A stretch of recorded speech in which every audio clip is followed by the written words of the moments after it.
Crossing Island 80, summon the Iron Blood Legion at the beginning. Shen Feng accidentally activated the explosive weapon system. As long as you have money, you can summon the most loyal martyrs. Equipped with the strongest firepower, instantly full of combat power, the streets and alleys turn into battlefields in an instant. Kowloon Walled City, East Star Hung Hing, various locations on Hong Kong Island. The Iron Blood Legion sweeps through all obstacles. The stronger the enemy, the crazier the system becomes. Unlimited supply of firearms and ammunition. The elite martyrs are loyal and devoted. Street battles instantly escalate the battlefield. Soaring combat power, crushing all opponents. Jianghe Wealth Double Line Explosive Experience. The stock market has surged to billions, while real estate and entertainment have a complete monopoly. From a tycoon in the martial arts world to an Asian conglomerate, build your own Hong Kong Island empire. Rules? Pattern. In the face of absolute strength and wealth, I will redesign everything. This is a legendary rise of violent soldiers. If you enjoy Hong Kong action stories like this, don't forget to like and subscribe. The adventure is about to begin. Chapter 1. No relatives or reasons. Xiangjiang, Siyun Mountain. In the corner of an old housing estate, the rooms are dim and narrow, with peeling walls and a damp atmosphere permeating the air. Shen Feng stood in front of the model mirror, his gaze frozen. The face of the person in the mirror is carved, with clear contours and a heroic aura between their eyebrows. Blood-oozing bandages are wrapped around their messy hair, and their bare arms are tightly defined, with a tall and powerful figure. His heart trembled, and countless unfamiliar memories flooded into his mind like a tide. His consciousness gradually became clear, and he finally understood that he was no longer in his original world. This is Xiangjiang in the 1980s, a chaotic place that blends many martial arts legends. His identity is a police undercover agent lurking in the Hong Tai club, tasked with a top-secret mission. Very few people in Hong Kong know his true background, perhaps only two. At present, he is acting as a straw shoe under the command of Lankachang, with a low status and limited mobility. Hong Tai is also officially named Hong, but he is far less powerful and deeply rooted than Hong Xing. Shen Feng felt suppressed in his heart. Time travel was already an accident, but he became an undercover agent struggling to survive in the cracks, and his club was also fragile. He, who is familiar with the fate of Hong Kong films, knows very well that being a gangster these days is already alarming step by step. If he is still an undercover agent, he may die on the streets at any time. Life and death often only exist between a single thought. The police badge is on the left, the coffin is on the right, and he has never walked a peaceful path.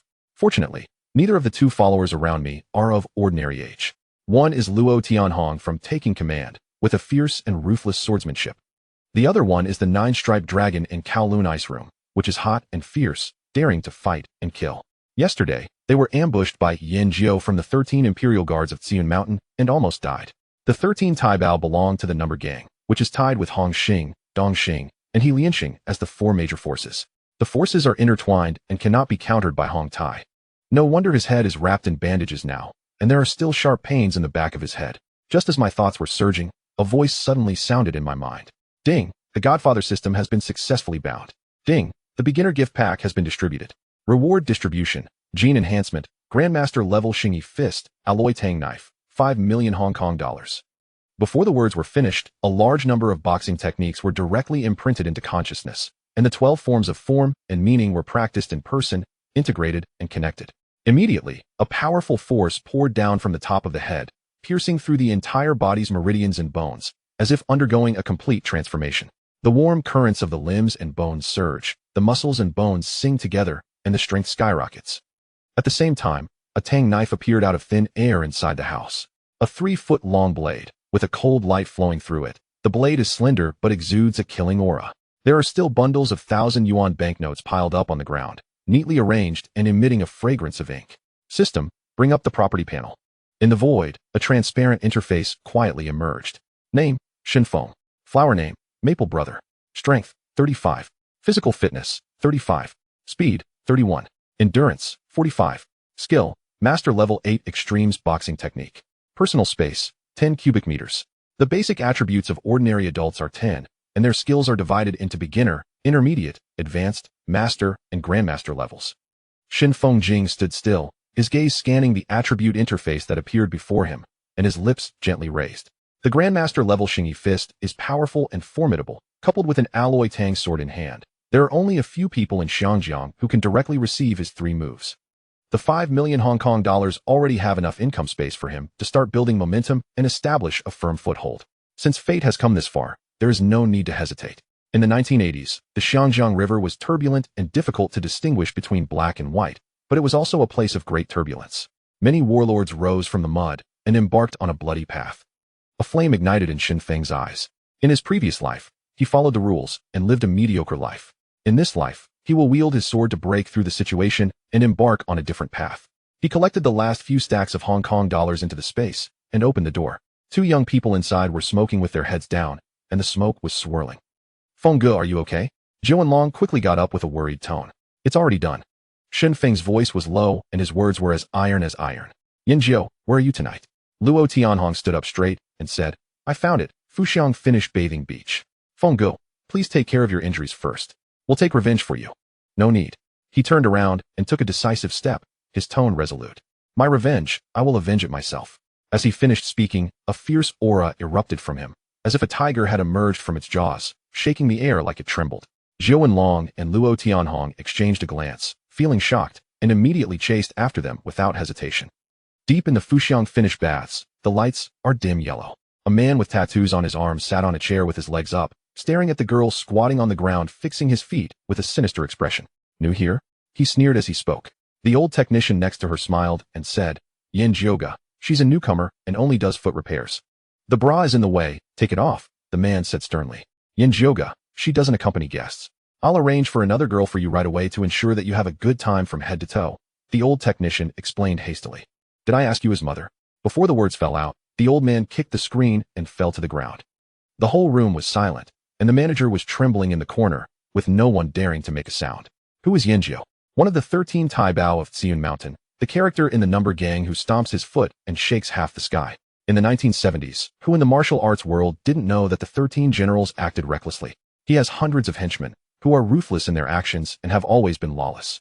Who dares to provoke? In the dead silence, a cold voice sounded dash. Yanjiu, your parents didn't teach you what rules are? His mother, who is talking behind your back. Yanjiu roared and turned around with his men. I saw a young man in his 20s standing at the door, followed by two people with arrogant expressions and sharp eyes. Shen Feng sneered and looked directly at Yanjiu. What? Didn't you die last night? Did you come to collect the body today? Boom. The door was suddenly kicked open, and the 9-striped dragon strode in with a thunderous voice. Private matters resolved. All the idle people get out of here. The knife doesn't have eyes. In the blink of an eye, only two groups of people stood facing each other in the bathhouse. Yanjiu's eyes were burning, his nostrils were wide open, and he stared at Shen Feng and gnashed his teeth. Cut these 3 odds and ends for me. Little boy, remember to sell your mother's salted duck egg later. Remember the names of the grandfathers, the numbers helped. Go ahead, chop them up. Several thugs clenched their machetes tightly, their faces showing a fierce light, and swung their knives towards Shen Feng and the 3 of them. Zhou Enlong and Luo Tianhong were about to make a move when the cold light had already risen. Oh! A scream tore through the air, and the leading swordsman's right hand was struck by a knife, causing blood to rush and the whole person to kneel and flip over. Shen Feng's footsteps did not stop, the blade shadows flew, one by one, and the momentum was like breaking a bamboo. Blood splattered in all directions, screams echoed continuously, and Yanjiu's subordinates fell one after another in a pool of blood. Wherever the alloy machete grazed, only mournful cries and a strong smell remained. The bathtub instantly transformed into a azure field. Yanjiu widened his eyes and felt cold all over. Where did this kid have such skills yesterday? He didn't have time to think carefully, so he turned around and wanted to escape. Shen Feng hurriedly caught up and kicked him into the bathtub. What are you running for? I'm not a murderer, Shen Feng. Yanjiu was soaked all over and his face turned pale. He quickly clasped his hands together and kowtowed repeatedly, saying, Feng Ge, last night, I was not sensible. You can ask for money or face. I will set up 18 tables tomorrow and offer a toast in public to apologize. According to his seniority, he should not have called out Feng Ge. This opening was equivalent to surrendering his status and spreading rumors that he would never be able to raise his head for the rest of his life. But now my life is almost over. What's the point of having a face? Shen Feng grabbed his hair and sneered. Okay, you drink this pool of water and I'll spare you from death. Yanjiu looked up in shock and asked, Feng Ge, are you playing with me? Shen Feng's eyes turned cold, and he said, if you don't want to drink or punish me, then I'll have to take you to see the king of hell. The knife flashed, and Yanjiu's right arm fell in response. Before he could even scream the pain, his head was forcefully pressed into the bathtub water. The blood gushed out from the fracture and quickly dyed the whole pool of water red. The water surface was seething with dark red foam, like the legendary blood prison. The scene is chilling. As his breathing gradually weakened, Shen Feng suddenly pulled the person out of the water, gave a cold glance, and then severed his limbs and tendons. The local snake of Xiun Mountain, Yin Jiao, who relies on drug trafficking to make a living, is not worthy of leaving this bathroom alive. In the future, if Xianjiang lets me see you again, Shen Feng's voice was low, the outcome is even more unbearable than death, understand? Understand. Maple brother. I dare not do it again. Yin Jiao collapsed on the ground, his voice weak. Ding! The host has subdued the 13 members of the Xiun Mountain Tai Bao, Yin Jiao, and is rewarded with 5 attributes. 1 million Hong Kong dollars will be credited to the account. The system prompt sounded, and Shen Feng's expression remained unchanged. Zhuwen Long looked at the howling number thugs on the ground and turned to ask, Feng Gu, how should we deal with these few? Do as we did just now, our hands and feet are useless, and then leave. Shen Feng's tone remained unchanged. With a command, Luo Tianhong and Zhuwen Long immediately took action, cutting their sharp blades through their muscles and screaming one after another. After finishing, Shen Feng threw down a stack of banknotes and the 3 of them quickly left the bathhouse. The employees hiding outside the door dared not open the door to check until their footsteps completely disappeared. What caught the eye was crimson all over the ground, with limbs and broken limbs lying on the edge of the bathtub. Everyone's legs were weak on the spot, and they could hardly stand. The boss is experienced and maintains a calm demeanor, commanding his subordinates to clean the ground and replace the linens. All traces must be thoroughly removed. Half an hour later, there was no trace of bloody past here, as if nothing had ever happened. Feng Gu is so ruthless and decisive. Should we go and vote for him? 3 ragged young people whispered in a dark corner outside the bathhouse. The leader is called Azza. I'm afraid they won't look down on us, the bottom-class kids, sighed another person. They originally wanted to take advantage of the chaos to gain some benefits, but they stumbled upon the entire process of Shen Feng's execution. That fierce force made them both scared and admired. Yin Jiao is considered a top figure in Xiun Mountain, but in front of Shen Feng, he didn't even have a chance to struggle. The 3 of them have no relatives or have never read a book, but they have ambitions hidden in their hearts. They don't want to spend their whole lives living in a garbage dump. Joining a force is the only way to establish a foothold in Hong Kong. And Shen Feng, in their eyes, is the big brother who can turn people around. Asia clenched his fists and said, whether he accepts it or not, let's try our luck first. Similar scenes unfolded throughout Xiun Mountain, and the news spread like wildfire to Kuntong and Kowloon walled city. Chapter 2. Avenge Brother Chong. That night, Yin Jiao was incapacitated. It is said that the newcomer, Shen Feng, was the one who struck. With a single blow, he severed an arm, nearly drowning him in the water, and then he twisted the tendons. The news spread like wildfire through the streets. Yin Jiao has been incapacitated? Who possesses such audacity to lay hands on the 13 protectors? Do they not fear the number gang retaliating for revenge? It is rumored that more than a dozen men fell, the bathhouse awash in blood, a scene most terrifying. Aside from Dedong of Xiun Mountain and that Shen Feng, who else could commit such an act? Goodness, has the number gang made any moves? What does Mao Dunhua have to say about it? Isn't he the head of the 13 protectors? Humph, you clearly do not understand this line of work. Mao Dunhua has long ceased to meddle in the affairs of the underworld. Who still listens to him now? I heard that Hu Xiuyong personally called the notorious Chong of Hong Tai, demanding he hand over the culprit. Wow, even the men from the Yitzi gang have mobilized. Hong Tai is in serious trouble this time. A storm of bloodshed is brewing in the shadows. After Shen Feng and his companions left the bathhouse, they swiftly returned to their quarters. This was his first time taking action, and his heart raced with tension. As he fished out a pack of cigarettes, his fingers trembled slightly. Knock, knock, knock. A knock echoed at the door. The 3 exchanged glances, and Luo Tianhong immediately grabbed his sword, stealthily approaching the door. When it opened, 3 disheveled men stood outside, covered in mud, their expressions frantic. In a flash, the sword was drawn and pressed against the neck of the foremost man. Luo Tianhong coldly inquired, "Who sent you? What do you want?" The man hurriedly waved his hands. "Do not strike. We are not enemies. We escaped from Yunnan and saw the 3 of you exuding great power, so we hope to join you." Shen Feng stepped forward, lit a cigarette, and exhaled a plume of smoke. Names. Aja. Ahu. Tony. Jiao Wenlong squinted. From Yunnan? Aja nodded eagerly indeed. But we are Chinese. Our ancestors hailed from Xianjiang. The bloodline is the same, and our hearts should be connected. Shen Feng smiled. Just as they were emerging, someone came to pledge allegiance. He gestured to Luo Tianhong. "Put down your sword. They are one of us." The 3 entered the room, their legs still trembling. Shen Feng leaned against the wall, the cigarette but flickering. "I do not care where you come from, be it Yunnan or Daquan. As long as you are willing to work with me, with your heart on my side, then you are brothers." Upon hearing this, their eyes brightened. Although this youth was young, he exuded a commanding presence. They were about to kneel and pledge brotherhood. Shen Feng raised his hand to stop them. "Wait a moment. Do you know where this place is?" "Xianjiang. Here. The weak do not survive long. If you wish to live, you must tread upon others to rise. As long as you dare to fight and take risks, Shen Feng, will never treat you unfairly. Aja gritted his teeth. Boss, we have nothing but our lives. From today onward, this life is yours. Tony, with reddened eyes, shouted boss.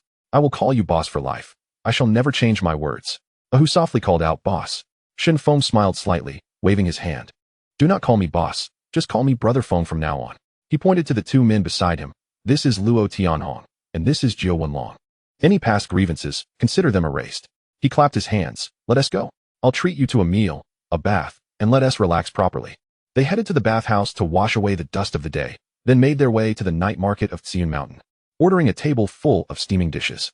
After several rounds of drinks, Shen Feng pulled out 5 stacks of Hong Kong dollars from his bag, handing each of them 10,000.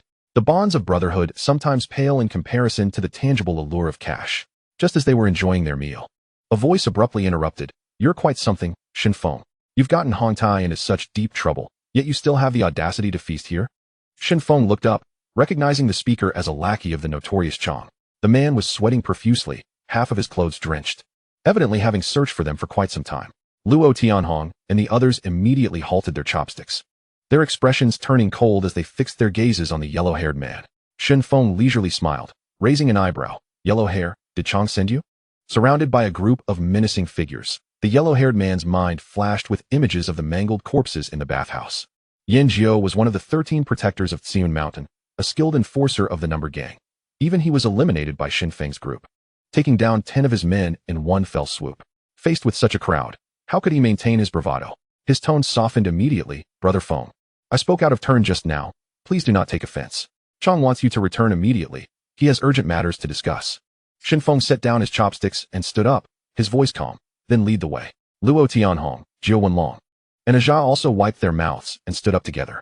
The yellow-haired man hurriedly waved his hands. Brother Feng, Chong only called for you. It was evident that he was not welcoming. Everyone could see that. Jiu Wenlong sneered. Little yellow hair, we are also part of Hong Tai, and Chong is our superior too. Why can't we go together? You wouldn't be spreading falsehoods, would you? The yellow-haired man trembled in fear. I am just the messenger. I mean no harm. If everyone wants to come, it's fine. Jiu Wenlong retorted. Don't scare people. Shen Feng leisurely picked at his teeth with a toothpick and suddenly asked, Little yellow hair, I heard that Hu Xiaoyong from the number gang has already called Chong. Is he planning to hand me over? Upon hearing this, the yellow-haired man felt a chill run down his back, his entire body tensing up. And no, that is not the case. Chong never mentioned that. Shen Feng smiled. Then that is for the best. My elimination of Yan Jiao was an act of merit for the organization. Wouldn't you agree? Yes, yes. The yellow-haired man nodded vigorously. Observing this timid lackey before him, Shen Feng maintained a smile on his face while internally sounding alarm bells. It was late, and Chong summoned him alone. The rumors circulating in the underworld were likely not unfounded. A gentleman does not stand under a dangerous wall. Better that I betray others than be betrayed. Tonight, it may be time to take action against Chong. He cannot be allowed to remain. Little yellow hair, I need to relieve myself. You all come over and light a cigarette for me. Before he finished speaking, Shen Feng had already walked toward the corner. The yellow-haired man remained in place, his tone calm. No worries, Brother Feng, take your time. Turning the corner, Shen Feng lowered his voice and spoke to the 5 men. Something might happen tonight. If you hear chaos inside, rush in immediately. Luo Tianhong frowned. Brother Feng, could it be that Chong really intends to hand you over to Hu Xiaoyong? Shen Feng lit a cigarette, his gaze cold. Whether he hands me over or not is irrelevant. He won't survive until dawn. Luo Tianhong's eyes sharpened. Understood. Brother Feng, you go ahead. We'll return to fetch our weapons. Shen Feng pulled out several sharp machetes and a sword, revealing them with ease. The weapons have been on me all along. There is no need to fetch them again. Although the others found it peculiar, they did not question it further.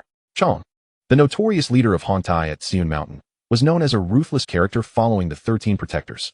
At that moment, he sat in the main seat, his expression as dark as iron. Beside him stood a statue of Guan Gong in green shoes, 3 incense sticks slowly burning in the censer, with blue smoke spiraling upwards. Boss, Little Yellow Hair has brought Shen Feng, a subordinate reported as he entered the hall. Chang's voice was icy, his words laced with suppressed anger. Let him in. Why the fury? The reasons were quite clear. Hu Xiaoyong, the spokesperson of the number gang, had personally come to hold him accountable. Although Shen Feng's actions had not crossed the line, the grudges of the underworld were often painted in blood. However, since Hu Xiaoyong had made his stance known, the situation was dire. With his strength alone, he could easily raise Hong Tai to the ground. He must provide an explanation to the other party. Just as he pondered, A strikingly handsome young man followed the blonde-haired individual into the hall. "Brother Chong, you were looking for me?" Shen Feng nodded faintly, and then sat down unceremoniously. Bang! The rough-tongued Chong slammed his palm onto the coffee table and shouted furiously, "Shen Feng, you have quite the audacity. Do you even know whose man Yanzhou is?" Shen Feng suppressed a smile, replying, "The 13 protectors of Xiun Mountain, brothers of Mao Dunhua. He provoked me first. His downfall is merely a consequence of his own actions."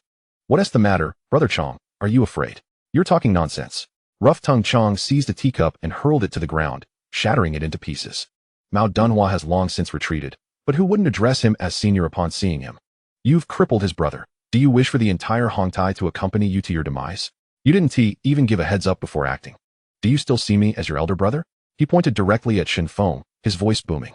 Now, Hu Young is demanding an explanation from me. Tell me, what am I supposed to say to him? The paths of the Jianghu have always been a matter of either your death or mine. Such occurrences are hardly surprising. Shen Feng's actions today in crippling Yanzhou have elevated his reputation, stirring up a tempest in the Jianghu. As the leader, rough-tongued Chong should have been invigorated by this. Yet he instead appeared furious, adopting an accusatory stance. How could such a timid person maintain the position of elder brother? It is not difficult to understand how Hong Tai has fallen to such depths. Shen Feng's lips curled into a slight smile as he calmly stated, "Brother Chong, do you have the final say in this matter?" Upon hearing this, rough-tongued Chang's anger slightly abated, and he coldly replied, "Tomorrow morning at 8. You will go to Hu Young's territory and surrender with your left hand. Perhaps you might be able to save your life. You know how to get there, don't you?" Shen Feng slowly rose, his gaze sharp as a blade. "I know the way. I will bear the consequences of my actions alone, without implicating Hong Tai in the slightest. But rough-tongued Chong, you will not live to see dawn." Before the words left his mouth, he had already drawn a metallic tang knife. Its cold gleam flashing. Rough-tongued Chang's brow furrowed, and he bellowed, "Do you dare to rebel? Do you dare to raise a hand against me? Guards!" In response, for swift shadows of blades appeared. Shen Feng stepped forward, the knife's edge slicing through, severing tendons in hands and feet. Outside, Luo Tianhong and others heard the commotion and immediately drew their 8-sided swords and cleavers, bursting into the room, their blades aimed at everyone present. Swiftly gaining control of the situation, Ajah deftly closed the door, leaving no escape route within. Rough-tongued Chong collapsed to the ground, cursing incessantly, "Shen Feng, how dare you commit such an act against your superior? Uncle Mei will not let you off. You will not die a good death. The king of hell cannot even take my life, and you dare to touch me?" Shen Feng threw back his head and laughed heartily, directly taking the main seat. Surveying the room, rough-tongued Chong, as the one in charge, when faced with a crisis, you only know how to shift blame and dare not protect your brothers. Yet you want to hand me over to the number gang for safety.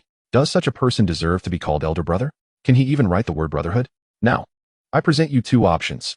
Each of you takes a knife and stabs him. From henceforth, we shall be brothers. Otherwise, I will send you down to accompany him. The crowd exchanged glances. On one side lay their incapacitated former leader, and on the other stood the formidable Shen Feng and his 6 companions. The choice was self-evident. The blonde-haired man hesitated for a moment, but ultimately stepped forward. Rough-tongued Chong howled, "Who do you think paid off your usurious debts? You dare to touch me?" The public funds of the hall were used to fill the holes. In a flash, the knife pierced into his abdomen. The blonde-haired man gritted his teeth. "I'm sorry. Xiun Mountain is now under Feng Gu's command." Amidst a chorus of curses, rough-tongued Chang's subordinates lined up, each taking turns to stab him. The screams echoed through the room, lasting a full 30 minutes. Rough-tongued Chong's voice shifted from piercing to faint, ultimately fading into silence. The blonde-haired man and the rest stood frozen, their eyes fixed on Shen Feng, faces etched with fear and unease. "Feng Gu, Chong Gu is no longer breathing," the blonde-haired man said, his voice trembling.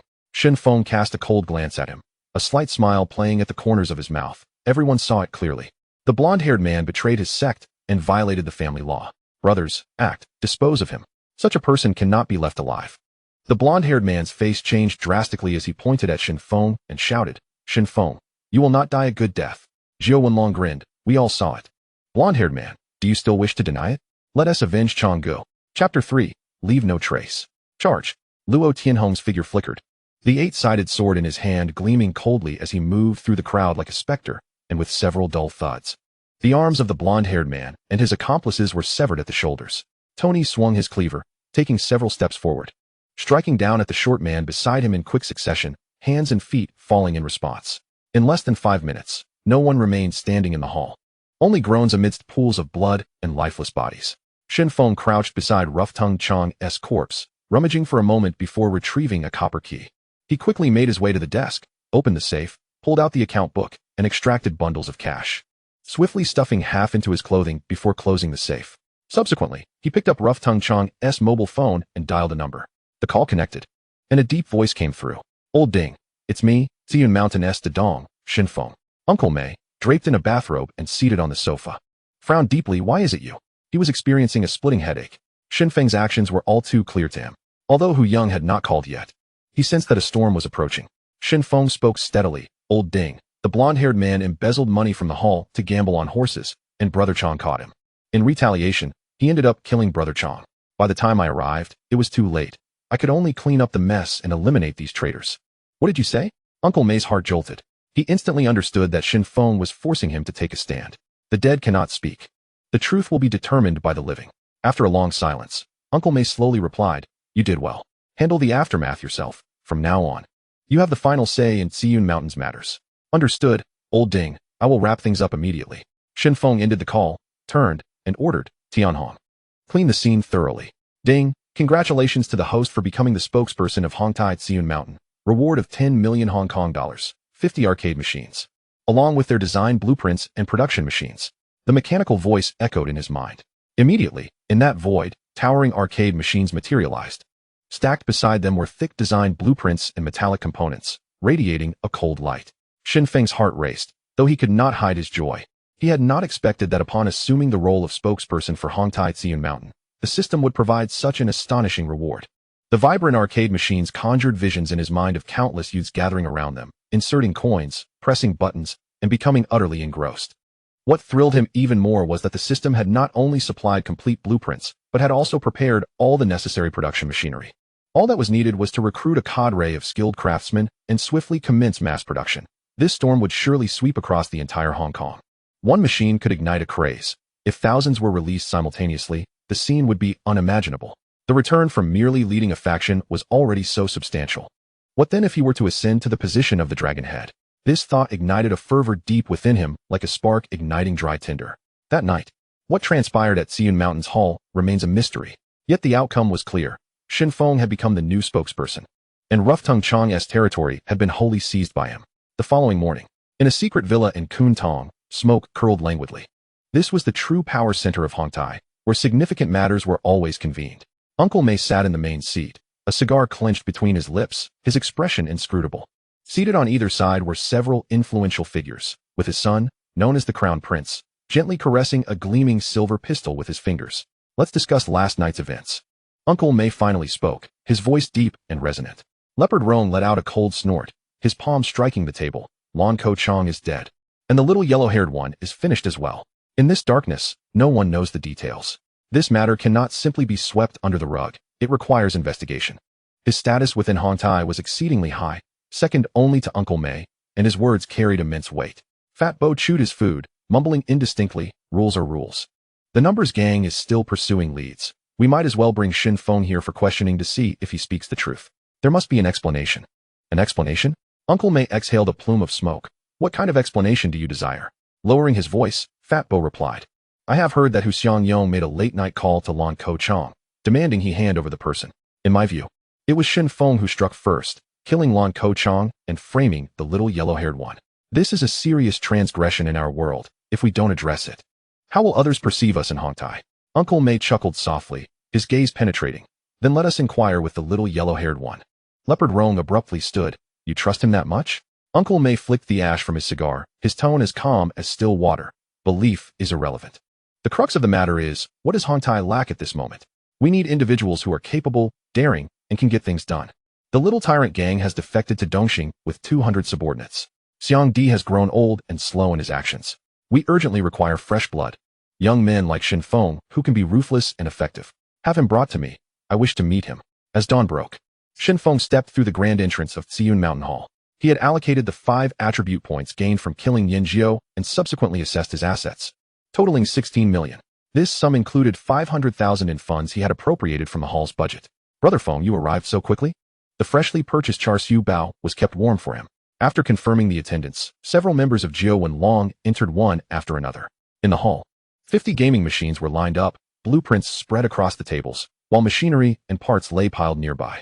Shen Feng stepped forward, gesturing towards the equipment. Jiuwen Long. Register the company. The name is decided, Long Tong. Rent a workshop at Siun Mountain, send the blueprints and machines over, and find a few skilled masters to commence work immediately. Tian Hong. This is our roster. Keep those who are useful and expel those who are not. Aja, find a storefront in Siun Mountain and open an arcade. Tony. Ahu. You two accompany Tian Hong to recruit people. But there are a few rules. No drug users, no clumsy hands. And those who do not follow orders will be dismissed outright. As long as they meet my standards, whether they are big circle boys or small fry, I will accept them. I aim to establish a boxing gym as a training ground. In the future, we will take turns in the ring and train a group of formidable characters. Within a month, Siun Mountain will only echo with our voices. Our sound will be the sole resonance. Siun Mountain is merely the first step. We must conquer Copper Loaf Bay, Wanchai, Simsha Sui, and those lucrative territories in Macau. Yes, Brother Feng. The five responded in unison, their eyes sparkling with fervor. With a leader like him, no one feared a lack of prospects. Go, and commence action at once. With a wave of his hand, Shen Feng watched as the five departed. He understood well that Siun Mountain was filled with youths from the housing estates, idling away their days, expelled from schools, with parents too busy working to care for them. These young men, brimming with excess energy, impulsive and reckless, were easily led astray. They were at the age of growth. As long as they were provided with enough sustenance and regimented training, they would inevitably transform into enforcers. The supply of recruits would not be a concern, more crucially. Once these individuals were under his command, the small gangs and factions that roamed the streets of Siun Mountain would naturally disband. Thus, control over this territory must rest in his hands. Ding ling ling. The mobile phone rang. Shen Feng answered. It was Uncle May's voice. Adong. Come to the villa immediately. Leopard Rome, Fat Bo, and several of Hong Tai's leaders are waiting for you. I'll be right there. After hanging up, he stood and headed towards the door. Upon obtaining Lon Ko-chang's car keys, Shen Feng entered the Toyota and drove towards Kuntong. The deceased's assets were now rightfully his. Uncle May's residence was located in an upscale villa district straddling the border of Kuntong and Sai Kung, discreet and tranquil. As the car came to a halt, Shen Feng caught sight of a familiar figure standing outside the courtyard. Wei Jixiang, a Red Stick member of the Hong Tai gang. 5 years ago, he had saved the Hong Tai crown prince from the clutches of Sang Bo with a knife. But the cost had been the death of his wife in a car accident during their escape.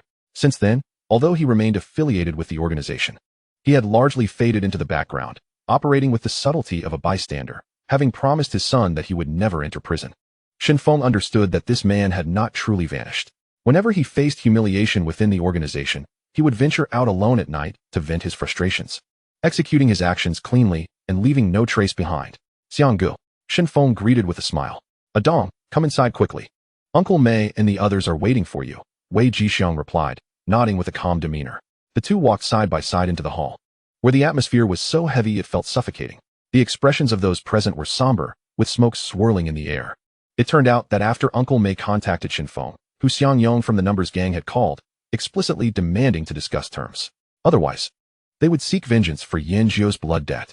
Uncle May sat in the main seat, slowly exhaling a puff of cigar smoke. Adong, what exactly happened last night?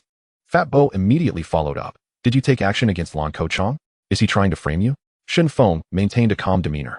Speaking softly, I did not lay a hand on him. The little yellow-haired one lost the Hall funds while gambling and resorted to treachery against his own. I have not touched a single cent from the money in the safe. It can be verified at any time. For him, lies and bloodshed had long since become second nature. This was simply the code of the underworld. How dare you deny it? Leopard Rome stood abruptly, shouting in anger. Leopard Rome, do you still regard me in your eyes? Uncle May's sharp reprimand commanded silence, forcing him to step back. Uncle May's gaze returned to Shen Feng. Adong, you handled this quite well. From today onwards, Siun Mountain is under your control. Thank you, Uncle May. Shen Feng replied nonchalantly, as if it were a matter of course. Tonight, you are to host a banquet with 18 tables. Hu Xiang Yong and Mao Dunhua will be attending. You will go alone. Uncle May paused. We cannot afford to lose face for Hong Tai. Shen Feng raised an eyebrow, a smile playing at the corners of his mouth. Just me? Indeed. You are now the boss. You must decide for yourself. Do not fear. I trust you. Uncle May patted his shoulder. Shen Feng nearly burst into laughter, turning to Fat Bo. Fat Uncle. I've just taken the helm. My experience is insufficient. Would you accompany me? Fat Bo's expression changed dramatically, quickly donning a look of refusal. Adong. You can handle this yourself. If it truly becomes overwhelming, you can reach out to us. Shen Feng remained silent for a moment, his gaze shifting to Leopard Rome. Despite having appeared ready to strike moments ago, Leopard Rome now plastered on a smile. Adong, you will certainly succeed. What is Hong Tai? but a tangled mess. These individuals spoke beautifully, yet in truth, they were merely hoping for Shen Feng to meet his demise. Shen Feng's gaze slowly swept over the group, a smile gracing his lips. Old Ding, do not worry, tonight's affairs are in my hands. With that, he turned and strode away. The so-called head banquet was never intended for reconciliation. If we can converse amiably, let us share a drink. If we cannot reach an understanding, we shall see the truth on the streets. It is only Shen Feng who steps forward, while the likes of Uncle Mei, Fat Bo, and Bao Rong remain in the shadows, clearly wary of the formidable power of the number gang. Is such a leader truly worthy of allegiance? No wonder even the little overlord has pledged allegiance to Dongxing. A flicker of uncertainty crossed Shen Feng's mind, but he quickly dismissed it. Changing factions? That would merely be exchanging one master for another. Rather than that, it would be wiser to remain with Hong Tai, biding his time until the opportunity arises to claim the leadership for himself. This evening's arrangement must be executed flawlessly. Upon returning to the entrance of Tsiun Mountain Hall, the gaming machines had long been cleared from the hall. What greeted his eyes was a throng of over 100 youths, all around 17 or 18. Their expressions brimming with bravado, unashamed of the hostility emanating from them. The one leading the pack was none other than Luo Tianhong. Noticing that his followers stood in stunned silence, he barked, "Are you blind? Brother Feng has arrived, and you don't even extend a greeting." Chapter 4. Youngster, quite ruthless indeed. Over 100 voices united in a resounding shout, "Brother Feng." The roar echoed through the streets, drawing the attention of passers-by. No one could fathom why this unruly gang of delinquents would exhibit such reverence for a young man. The gathering consisted entirely of high school students from the Tsiun Mountain area, most of whom had grown up in the housing estates. To them, Shen Feng was a living legend, capable, affluent, and adorned in gold and silver at such a tender age, with even his companions indulging in imported cigarettes. These ruffians from the housing estates feared nothing and relished the thrill of a good fight. Thus, when Luo Tianhong called out, they wasted no time gathering their comrades. Had it not been for the high threshold, their numbers would have surpassed 100-fold. At this moment, they strived to impress, yearning for a mere word of acknowledgement from Shen Feng. As Shen Feng trusted Luo Tianhong's judgment and was about to speak, a steady rhythm of footsteps resonated from the street.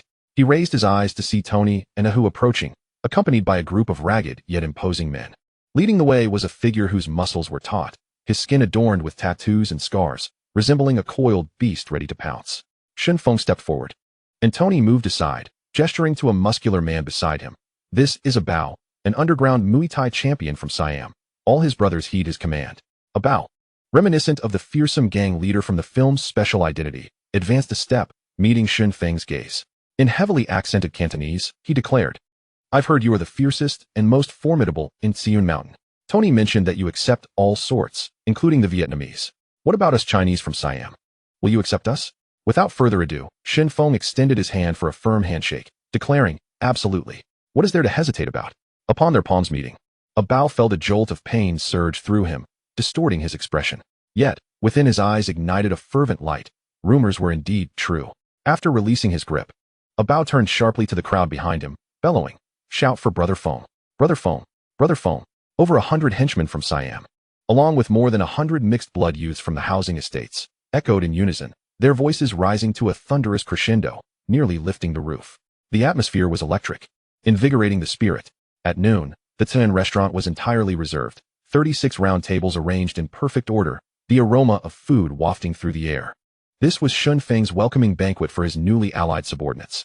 The hall fell into a profound silence, every gaze fixated on the young figure at the front. Holding a bowl of white wine, Shen Feng's voice, though not loud, resonated throughout the hall. "Everyone seated here today are my brothers. What does it mean to be brothers? Regardless of your origins, whether your family is wealthy or impoverished, I am willing to entrust my back to you. That is the essence of brotherhood." A Bao was the first to applaud, exclaiming, "Well said. Good, good." Applause surged like waves. He raised his hand to quiet the crowd and continued, "We share the same blood. Now, I will establish a strict rule. Anyone caught using drugs will be expelled." With his words, a murmur rippled through the audience, yet no one dared to voice dissent, patiently awaiting what was to follow. "If you uphold this rule, grant me 5 years, and each one of you will be able to purchase a house and car in Hong Kong, with money to spend and women to accompany you. And one more thing, remember this. I have no tolerance for those who disregard the rules. Walk with me, and you shall have everything you desire. But the prerequisite is obedience. Do you understand?" 360 individuals rose in unison, their voices booming. "Understood." Shen Feng smiled, raising his bowl high. "Good. To brotherhood." With that, he downed his drink in one go. The crowd resumed their seats, chopsticks in hand, and the restaurant was soon filled with the sounds of merriment. Jiao Wenlong leaned closer, whispering, "Brother Feng, tonight we need to treat the number gang to a welcoming banquet, but Uncle Mei and the others have yet to show up." Luo Tianhong's teeth clenched at the thought. "Those old geezers refuse to support you? Perhaps we should just strike out on our own." "Not necessary. Let me finish speaking first." Shen Feng waved his hand, then turned to the Tony brothers, asking, "Ajia, can you procure some firearms?" A Bao immediately interjected, "Brother Feng, don't bother with him. I have 6 weapons on hand. If you need more, just pay, and I can get them. That will suffice." Shen Feng nodded, his expression satisfied. "Tonight, you few leaders will accompany me. We'll arrange for the outsiders. If negotiations can be made, we shall proceed. If not, we will take direct action." "Understood." The crowd responded in unison. Shen Feng was not fearful of Hu Shuyong. He understood that for a gang to endure, one must know when to advance and when to retreat. Killing Hu Shuyong would only invite more adversaries to rise in his stead. At that point, how could they expand their influence or amass wealth? Moreover, with their total of 360 members, they wouldn't even be enough to fill the gaps in the rivals' ranks. However, should the other side insist on hostility, he would not shy away from spilling blood. The likes of Uncle Mei and Bao Rong from Hong Tai's ranks were of little concern to him. At worst, he would only endure a few scathing remarks. After a brief respite following lunch, when the time arrived, Shen Feng drove with Jiao Wenlong and others to the Yao Ma Ti seafood restaurant. Upon alighting from the vehicle, he spotted 2 figures smoking under the streetlight, halting momentarily. Wei Jixiang, accompanied by his reckless companion, approached with a smile. "Ah Dong, I heard you're treating to a welcoming banquet, and it's a seafood affair. We come to mooch a meal. Is there room?" "This meal would not be an easy one," Shen Feng remarked quietly. Wei Jixiang detected the underlying aloofness in his tone, yet continued, "We understand. Uncle Mei, Bao Rong, and Fat Shu may not support you, but we don't want it said that Hong Tai is without presence. We're here to see if we can lend a hand." "I appreciate this gesture. Let us head in and order." Shen Feng nodded, well aware they would not depart. Simultaneously, he discerned a lingering sense of brotherhood in their hearts. It was precisely this sentiment that had led them to be repeatedly outmaneuvered by the Prince of Hong Tai. But since a favor was owed, he would repay it in due time. Entering the restaurant, Shen Feng directly summoned the hall manager. "I've reserved the entire hall. All tables are to be set up. Each table priced at 888, with a whole fish from Dongxing on each." The manager, accustomed to such scenes, showed no surprise, instead responding enthusiastically. Swiftly confirming the menu, arranging an additional table, and serving hot tea while inviting them to sit and wait. After draining 4 pots of tea, with 5 minutes to spare before 5 o'clock, the sound of tires screeching outside pierced the air.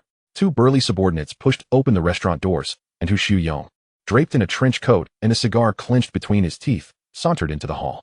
Upon spotting Shen Feng and his entourage, a sardonic smile crept across his lips. Before long, a middle-aged man clad in a priestly robe entered the hall, appearing to be in his 30s or 40s, his demeanor solemn. This individual, known as Mao Dunhua, was well acquainted with both the underworld and the legitimate sphere, having once been celebrated as one of Hong Kong's 10 outstanding youths in his early years, earning considerable renown. At this birthday banquet, representatives from nearly every faction had come to pay their respects. Following closely behind him were 3 burly men, Gao Fei, Katzi, and La Ba, from the notorious 13 Tai Bao. A few years prior, these figures had been titans in the realm of the underworld, though they had since retreated from the limelight. Their ties to Yan Jiao, an old comrade, compelled them to attend in person to demonstrate their loyalty. Were it any ordinary novice stepping into this world, faced with such an imposing spectacle, they would likely be trembling in fear. Yet, Shen Feng stood tall, approaching with measured steps, and saying, "Brother Yong, Brother Hua, I am a Dong. I have come to extend my apologies to you all. In a moment of impulsiveness, I offended a brother. I hope you esteemed gentlemen will overlook my transgression and grant me the honor of sharing a drink." Mao Dunhua's gaze swept over him, and he asked coolly, "You are Shen Feng?" Hu Shuyong did not even spare him a glance, merely gesturing behind him, "Let the brothers in." A robust henchman let out a sharp whistle. In an instant, a throng of young men surged through the entrance, each bearing a scowl, swiftly claiming seats at various tables. Before long, the hall was filled with Hu Shuyong's men, numbering at least 200. Some lounged with legs crossed, while others gnawed on toothpicks, all fixated on Shen Feng with hostile eyes.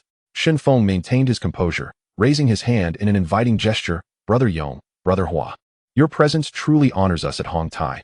Please, take a seat." Hu Shuyong chuckled as he walked. Hong Tai truly seems to be a shadow of its former self. You, a mere grass shoe, are hosting a banquet, and yet, where is the support? Not a single person to converse with? Seeing you standing there all alone, I feel a pang of sympathy. He settled into the central seat, leisurely continuing, "Little brother, you have chosen the wrong allies. After the uproar you caused in Wan Chai last night, you find yourself in this predicament today. And Shun, Uncle Mei, dares not show his face, sending only Xiang Di to run errands? Huh." Wei Jixiang immediately chimed in, "Brother Yong, you exaggerate. I am merely here to show my support for Adong." With that, he stood to offer cigarettes. Jiao Wenlong followed suit. Pouring tea for the guests at the main table, Shen Feng replied calmly, "Brother Yong, Brother Hua's presence indicates that Uncle Mei knows this matter can still be negotiated. He is of an age where he prefers to avoid direct involvement in certain issues." Hu Shu Yong, with a toothpick clenched between his teeth, smiled. "I understand the situation well. Yan Jiao made the first move against you. You managed to retaliate against him, which shows your capability. Kid, you are quite ruthless." Suddenly, his expression hardened, and his voice dropped. "But do you truly grasp what hosting a banquet entails?" As his words fell, an aura of menace filled the hall like a suffocating fog. The bloodshed from that night outside the gate had been the talk of the town. Hu Shu Yong, wielding a machete, had pursued over 30 large circle boys, cutting them down without a soul daring to approach. After that confrontation, his name became legendary in the annals of the underworld.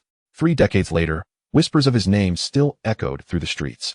Figures like Uncle Mei were but mere dust in his presence. Shen Feng spoke evenly. "As for hosting a banquet, if we can come to an agreement, we shall drink. If not, we shall let our fists do the talking." As those words left his lips, a chill radiated from him. His gaze, sharp as a nail, remained fixed on Hu Shu Yong, his fingers subtly gliding towards his bosom, ready to draw the concealed firearm hidden within. Mao Dunhua cleared his throat twice and interjected, "Brother Yong, since tonight is a banquet, why not sit down and discuss matters openly?" Clad in his priestly robe, he often mediated disputes and dealt with addiction issues, frequently interacting with the police. The downfall of Yan Jiao weighed heavily on his heart, yet the man had brought this upon himself. He could blame no one else. With deep roots in the organization, his seniority overshadowed Hu Su Yong's. His invitation to this gathering was solely to resolve this matter. He stated plainly, he would handle the affairs following Yan Jiao's demise, covering the costs, and wished to extricate himself from future grievances. Hoping that Hu Shu Yong would refrain from escalating the situation further, Hu Shu Yong exhaled slowly, the menace in him diminishing slightly. He gazed at Shen Feng, a smirk playing upon his lips. "Young man, it has been a long time since I have encountered someone so fearless. Are you still unconvinced?" "Brother Yong, I harbor no ill intentions. However, if you truly wish to resort to violence, I have no reason to back down." Shen Feng stood tall, asserting, "Unlike your grand enterprises, our small stalls can close without consequence. Tomorrow morning, I will prepare my door, and we shall fight from dawn till dusk, day in and day out, until the anti-black unit comes to take down the flag, to see who can endure longer." Each word was delivered with unwavering conviction. The surrounding young men, upon hearing this, erupted in uproar, banging their fists on the tables and hurling profanities. "Sit down, all of you. This is not your place to speak," Hu Shu Yong bellowed, slamming his hand on the table, his voice booming like thunder. As silence fell, he turned his attention back to Shen Feng, a smile gracing his face. He lightly tapped his finger on the table and then, with a wave of his hand, commanded, "Bring 2 bottles of white wine." "Adong, is it? Come sit closer." Shen Feng rose and took a seat beside him.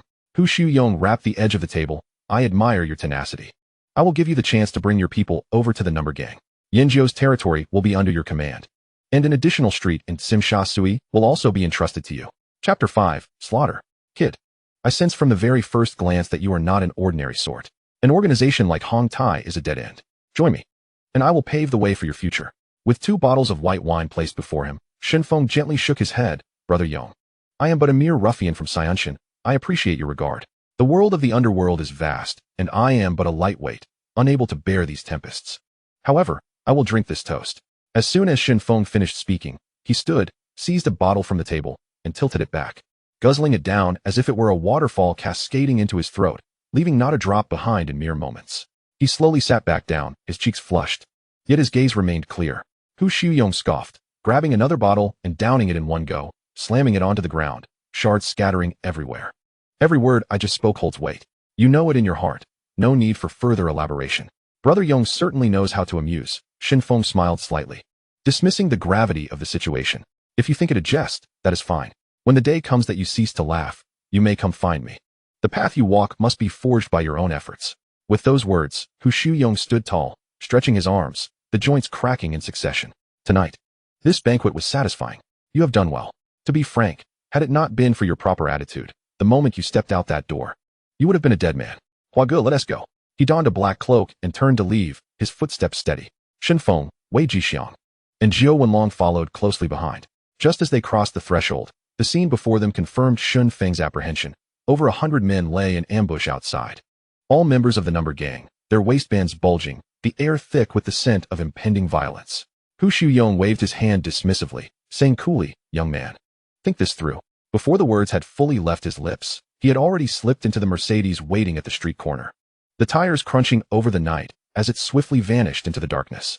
The crowd around them quietly dispersed, the cacophony fading into silence, leaving only Shen Feng's group in the empty space before the tavern. Jiao Wenlong lowered his voice. "Elder brother, what does Hu Shuyong truly mean? Is this a reconciliation?" Shen Feng gently shook his head. "Reconciliation? Where's the talk of reconciliation? He never mentioned Yanjiao at all. He merely offered a choice, to join the number gang. And he would ensure our safety. If we refuse, Yanjiao's men will take action. Then we." Jiao Wenlong's brow furrowed deeply. "Relay the message. All brothers gather for a meal." Shen Feng's gaze was resolute. "Tonight, we act." He was acutely aware that Yanjiao and Hu Shuyong were of the same generation, not subordinate to one another. Today, Hu Shuyong's appearance represented the entire number gang, rather than Yanjiao's faction. With Yanjiao's downfall, he could no longer wield power, and those beneath him would inevitably vie for position. Whoever took the life of Shen Feng would ascend to the throne.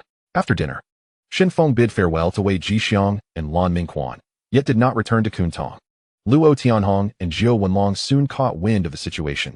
Yanjiao's underlings were mustering forces, vowing to exact vengeance. Without delay, Shen Feng assembled his team, procuring machetes, steel pipes, and other weaponry in preparation for the impending confrontation. At precisely 7 o'clock in the evening, Yunhua Street was ablaze with lights, thronged with people. Nearly 1,000 of Yanjiao's subordinates congregated here, a dark mass resembling an ominous cloud, stretching endlessly. Shops on either side hastily closed their doors, as no one dared conduct business at such a perilous time. Meanwhile, 360 members of Hong Tai, led by Luo Tianhong, Jiao Wenlong, the three brothers Tony, and a Bao, steadily advanced toward the heart of the street. The village youths gripped their knives tightly, their knuckles turning white. They had never truly ventured into the outside world, and everything before them exuded an aura of strangeness and danger. The Siamese adversaries across from them bore cold, predatory gazes akin to wild dogs fixated on their prey. They were already desperate outlaws, having smuggled themselves into the harbor, surviving by the edge of a blade, long having cast aside the fear of life and death. At the forefront stood Shen Feng, wielding an alloy knife, his expression stern. He spoke not a word, yet the oppressive aura he exuded weighed down like a mountain. In the territory of Xian Mountain, outside of Hong Tai, Yanjiao had once been the most formidable force. Now that he had fallen, what remained were merely remnants, incapable of stirring any storm. This battle was destined to occur. The victor would reign over this land. Luo Tianhong stood beside Shen Feng, his breath slightly hurried. "Brother Feng, how shall we strike?" "Strike? We charge forward," Shen Feng replied coolly.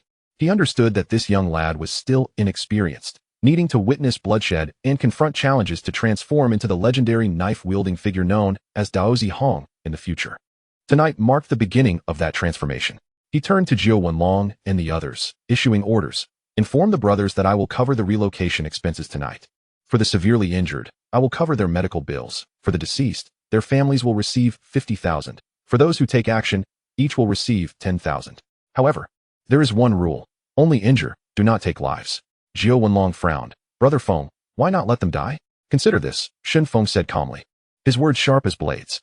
"If one dies, we merely pay 50,000. But what if they are injured? Treating injuries costs money, nursing requires funds. And the longer it drags on, the more we spend. They cannot endure it." Jiao Wenlong suddenly comprehended, inwardly lamenting. This was true calculation. As the orders spread, the village youths, initially hesitant, were ignited with fervor. The figures across from them transformed in their eyes from enemies to mere stacks of cash. "Charge! Let us break through with Brother Feng and slice them apart." In the distance, over 1,000 diminutive figures advanced, a dark tide looming. Shen Feng bellowed, the blade gleaming as it was drawn, a cold aura emanating. He surged forward like an arrow released from a bow, launching himself at the enemy ranks. "Kill! Avenge Brother Yanjiao!" The two tides of humanity collided with a thunderous crash, fists and blades intertwining, screams tearing through the night sky. Shen Feng led the charge, his gaze fixed on Yanjiao's foremost henchman. He leapt into the air, his knife descending with the swiftness of thunder. A muffled thud echoed as the adversary's right arm and leg were severed at the roots, blood gushing forth like a fountain. The rain of blood fell, staining Shen Feng from head to toe. He stood beside the corpse, his blade dripping with blood, resembling a malevolent spirit clawing its way from hell. Silence enveloped the surroundings. Whether they were Siamese or the local ruffians, all stood frozen in place. No one had ever witnessed such ruthlessness. No one had seen a strike so fierce. This was not a brawl, it was slaughter. Shen Feng stood tall, his voice resonating like a bell. I, Shen Feng, am here. Whoever desires my head, come and take it. Those unafraid of death, step forward now. His roar shattered the night sky, akin to thunder crashing down, causing the streets to tremble. Before anyone could regain their composure, Shen Feng had already erupted forth like a raging tiger, his eyes filled with murderous intent, charging into the throng. The steel knife sliced through the air, akin to lightning cleaving clouds, shards of cold light scattering. Severed arms soared through the air, dismembered limbs twisting, blood spouting forth. Only when the pain registered in their brains did the few remaining emit heart-wrenching cries. Among the foremost of the number gang's fighters, some had already turned to flee in terror. Yet, in that fleeting moment, over 300 members of Hong Tai surged forth like a black tide, led by Luo Tianhong, Jiao Wenlong, the three brothers Tony, and Abao. The flash of blades fell, and over a dozen members of the number gang collapsed into pools of blood, bones shattered. Unable to move. My hand is gone. Help me. My leg is broken. My neck is about to break. In an instant, the wails echoed through Yunhua Street, resembling a realm of slaughter. They had never imagined they would encounter such a fearsome adversary. The two forces clashed violently, the street transforming into a bloody battleground, each step stained red with blood. After cleaving down several foes, Luo Tianhong suddenly realized that Shen Feng had been encircled, ensnared in peril. His eyes blazed red, and with a furious roar, he charged forward. Brother Feng, Jia, witnessing this scene, felt his heart explode with alarm. In but a day, Shen Feng's figure had been deeply etched into his mind. In a mere day, this man had commanded both respect and admiration through his might and audacity. Watch your back. Before the words had left his lips, Shen Feng executed a sweeping arc with his blade, sending forth a wave of blood. A dozen diminutive henchmen collapsed, some clutching their ruptured abdomens, others grasping at their slashed throats, struggling for breath before falling still. Some attempted to plead for mercy, but their throats emitted only garbled sounds. Others writhed on the ground, howling, as if only by screaming could they alleviate their excruciating pain. But these cries were swiftly drowned out by the next surge of combat. From above, Shen Feng led a team composed of Siamese and street ruffians, resembling a razor-sharp knife piercing through the front lines. The most terrifying of them all was Shen Feng himself. Those he focused on met either death or disfigurement. None could escape unscathed. He single-handedly pursued 100 foes, like a hunter tracking a beast. Flanking him were Jiao Wenlong, Luo Tianhong, Abao, and the three brothers Tony, advancing relentlessly like valiant guardians. Some members of the number gang were already so terrified they fled in all directions, fearing that a single misstep might cost them their lives. Damn, this is not a fight. This is murder. Does this guy treat our people like grass to be cut down? In the shadows of the rooftop, a cigarette glimmered, and one man gritted his teeth, spitting a curse. Each word ignited with fury. Damn, another exclaimed, a single word encapsulating their shock and fear. They had expected to merely witness the spectacle tonight, only to stumble upon a massacre. Suddenly, the world seemed to hold its breath for an instant. Then, a thunderous explosion erupted from the ground, as if the thunder had returned. Boom. A bolt of lightning split the heavens, illuminating the night sky in its entirety. 7 figures emerged from the rooftop, 6 men and 1 woman, their presence as formidable as iron. The leader, wearing black-framed glasses, bore an expression devoid of emotion. Not far away, atop another building, stood another group. Hu Shuyong's hand, gripping the railing, trembled slightly. His face darkened as he silently observed the chaos below. He understood all too well that it was fortunate he had not rashly intervened tonight. He had underestimated Shen Feng. Such a character was simply not one he could provoke. After a prolonged silence, he quietly commanded, "Pass the word down. The number gang is forbidden from stepping foot on Xiun Mountain, ever." Street brawls are contests of ferocity and courage. When Hong Tai's men, led by Shen Feng, charged forth, the once dominant thugs of the number gang crumbled within a mere 10 minutes.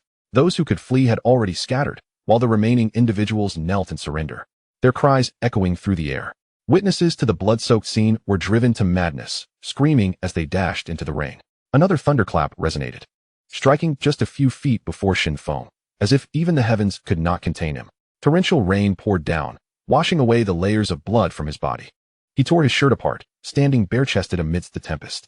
On his right arm, a majestic dragon coiled upwards from his shoulder, its head poised at his chest, scales and claws flaring as if ready to soar into the skies. Conversely, a fierce tiger roared down from his left shoulder, its sharp fangs bared, eyes ablaze, converging at his chest. The clash of the dragon and tiger seemed poised to burst forth from his skin, instilling fear in all who beheld him. He stood atop the building, as unwavering as a chiseled statue, his aura of menace still palpable. Surrounding members of Hong Tai and local ruffians gazed up at him with fervent admiration, as though witnessing the descent of a deity.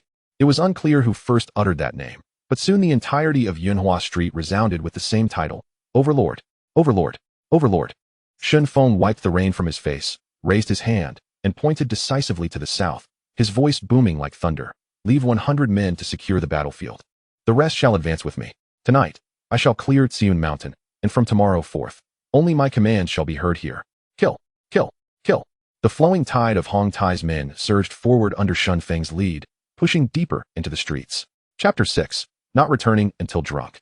Pastor Mao Dunhua stood resolutely atop the building, his underlings shielding him from the rain with an umbrella. Gao Fei stood beside him, his hands trembling uncontrollably, lips quivering, his eyes wide with shock. He had never encountered such a youth, so fierce, so commanding. He could no longer be referred to as a mere thug. He silently thanked his fortune for not having crossed paths with Shen Feng in his youth. He felt grateful to be merely an observer in this theatrical performance now. Mao Dunhua clasped his hands tightly, whispering, "Grant me composure in facing the irrevocable fate. Grant me fortitude to shake the more malleable reality. And grant me discernment to see what can change and what cannot be defied." The night was as dark as ink. Tsiun Mountain was no longer tranquil. Shen Feng led his men, sweeping through the streets, advancing step by step. The sounds of metal clashing against flesh reverberated, and the air was thick with the scent of blood, reminiscent of rust. Tomorrow's wasteland would surely bear witness to several nameless, lifeless corpses. The howling wind sounded as if the vengeful spirits from the depths were screaming. The glint of blades met no resistance, the assault surging forward like a tidal wave, unstoppable in its momentum. The remnants of the Number Gang fled in disarray, and the other scattered factions crumbled under the onslaught, utterly defeated. Those who submit live, those who resist perish. This was the ironclad rule set by Shen Feng. With each stronghold conquered, he stealthily seized the hidden safes of the adversaries. His actions deft and unhesitating, taking lives and amassing wealth. He reveled in the spoils, a skill well honed by those who emerged from the underbelly of the underworld. When Wei Jixiang, accompanied by a few subordinates, hurriedly arrived, the sight before him halted him in his tracks, his heart racing. Blood stained the cobbled streets. Dismembered limbs littered the alleyway. He quickly grabbed a small thug who was clearing the bodies, asking, "Brother, what on earth happened here?" A flash of cold steel. A blade rushed towards his neck. Wei Jixiang stepped back quickly. "Wait, I'm one of you." The towering young man hesitated, lowering his blade slightly, and growled, "Which faction are you from? If you're not from Hong Tai, get lost." "I am Wei Jixiang, from Hong Tai." He hastily declared his identity. Upon hearing this, the young man instantly donned a smile, scratching his head. "Oh, it's Brother Jixiang. My apologies. I'm called Feiji, under Tian Hong's command. Please don't report me to my superiors. I can't afford the consequences. Where are Dong and the others? What is going on here?" Wei Jixiang pressed. Feiji pointed to the south with pride, saying, "Brother Feng personally took down the Number Gang's leader and is currently leading the charge through other districts. From tomorrow, Tsiun Mountain will be entirely our Brother Feng's territory." As those words fell, Wei Jixiang exchanged a glance with his companion, and a chill ran down their spines, their hair standing on end. Tap, tap, tap. At the end of the street, the sound of synchronized, heavy footsteps approached. Shen Feng appeared, a cigarette clenched between his lips, a bloodied machete in hand, walking forward in silence. Behind him followed a group of his men, drenched in blood, Siamese thugs, each with steely gazes and expressionless faces. They spoke not a word. Their footsteps conveyed everything. It was a rhythm that crushed the enemy's resolve, a drumbeat heralding the arrival of dominion. Wei Jixiang and his companion stood rooted to the spot, their hearts pounding as if an invisible force pressed upon their very souls. In that moment, they nearly succumbed to the urge to kneel. The title Emperor of the Underworld had once been merely a mythical symbol for Wei Jixiang. Now he understood. The answer lay within 3 words: Shen Feng. At 1 o'clock in the deep night, Tsiun Mountain had been irrevocably transformed. As the smoke cleared, the streets fell silent, the traces of battle meticulously erased. The Tin restaurant in the west glowed brightly, filled to capacity, a sea of dark heads, as if the entire mountain had gathered in one place. All eyes were fixated on the figure at the table, Shen Feng. Standing at 6 feet 2, he loomed like a mountain, silent yet unapproachable. His very presence exuded an aura of power that left others breathless. Jiao Wenlong stepped forward, his voice trembling with barely contained excitement. "Brother, we only suffered a few minor injuries. There were no fatalities." Shen Feng nodded slightly, This outcome was hardly unexpected. Who had charged at the forefront? Jiao Wenlong, Luo Tianhong. A Jia, Tony, a Hu, a Bao. Each was a formidable character capable of taking on 10 foes, seasoned in bloodshed. Yet it was he himself who had truly breached the enemy lines. The defenses of the Number Gang crumbled before him like paper, collapsing entirely once breached. The saying "a short mule can still kick like a horse" does not merely refer to martial prowess, but encompasses the spirit and influence capable of turning the tide. Congratulations to the host for completing the cleansing of Tsiun Mountain. Reward: 10 attribute points, master-level marksmanship. A wealth of knowledge about firearms flooded his mind. From disassembly to practical use, from aiming to countermeasures, all crystal clear. Though small, the bullet could rewrite fate. This reward came at the perfect moment. He pulled his thoughts back, surveying the eager, blood-streaked faces of his brothers below. You all fought valiantly tonight. I have not misjudged any of you. Shen Feng gestured toward the towering pile of cash beside him. Each of you will receive 10,000. Collect from Jiao Wenlong. Tonight, we shan't return until we are intoxicated. Not returning until drunk. Long live Brother Feng. The roar shook the beams of the room. Laughter, cheers, and clinking glasses rang out in a jubilant cacophony.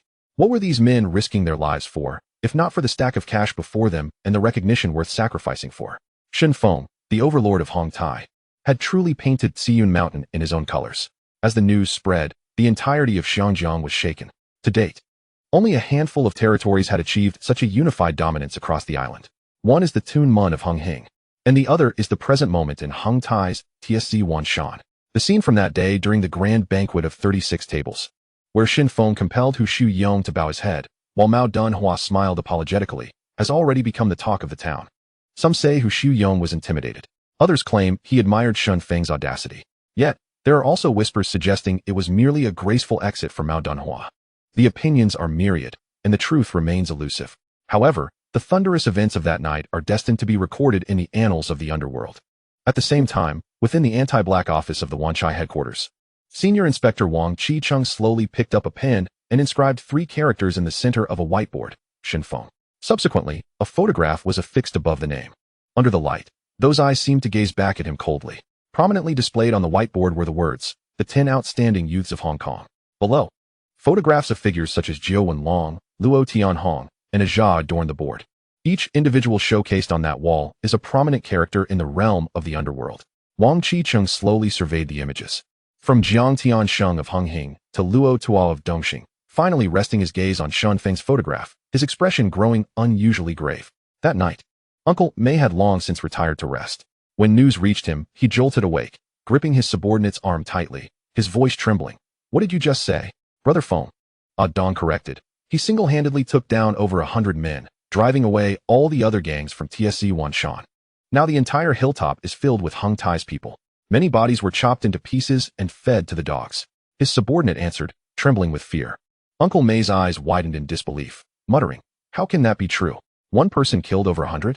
Yet, whether he believed it or not, he silently rejoiced at having supported Shen Feng. It was indeed the right path. The complete unification of TSC Wanshan meant an influx of wealth. And as the leader of the society, he was acutely aware of this. No, he must elevate Shen Feng even further. With such a fierce character emerging, letting him take the lead to shield everyone from calamity was indeed a fortuitous turn of events. Outside, the winds and rains raged, and with such a flamboyant persona, no one could predict how long he would endure. But one thing was certain, TSC Wanshan was now firmly in Hong Tai's grasp. The following morning, at the entrance of Hong Tai's TSC Wanshan headquarters, Jiao Wenlong was reporting the current status of their territory to Shen Feng. Presently, TSC Wanshan boasted only 4 bars, KTVs, and nightclubs, 20 underground gambling dens, 8 bathing centers and saunas, 10 billiard halls, and 30 horse racing venues, generating a monthly protection fee income of just over 2 million. In contrast, Shen Feng had recklessly splurged 360,000 the night before. Comparatively, this routine income seemed utterly trivial. However, the heist that night yielded a staggering 20 million in cash, truly a windfall. The reasons for this were well understood by Shen Feng. As a ruffian emerging from the housing estates, he was acutely aware that these local bullies often trafficked in illicit trades, hiding their wealth deep. He scanned the gathered individuals and began delegating tasks. Jiao Wenlong, henceforth you will manage the accounts of the headquarters, and the roster will also be entrusted to you. Understood, Brother Feng. Jiao Wenlong immediately replied. Shen Feng then turned to Luo Tianhong. Tianhong, you will serve as the leader of the Special Operations Team, overseeing the armed forces. Select the strongest team. not exceeding 100 members, and conduct monthly training sessions. All younger brothers have a chance to be selected, with an elimination system in place. Luo Tianhong thumped his chest. Rest assured, Brother Feng, I'll handle it. Next, Shen Feng addressed Bao and Tony. Bao, Tony, and Ahu. You three will serve as deputy leaders and must work in unison. Daily, lead the training for the brothers, and quickly arrange for a few cooks to come. Every younger brother must have meat at every meal and drink milk daily. Many are still in their foundational stage. Tony murmured softly, Brother Feng, might this expenditure be too great? Bao sighed, Brother Feng, we don't need to be this extravagant. Shen Feng waved his hand, leave the finances to me. Since they call me Brother Feng, I must take full responsibility for them. A well-fed person has the strength to fight. He turned to Aja. Take a few people and rent a building in the coming days. Both a boxing gym and a company must be established. Remember, we need to register a property management company. Our current protection fees are far too low. Moving forward, every household in TSZ Wanshan must pay. As his words fell, the eyes of everyone present gleamed with admiration. This was a true leader, possessing unparalleled audacity. Who would have thought not even the ordinary residents would be spared? Such methods were utterly ruthless. In the future, the name Shen Feng would likely evoke more fear than that of Dong Zhuo in years past. A name that could silence children's cries. If Shen Feng were aware of their thoughts, he would surely give them a sound thrashing. Shen Feng continued to outline tasks. Additionally, recruit a batch of workers skilled in plumbing, gas fitting, and electrical work. These individuals will be arranged into the property management company to service every household in the estate. Upon commencement, ordinary younger brothers will receive a starting salary of 3,000, while you key members will earn no less than 10,000, with further adjustments to follow. Moreover, the old rule of expanding recruitment remains. What I seek are the elite, capable of fighting and following orders. Everyone was filled with fervor. A monthly salary of 3,000 in this era surpassed that of most office workers. To follow a leader willing to invest in his subordinates and possessing capability was their fortune. Shen Feng emphasized once more. Lastly, no one is permitted to touch narcotics. Whether selling or using, anyone caught will find no way back. I also do not allow anyone to deal drugs on my territory. If caught, regardless of whose person it is or which gang they belong to, they will face severe consequences. In a few days, summon all the business owners in TSC Wanshan. I will set the rules for them. Jiao Wenlong cautiously reminded, Brother, Hong Tai requires monthly remittances. If we continue spending like this, we might not have much left by the end of the month.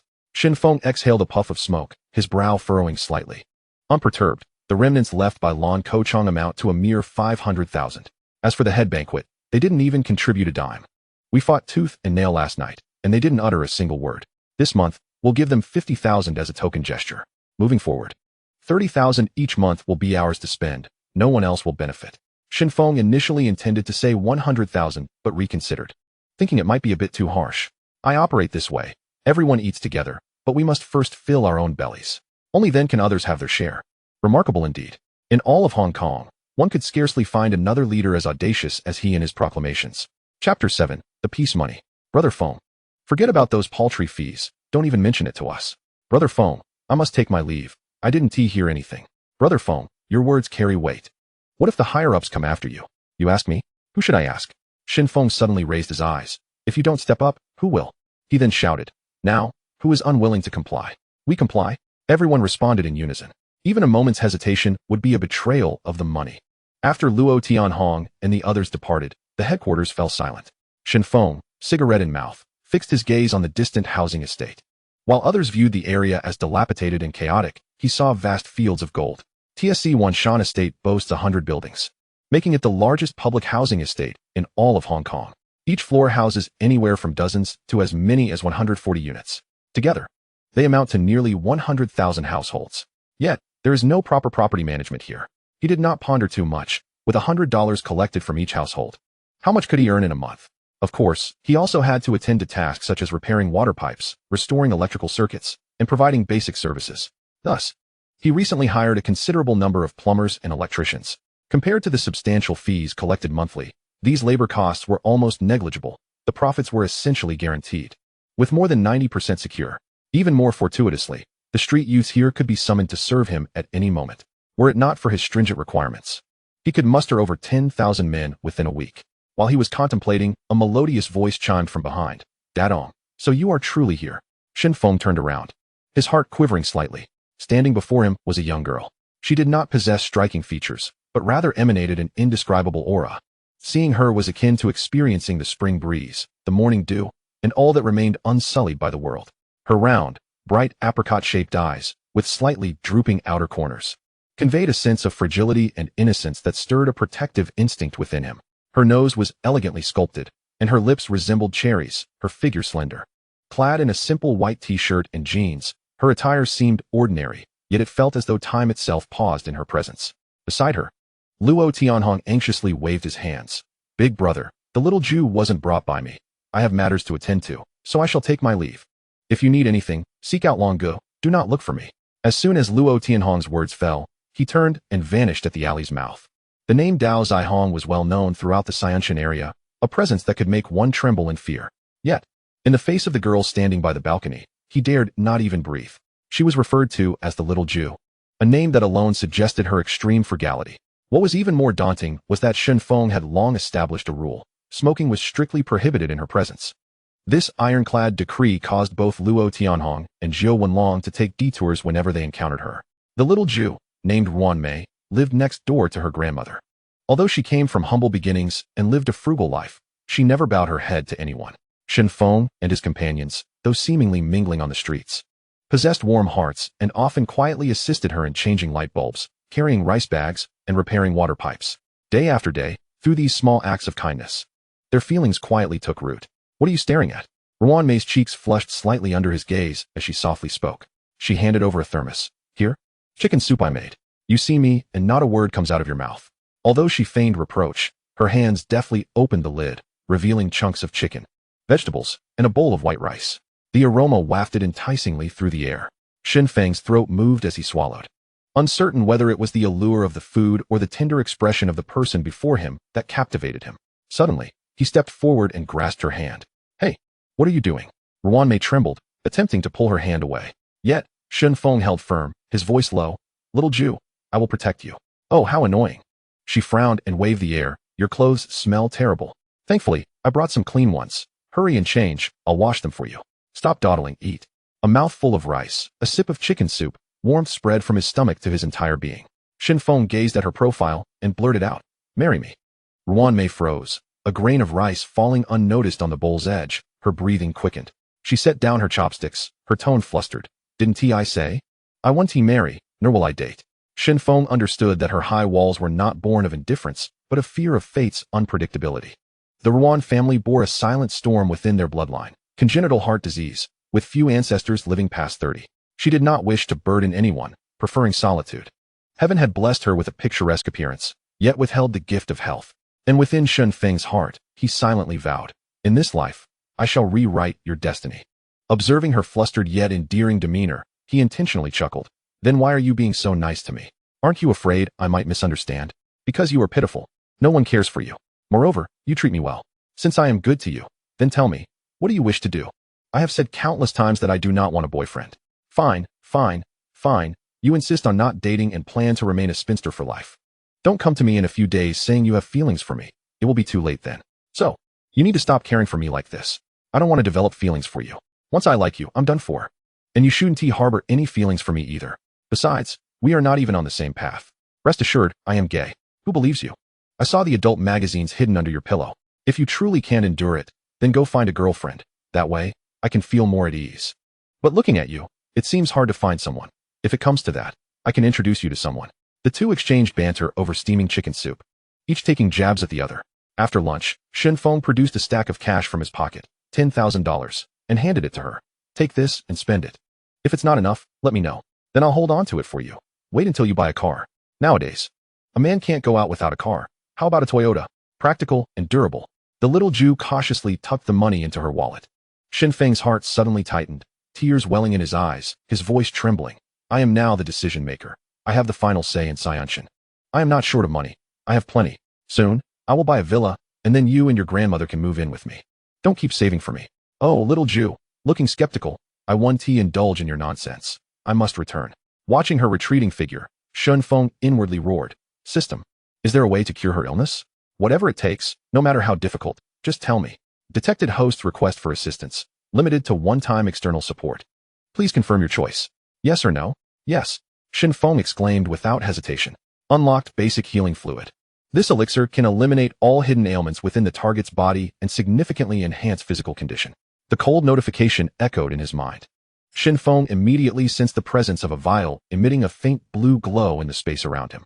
He swiftly retrieved it, unable to contain his excitement. Little Jew. What is it? She turned back. He hurried to catch up and pressed the vial into her hand. This is a supplement. Drink it immediately.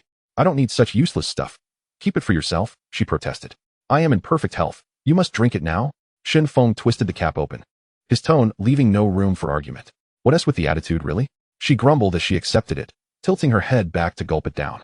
As the liquid slid down her throat, her complexion gradually became rosy, as if she had been illuminated. So you're really leaving now? Shen Feng understood that if he revealed the truth, she might not believe him. He planned to take her to the hospital for a full checkup next time, and she would naturally understand. He smiled gently. I consulted a doctor. For someone in your condition, even with congenital heart disease, one must persist in exercising. You knew all along. Ruan paused, as if something within her had been gently stirred. The secrets I know extend beyond this. A few days later, within the Dragon Nest building, Shen Feng sat in a spacious and brightly lit office, adorned with exquisite decor. On his desk lay a stack of documents pertaining to the Longting Group's gaming company, property management company information, and numerous financial statements. This building, for which he paid an annual rent of 500,000, was secured through negotiation. The first 5 floors housed a fitness club, boxing gym, and employee cafeteria. The 6th to 10th floors were designated for the gaming company, while the 11th to 15th floors belonged to the property management office. The top 3 floors were reserved for the upper management of the group. The name Dragon's Nest was bestowed upon it by him personally. He envisioned that this place would, much like an eagle's nest, incubate a succession of exceptional individuals. When hundreds unite as one, their momentum is unstoppable. The gaming hall has already opened its doors to patrons, and he has invested heavily in recruiting technical talent, establishing a production line. The property management company has also rapidly expanded, absorbing numerous skilled artisans, and has even secured the service contracts for the entire TSE Wanshan housing estate in one fell swoop. In that neighborhood, Shen Feng is regarded as a godlike figure. Each household pays a monthly fee of $100, which affords them a range of services including cleaning, maintenance, and security, to which the residents wholeheartedly comply. Not to mention, if he were to issue a command, the youth of the estate would take to the streets armed, without a hint of hesitation.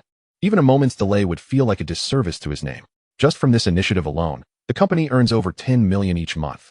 And this does not even account for the revenue collected from the street shops, mahjong parlors, and gambling dens. The number of members at the TSC Wanshan faction has also surged, from an initial 360 to an impressive 2,000. This is the result of Shen Feng's meticulous orchestration and strategic maneuvering. He calculates precisely. The group's monthly income is approximately 15 million, with expenditures at 8.5 million, netting around 6.5 million. However, the initial investment was staggering. Renovations, furniture, equipment, vehicles, and venue construction totaled nearly 20 million. Had it not been for the property management sector recovering funds early on, his savings would have long been depleted. Presently, there remains over 23 million in the account. Amidst the swirling smoke, Shen Feng spoke. So what do you think? I told you. Working with me means no one goes hungry. Jiao Wenlong, do you still worry about the faction's expenses? The crowd exchanged knowing smiles, their faith in him unwavering. With just the property management company, he has rewritten the rules of the Hong Kong underworld. The common people have benefited and willingly parted with their money. The organization has found a reliable revenue stream, solid as a rock. This is the true mark of a leader. Chapter 8. Only recognizing money, not personal loyalties.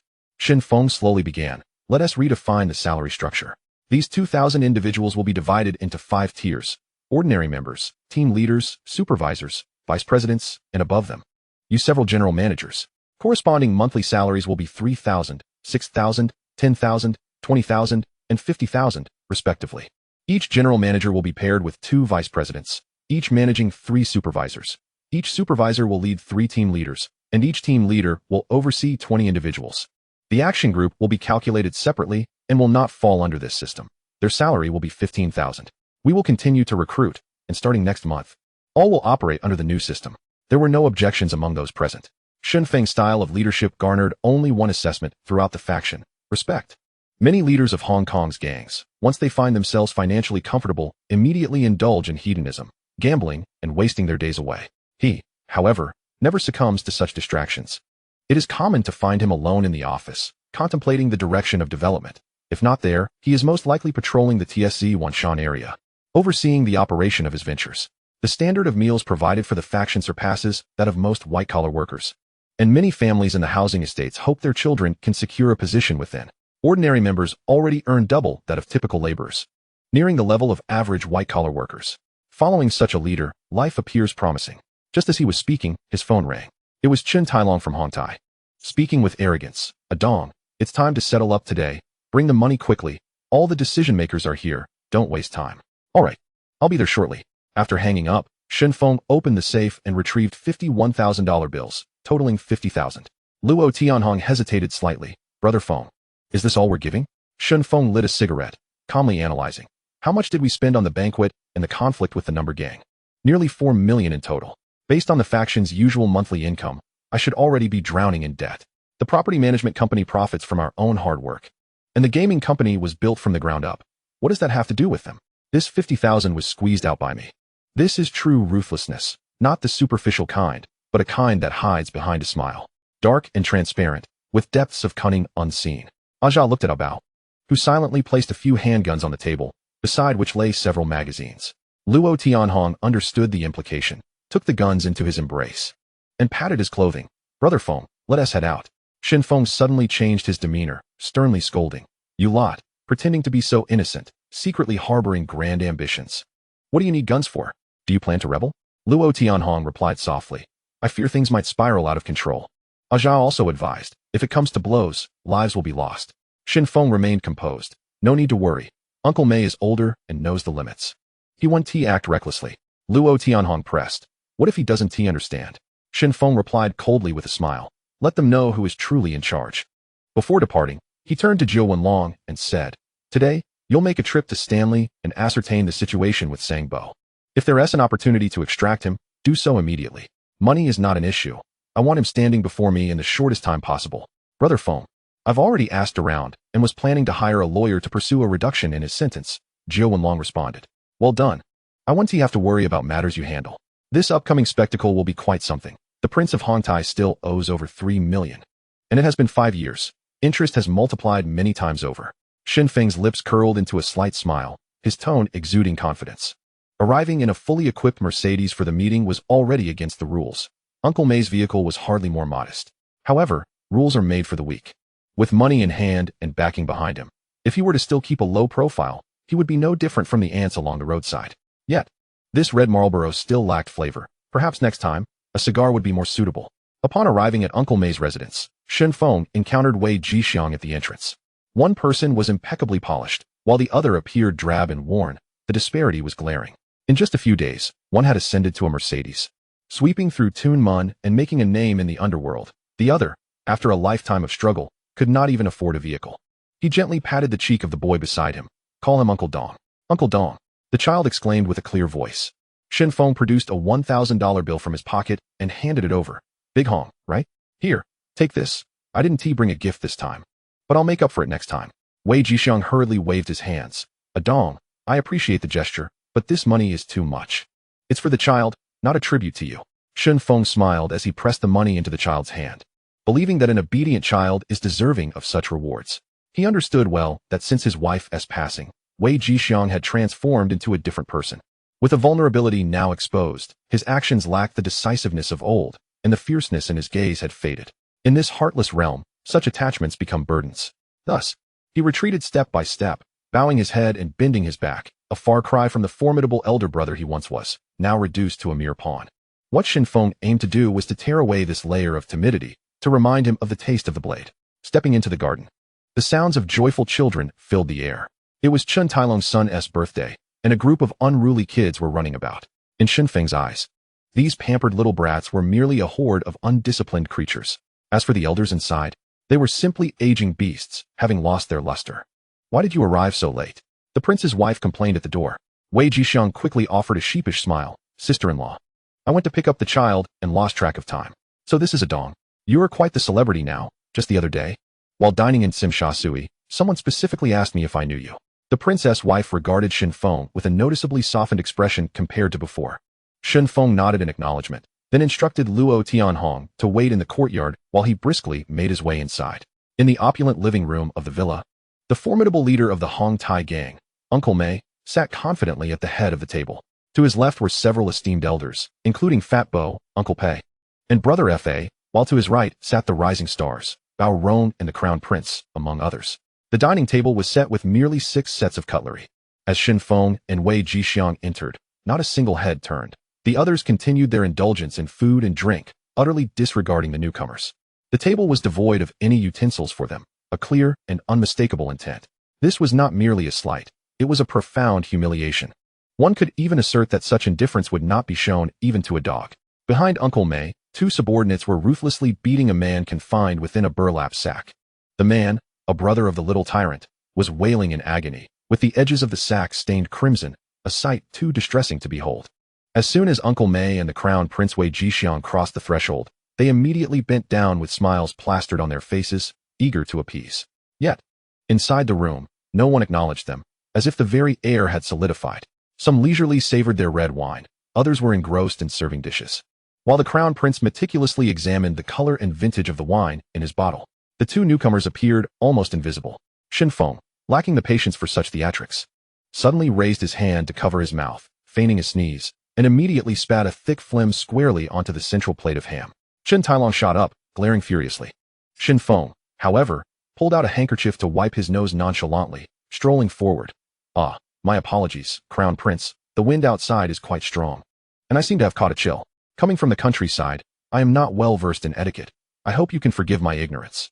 Though his words were an apology, his tone dripped with sarcasm. Uncle Mei, intending to seize the opportunity to assert his authority, could only intervene to diffuse the situation. "Enough. Enough, take it away and replace it." Adong did not mean any harm. Fat Bo disdainfully set down his chopsticks. "Adong, you've been to Tsiun Mountain for so long, it's time to settle up. How much have you earned this month? When will the hall fees be paid?" Originally, Shen Feng planned to hand over 50,000, but the countenance of the people before him was so repugnant that he felt a wave of nausea. Instead, he produced a stack of bills from his pocket and coldly tossed them onto the table. "Old ding. This is the public fund for Tsiun Mountain this month, 10,000. "What? Just 10,000? Where's the rest of the money?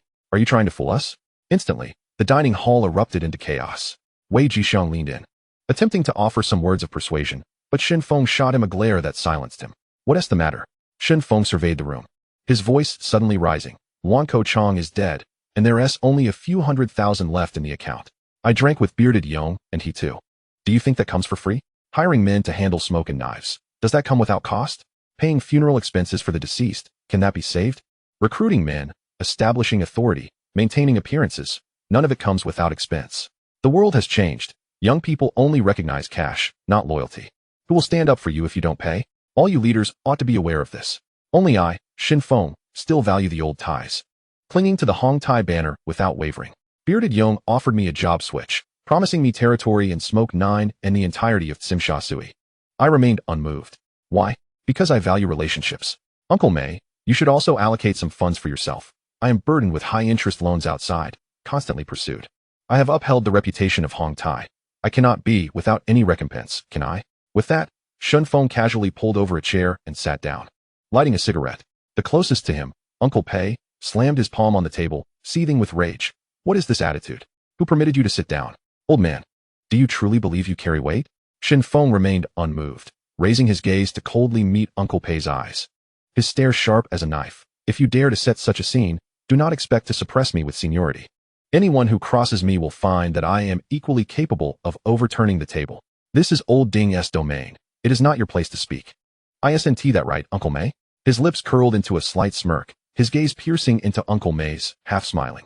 The hall fell into a profound silence, all present intimidated by his fierce demeanor. After all, Shen Feng had clearly stated that only Uncle Mei had the authority to speak here. Everyone else was to remain silent. Uncle Mei's heart sank as he realized that the wolf he had nurtured was now ungrateful and ravenous. Chen Tailong, as the Crown Prince of Hong Tai, also rapped the table. "Adong, you think you can dismiss us with just 10,000? You have opened a property company. Each household must pay their dues, no?" Shen Feng exhaled a puff of smoke. "Crown Prince, you were born into wealth. How can you understand the struggles of the lower class? First, my company is a legitimate business, entirely separate from the gang. Second, are you suggesting that my subordinates should work for free? I charge property fees, not protection fees.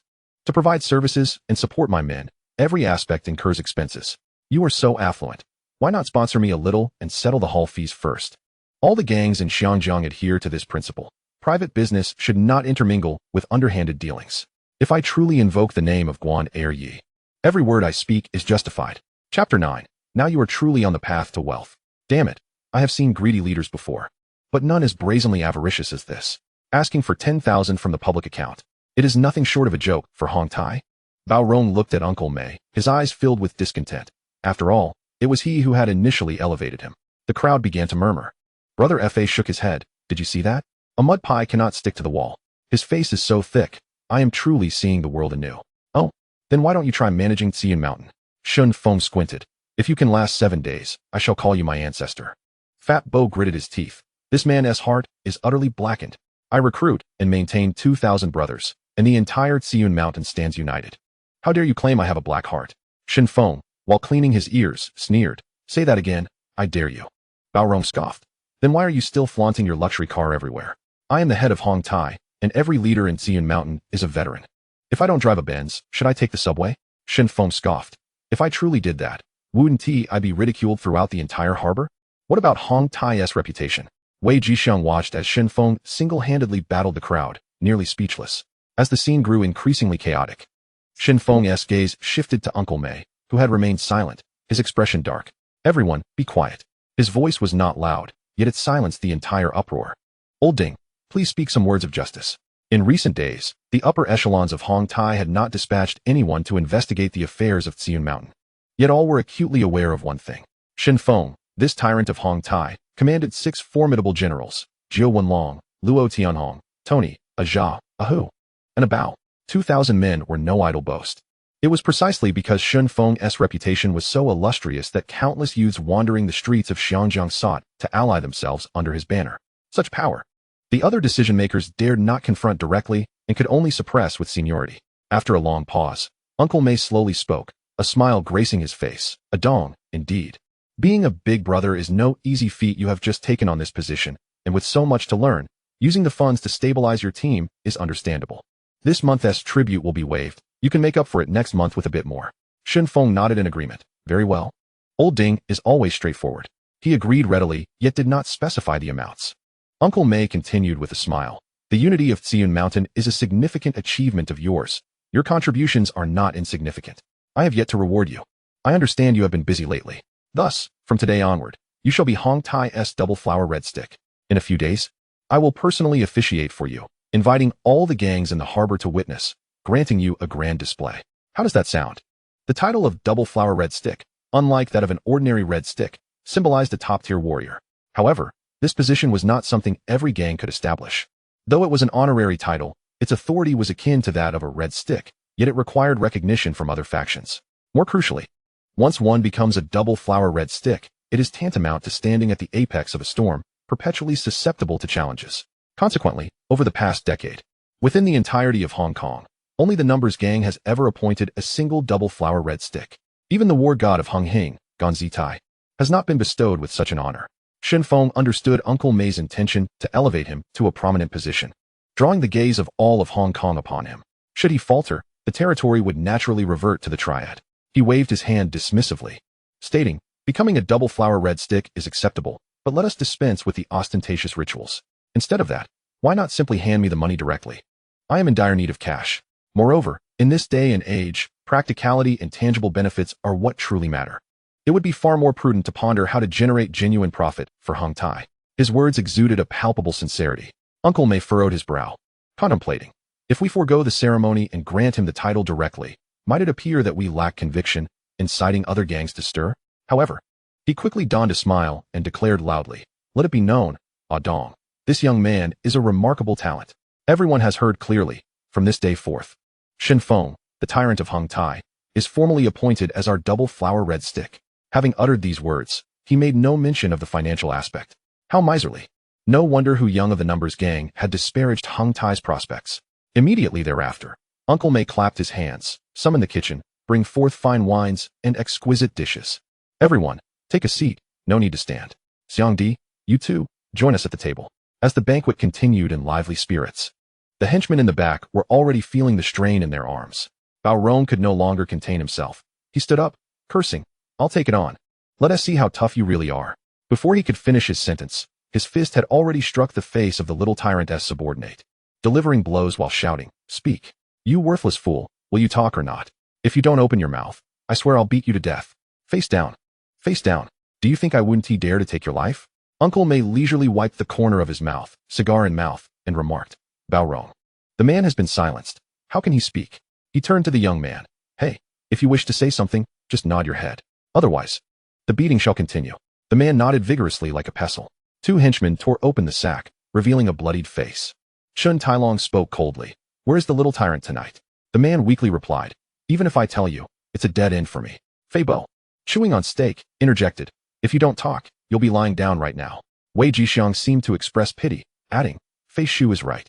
People like you are of no use alive, especially not for that treacherous little tyrant." The underling looked up at Wei Jixiang, his voice trembling. "Brother Xiang, I have a wife and children. Save your breath, stop the prattling." Shen Tailong, hearing this, sighed softly, drew a silver pistol, clicked the bullet into the chamber, and stood up. "Let us make this real. Hold him down." The muzzle was firmly pressed against the man's temple. The man trembled violently, tears and snot streaming down his face, pleading, "No, Prince brother, spare me. I truly don't want to die. Please, no."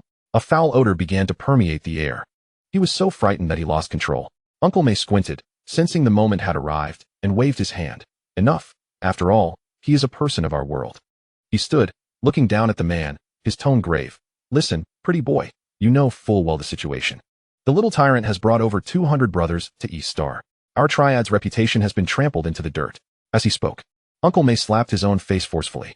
"If you speak now, you may yet keep your life. Here, 30,000 in cash. Along with a plane ticket to the Treasure Island, your family can be reunited. Wouldn't it be better to live peacefully?" Wei Jixiang urged. "You should speak up. Uncle May is giving you a chance. What more do you want?" Under a barrage of threats and temptations, the underling finally succumbed. Lowering his head in confession, "The little tyrant will be at the chicken and duck stand to collect debts at 3 this afternoon." "Good." Uncle May's lips curled into a smile, raising his hand slightly. Two henchmen immediately understood the cue, swinging iron rods directly at the man's head, instantly knocking him unconscious. Such a pristine place, how unsightly to have blood spilled. Shen Tailong frowned, straightening his suit collar, and dragged the body to the back mountain to bury it. The others resumed their seats. "At 3 this evening, we strike at the chicken and duck stand. Who will deal with the little tyrant?" Uncle May scanned the room. Shen Tailong promptly responded, "Let Xiang Di and Ah Dong handle it." "Excellent. These two are our Triad's most formidable fighters.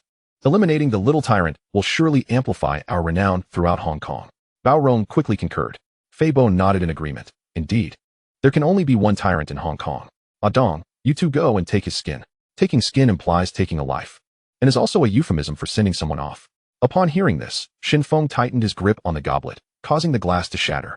He had already harbored such intentions. Setting down his utensils, he stood up, slowly brushing the shards from his palms, clenched his fist, stretched his shoulders and neck, and with a chilling demeanor, declared, "Let us go, Brother Xiang. It's time to attend to business." All eyes turned to him, filled with awe. That goblet was made of tempered glass, not to mention crushing. Even an ordinary person would struggle to destroy it with bare hands. What defines a double flower red stick? This individual before us is a living testament. Watching the two exit the dining hall, Uncle May whispered, "Spread the word about Hong Tai's elevation to double flower red stick. Tomorrow, I want all of Hong Kong to know that Hong Tai has a new tyrant named Shen Feng, with someone of his caliber holding the fort. Who would dare to underestimate us? The world is treacherous, fraught with storms." Fei Bo smiled slightly. "Tomorrow, I'll arrange for the newspapers to publish the news, elevating his name." His words were calm, yet concealed a sharp edge. To kill, sometimes it is unnecessary to act personally. Uncle May nodded, spread the rumor, stating that the tyrant personally dealt with the little tyrant. Outside the villa, Wei Jixiang had just finished advising his son when Shen Tailong approached. Patting him on the shoulder, "Xiang Di, you're about to strike it rich." "Oh." Wei Jixiang smiled gently, his tone warm, yet lacking surprise. Shen Tailong grinned widely. "You hold half the shares of the VCD factory. You'll be so wealthy that your pockets 1T suffice. Sigh, when will the dividends arrive?" Wei Jixiang rubbed his hands, a hint of embarrassment on his face. Soon, the money will be in your pocket shortly." Shen Tailong replied nonchalantly, "I truly need cash." Wei Jixiang scratched his head, his tone earnest. "Stop pretending to be poor. You always act this way. How tiresome." Shen Tailong chuckled, giving him a pat on the shoulder before turning to leave. Wei Jixiang watched his retreating figure, letting out a soft sigh. 5 years ago, he had risked his life to save the prince, earning a promise of shares in a VCD factory. Yet, all these years later, the factory had flourished. but the dividends had never materialized. He turned to Shen Feng, forcing a smile and shaking his head. Let us go. The wheels rolled over the cobblestone path. As Luo Tianhong drove the tiger head car far from the villa gates, Wei Jixiang said to Shen Feng beside him, "Ah Dong. I've already spoken with Lan Mingquan and Shen Sha. They are people I trust." Shen Feng exhaled a puff of smoke, leaning back in his seat, casually stating, "Lan Mingquan is a loyal dog, but Shen Sha is different." He asked with Uncle Mei, "What did you say?" Wei Jixiang was taken aback, clearly not comprehending. Chapter 10, Never engage in a direct confrontation. Ash lightly fell from the cigarette. Shen Feng's gaze remained tranquil. "There are matters you do not understand now. Ask Lan Mingquan after today's work, and you will know. As the elder brother, one cannot divulge everything. He is acutely aware that when the time for reckoning arrives, Uncle Mei will personally eliminate Wei Jixiang and the reckless ones, leaving only Shen Sha. Various clues have long been laid out as foreshadowing." Wei Jixiang fell silent. Though he uttered no words, he sensed the complexity of the situation. At that moment, Luo Tianhong glanced back from the driver's seat. "Brother Feng, do you suspect even me?" "Suspect you? I could take you down with my eyes closed." Shen Feng raised his hand for another slap, focusing intently on driving. If he hit someone, he wouldn't compensate. Luo Tianhong scratched his head and chuckled. "Should we return to Tsiun Mountain to gather our forces first? Where's your brain?" Shen Feng frowned. "Just call Tony to get the action team out to stretch their legs. The new guy should also get a taste of the heat." "Oh, should I call now?" Luo Tianhong was about to pull out his phone. "Drive. Are you trying to get yourself killed?" Another slap fell. Upon receiving the command, the boxing gym in Longchao building erupted with excitement. Tony swiftly called the roll, and everyone grabbed their weapons, rushing towards the underground garage, climbing into several black troop carriers. Engines roaring, ready for action. The troop carriers were more agile than the large vans, boasting powerful engines and compact bodies, perfectly suited for weaving through the narrow streets of Hong Kong. When Shen Feng and his group reached the Yao Ma Ti chicken and duck stall, several military green vehicles were already neatly lined up along the roadside. The brothers of the action team stood by, and upon seeing Shen Feng exit the car, they promptly straightened up and shouted in unison, "Boss." The roar shattered the street's tranquility, startling passers-by. This group of individuals, dressed sharply and exuding an air of arrogance, seemed to wear the essence of the underworld on their faces. Wei Jixiang quietly assessed these men, his eyes subtly shifting. Shen Feng approached Tony and said, "Move the vehicles further away. Don't block the intersection. Brothers, disperse and don't gather in a way that attracts attention." "Understood," Tony replied, casually handing over a machete wrapped in old newspaper. Shen Feng accepted it and passed it to Luo Tianhong. Luo Tianhong glanced at the 8-sided sword in his hand before handing the machete to Wei Jixiang. Wei Jixiang, as if grasping something scalding, hurriedly tucked the blade into his waistband and pulled down his shirt to conceal the hilt. Luo Tianhong wished to mimic him, but the 8-sided sword was too long. Stuffing it in would only cause it to protrude. He frowned. Shen Feng chuckled lightly. "It's fine, if we really encounter the police. Just say it's a collector's item. In West Kowloon, brother, remember to bail me out. Deducting my wages is acceptable." Luo Tianhong grinned widely.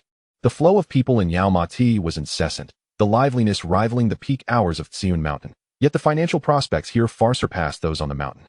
Zhou Wenlong leaned closer to Shen Feng, quietly stating in front of Wei Jixiang, "Brother, the matter you mentioned has been taken care of." Shen Feng nodded in understanding. "Got it." Zhou Wenlong scanned the street and suggested, "How about we try taking over a street first? Temple Street is nearby. That area is quite lucrative. Once we take control, we could easily rake in several million each month. Do not rush. Refrain from always thinking about using knives and sticks. The underworld is not built on violence. Relationships, face, and rules are fundamental. For now, we are all law-abiding citizens." Shen Feng exhaled a puff of smoke, his tone calm. Before he could finish speaking, a bald man wearing flip-flops approached, his floral shirt unbuttoned, a cigar dangling from his mouth, exuding an imposing presence. Upon spotting Shen Feng, he quickened his pace. "Brother Feng, I'm the bald guy from Yongji's side." Despite his age, his demeanor was not haughty, and he called out Brother Feng with natural ease. Shen Feng recognized him as a favored disciple of Hu Yong. He nodded. "Have a seat." "No need." The bald guy lowered his voice, saying, "Yongge asked me to pass on a message. Dongxing has already caught wind of your movements. Be extra cautious." After delivering his message, he turned to leave. Shen Feng called after him, "Please thank Yongge for me. I'll treat him to tea another day." The bald guy waved his hand and quickly departed. Unable to win over Hu Yong, he intended to approach as a friend instead. On Wei Jixiang's turf, Shen Sha was quietly conversing on the phone. Lan Mingquan, drenched in sweat, burst into the room. "Aren't you leaving? Things are about to get serious." Shen Sha waved his hand. "Just a moment, I'll be right there." Before he could finish speaking, he lowered his head to continue his call. Hurry up. They're about to come. Don't shout. Lan Mingquan gripped his arm, dragging him out in a fit of anger. All right. Shen Sha reluctantly hung up the phone and hurried out the door. With Shen Feng's command, the action team of over 100 had already assembled. In contrast, Shen Sha, who was closer to the chicken and duck stall, had only just set out. He had once saved the prince's life, but in return, he received nothing but empty promises day after day. Meanwhile, Shen Feng's subordinates were all well-equipped and exuded a formidable presence. Under the blazing sun, Wei Jixiang stood in the center, his brows furrowed, feeling agitated. In a villa in Kuntong, Hong Tai's prince, Chen Tailong's son, led a group of youths. Surrounding Wei Jixiang's son, Da Hong. My dad says your dad is a dog that eats shit. Shit-eating dog. Shit-eating dog. The insults persisted for several minutes, and finally, Da Hong erupted, lunging at them to fight. However, his small frame was quickly overwhelmed and pinned to the ground. Wei Jixiang observed coldly from the side, a smile playing on his lips. Just as Da Hong managed to mount one of his opponents, Wei Jixiang strode forward, grasping Da Hong's ear fiercely, demanding, "Who told you to throw a punch? Come here. Come to me." He followed up with a swift slap, delivering a harsh reprimand. Still daring to fight? You think you're impressive, huh? At the Yao Ma Tea chicken and duck stall, the ground was littered with cigarette butts. Jiao Wenlong took a sip of chilled beer, swishing it in his mouth before speaking. Brother, I heard that little overlord is now with Dongxing's golden hair tiger. Shen Feng's expression remained unchanged as he coldly replied, whether it's golden hair tiger or the king of heaven, no one can save him today. After a pause, he commanded, pass the word down. Everyone else can be released, but little overlord must be kept. Understood. Tony nodded in agreement. Just then, a piercing screech of brakes sliced through the air. A blue convertible came to a steady halt by the roadside. Two men emerged from the vehicle, one of whom was the golden hair tiger, one of Dongxing's 5 tigers, along with little overlord who had defected from Hong Tai to Dongxing. As they rounded the corner, Dongxing's thugs quickly gathered behind them. Shen Feng reached into the shadows to retrieve a metal tang knife, while Luo Tianhong drew his 8-sided sword. And Tony and the others brandished their machetes. The members of the action team, hidden nearby, surged forth to support. Each of these individuals had been meticulously chosen, sporting neat buzz cuts, muscular physiques, fierce gazes, and a grim demeanor. The real-life golden hair tiger was a towering figure, his golden locks cascading over his shoulders. His body built like iron. With a cigar clenched in his mouth, he sauntered over with a swagger, his words dripping with provocation. Oh, so you're a Dong? Do you even know who I am? Just saying my name might make you tremble. Noticing Shen Feng's silence, golden hair tiger grinned, introducing himself. I am Dongxing's red stick, known as golden hair tiger Xiameng. It's fine if you don't recognize me. Just know that Dongxing has your back. If you give me a little face today, we can let this matter slide. In the underworld, who hasn't switched sides before? Otherwise, haha. The consequences could be dire.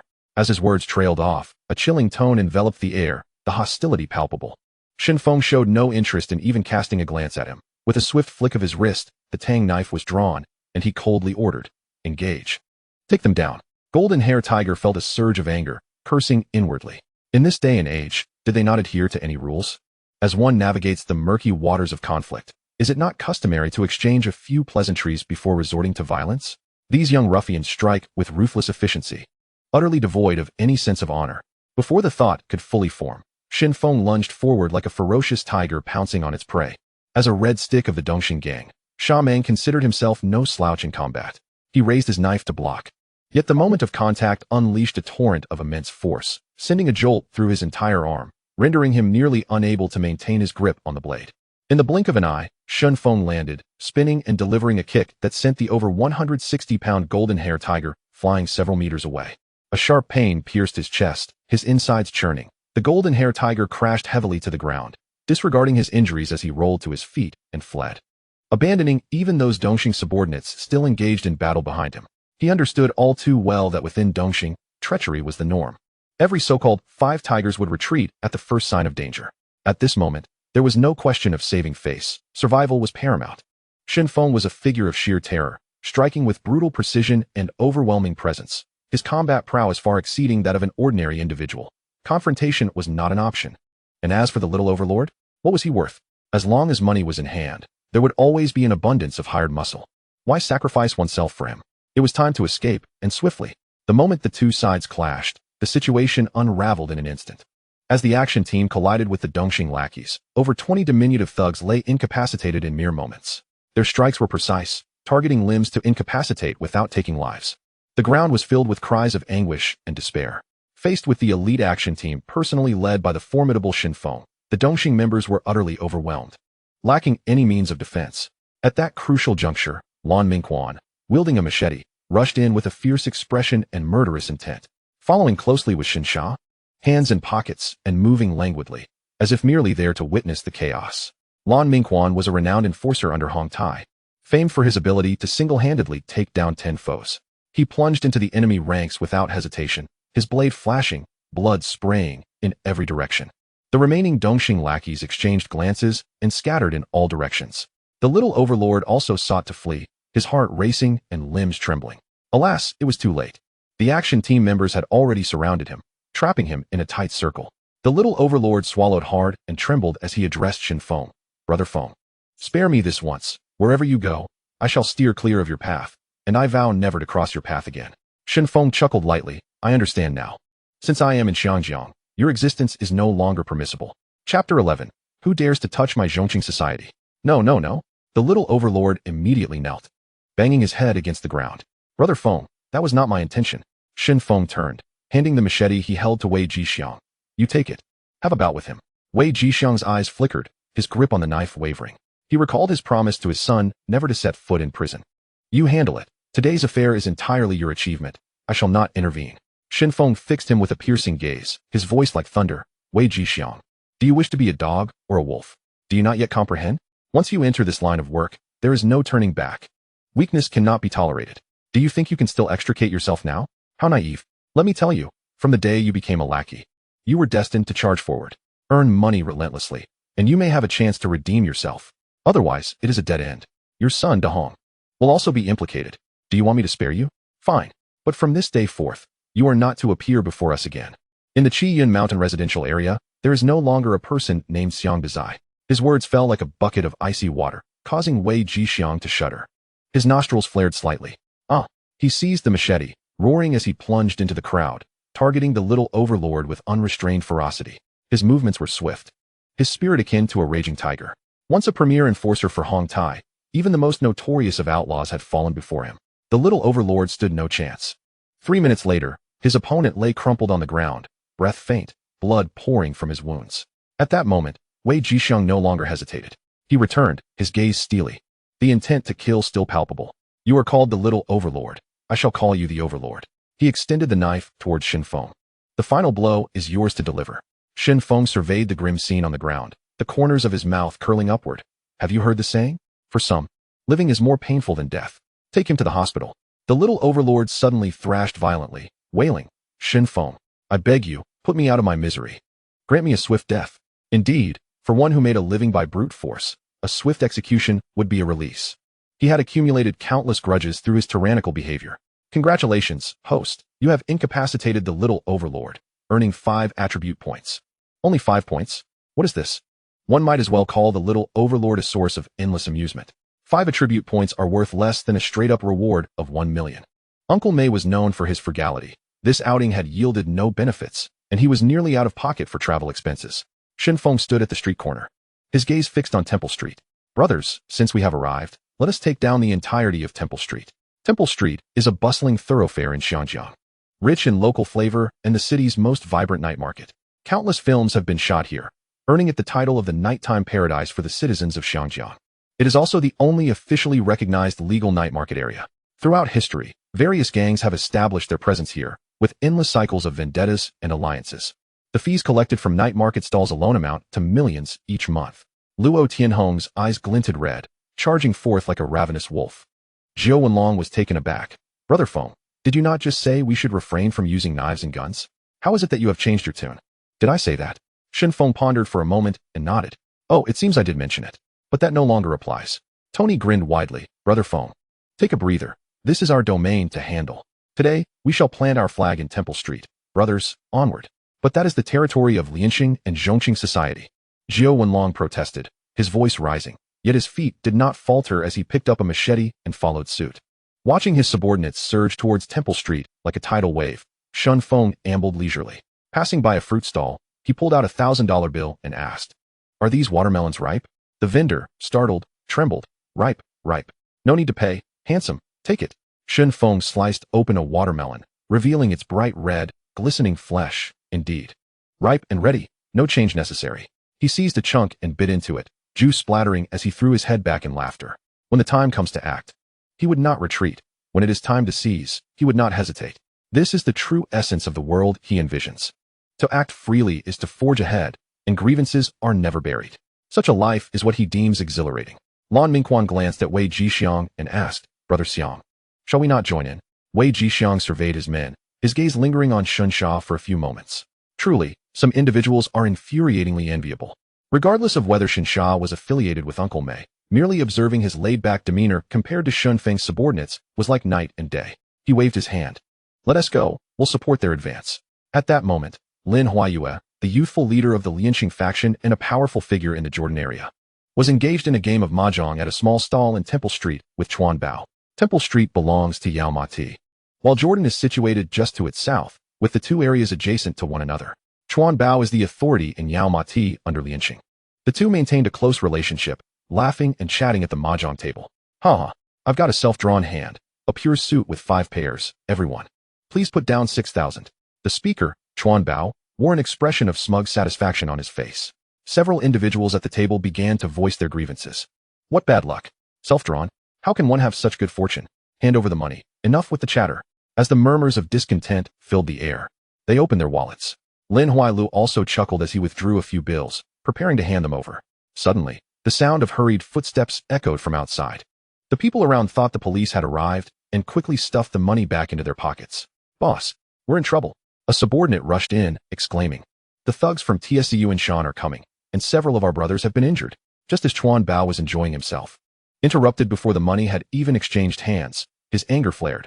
What does TSCU and Shan have to do with us at Oilseed Field? Can Ah Dong lead his men to occupy Temple Street? Might as well say I can take my men to land on the moon. His younger brother quickly pulled him back. Boss, this isn't a joke. They're already downstairs. We need to leave. Listening closely, the sounds of overturned tables and shattered glass could already be heard below. Chuan Bao abruptly drew the knife from his waist. His rotund body moved with surprising speed. Who dares to cause trouble on my turf? Just as he was about to charge downstairs, he saw a pack of fierce, menacing thugs crashing in like wild beasts, smashing tables and chairs, their eyes filled with rage and excitement, their voices a cacophony of shouts.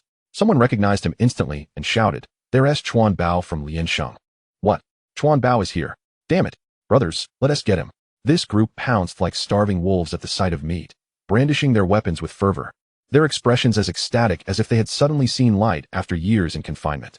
Among them was Tony, one of the 6 formidable men of TSCU and Shan. Charging forward recklessly. Sensing the danger, Chuan Bao yanked the iron door shut with a decisive click, adjusted his sliding glasses, and turned to flee upstairs. Muttering curses under his breath, these young punks truly have no respect. They don't understand any rules. Let us retreat through the back door. This door won't hold for long. I'll deal with you later. Just as he reached halfway, a voice rang out, Chuan Bao. Is the TSCU and Shan tyrant really at our door?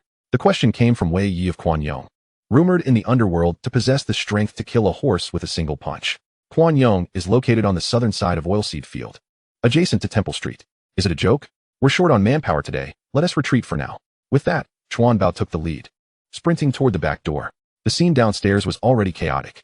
The subordinates of Liansheng and other small gangs were being chased and hacked down by the Special Operations Group, fleeing in all directions.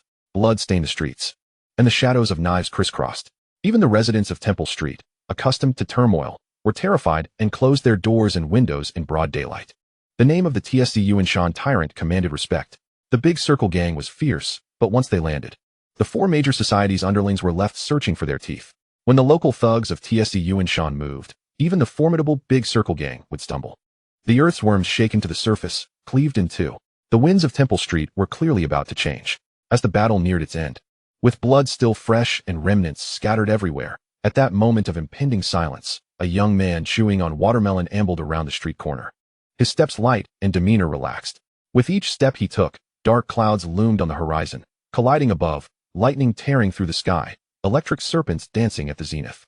He wore a plain white shirt paired with light blue jeans, neat and tidy, resembling a neighborly youth just returning from the convenience store downstairs.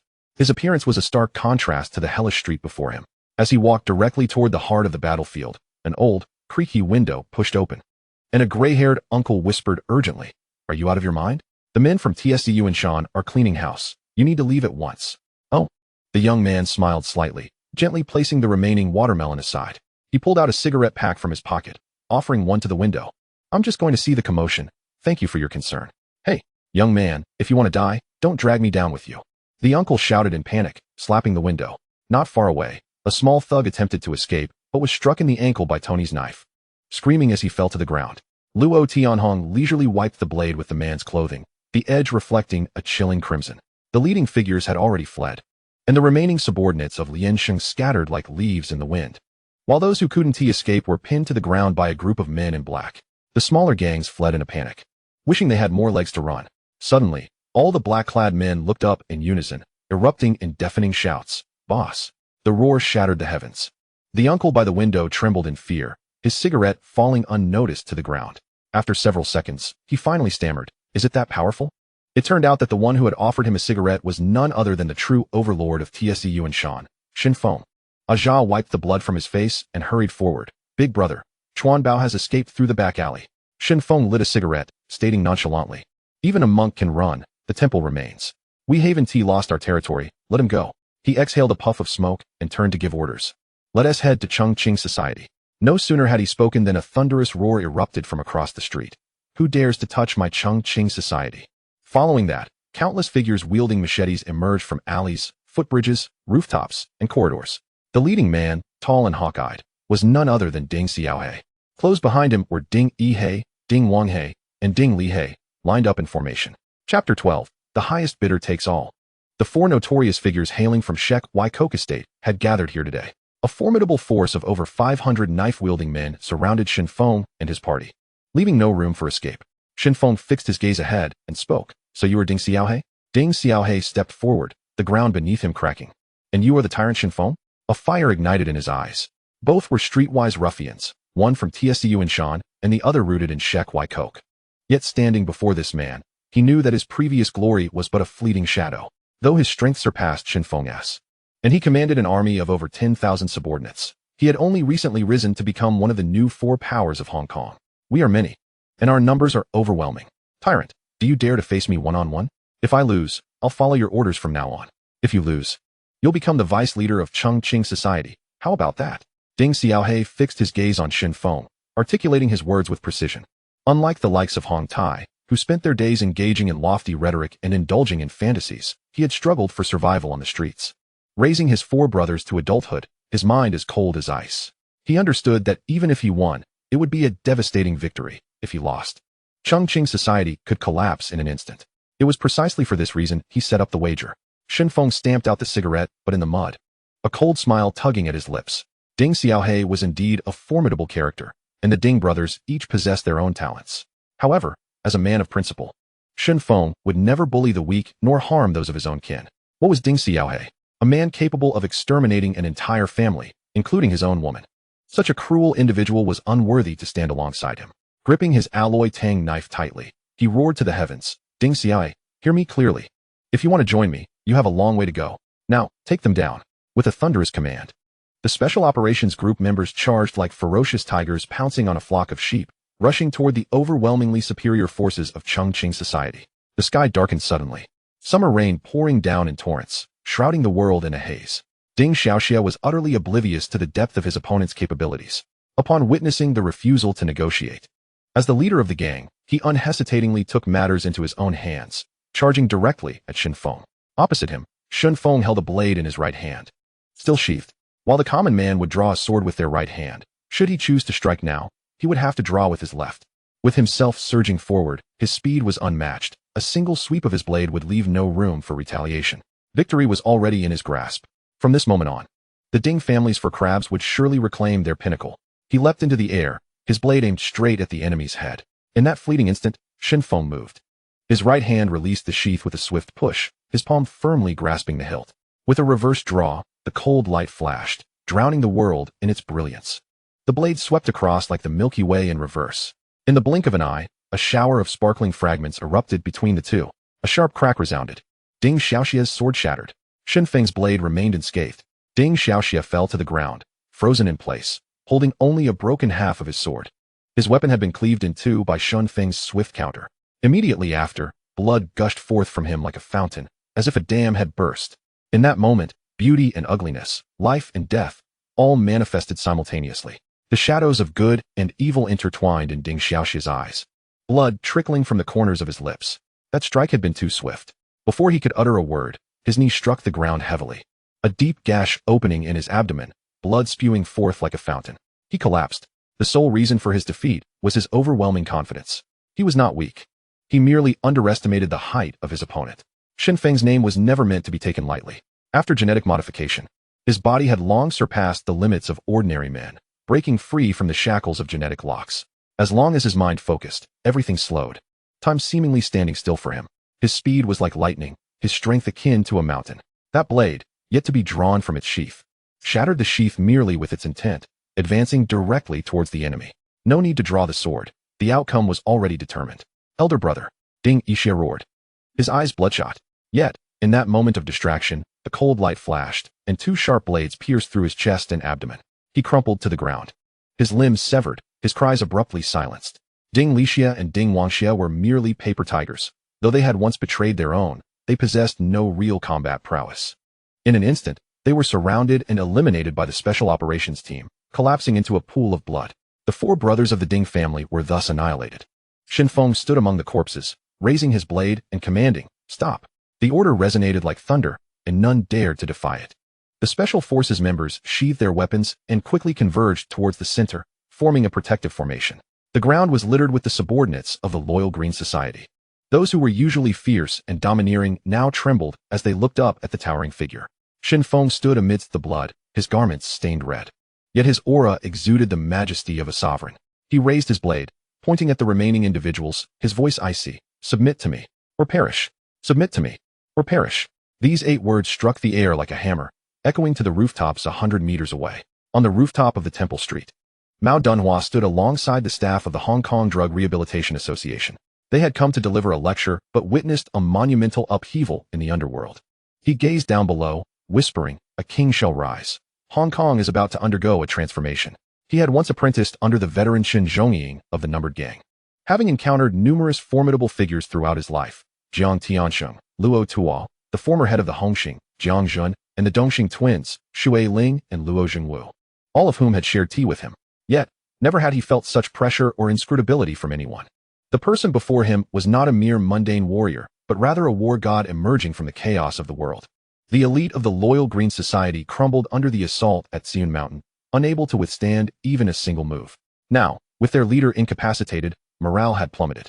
With a clatter, someone swallowed hard, relinquishing their machete. The first blade falling marked the beginning of their collapse. Then came the second, and the third. Blades rained down like droplets, creating a cacophony.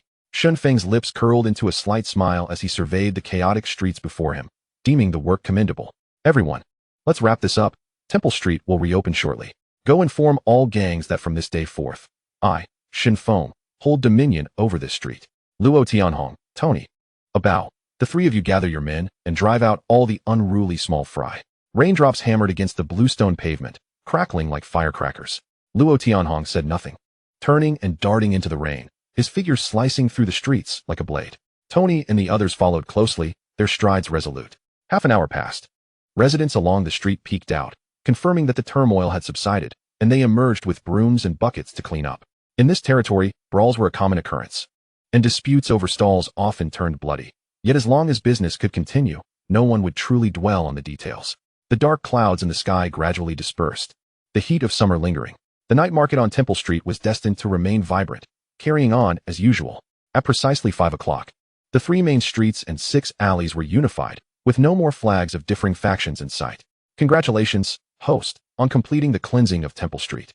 Reward received, 10 million Hong Kong dollars and 10 sets of advanced garment manufacturing equipment. In an instant, the space was filled with brand new machines, their metallic sheen glimmering, their level of automation far surpassing that of the current era. Just by their appearance, one could tell they were of a quality far superior to the general standards of the 1980s. This reward arrived just in time. Shen Feng had already resolved to utilize this equipment to produce A-grade replicas, those so finely crafted that even experts would struggle to discern them from the genuine article. At this moment, although Hong Kong's light industry was in decline, underground workshops were flourishing, teeming with shoddy counterfeit goods. What was dubbed A-grade was often little more than low-quality items with a label slapped on. Yet history has a way of repeating itself. Whether in post-war Japan with the rise of the Treasure Island, the consumer craze in America, or the subsequent developmental stages in the mainland. Every prosperous locale has traversed a path from imitation to fine imitation. Pulling his thoughts back, this battle had not only allowed him to seize territory, but had also secured the hidden cash boxes of various gangs, emptying their liquid assets into his space. Compared to street brawls, this was truly his forte, stealthily stripping the enemy of their resources. Following this conflict, the loyal Green Society would vanish entirely. This once dominant gang would now only remain a relic of the past. Zhou Wenlong stepped forward, bowing his head to report, "Brother Feng, we have 3 brothers injured. But no fatalities. The injured are receiving full medical attention. Even if they can't fight, don't worry, the group will support them for life. Immediately send 1,000 men from Tsiyun Mountain to start working overnight. We must secure our territory in the coming days, guarding against others taking advantage of the chaos." Shen Feng's tone was calm, yet carried an undeniable authority. This victory had long been anticipated. Temple Street had originally been held in a fragile balance by several factions. The aging Chuanbao, devoid of ambition, could never have foreseen that someone would suddenly strike. As for the loyal Green Society, with 2 of the Ding families 4 crabs down, the leader incapacitated, the underlings scattered like birds and beasts. Winning this battle was indeed partly due to luck, but more importantly, it was about how to maintain control over this territory moving forward. The necessary personnel had already been dispatched. Although Zhou Wenlong's strength was not on par with Luo Tianhong's, he excelled in versatility, capable of holding his own both inside and out. Shen Feng nodded, his tone steady. "Have our property company mobilize immediately, over the next few days. Ascertain the status of the stalls on Temple Street. Once the situation stabilizes, we shall reorganize the stalls, starting from a mere square meter, marked with painted lines for uniform management. The prime locations will be auctioned off. The highest bidder shall claim them. From this moment forth, let it be known, no private conflict shall be tolerated on Temple Street. We are all here to make a living. Additionally, we will hire several more cleaning ladies to sweep the streets daily. The oil stains on the ground must be thoroughly scrubbed clean with a mixture of bleach and detergent. Our aim is to transform Temple Street into a new scenic spot of Hong Kong." Upon hearing this, the 9-patterned dragon's eyes brightened instantly. Temple Street is renowned as Hong Kong's famous night market. If Shen Feng's plan is implemented, the monthly protection fees alone could yield tens of millions. Not to mention the revenue from the stall auctions, making an income of 20 million a month far from impossible. Just as he spoke, a voice from nearby interrupted. "Excuse me, are you the tyrant of TSC Wanshan?" Shen Feng turned to see that the speaker was the elderly man who had previously advised him against coming to Temple Street, having also offered him a cigarette. Beside him stood a young man in his 20s, visibly anxious. Shen Feng softened his tone. "Sir, I apologize for disturbing your business today." His gentle demeanor momentarily stunned the surrounding elderly stall owners. Chapter 13. The true ruthless ones who command the scene. They had heard of the tyrant's reputation. Rumored to kill without a second thought, yet the man before them was remarkably approachable. "No worries, we are accustomed to such scenes," the elder said, rubbing his hands with an earnest smile. "By the way, is your Hong Tai still hiring? My nephew wishes to join your ranks." Shen Feng glanced at the young man and smiled. "Our entry requirements are quite strict. What is your name?" "Su Zhihui," the young man stammered, his face slightly flushed. The elder shook his head in exasperation. "Look at him, he has been accepted into Hong Kong University. I wanted him to choose a stable major. Yet he insists on studying law. He has obtained his lawyer's certificate, but his speech impediment has left him unable to practice. I know you run a legitimate business with good pay, so I hope to find him a typing job." Shen Feng felt a stir of interest. So this young man was the later renowned legal advisor, Su. His speech impediment had led him down a different path. As for Fireball, he was indeed a capable subordinate of the local ruffian Lin Huailu. In that era, young people either succeeded through academia or roamed the underworld, with little room for alternatives. Shen Feng continued, still smiling. "Your name is Su Zhihui, correct?" "Yes, big brother. Everyone calls me Advisor Su," the young man replied, his voice barely above a whisper. Shen Feng nodded slightly, his tone calm. "A typing position would be too much of a waste for your talents. I shall start you at a monthly salary of 10,000. You are a legitimate university graduate with insights beyond the ordinary. For now, you will familiarize yourself with the group's overall operations. In the coming days, accompany the 9-patterned dragon. He is a child raised on Temple Street." Advisor Su looked up, his gaze filled with anticipation. The elder beside him could hardly contain his excitement. He had heard tales of Shen Feng's generosity towards his subordinates. His brothers were well fed and well cared for, with salaries starting at 3,000 to 4,000, and cars at their disposal. With such attention given to his nephew, how could his future be anything but bright? He urgently tugged at Advisor Su's sleeve, whispering, quickly, "Thank him. Thank you, big brother. Thank you, dragon brother." Advisor Su stepped forward, his voice trembling with emotion. Shen Feng of TSE Wanshan had repelled the Eastern Star's golden-haired tiger, incapacitated the little tyrant, defeated he and Lian Sheng, and eradicated the Chongqing society, bringing Temple Street entirely under control. This battle shook the entire underworld. If prior to this, the rise of TSE Wanshan was viewed as mere legend, now the bloody facts lay bare before all, leaving no room for doubt. Historically, no gang had ever truly unified Temple Street. Shen Feng achieved it. Not only that, he uprooted the Chongqing society entirely. Though not as formidable as the four major societies, it still boasted 10,000 formal members with deep-rooted influence. Such an organization was utterly eradicated, sending chills down spines. In a dark alley of Guanyang, Chuan Bao hid, cigarette in hand, restless and agitated. Alok, immediately mobilize a group for me. If I do not reclaim face today, how can I continue to stand in this world? Lin Huailu had witnessed Shen Feng commanding his action team, obliterating the Chongqing society's four crabs as easily as slicing through vegetables, and he had already concluded that this man was not someone to be confronted directly. He spoke slowly. Brother Bao, their momentum is currently strong. Having absorbed the territory of the Chongqing society, relying solely on our hall may not suffice. We must unite with other brothers to take action. Chuan Bao removed his sunglasses abruptly, glaring fiercely. I only ask you one thing. Will you lend me your men or not? Lin Huailu sighed. It's not that I am unwilling. But who will cover the compensation for the casualties? Compensation. The term hung heavily between them. To reclaim territory would inevitably incur great losses. The standard for he and Lian Sheng was 50,000 per person. 2 to 3 million would not be a challenge for Chuan Bao. But the question remained. Could this sum truly compete with those ruthless characters who feared nothing? Seeing Chuan Bao silent, Lin Huailu whispered, Brother Bao, you have other venues in Yaomati. Shen Feng is so ostentatious, he will surely make many enemies. Sooner or later, someone will deal with him. At that time, we can reclaim our share as well. Alok, I truly misjudged you. The dignified Chuan Bao had been publicly humiliated by a gang like Hong Tai, which was initially inferior to he and Lian Sheng. What made it even more embarrassing was that his opponent was a young man over 20 years his junior, Shen Feng. He now found himself in a dilemma, his heart ablaze with frustration. Chuan Bao even refused to lend a single soldier. With a cold snort, he turned on his heel and left without looking back. At this point, the only solution was to seek out Uncle Deng to intervene personally. On the other side, everything that transpired on Temple Street today was closely observed by Bao Rong. Initially, he thought that with the golden hair tiger's emergence, Shen Feng would undoubtedly suffer defeat. However, the result was the tiger's sudden retreat, and the little tyrant met his demise on the spot. What he believed would be the end of the conflict turned out to be Shen Feng seizing complete control of the entire Temple Street. With he and Lian Sheng remaining silent, and the Chongqing society utterly annihilated, this was no longer merely a matter of territorial dispute. It was a significant event that altered the landscape of the Hong Kong underworld. Bao Rong immediately relayed the news to Uncle Mei and other power players. Upon hearing, their eyes sparkled with newfound excitement. The prophets from Temple Street had always been blood-red and heated, capable of igniting the ambitions of the entire underworld. Now, with Hong Tai taking full control and Shen Feng's stronghold far away in TSE Wanshan, many began to breathe more rapidly.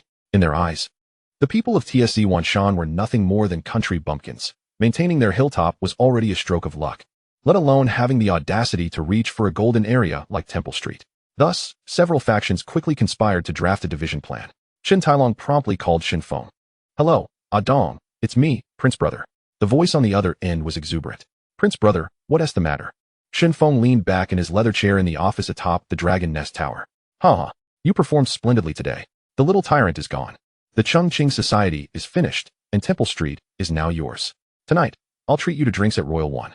Chen Tailong laughed so hard he nearly spat out his drink, his mind filled with visions of Temple Street raking in gold. Celebration?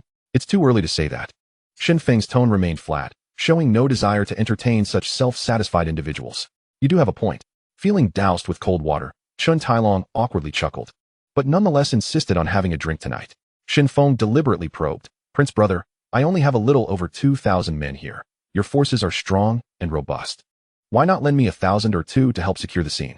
Before his words could fully settle, the other party immediately declined, saying, If you can bring it down, you must have a way to hold it. Who doesn't know how formidable you are, Shen Feng? I have faith in you. When the day comes that we can no longer endure, we old friends will not stand idly by. With that, a single word dropped, and the call was abruptly ended.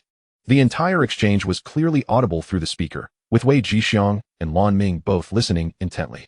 Wei Jixiang's expression grew strained. After all, he was affiliated with the prince. Shen Feng waved his hand dismissively. Go take a shower. We have a meeting soon. Pushing open the hidden door to the chairman's office, he entered a spacious private lounge, sprawling nearly 200 square meters. No sooner had the call ended than Shen Feng stepped into the bathroom for a quick shower, subsequently reflecting quietly on the day's gains. Excluding the rewards granted by the system, he had unexpectedly accrued 50 million. In other words, all the gangs in the Temple Street area had, unwittingly, served him well. What was even more remarkable was that he had not spent a single cent. A gold belt earned through murder and arson. How exhilarating. The truth is, a true ruthless person must exert control over the situation. Some may wonder why the organizations in Hong Kong do not deposit their money in banks. The funds are inherently illicit. Placing them in a bank would be tantamount to voluntarily providing evidence to the police. 15 minutes later, Longting Group convened a high-level meeting, with all vice presidents and above in attendance. Around the elongated conference table sat a group clad in matching suits and custom leather shoes, all procured by the company. In such circles, appearance is part of one's identity. Dressing well earns respect. However, Shen Feng, seated at the head of the table, donned casual attire. Having reached his current stature, he no longer needed to prove himself through clothing. Furthermore, he had always preferred a relaxed style, his wardrobe filled with high-end European imports. He retrieved a silver cigarette case from his pocket, extracting a hand-rolled cigarette, free of filters, made from pure tobacco. With a flick of his Dunhill lighter, he ignited the cigarette. After exhaling a plume of smoke, he pointed toward the pile of cash on the table. You all did well today. Keep up the effort. And after the meeting, each of you will receive 20,000. Wei Jixiang and Lan Ming exchanged glances, their eyes nearly bulging. Before them lay over 2 million in cash, neatly arranged on the table. Such a display left them momentarily speechless. You too will receive a share. Shen Feng's gaze swept over them. Wei Jixiang quickly waved his hands. The credit belongs to your brothers. We merely lend a hand. No more modesty. Refusing the money is tantamount to disrespecting me and my associates. Shen Feng's tone was calm, yet left no room for rebuttal. Lan Ming swallowed hard, looking at Wei Jixiang, who finally nodded. Thank you. Shen Feng turned back to the room. Let's keep this brief. Along, I've ordered a batch of clothing equipment, currently stored in the warehouse. Register a new company and find a suitable factory to purchase it. Be steady in negotiations, avoid conflict, and ensure the transfer agreement is signed. Do you understand what needs to be done? Don't worry, Feng Ge. I've got this, the 9-pattern dragon replied steadily. Previously, Shen Feng had led over 100 subordinates to seize Longchao Tower, relying not on brute force, but on overwhelming presence and precision. This time, with 50 people accompanying him to negotiate with the garment factory, it should be more than sufficient. If you can think this way, I feel reassured, Shen Feng replied, gently shaking off the ash from his cigarette, turning his gaze to Asia. Asia, there's something I need you to handle personally. Asia straightened up immediately. Speak, Feng Ge. I'm all ears. Now that we have a factory, we cannot lack skilled pattern makers and designers. Go find a few talented individuals and bring them in. The counterfeit market is not sustainable. The entry barrier is too low, and anyone can imitate or produce. The streets of Hong Kong in the 80s were filled with knockoffs. Everything produced was identical, and prices kept plummeting. Chapter 14, Drug Trafficking Base. Shen Feng looked far ahead. What he sought was lasting stability, not fleeting profits. Talent was the true capital of the future. Leave it to me, Asia grinned. Shen Feng fixed his gaze on him. Do you know how to recruit them? Asia wiggled 2 fingers. I'll follow your method. Bring more brothers along. Prepare a feast, and arrange for lion dances, ensuring the invitation is presented properly. When they see the effort, how could they not understand our sincerity? Exactly. Remember, the attitude must be humble, and the courtesy must be ample. They are the ones who can make us prosperous, and we must treat them with utmost reverence. Shen Feng nodded in approval. Among those currently following him, 9-pattern dragon and Asia were quick-witted and responsive, grasping concepts readily. Luo Tianhong was fierce, but unfortunately focused solely on fighting. Tony, Ahu, and Abao were similar. Their fists were more effective than their brains. Shen Feng understood each person's strengths and weaknesses, employing them accordingly. We may be producing counterfeits, but the quality must match the genuine articles. Even the stitching must be indistinguishable. Only by achieving a level of authenticity that makes it hard to differentiate between real and fake can we reap substantial profits. Once the first batch is ready, I will lead you to seize more territory, and then the money will only multiply. If you find yourself idle in the coming days, head to Temple Street and stand guard. For 7 days, we will not yield an inch. Luo Tianhong scoffed. Rest assured, Feng Ge, not just 7 days, but 70 days. And no one will snatch even half a stall from us. With the meeting concluded, Shen Feng led Wei Jixiang and the others to the cafeteria for a meal. As they stepped inside, Wei Jixiang and Lan Ming were momentarily stunned. The tables were laden with an array of chicken, duck, fish, meat, beef, lamb, seafood, and the aroma wafted enticingly. What astonished them most was that all of it was free. It was no wonder that the street thugs of TSC Wanshan were willing to risk their lives for Shen Feng. After the meal, Shen Feng produced his Mercedes key and waved to the two. "Let us go. I'll drive you back." That night, he intended to help Wei Jixiang completely part ways with his past. He was acutely aware that De Hong's fate was destined to be a harsh lesson at the hands of Chen Tailong. If De Hong's experience failed to awaken Wei Jixiang, Shen Feng had no intention of keeping him around. Among the Hong Tai group, only Wei Jixiang had caught his eye. His regard for this individual was not born of personal ties, but rather stemmed from an understanding of his courage and intellect. A team must possess both a sharp blade capable of fighting, like Luo Tianhong, and a capable strategist like Wei Jixiang. What is the most valuable asset of the 20th century? Talent. Seated in the top-tier imported Hutu Benz, observing Shen Feng's steady grip on the steering wheel, Wei Jixiang couldn't help but inquire, "Dong, since coming to TSC Wanshan, I've realized that with your business reaching such heights, why haven't you even hired a driver?" In his eyes, a big boss should be impeccably dressed in a suit, with a cigar in hand to exude authority. Shen Feng exhaled a puff of hand-rolled smoke. Replying nonchalantly, "I prefer to drive myself." He relished the solid feeling of having complete control over the direction. Some things, once spoken, no one would comprehend. Like smoking. It wasn't that he couldn't afford high-end products. In his past life, he had savored Cohiba, Davidoff, and even limited-edition book cigars. Yet, in the end, he returned to this inexpensive cigarette. Cigars were too fussy and troublesome to light. Cigarettes, on the other hand, could be ignited at any moment, filling his lungs with that familiar, sharp sensation. Rolling down the car window, he flicked the cigarette, but to the roadside. After closing the window, Shen Feng inquired, "Shall I escort you home to see your child first?" "All right," Wei Jixiang replied, pulling out his phone to dial Ruby's number. Ruby, his confidant and a madam at Royal No. 1, had harbored feelings for him for many years, and despite their unspoken understanding, their bond was deeply entrenched. She often cared for De Hong, effectively becoming part of the family. Once the call connected, a somber voice emanated from the other end. "Do you still remember you have a son? How could you not care? Where are you?" "At the hospital." "What happened?" Wei Jixiang's heart tightened. "You'll find out once you arrive." The car swiftly made its way to the hospital. Ruby, clad in a simple qipao, stood at the entrance, guiding them into the medical room. Upon seeing De Hong's bruised face, with purple and blue marks and blood seeping from the corner of his mouth, Wei Jixiang furrowed his brow and knelt down to ask, "Why did you get into a fight?" The child, barely in kindergarten, was beaten to such a degree. And instead of consolation, his father reprimanded him, leaving him at a loss for words in his distress. Wei Jixiang's voice rose. "Who instigated you to strike back? Speak." "They said you were a dog," De Hong finally cried out. Those words pierced Wei Jixiang's heart like a dagger, rendering him momentarily frozen, his throat constricting. Unable to utter a sound, Shen Feng offered him a cigarette, stating, "Don't take out your frustrations on the child." "Ruby, do you know who did this?" Ruby lowered her head for a moment before responding. She understood that Wei Jixiang, at that moment, had the crown prince behind him. And anyone daring to harm his son was certainly not an ordinary individual. The crown prince slapped him 8 times. She finally spoke, her voice trembling. What a despicable act.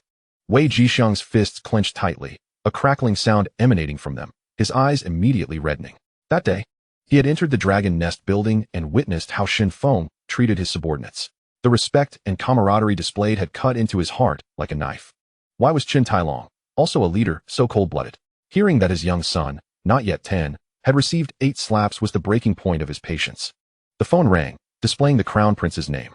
He took a deep breath, forcing a smile as he answered. "Crown Prince, is there something you need?" "Where the hell are you?" "I'm at Royal No. 1. Get over here immediately." The voice on the other end was brusque. "I'll be right there," he replied softly before hanging up. Lan Mingquan exchanged a glance with Ruby, both silently sighing.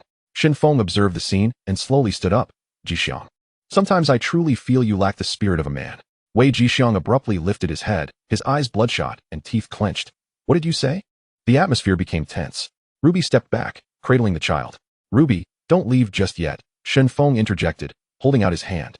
"Let me say a few words before you go." He lit a cigarette, directing the glowing tip towards Wei Jixiang's chest. His voice steady. "Do you think you can take action against me?" That statement hit Wei Jixiang like a bucket of cold water, causing him to shudder and his bravado to evaporate instantly. Shen Feng smirked slightly. "Today, I'm in a good mood, so I'll say a bit more. How does the Crown Prince treat you? Like a dog? Among those old fellows in Hong Tai, who genuinely regards you as a brother? Quan, am I wrong?" Lan Mingquan, usually reticent around Shen Feng, nodded at that moment. "Indeed, Jixiang, in the Crown Prince's eyes, you are merely a dog." He could no longer tolerate it. Shen Feng continued. "You've been running the VCD factory with him for so long. How many times have you seen a profit share? You saved his life. And this is how he repays you?" Following him is not as good as following me. In Hong Tai, even the most lowly of my subordinates receive a salary and meals. Do you wish to continue as a dog or become a man? It's a simple choice. Lan Mingquan stepped forward, adjusting his shoulder. Ji Xiang, I've supported you for so long, but if you persist like this, I will leave with Feng Ge. Following you. There's no future to be seen. During that battle in Temple Street, we fought tooth and nail, and when Feng Ge lent us men, how did the Crown Prince respond?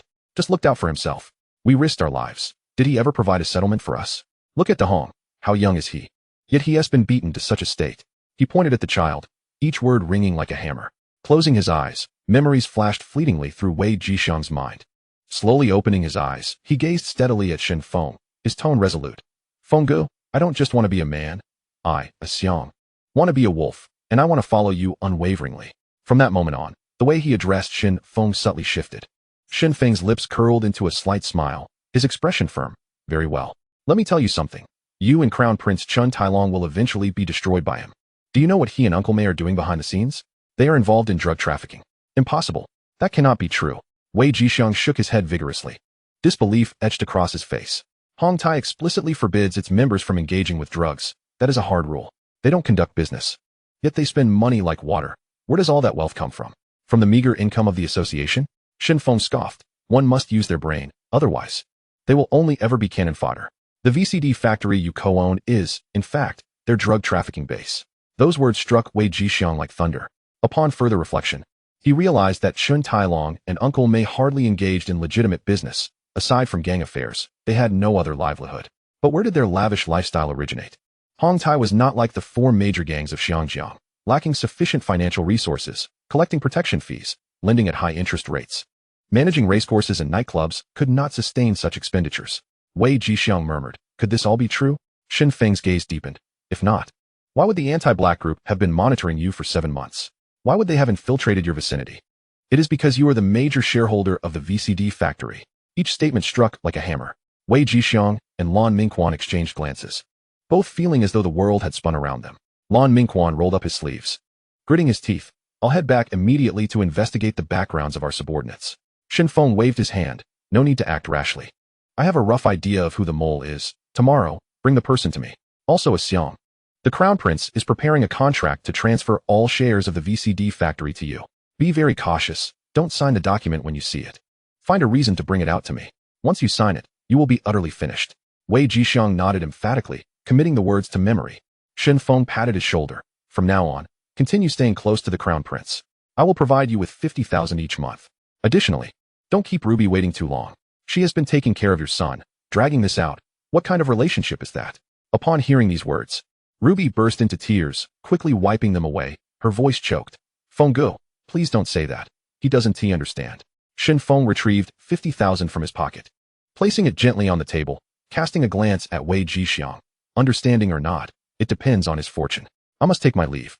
At the same time, in the conference room of Lianxing, all 13 high-ranking officials, including Uncle Deng, had gathered. Lin Huailu, Big D, Chu Aji, Depu He, Chuan Bao, Long Zhen, Long Lao, Shuang Fandong, Shui Go, Fei Hua, Lao Guian, Gao Lao, and Uncle Deng himself were all present. Chapter 15, Retribution. Everyone was well aware of the circumstances. He Lianxing could not afford to remain passive. Just after Chuan Bao finished recounting his grievances, Uncle Deng's expression turned cold, and the atmosphere in the room suddenly grew heavy. I understand the situation. In the underworld, matters are dealt with decisively. He spoke slowly. But Lu, Long Zhen, Big D, you three must reclaim the territory for Chuan Bao within 7 days, by any means necessary. The association will provide settlement funds. There is a rule in the Hong Kong underworld. To truly seize territory, one must hold it for 7 days. These 7 days present an unambiguous opportunity for the other party to reclaim what is rightfully theirs. Should Lianxing manage to successfully counterattack within this time frame, the territory will remain under their control. However, failure to do so will result in an automatic shift of ownership, leading to a ceasefire between both factions. Any further hostilities will prompt intervention from the police's anti-Triad unit. As for the Zhongqing Society, the 4 members of the Ding family have perished, and their core personnel have been gradually absorbed by Shen Feng, rendering them a mere shadow of their former self. D, the most formidable spokesperson among the younger generation of Lianxing, boldly declared, Grandfather, leave it to me. We will surely reclaim our territory. His influence is firmly established in Suanwan. That is his domain. Lin Huailan nodded in agreement. Grandfather, I understand. Shortly after the meeting concluded, at the headquarters of Dongxing, a loud bang echoed as a table was slammed, causing it to tremble. Camel glared fiercely at Golden Hair Tiger. What are you? You botched this simple task and fled? Who would still dare to ally with us at Dongxing? Shen Feng's strike had left Dongxing utterly humiliated. Boss, Shen Feng is ruthless. The brothers cannot withstand it. They are merely a handful, yet they charged like madmen. Moreover, with the likes of Yuanan and Siam on their side, they struck without restraint. Golden Hair Tiger's voice trembled. You have brought shame upon Dongxing. Camel's gaze was sharp as a blade. What shall we do now? Golden Hair Tiger panicked. Isn't he supposed to be a fighter? Camel's words were heavy. I want to see just how tough he really is. Crow. He suddenly called out. A robust figure stepped forward, broad-shouldered and well-built. It was Chun Tianxiong, known as Crow, hailing from the underground boxing scene. You and Golden Hair Tiger take 4,000 men to confront Shen Feng. Camel's tone was calm, yet laced with murderous intent. Crow cracked his neck, the joints popping. Understood. Boss. As Shen Feng settled into his Mercedes, before the engine even roared to life, his phone rang. The caller was 9-Pattern Dragon. Brother Feng, there's news. Lianxing is planning to seize territory, and Dongxing is also mobilizing for retaliation. Understood. I will depart immediately. Leave 500 at Xianshan to maintain operations, and deploy the rest to Miao Street, with all weapons ready. A sense of urgency gripped Shen Feng as he sharply turned the steering wheel, heading straight for Miao Street. As night deepened, the streetlights flickered to life. The night market at Miao Street had just begun to set up, the aroma of food wafting through the air. Xianshan's men were scattered throughout the streets, each standing vigil every 10 paces, with particularly tight surveillance at the corners, the atmosphere taut as a drawn bow. Upon stepping into the territory, Shen Feng surveyed the area and then called over several leaders. Everyone, disperse and take a breather. Business is bustling now.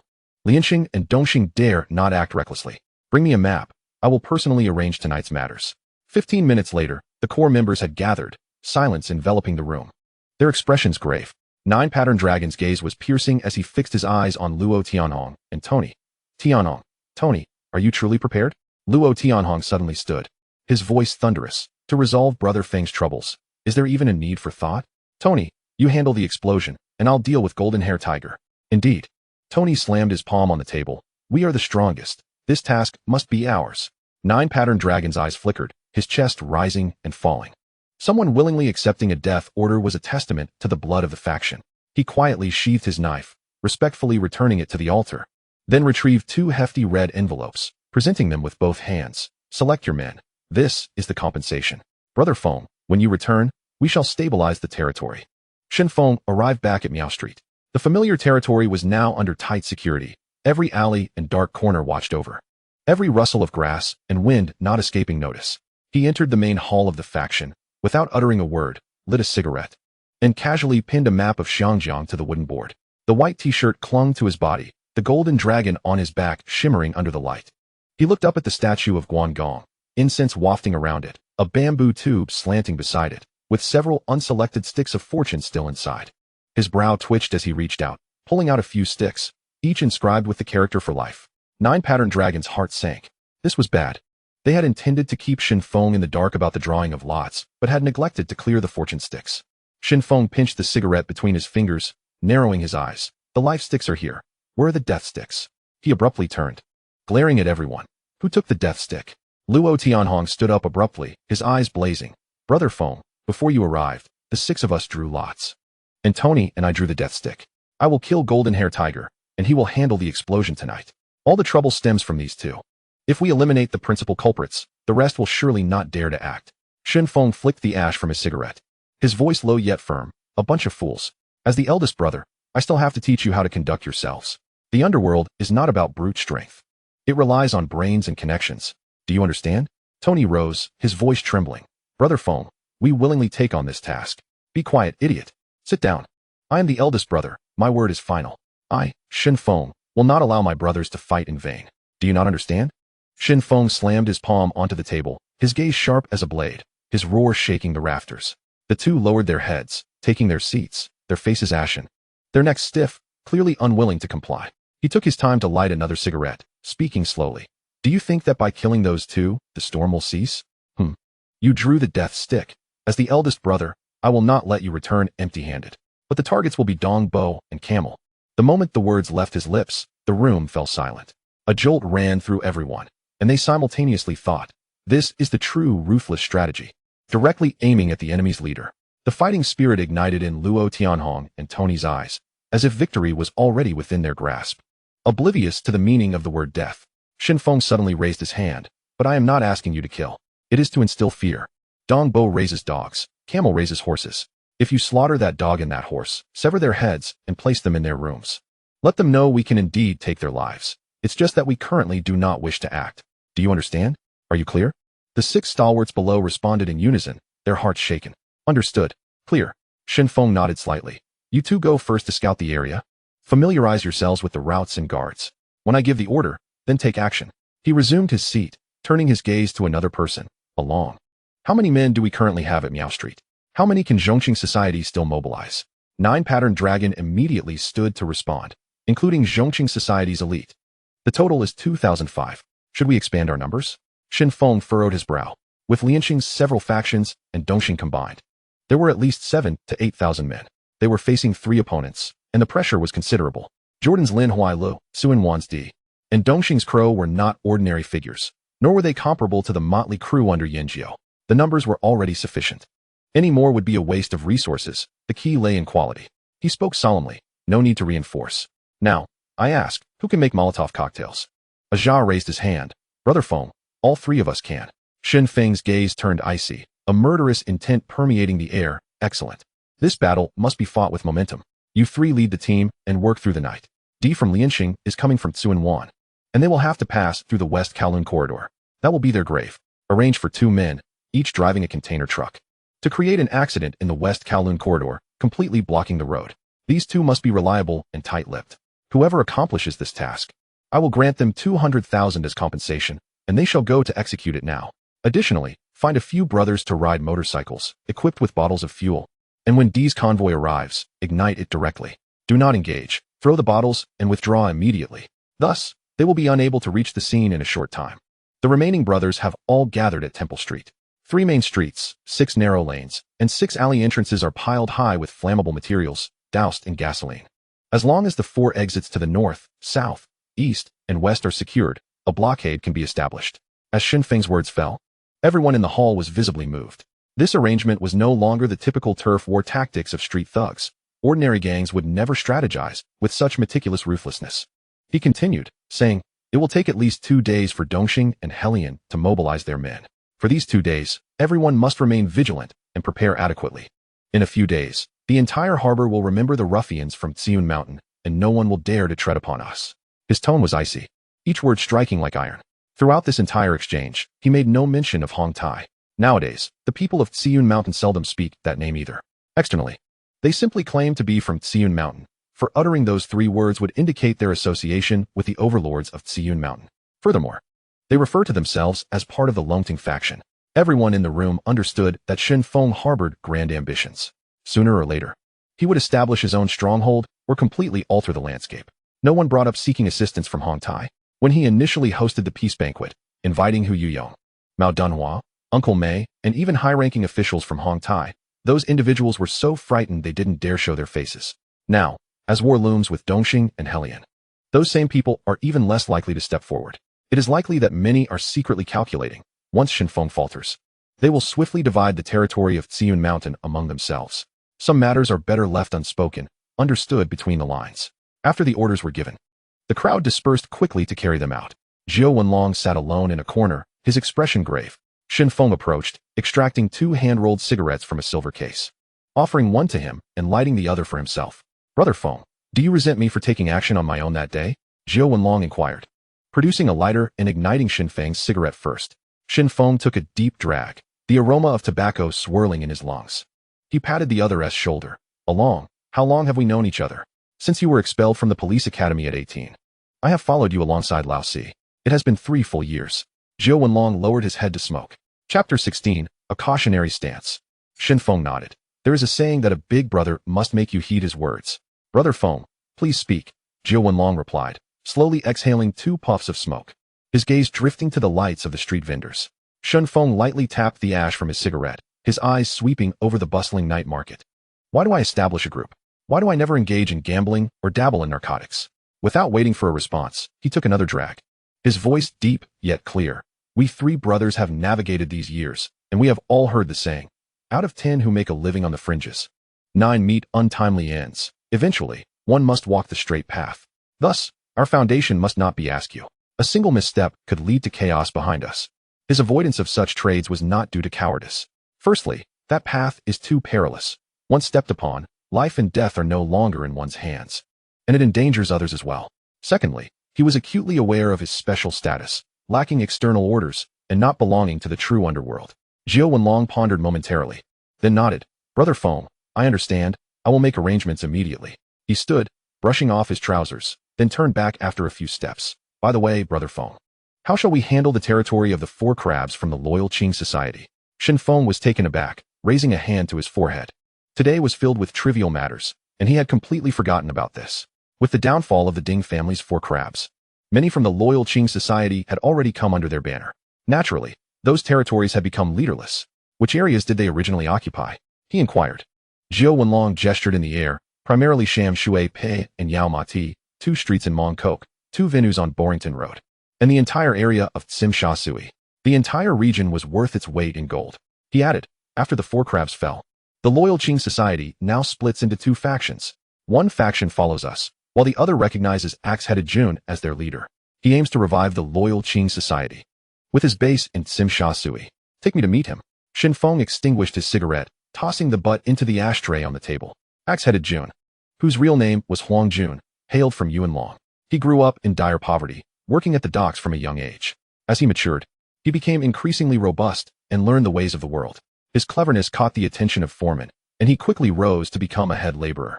In the early years, the transportation industry had a low entry barrier, allowing anyone to join, leading to a mixture of talent and mediocrity. Whether at the docks or bus stations, the shadows of gangs were ubiquitous. Huang Jun was shrewd and capable, dealing with people tactfully. In conflicts, he would charge to the forefront wielding his axe, fierce as a legendary warrior, earning the nickname Axe-Headed Jun in the underworld. In his early 20s, he already commanded hundreds of followers, and his fame spread throughout Hong Kong. Shen Feng knew this individual would eventually align with the Xing of the Xiang family, becoming a formidable force, yet he was still in charge of a faction within the loyal Qing society. Inside the dimly lit Yuanlong ice room in Tsim Sha Sui, Axe-Headed Jun stood in the center with arms crossed, flanked by a row of stern-faced subordinates whose gazes were fixed intently on Shen Feng. Shen Feng arrived with only Jiao Wenlong, standing side by side, unflinching. He leisurely unwrapped a pack of Marlboro, extracting 2 cigarettes, one for himself and one for Jiao Wenlong. A nearby underling stepped forward to ignite them. Amidst the swirling smoke, Axe-Headed Jun took a deep breath, narrowing his eyes. Just the 2 of you? Are you not afraid I might keep you here tonight? Ding Xiaoxia is the leader I recognize, Shen Feng replied calmly. You brought him down, yet you dare stand before me? Axe-Headed Jun's voice grew somber, laced with intimidation. Shen Feng pinched the cigarette between his index and ring fingers, the ember flickering, the flame illuminating his gaze. The man before him indeed bore an air of arrogance, yet in this realm, a little temper was not uncommon. Among his 6 formidable men, who was not a rebellious spirit, yet ultimately, they all bowed to his command. Axe-Headed Jun, hailing from the twin tigers of East Tsim, was born in 195. Slightly older than Shen Feng, now 24, with a striking appearance. He was once the most prominent figure in Tsim Sha Sui. After a brief tenure at Xing, he became renowned. However, following certain incidents, he fled to Siam, where he met his demise in a car accident at the age of 40. Now this man, referred to in the underworld as the tiger among tigers of Xing, sat across from him. Shen Feng's lips curled into a smile, revealing his gleaming white teeth. With the name Shen Feng, if you lack talent, you would have long since been laid to rest. No sooner had the words left his mouth than his eyes suddenly sharpened, an aura of battle-hardened ferocity emanating from him. Axe-Headed Jun felt a tremor in his heart. His previously erect spine slightly shrank, his imposing demeanor crumbling in an instant. Indeed, his past, in front of Shen Feng, was but a speck of dust. Today, in the realms of both light and dark in Hong Kong, who did not know the name Shen Feng? Hong Tai dared to crown him as the double flower red stick, and he turned around to seize the entirety of the Yao Ma Ti Temple Street territory. Simultaneously, he offended both Helian and Dongxing, yet remained as steadfast as a rock. Enough ruthlessness, enough strength. Observing Axe-Headed Jun's silence, Shen Feng tilted his head slightly, and Jiao Wenlong understood, pouring tea from the pot. Shen Feng lifted his cup, taking a delicate sip. I heard you wish to revive the loyal Qing society? Is it to oppose me? The leaders have been taken down by you. Someone must uphold the situation. Axe-headed June evaded a direct response. The loyal Qing society was eradicated by my own hands. Shen Feng chuckled coldly. Have you thought carefully about how to face me? Axe-headed June fell silent once more. Despite having once governed the lucrative territory of Tsim Sha Sui, far more glamorous than Xiun Mountain, the truth remained. The underworld never judged by rank, only by the size of one's fists. The weak will ultimately be trampled into the mud. Shen Feng extinguished his cigarette butt and tossed it aside. A gleaming Rolex watch tracing an arc before landing on the table. You will guard this territory in Tsim Sha Sui for me, he stated. His gaze fixed on Axe June, his tone grave yet commanding. From the very first moment I laid eyes on you, I knew you were no ordinary individual. Can one person truly bear the weight of an entire street? Join me, and you shall lack neither wealth nor women. The path you tread, you shall determine for yourself. With that, he turned and departed without hesitation. The watch glimmered coldly under the lights, and after a moment of silence, Axe June lifted his eyes to follow Shen Feng's retreating figure. With Lianxing and Dongxing both watching you, are you not concerned that your words come too soon? I am Shen Feng, 3 characters that carry significant weight, as you well know. Think carefully, do not choose the wrong side. Otherwise, it will merely be a matter of time before your turn comes. He gestured in Axe June's direction with a flick of his finger before slipping into a Mercedes-Benz 600 SEL. The engine's roar faded into the distance, leaving the street in silence. After a while, Axe June picked up the watch, fastening it gently around his wrist. By the time he returned to Temple Street, the night had deepened. At 1 o'clock in the morning, vendors began to pack up their stalls, while the cleaners dispatched from TSE Wanshan commenced their sweeping of the pavement. Some local thugs also stepped forward to assist, many of whom were the older employees of their parents' generation. The boss upheld the rules, prioritizing filial piety, a principle that none dared to forget. At that moment, 7 figures emerged from the shadows, their strides synchronized and exuding an intimidating aura. The leader, clad in sunglasses, possessed broad shoulders and a thick neck, radiating a fierce energy. Shen Feng leaned against the car door, his gaze sharpening as he felt an unsettling sense of familiarity with the man. Danger was imminent.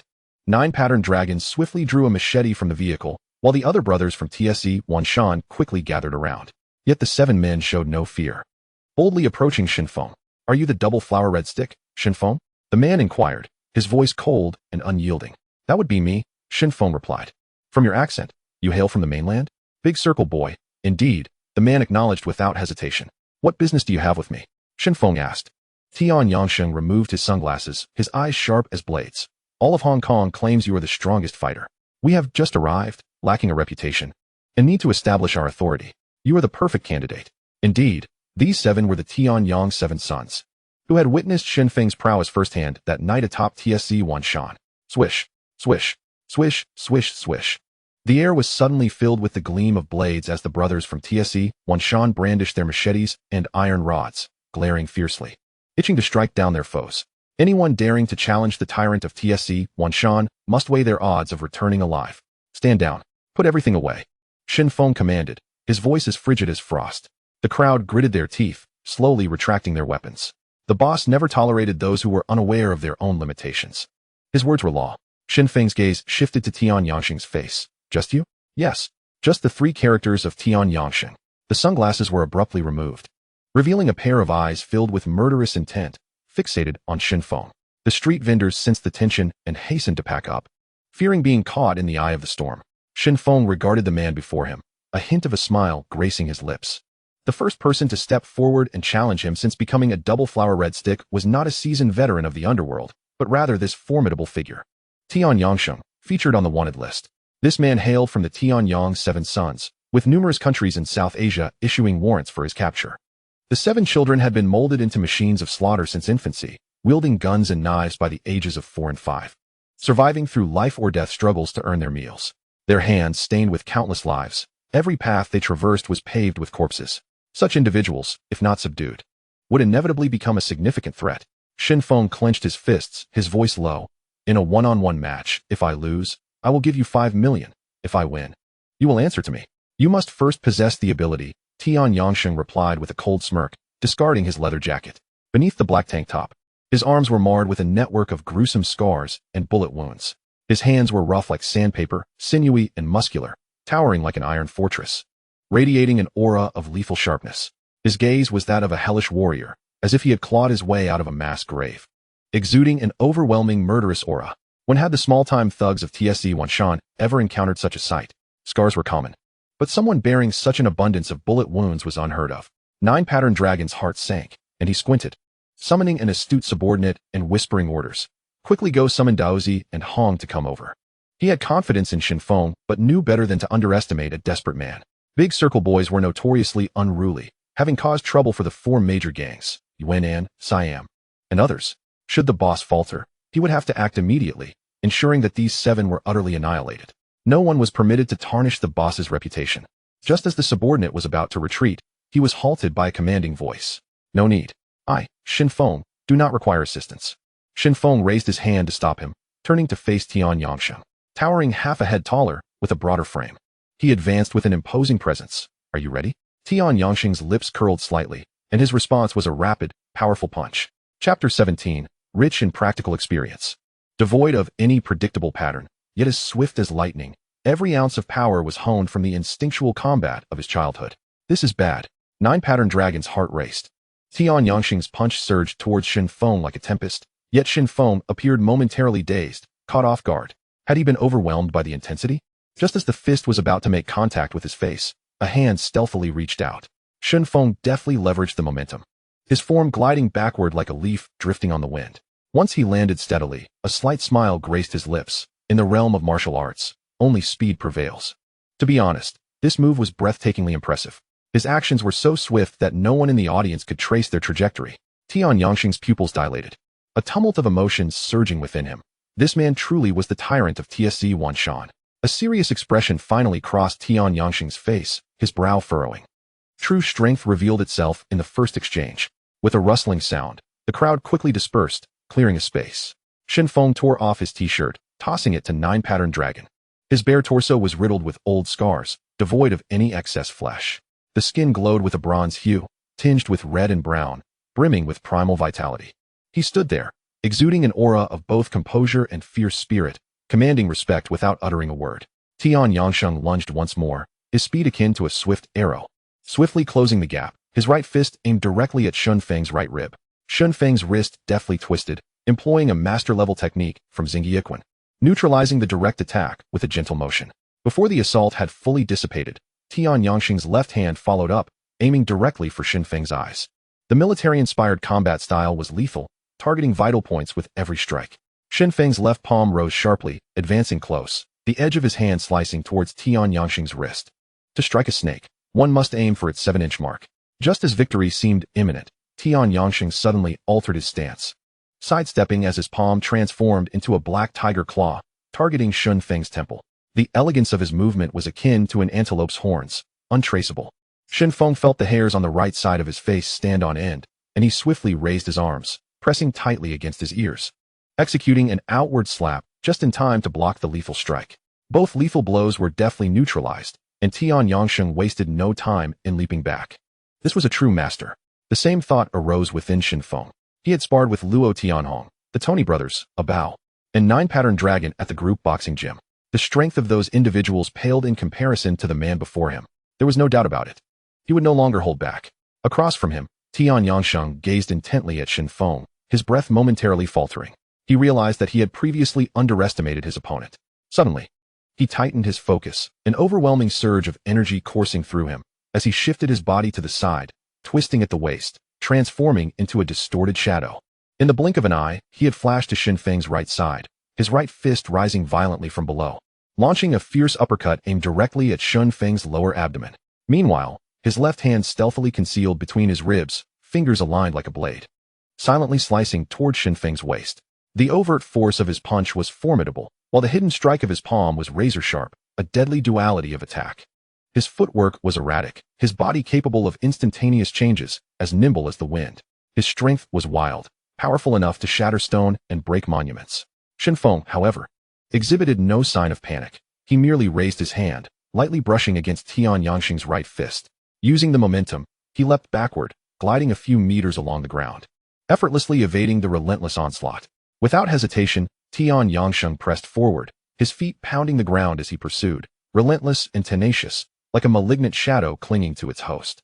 His assault rumbled like thunder, the pressure mounting with each step, a tide of aggression that surged unceasingly. His strikes were sinister and cunning, fists and feet unleashed without restraint. As though he bore a blood feud with Shen Feng, determined to bring him to his demise. Yet, Shen Feng remained composed, deftly maneuvering, effortlessly neutralizing each attack. No matter how fierce the storm, he stood unwavering.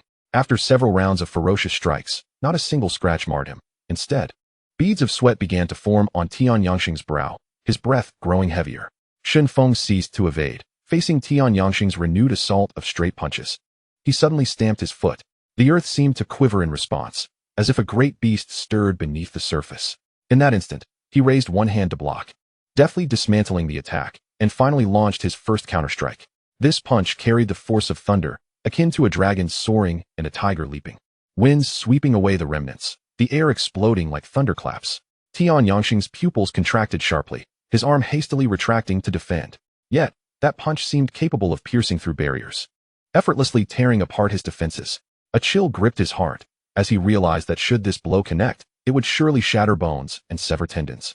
Claiming his life on the spot, the onlookers instinctively shut their eyes, unwilling to witness the impending doom.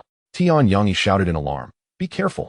In that critical moment, Shen Feng transformed his fist into a palm, striking heavily against Tian Yangxing's chest. Boom! Tian Yangxing was sent flying back like a broken kite, crashing violently into Tian Yangxi's embrace. The force of the impact still resonated, causing Tian Yangxi to stumble back 2 steps before barely regaining his balance.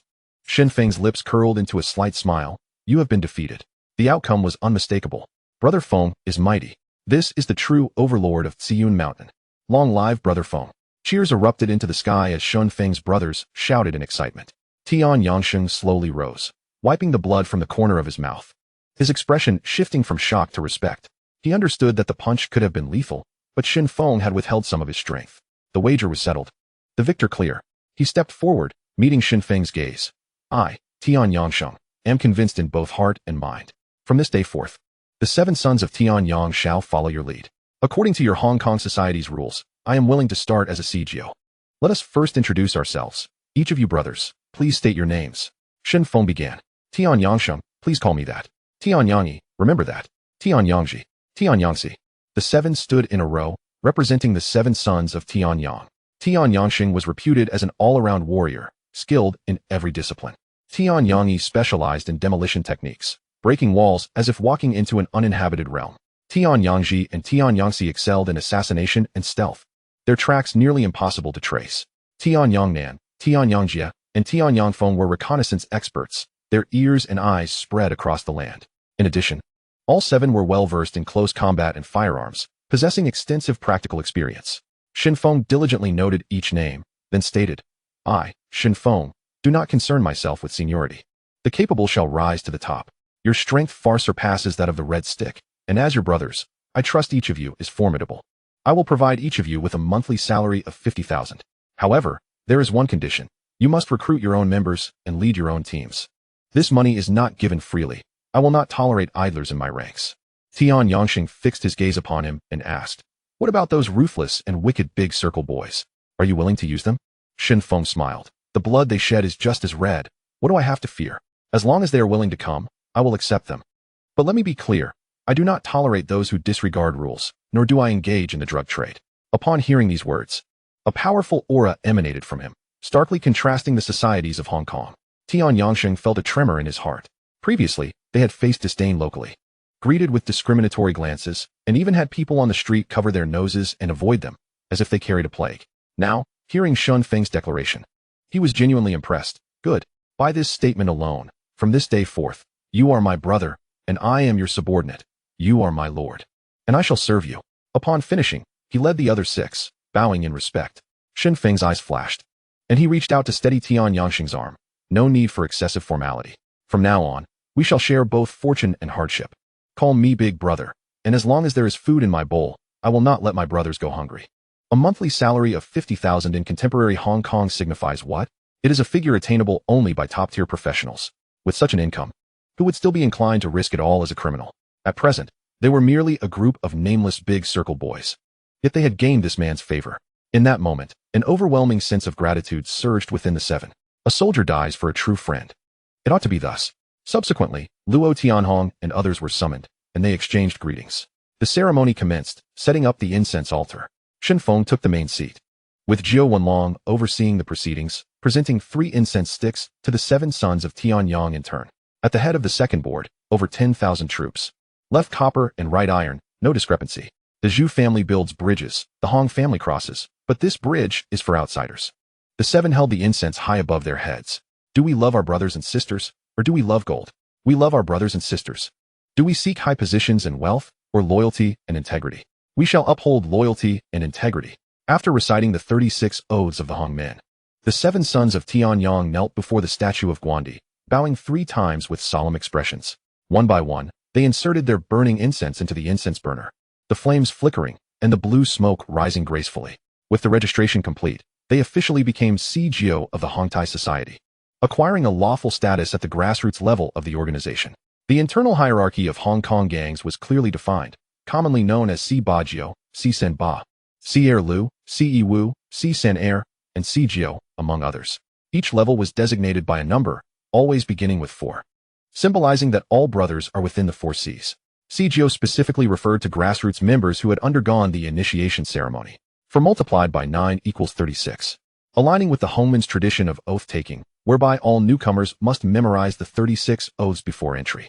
Witnessing his ranks swell, filled with those willing to fight, Shen Feng felt a surge of satisfaction and decided to host a celebratory banquet.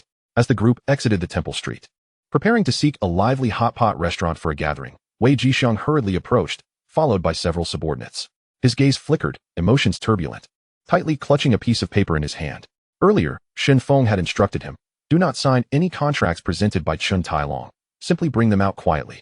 Unexpectedly, that very evening, Chun Tailong had taken him to a VCD factory in Sunwan, offering him 100,000 cash on the spot, coercing him to sign. Even more shocking was that within the factory, he witnessed several people seated, consuming a white powder that turned out to be laundry detergent. A spark of inspiration ignited, and he signed a fake name to appease them. Once Chun Tailong departed, he returned to investigate, and indeed discovered a large stash of contraband in a hidden room.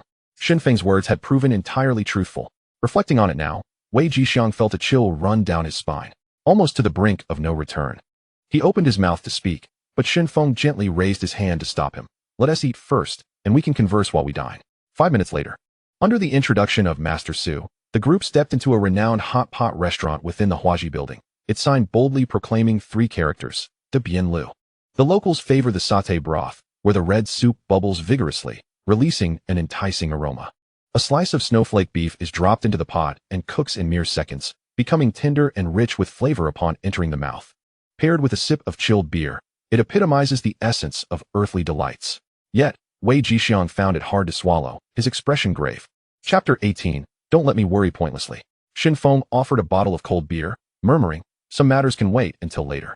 It was not merely concern for prying ears. Rather, one of Wei Jixiang's subordinates concealed a police undercover agent.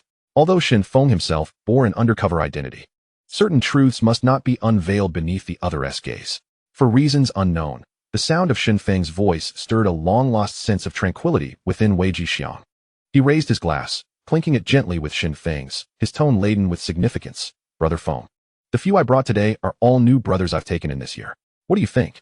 He was not dull. On the contrary, he was exceedingly astute. Shen Feng whispered a reminder that the anti-crime unit had been monitoring him for a full 7 months. Immediately, he summoned all those he had recruited during this time to stand before him. On the screen, upon realizing he had become a scapegoat, he set a trap to lead Chun Tailong into Sangbo's hands. Simultaneously, he discreetly eliminated Chun Tailong's loyalists, severing their paths of rescue. Isolated and helpless, Chun Tailong ultimately met his demise at Sangbo's blade. Indeed, Shen Feng uttered just 2 words. His gaze shifted to the undercover agent, his tone flat yet imbued with deeper meaning. Xiang Di, you should know I spent time at the police academy, right? Wei Jixiang took a sip of beer and replied slowly, I know. I heard you were among the top students at the academy, but later expelled for misconduct. Under the watchful gaze of Shen Feng's eagle-like sharp eyes, the officer felt his body stiffen, cold sweat breaking out. Shen Feng inquired, what is your name? The other hastily responded, Brother Feng, I am Wang Jiqing, but everyone calls me Deshang. Shen Feng smiled faintly, choosing not to speak further. Wei Jixiang instantly sensed something amiss. His expression darkened as he coldly fixed his gaze on Wang Jiqing, an undercurrent of menace surfacing. Wang Jiqing immediately realized his cover was blown. Glancing around in search of an escape, Shen Feng rose, approaching him step by step. At that moment, Lan Mingquan finally grasped the situation. suddenly standing up with fierce intent in his eyes, striding forward. "Desheng, you are the mole?" Those in this line of work detest traitors the most. Once any betrayer falls into their hands, their fate is invariably grim. The best outcome is merely a few stab wounds, paying for their sins with their lives. "Lan Mingquan, stand down. No one is to act rashly." Shen Feng's commanding voice halted everyone. He turned his gaze towards Wang Jiqing, his tone surprisingly gentle. "You may leave." Wang Jiqing was drenched in sweat, as if he had just emerged from water. He quickly set down his chopsticks and bowl. Though he did not grasp where he had slipped up, there was no time for contemplation. Rising, he quietly said to Shen Feng, "Thank you." Before the words could fully escape his lips, he turned and hurried towards the door, his steps quickened, fearing the one behind him might change his mind. In a mere phrase, a crisis was averted. After their supper, the group returned to Tsiun Mountain. In the car, Wei Jixiang pulled out a document. "Brother Feng, this is the contract the prince asked me to sign. I've already had my lawyer review it. Just as you mentioned, Shen Tailong intends to transfer all shares of the VCD factory to my name. Furthermore, I discovered this at the factory." At this point, he suddenly faltered, his countenance darkening with anxiety. Shen Feng probed. "Discovered what?" Wei Jixiang lowered his voice. "The items you are aware of. Moreover, I sensed someone following me as I left the factory. It's likely someone from the anti-crime or drug enforcement unit. What should we do now?" He was acutely aware that if apprehended by the police, he would be at a loss for words. With the traffic lights flashing, Shen Feng retrieved a silver cigarette case from his pocket, rolled 2 hand-rolled cigarettes, offering one to Wei Jixiang while lighting the other. As the car moved slowly, the moment the clutch was released, he quietly spoke. "Do you remember Sang Bo?" Wei Jixiang turned to look at him, puzzled by the sudden mention. Shen Feng inhaled a puff of smoke, letting it disperse with the wind. "I heard he is soon to be released from prison. Who do you think he will seek out first upon stepping through the door? And the second?" As the words fell, Wei Jixiang's expression shifted dramatically. That blind man was indeed a consequence of his own making. He understood all too well that the first person Sang Bo would not spare would be him, Wei Jixiang. The second would undoubtedly be Chen Tailong. Shen Feng's tone remained calm, yet it carried a sharp edge. "Even if you seek help from Uncle Mei and the others, no one will extend a hand to you. Some matters need not be spelled out too clearly, but their essay saying, 'You lack benevolence, I shall not act justly.' Another saying goes, 'Killing with a borrowed knife.' Do you understand?" Wei Jixiang silently smoked, his mind piecing everything together. The borrowed knife would be aimed at whom? Chen Tailong. Since the other party sought to push him into a fire pit, why should he show mercy? Moreover, his wife had also perished at Sang Bo's hands. This debt had long been overdue for settlement. A glimmer of coldness flickered in his eyes as he asked in a low voice, "Brother Feng, when will he be released?" Shen Feng rolled down the car window, flicking away the ash. "I will inform you as soon as I have definite news. Can I trouble you to watch over my son and Ruby? Otherwise, I want to be able to focus on my tasks." Wei Jixiang inquired again. "Rest assured." Shen Feng nodded. "As soon as he is released, you should ask for leave for your son, and let Ruby take to Hong to live in Lanchao building. Not even a single Sang Bo, let alone 10 or 100, could come near them." "Thank you." Wei Jixiang replied quietly. "Please let me off ahead." The car pulled over, and Shen Feng asked, "Do you need me to arrange some manpower for you?" "No need." Wei Jixiang shook his head. "If I can't even handle such matters, you certainly wouldn't think highly of me." "Very well," Shen Feng replied. "Feel free to reach out if anything comes up." Upon returning to the Tsiun Mountain housing estate, Shen Feng pushed open the door and turned on the lights. The room was immaculate, not a speck of dust in sight.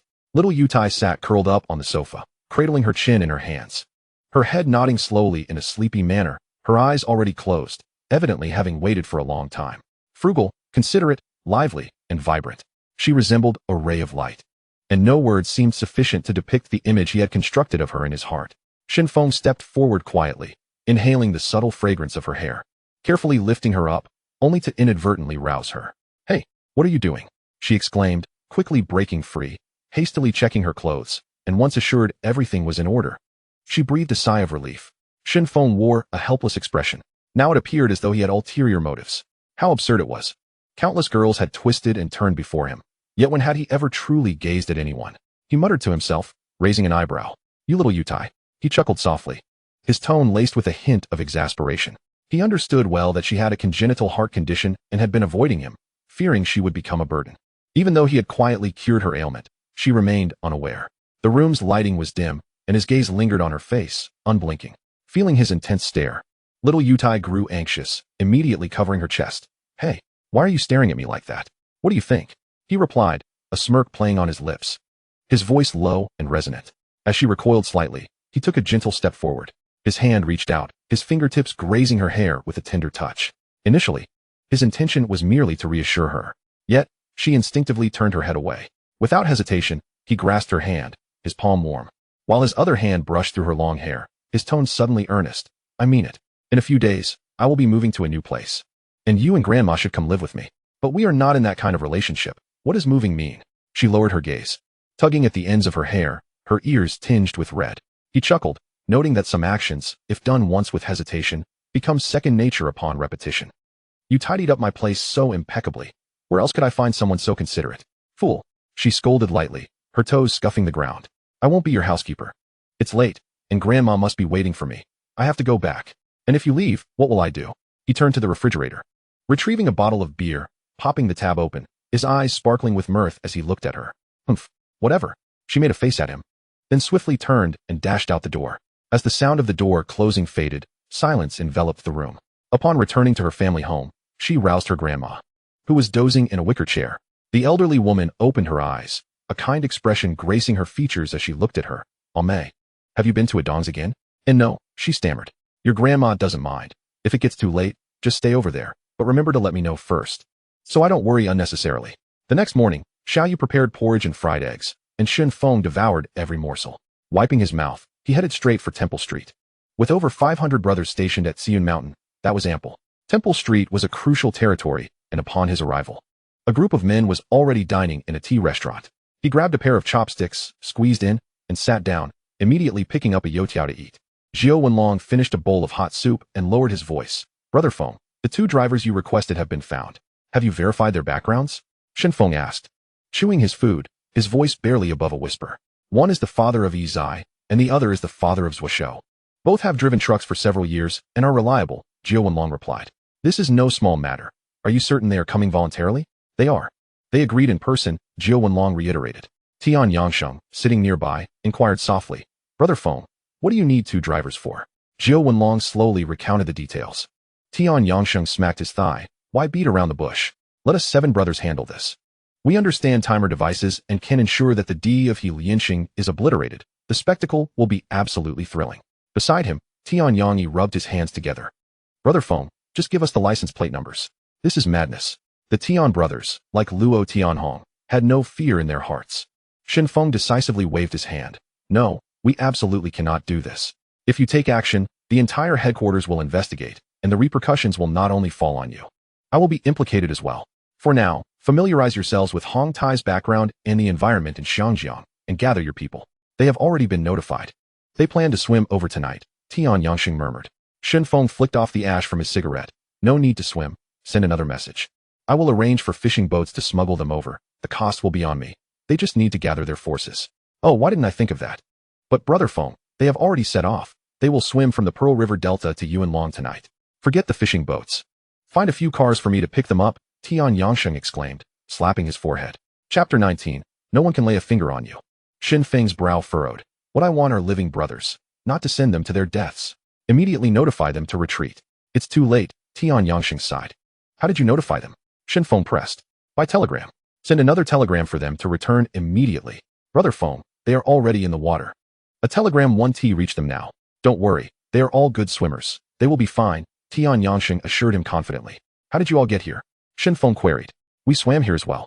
Zhou Wenlong gave a thumbs up. Brother Sheng is truly ruthless. Luo Tianhong chimed in with approval. Brother Sheng is amazing. Tony also raised his thumb. Brother Sheng is loyal. Returning to the matter at hand, Shen Feng gazed at Zhou Wenlong. In addition to the 200,000 relocation fee, are there any other conditions? Zhou Wenlong leaned in closer. Izai's father simply hopes that Brother Feng will take good care of Izai in the future. Also, Zhuo's father owes $1 million in high-interest loans to Hongxing's Liang Kuan. He asked me if, in the event of his demise, Zhuo would be responsible for that debt. If so, he wants to negotiate for a larger compensation. Shen Feng nodded. I will take care of the debt. From now on, I will personally look after Izai and Zhuo. Understood, Brother Feng. Zhou Wenlong extinguished his cigarette, pressing the butt into the ashtray. With so many people gathered here, is there something significant to discuss? Suddenly, a voice broke through. Shen Feng looked up to see a man with a rugged visage. A prominent scar running across his face, tall and imposing, nearly 6 feet tall, broad-shouldered and muscular, reminiscent of a lurking beast. He stood there like a mountain, instilling a sense of pressure. This man was a legendary figure on the streets of Tsim Sha Sui, the sharpest blade under Hongxing, Ganzi Tai. Gunfight? You are looking for me? Shen Feng's tone held a hint of hesitation. The other nodded. Indeed, you are a dong of Hong Tai, correct? I have something to discuss with you. Please, take a seat, Shen Feng gestured. Once seated, Gunfight pulled out a pack of red wands, distributing them evenly among those present, precisely enough for everyone. He lit a cigarette, the glowing tip illuminating his gaze as it settled on Shen Feng's face. You have quite the audacity. Word on the street is that no young man from Hongxing dares to rival your ruthlessness. After a brief pause, he continued, Mr. Jiang heard that Dongxing and he Lianxing are planning to move against you, and he specifically sent me to convey a message. Speak, Shen Feng replied. Gunfight shifted his chair forward slightly, lowering his voice. We are all men of the Hong character. Hong Tai originated from Hongxing. If Uncle Mei cannot protect you, Hongxing will. If you are willing to join us, the position of spokesperson in Yao Ma Ti will be yours, and Xian Mountain will also fall under your purview. All troubles will be cleared away by Mr. Jiang. Neither Dongxing nor he Lianxing will be able to lay a finger on you. Hongxing was founded by Jiang Zhan in 1930. Uncle Mei was once a general under Jiang Zhan and had served as Hongxing spokesperson, fighting alongside the Jiang family to establish their power. However, when Jiang Zhan fell ill, he passed the reins to his son Jiang Tianxing. This decision was like a knife cutting through cloth, leading to the fragmentation of Hongxing, with factions like Hongla and Hong Tai breaking away to fend for themselves. History has proven Jiang Zhan's keen eye for talent. Jiang Tianxing indeed possesses the ability to govern. With wisdom and strategy, he has attracted capable individuals, managing to subdue the Han Bin trio and nurturing figures like the prince, securing a place among the 4 major gangs in the underworld. Shen Feng understood that Gunfight's words were entirely truthful. The title of prince was not a mere facade. He was already designated as Jiang Tianxing's successor. His visit today was undoubtedly at Jiang Tianxing's behest.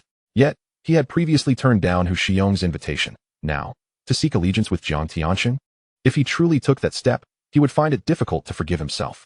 He retrieved 2 teacups, pouring water slowly, handing one to Gunfight while keeping the other before him. They both held their cups. Shen Feng took a gentle sip and spoke softly. Prince, please convey my gratitude to Mr. Jiang for his kindness. However, regardless of today or any day in the future, I shall never abandon Hongxing. Pausing briefly, he fixed his gaze into the eyes of his interlocutor and added, furthermore, my boss, Uncle Mei, is still alive. Though these words sounded calm, they concealed an immense force within. He aspired to the pinnacle of power. How could he forsake his origins? As long as Uncle Mei remained, he could not forget his roots. The words of Shen Feng echoed in Gunfight's ears, resonating with a steadfast allegiance to Hong Tai. He was momentarily taken aback, setting his teacup down with a gentle clink, shaking his head as he murmured, loyalty should not be misplaced. With just your one faction, how can you contend against He Lianxing and Dongxing joining forces? In the underworld, fear has never held sway in my heart. Shen Feng's lips curled into a smile, his demeanor unruffled. Didn't the number gang surround me back in the day? Yet I emerged unscathed.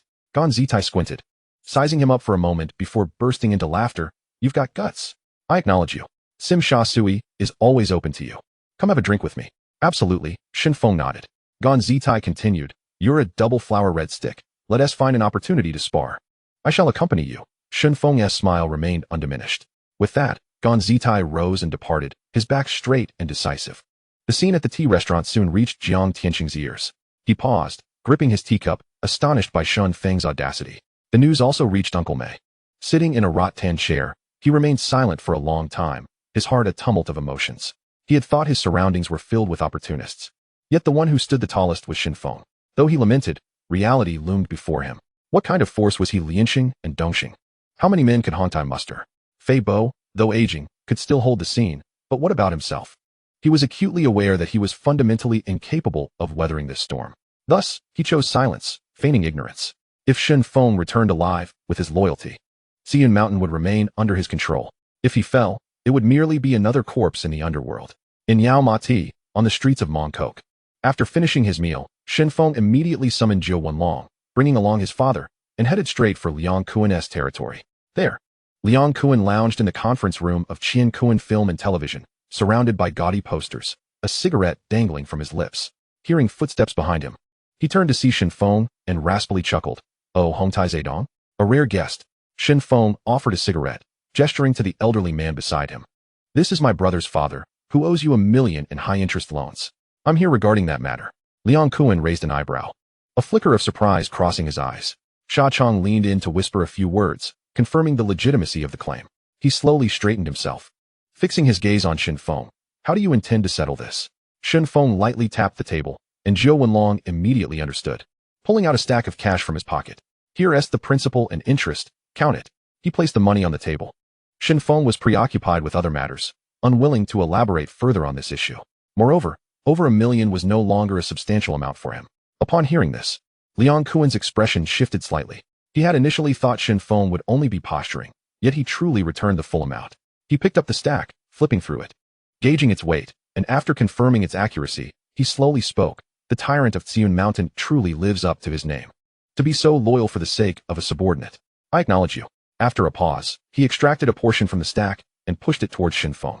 Take this. The principle is sufficient. Shen Feng was slightly taken aback. The Liang Kuen in the movies was ruthless, yet in reality, he spoke of righteousness and even voluntarily waived the interest. However, upon reflection, it was not surprising.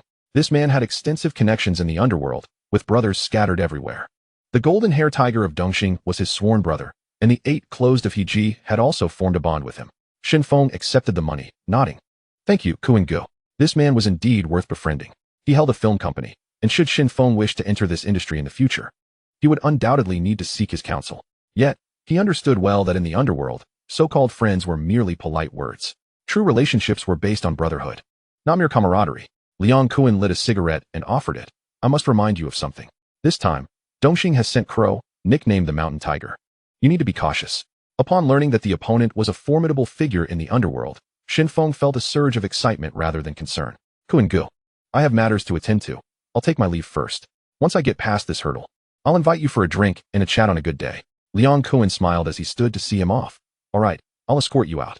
Exiting the doors of Qian Kuen Film and Television, Shen Feng took the opportunity to inspect the territory of the loyal Qing Society as 4 crabs in Mongkok. One street was Women's Street, and the other was Garden Street, interconnected and strategically located. No wonder the 4 crabs could later infiltrate high society. Their vision was indeed sharp. As for Polon Street, 2 nightclubs were registered under the 4 crabs name. This was the most renowned red light district in Hong Kong. And Shen Feng held no interest in such businesses at the moment, nor did he have the time to tidy them up. As night fell, the galaxy stretched across the sky, starlight cascading over the mountains and forests. In Yuan Long, Tin Shui Y, it was silent as the grave. Shen Feng, with a hand-rolled cigarette between his fingers, gazed across the dark expanse, where only a few lights flickered. Who would have thought that, a decade later, that land would undergo earth-shattering changes, with wealth surging like a tidal wave, astonishing the world? The waves surged, crashing against the stone foundations of the shore. Zhou Wenlong stared at the inky sea, softly asking Tian Yangsheng, Brother Sheng, can we truly swim across? 5 kilometers was nothing to them. Tian Yangsheng spoke with conviction. If I lose my life in the sea, I can only accept it. Just as he finished speaking, white streaks appeared on the distant water's surface. Rapidly approaching the shore, Tian Yangyi quickly turned on a flashlight, the beam slicing through the darkness. On the surface of the sea, silhouettes surged through the waves, the spray exploding beside them. They navigated through the tumultuous waters as if blades cutting through an iron curtain, leaving one breathless. Shen Feng slowly extinguished his cigarette and inquired. Ah Sheng, who are these people? My brothers from the battlefield in Vietnam, codenamed Wolf Fong. All are veterans, Tian Yangsheng replied, his eyes gleaming. This was the first time Shen Feng spoke that night. The sight before him stirred his heart. He waved his hand. Let us go, bring my people in. Move. The group swiftly made their way to the shore. 5 minutes passed. A row of burly men landed, standing in formation, their presence as formidable as drawn swords. Tian Yangsheng began the introductions. Chapter 20. You, Shen Feng, are my elder brother. The first to catch the eye was a towering figure, aptly named. Standing half a head taller than Shen Feng, nearly 2 meters, broad-shouldered and muscular like a rock, codenamed Madman. The second was Lei Jijun, over 1.8 meters tall. His body marked with grotesque scars, his gaze cold and fierce, nicknamed Wild Wolf. The third was Huang He, slender and tall, matching Shen Feng's height, his movements agile. Codenamed Monkey. The towering figure stepped forward, staring directly at Shen Feng. I heard you defeated Tian Yangsheng? I don't believe it. Xiong. Tian Yangsheng's expression shifted. He was acutely aware that he was evenly matched with the towering figure, and victory would be hard to determine. Shen Feng raised his hand to stop him. This man had a strong temperament and a fiery spirit, precisely the type he preferred. If his subordinates lacked a bit of arrogance, how would they navigate the underworld in the future? He assumed a stance, his gaze calm. The towering figure grinned, raising his fists. In an instant, the two had exchanged several blows. The bear-like man threw a hook aimed at Shen Feng's arm. He didn't exert his full strength, yet showed no mercy. It was evident that this individual understood the balance of force. Shen Feng sidestepped, his left hand like an iron hoop gripping the other's robust arm with precise force. The towering figure's attack missed, revealing a slight underestimation of his opponent. Suddenly, the robust figure of Gao Dazhuang found his right arm firmly grasped by Shen Feng. With a swift motion, his balance faltered, nearly sending him crashing to the ground. Shen Feng moved with lightning speed, unleashing a relentless barrage of punches, each strike landing resoundingly against his opponent's sturdy torso. Gao Dazhuang staggered backward, his footsteps echoing dully on the floor. The final punch aimed directly at his face came to an abrupt halt just as it brushed against his nose. In that singular encounter, the victor was unmistakably determined, not merely by skill, but by an overwhelming display of presence and courage. Even the notoriously rebellious De Xiong found himself compelled to accept defeat. In the world of the martial, strength reigns supreme, and in the military, only those with a powerful fist are afforded the right to speak. Standing firm, Gao Dazhuang clasped his fists together and proclaimed loudly, "From this day forth, you, Shen Feng, shall be my elder brother. I shall call you Brother Feng. Brother Feng. Brother Feng. Brother Feng." A chorus of voices erupted, reverberating through the building as if the very structure trembled in response. Shen Feng, his gaze steady, slowly addressed the crowd. "Though I was born in Hong Kong, I am acutely aware of who this land belongs to beneath my feet. You are all from the big circle, and my ancestors emerged from it as well. We are united. Within this domain, we are all brothers. However, there are three truths I must firmly establish. First, one must not lose their conscience. Second, never lay a hand on the innocent, let alone bully women and children. Third, in all our endeavors, we must never bring shame upon our nation." His words, devoid of grandiose rhetoric yet heavy with significance, struck a chord. The eyes of Gao Dazhuang, Lei Jijun, Huang He, and others sparkled with astonishment, their mental barriers crumbling away. Indeed, the cohort of Big Circle members who had crossed the river in the 1980s were known for their audacity, smashing jewelry stores, robbing banks, leaving behind a trail of bloodshed. Initially, De Xiong and his companions had assumed this gathering was meant for similar exploits, grappling with their own inner turmoil. Little did they know, the reality was starkly different. Before them stood Brother Feng, a man of broad vision and unwavering principles, earning the genuine respect of these hardened soldiers. Shen Feng subsequently formed a new action squad. Retaining the old name, Wolf Tooth, Tian Yangsheng took the lead, with De Xiong and Tian Yang assisting at his sides.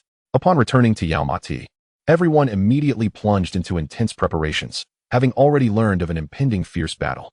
2 days later, at precisely 10 o'clock in the evening, in the top-floor office of Longting Building, Shen Feng was meticulously reviewing the company's recent accounts. Since the arrival of his advisor, Su Guishan, the financial matters of the faction had been managed by him, with the accounts being clear and well-organized, far superior to the chaotic affairs of the past. The phone rang, and the voice of Jiao Wenlong came through. "Brother Feng, I just received word that the forces of D from Lianxing have gathered in Sunwan." Shen Feng set down his pen, his tone calm, informed the brothers to prepare. "Remember, maintain control of the scene. We can engage, but no lives must be lost." Maya Tunhua had already relayed the message to the police station. The West Kowloon police station was well aware. Tonight, the three factions of Lianxing, Dongxing, and Hong Tai were destined to clash. This conflict could not be averted. Once all the petty criminals of Hong Kong were eradicated, order would inevitably return. However, the higher-ups understood that the situation must not spiral out of control. It needed to remain contained within certain limits. Thus, the police station communicated through Maya Tunhua to several major gangs. "I understand," Jiao Wenlong responded promptly. Shen Feng stood by the window, his voice resolute. "Relay my orders. Tonight, Yao Mati must only bear one color." His words carried an undeniable weight of authority.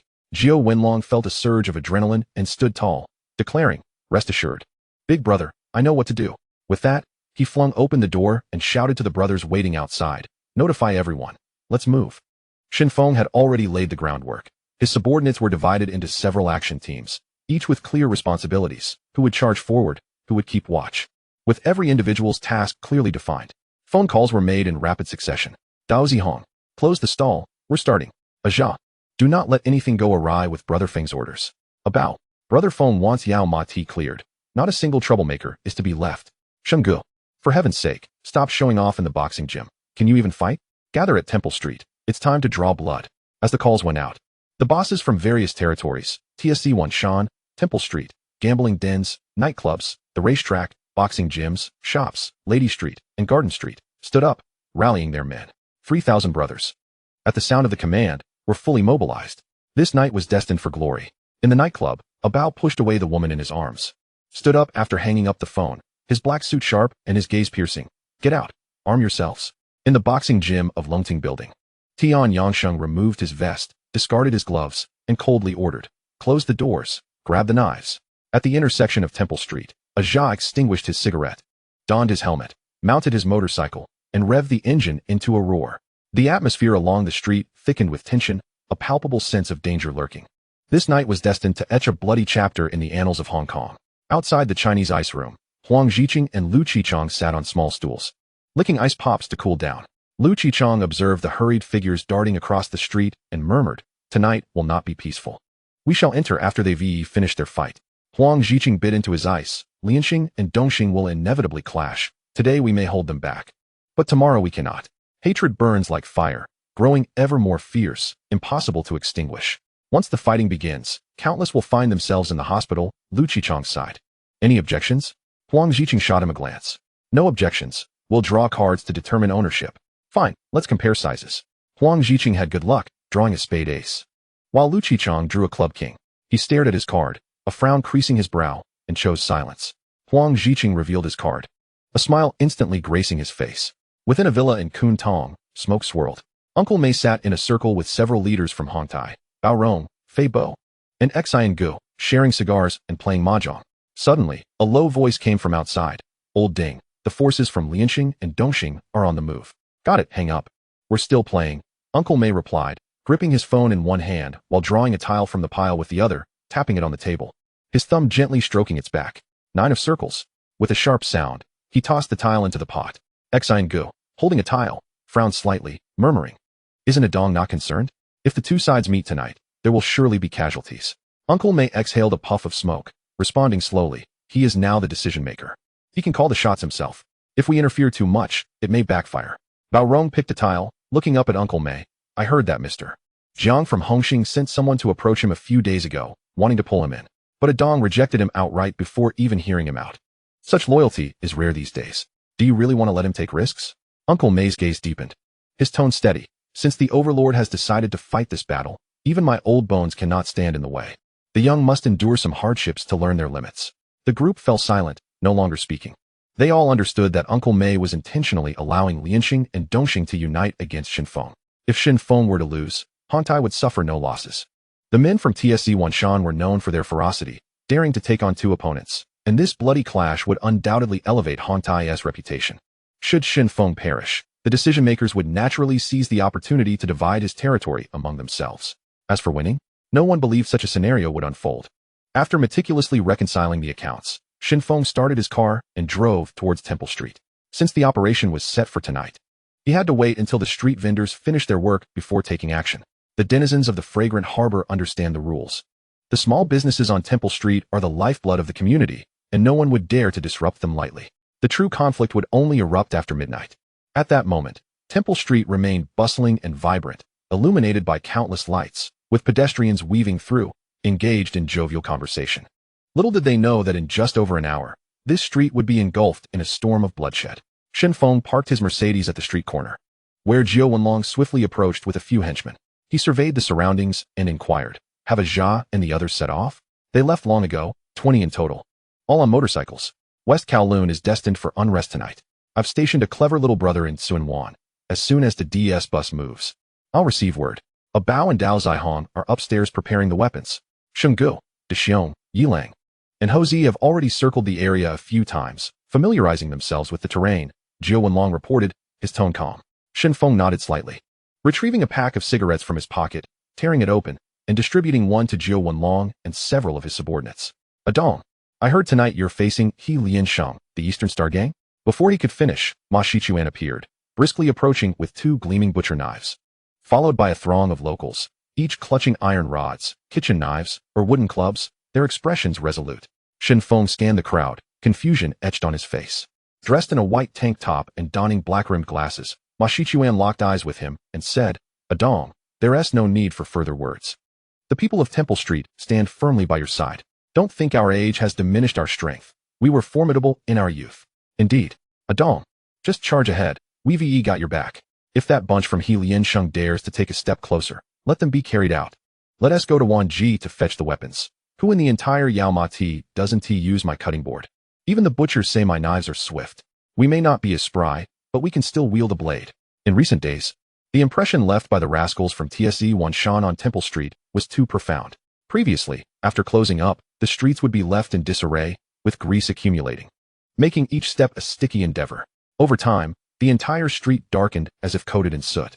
Since Shen Feng's men took over, nightly cleanups ensued, with high-pressure water guns and cleaning agents transforming the ground into a surface so pristine it could reflect silhouettes. Comparisons were stark. In the past, the ruffians roamed freely, with locals avoiding them and casting cold glances. It wasn't out of fear, but because of the ruffian's ruthlessness and harsh demeanor. Temple Street was already a melting pot of diverse characters, where disputes over a stall could lead to violence. Ma Shichuan, being the uncle of Master Su, held significant sway in the area, often presiding over both joyous and solemn occasions. When he spoke, the neighbors responded in kind. He witnessed it all, and, today, stepped forward, naturally rallying the entire street. Shen Feng felt a surge of warmth in his heart. The underworld does not thrive solely on fists. What truly sustains it is the trust of the people. If one learns to respect others, even those of humble origins will stand by your side with a blade in hand. He looked at Ma Shichuan, his tone steady. You are Master Su's uncle and my elder. I only wish to ask one thing. Do you believe in me, Shen Feng? Ma Shichuan paused momentarily, then nodded affirmatively. I do. Good. Shen Feng clasped his fists and scanned the surroundings, his voice resonant. Dear uncles and aunts, your willingness to support me, a dong, is etched in my heart. However, once the fighting commences tonight, blades and guns do not distinguish between friend and foe, and I cannot be everywhere to protect everyone. I, Shen Feng, have 3,000 brothers by my side, and we shall not falter.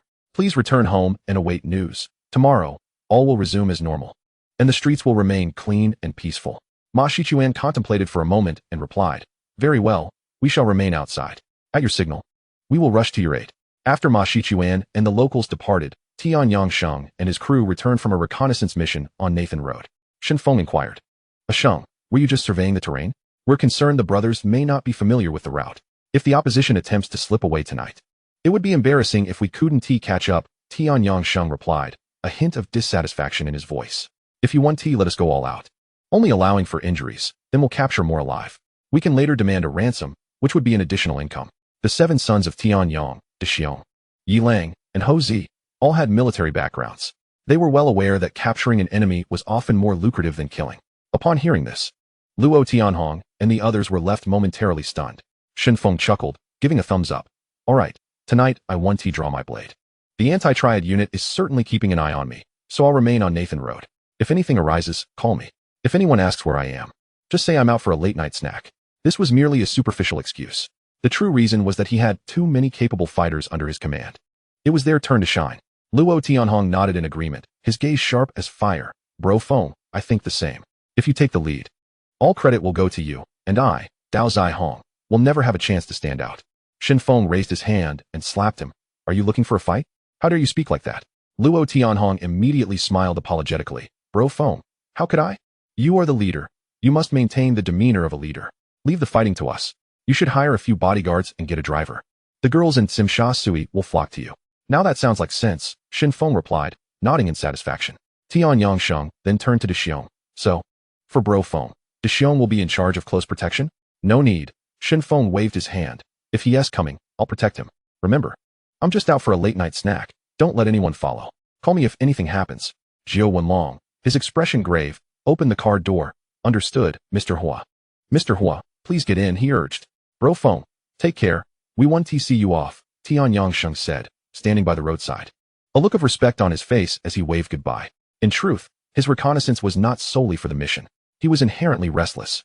Bro Feng paid him 50,000 a month, enough in Pengcheng to support 7 or 8 women. Their Wolf Fong group consisted of 110 members, and Bro Feng allocated 2 million monthly for their salaries. Such kindness deserved repayment with loyalty. Once a mercenary, he understood the necessity of fair compensation for efforts. This money could not be taken lightly. Thus, tonight, he aimed not only to aid Bro Feng in repelling the Eastern Star and Liansheng, but also to plant the Hua flag firmly in Guangzhou. Guangzhou, located south of Yao Ma Ti, was merely separated from Temple Street by Nathan Road. That place boasted even more flourishing businesses, with 30 bars of various sizes. He had already discerned that the most formidable force in Guangzhou was a man named Wei Yi. He had no allegiance to any gang, yet commanded immense respect in the underworld. It was rumored he could strike down a galloping horse with a single punch. Tonight, he planned to lead the Wolf Fong group and smash open Wei Yi's stronghold with an iron fist.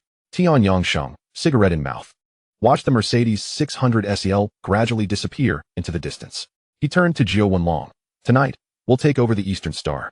Bro Sheng, I wish you a smooth journey. In just 2 short days, Jiao Wenlong had witnessed the true strength of the Wolf Fong group. The special operations team appeared as feeble as newborns in their presence. Only Tony, Ahu, and Dao Zihong, the top fighters, could barely hold their own. The remaining members were utterly no match. The special operations personnel were rigorously trained by the Wolf Fong group, and when they encountered Tian Yangsheng and Xiong, they displayed the utmost respect, akin to facing a mentor. Yuan Long headquarters of He Liansheng. The chicken-squeezing henchman stood with his head bowed beside Deng Bo, watching him play mahjong. Grandfather, the D has already begun mobilizing troops and will soon depart for Yao Ma Ti to rendezvous with Alok. Deng Bo raised his wrist to glance at his watch. It was precisely 11 o'clock. The alliance of Alok and Didi was a sight not witnessed in many years. The first to speak was Lung Lao, who, though slightly junior to Deng Bo, was also one of the veterans of Liansheng and currently in a semi-retired state. Shuang Fan Dong chimed in. Recalling the last time they faced off against the number gang during a large-scale conflict, it had been several years since then. He, too, held a senior position within the organization. Deng Bo nodded, confident that with the 2 of them present, the situation on Temple Street would not escalate. Although the Siamese overlord was a formidable man, he had instructed Didi to spare his life. For the code of the underworld values composure and does not necessitate total annihilation. Didi and Alok were the most formidable young leaders of Liansheng in recent years. Their simultaneous appearance exuded an impressive aura. This scene was one that Deng Bo did not wish to contemplate the repercussions of. He merely wanted Hong Tai to understand that Liansheng was not to be trifled with. Understood, grandfather. Choi Guy produced his mobile phone and promptly dialed Didi's number. He shared a close rapport with Didi. The call was answered by Didi's trusted aide, Chung Mao. Choi Guy spoke into the receiver. Get your boss on the line. All right, boss, Guy Gu is looking for you. At that moment, Didi was seated atop a large vehicle, smoking a cigarette. He took the call and uttered a single word, speak. Grandfather instructed that the Siamese overlord be left with a breath. Merely conveying the message was sufficient. Choi Guy relayed this faithfully. When it came to violence, who could afford to be overly cautious? Didi impatiently flicked the cigarette butt away and coldly replied. Tell grandfather I understand. Before the words had even left his mouth, the call was abruptly ended. Above the night sky, stars twinkled. In the distance, the Kwaichung Pier was brightly lit. A long convoy of large vehicles stretched endlessly. Didi suddenly widened his eyes. On the opposite 4-lane road, 2 container trucks charged forward like untamed beasts, crashing through the guardrail with a thunderous roar. The deafening sound echoed. One of the trucks barreled straight into their lane. The leading large vehicle could not evade in time, its front crumpling into the belly of the container truck with a horrific metallic screech. The driver of Didi's vehicle slammed on the brakes, the tires screeching against the pavement. Damn! Didi's forehead struck the seat in front with a heavy thud. Blood trickling down from the corner of his brow. He roared. What the hell happened? The driver, trembling, replied, There's been a collision up ahead. Stop wasting time. It's 11:30, let us move. Didi wiped the blood from his face and urged sternly. As the vehicle attempted to turn around, the sight before him caused his heart to sink. The 2 container trucks were blocking the intersection completely. His mind buzzed. What was this? Had they encountered a ghost on their way out? It was impossible to reverse now. Behind them, over 20 large vehicles were lined up, all his brothers, unable to move. Taking a detour? By the time they reached Yao Ma Ti, Alok and the bodies from the ambush would likely already be hanging outside the police station. Didi kicked the car door open and shouted, Everyone out. The roar of the engine had not yet faded. Suddenly, a cacophony of motorcycle engines roared from around the corner. A gang of riders sped toward them, their speed astonishing. Didi's pupils constricted. He recognized the items they were wielding, glass bottles filled with flammable liquid. Bang, bang, bang. The bottles rained down, exploding against the vehicle with fiery bursts, thick smoke billowing. Flames licked at the car's body, dark smoke rapidly engulfing the entire street. Only half an hour remained until midnight. Deng Bo, Lung Lao, Shuang Fan Dong, and Gao Lao had just completed a round of mahjong. Grandfather, it's bad. Gao Lao's subordinate, the 2, burst in, panting heavily. The others instinctively tucked away their mahjong tiles and cash, their movements practiced. Gao Lao raised an eyebrow, impatiently asking, What is causing such a ruckus so late? Aren't the cops off duty yet? This is our turf. Who dares come in to stir trouble? Let them try. It's not the cops. The 2 shook his head, breathing heavily. Then why are you in such a panic? Is the sky falling? Gao Lao scolded. Something really happened. The two wiped the sweat from his brow, gesturing frantically. The D got into a car accident. 2 container trucks have blocked the road, and there are bikers throwing Molotov cocktails at their vehicle. Lung Lao abruptly stood up, slamming the table and demanding, "Who did this?" Deng Bo's body tensed, a chilling sensation racing up his spine. The D, known for his arrogance and many enemies, was being targeted at this critical moment. The time, location, and method all aligned perfectly. The mastermind was becoming clear. Big Circle Leopard. Drive. Right now? Head to Yaomati. Contact Al-Lak and have them return immediately.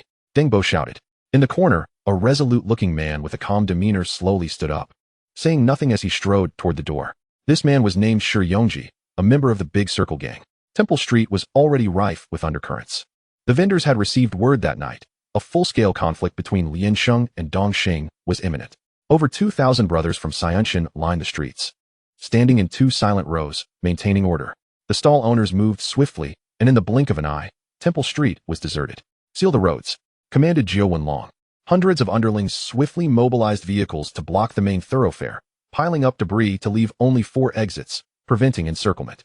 On Jordan Road, Lin Huailok and Chuan Bao had gathered. Lin Huailok frequently glanced at his Rolex, the time nearing their agreed moment, yet the D remained absent. He anxiously puffed on a cigarette, dialing Chung Mao to inquire about the situation. Just then, Chuan Bao's massive figure rushed in, gripping a machete tightly and adjusting his glasses. "Alok, something's gone wrong. The D got into an accident. The road is completely blocked." "What?" Lin Huailok was taken aback. Chuan Bao panted heavily. "Dozens of bikers are throwing Molotov cocktails at them. The D and Chung Mao are desperately trying to get here in a taxi. The others can't make it." "What did you say?" Lin Huailok's heart sank. All the heads of Lian Sheng exchanged glances, the atmosphere suddenly tense. Fishhead Biao glanced down at his watch, quietly asking, "So are we still fighting tonight?" The D was Lian Sheng's strongest asset, commanding the largest number of followers. Without him, their force would be significantly diminished. Lin Huailok furrowed his brow. This was undoubtedly the work of Shen Feng. That little man from Xianshan merely sought to establish his authority, resorting to such ruthless tactics. It seemed Temple Street had long been prepared, heavily fortified. With Molotov cocktails in play, should things spiral out of control, it could lead to casualties. He dared not take the risk and immediately ordered, "All brothers, disperse and retreat at once." The spokesperson for the Moonlight Hall, Chuan Bao, suddenly glared, shouting furiously, "Retreat your mother. I've made my declaration. If we don't take Temple Street tonight, how will I ever face anyone again? Brothers of Lian Sheng, listen up. The opposition is merely a bunch of Xianshan thugs. We have at least 2,000 men here. Even if each one of us spat, we could drown them. Charge with me. Cut down those bastards." With that, Chuan Bao raised his machete high and strode toward Temple Street, his momentum fierce, reminiscent of the bloodbath in Yuan Long from years past. As he moved, the small but fierce fighters of Lian Sheng erupted like a lit powder keg. Surging forward with fervor, Lin Huailu could no longer avert the deterioration of the situation. Brother Bao was imposing. Indeed, the territory of Yaomati was fiercely carved out by my boss, one punch and one blow at a time. "Let us go." Beep beep beep. Suddenly, the large mobile phone at Lin Huailu's waist rang. He answered the call, and a deep, serious voice of Deng Bo echoed in the receiver. "Grandfather, bring the people back immediately." Deng Bo's tone brooked no argument. Lin Huailu looked at the figures that had already rushed forward, letting out a bitter laugh. "Grandfather, they have all charged ahead. I couldn't hold them back." At the street corner, a Mercedes-Benz 600 SEL quietly parked by the roadside. Shen Feng sat inside the car, the cool air brushing his cheeks, his gaze fixed on the members of Lianqing surging towards Temple Street, a faint smile playing on his lips. He took out his phone and dialed Jiao Wenlong, informing him that Lianqing was on the move and en route. Brother Feng understood. Jiao Wenlong responded decisively. As soon as the call ended, he turned to face his subordinates, his voice steady. "The enemy is approaching." Before he could finish, a figure returned from the street corner, panting as he reported. "Jordan Road is swarming with people, densely packed." Tian Yangsheng squinted his eyes and asked in a low voice, "Is there any movement from Dongxing?" He had long harbored a desire to confront the formidable Shan Huwuya. It was said that he hailed from a boxing background, a fierce character among Dongxing's red sticks, renowned for his formidable fists. Jiao Wenlong shook his head. "No news yet." "It matters not," Tian Yangsheng sneered, drawing out his baton.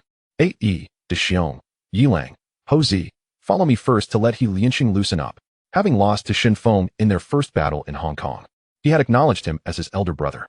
This night, Tian Yangsheng had to make a name for himself. He needed to let those from Lianqing know what it meant to be torn apart by wolf fangs and struck down by iron fists. With fervor rising, he commanded loudly, "Along, do as I say."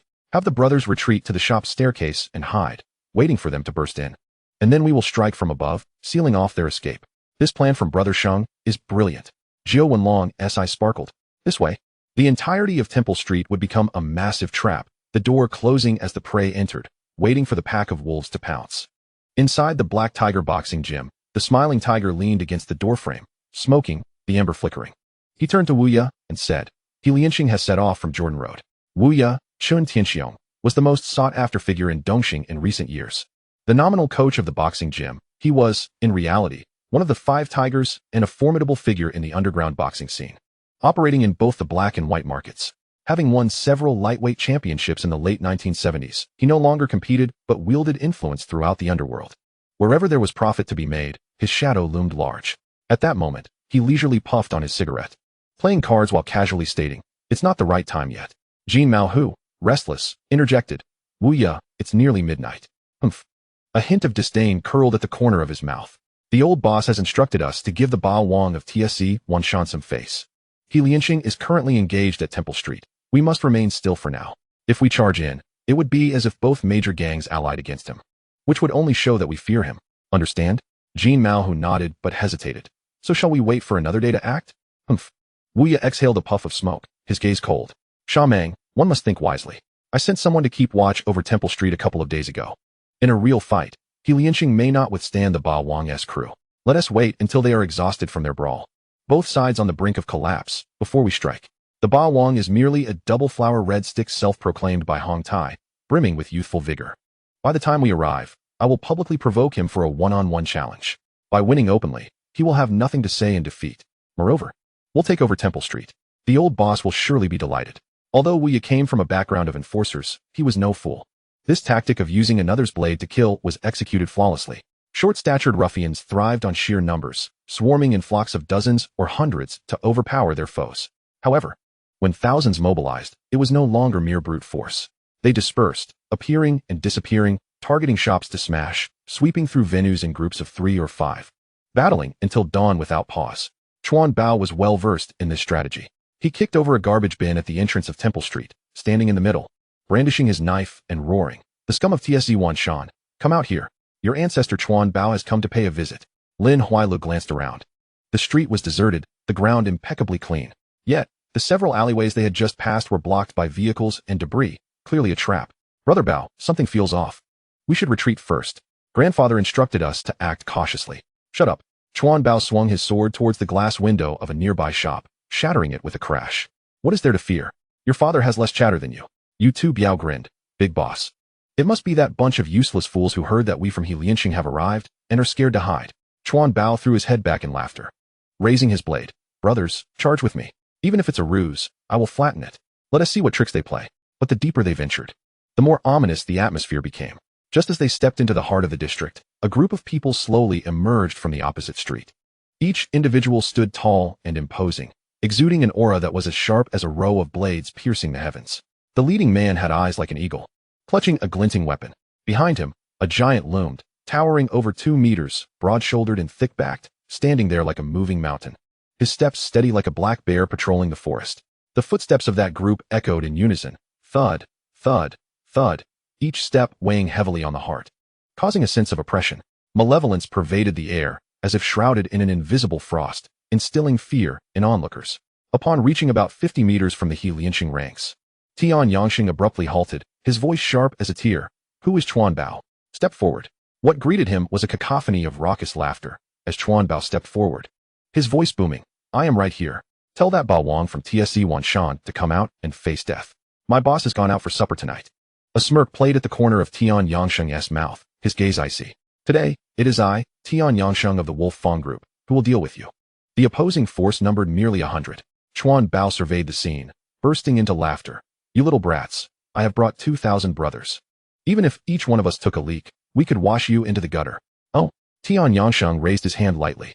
The wolf, Lei Jijun, let out a sharp whistle that sliced through the night sky. In an instant, shouts of battle erupted from the corners of the street, the corridors, and the depths of the shops, as countless ruffians from TSC Wanshan surged forth from the shadows, like a tide crashing towards the enemy ranks. Lin Huailu's heart jolted. So it was. Why had Temple Street sealed off several alleyways? They had clearly set a trap to lure them in, and then closed the door to beat the dog. Before He Lianxing could regain their composure, Tian Yangsheng had already raised his baton high, shouting furiously, "Brothers, kill!" Before the words had even left his mouth, he charged first. The dual batons swirling like the wind, their cold gleam fierce. Chuan Bao, though startled, did not falter.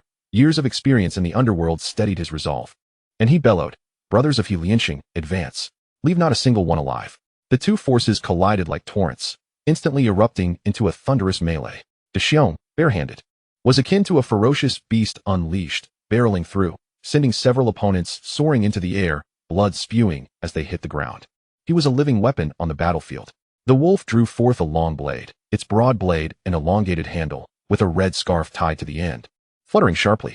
It was indeed the formidable Chinese saber that struck terror into the hearts of the Japanese during the War of Resistance. With a flourish, he wielded the blade, its edge carving through flesh and bone. The agile figure of the monkey, like a bolt of lightning, trailed closely behind Tian Yangsheng. And just as they were about to engage the enemy, twin daggers suddenly manifested in his hands. A flash of cold light erupted, and blood sprayed forth. Chapter 23. We do not kill those who surrender.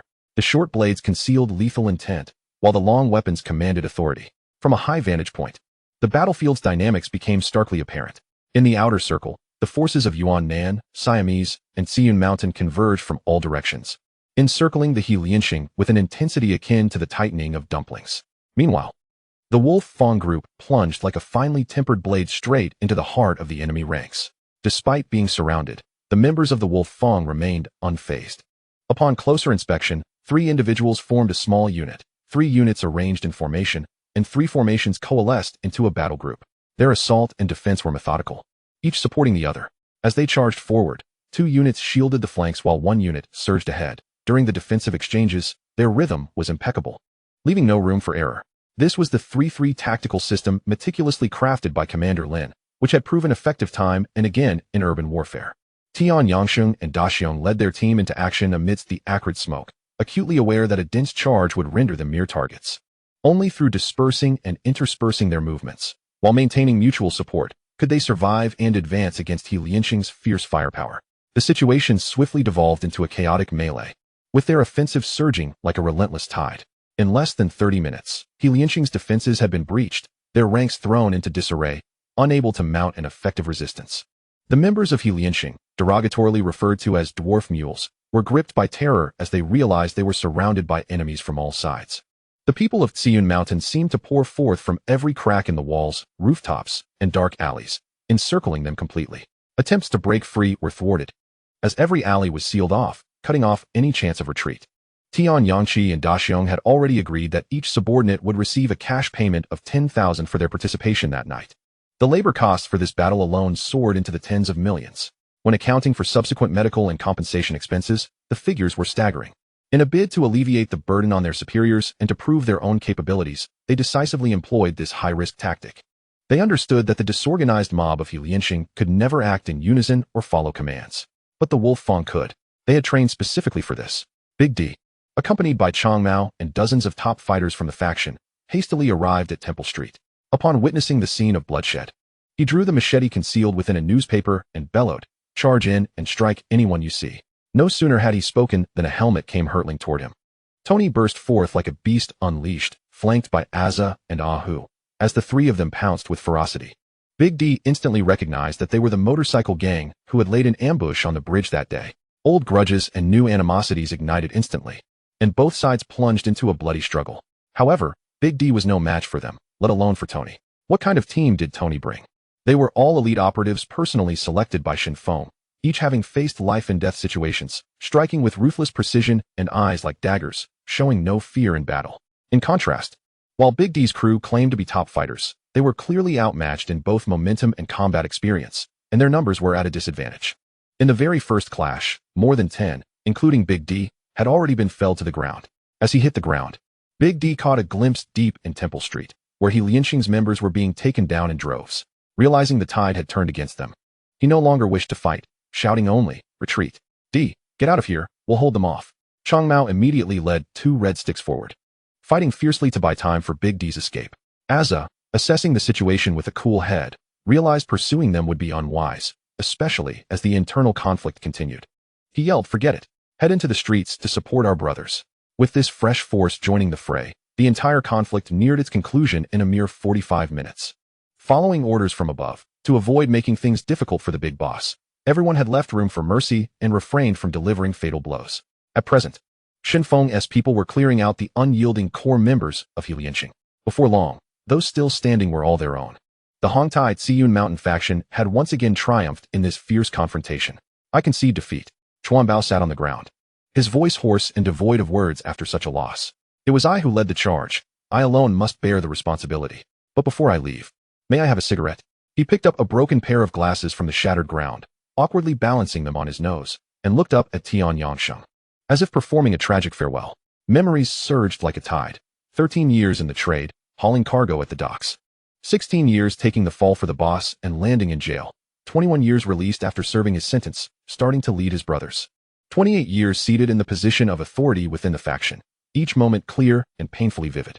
Throughout this journey, he had experienced glory and setbacks. Yet never had he felt so utterly reduced to a laughingstock as he did today. "Wanna die?" Tian Yangsheng sneered, his fist already descending, raining down blows upon him. "The last cigarette? Wanna play the martyr? Wanna die heroically? Dream on. I won't grant you that satisfaction. If you wish to die, you must first ask your mother if she consents." Chuan Bao, battered and bloodied, cried out in anguish, "Enough! I truly can't take it anymore." Tian Yangsheng suddenly raised his hand, commanding silence among his men. "Stop. We do not kill those who surrender." He then turned to the remaining Lianqing members and shouted, "Everyone, squat down. If anyone moves, I will break their legs."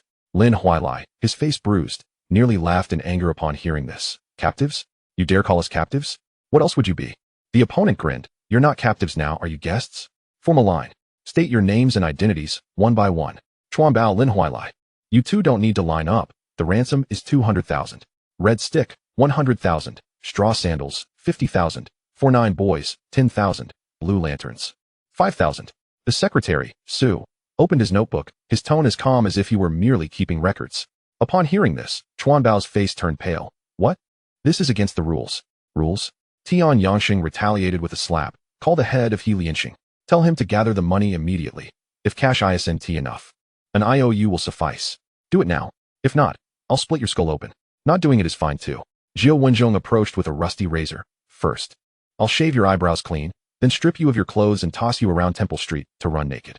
The head can be severed, but the hairstyle must remain intact. In the underworld, reputation matters more than life itself. This unbreakable law was one that no one dared to violate." When Deng Bo received the call, he had just lain down. Upon hearing the news, he leapt from his bed, his blood pressure soaring. It was only 1 o'clock, and 2,000 subordinates had all been captured. That was 2,000 people. Even if 2,000 pigs were released, who could finish capturing them so swiftly? Chuan Bao, truly blinded by rage.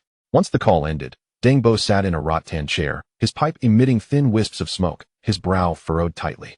Now that matters had reached this point, how could they be resolved? Should he seek Chen Mei from the Hong Tai Society for assistance?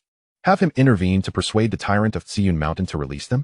Deng Bo could not swallow this humiliation. What was Chen Mei to him? Back when he wielded his knife, Chen Mei was still a mere 4'9" boy within the Hongxing, unable even to steady a blade. By the time he ascended to the position of authority in Lianqing, Chen Mei had only just been promoted to Red Stick. Still standing guard at the entrance of the faction, to bow his head and beg? Absolutely not. He would lose all face. Moreover, Chen Mei hadn't even helped the Dong tonight. Even if he asked, the man might not be inclined to assist. Having navigated the underworld for so long, Deng Bo understood these people's mindsets all too well. What he feared most was that if word of this incident got out, it would be tantamount to publicly slapping himself in the face.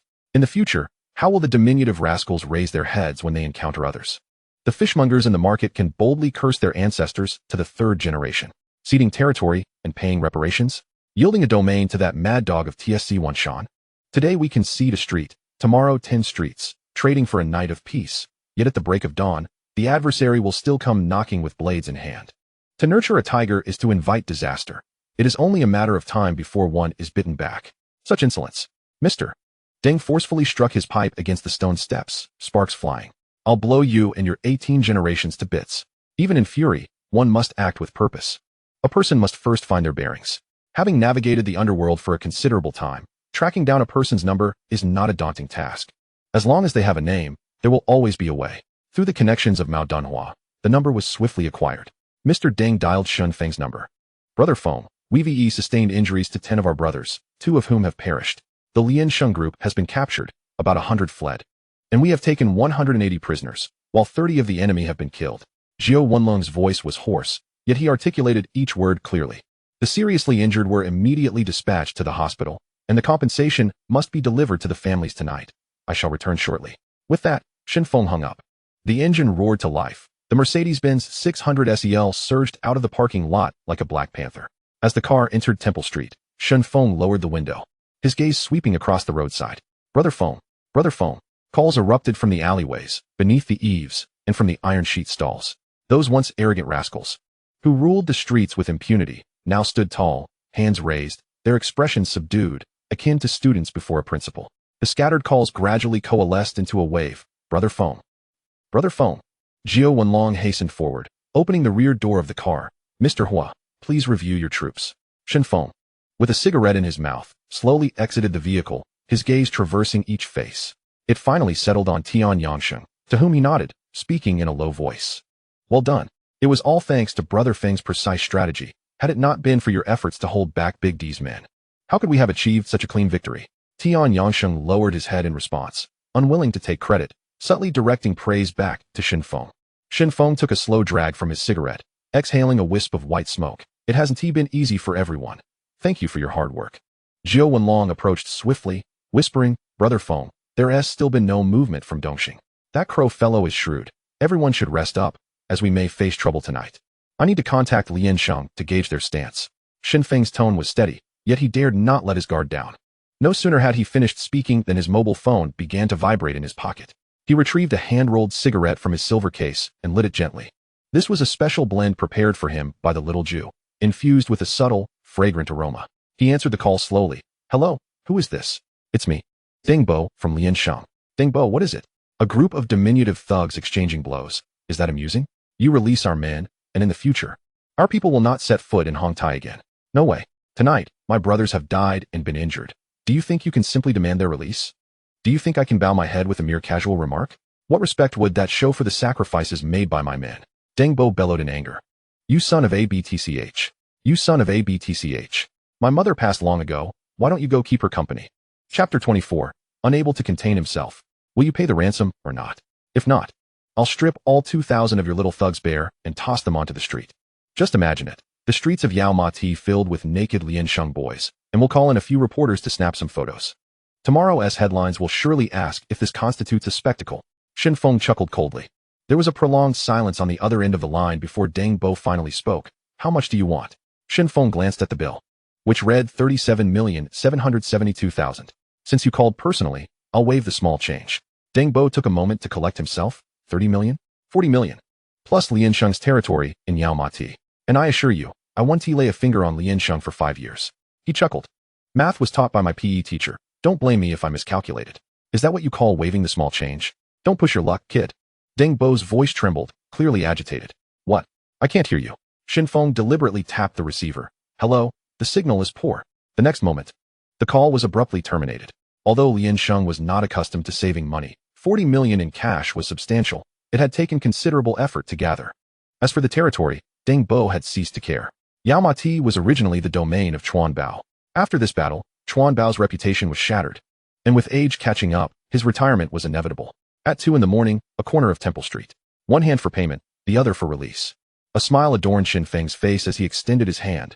Deng Bo, the Underworld speaks highly of your integrity. Today I have witnessed it firsthand. I shall treat you to tea another day. Deng Bo gritted his teeth. To hell with your tea. Hurry and release our people. I Dong. Conduct my affairs with principles.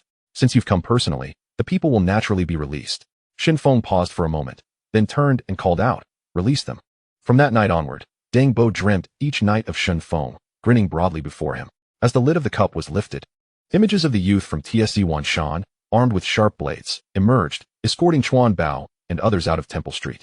The first to be brought out was Chuan Bao, hands bound behind him, tissues stuffed in his nostrils, already soaked with blood. He looked toward Deng Bo and softly called, Big brother. Deng Bo met his gaze with cold indifference, his tone calm, yet unyielding. From now on, you need not occupy the position of the speaker for Yao Ma Ti. The territory now belongs to Shen Feng. Ah Bao, you're getting old. It's time to settle down and enjoy the support of your younger brothers. Chuan Bao nodded vacantly. After this battle, He had lost his footing in this area. Get in the car.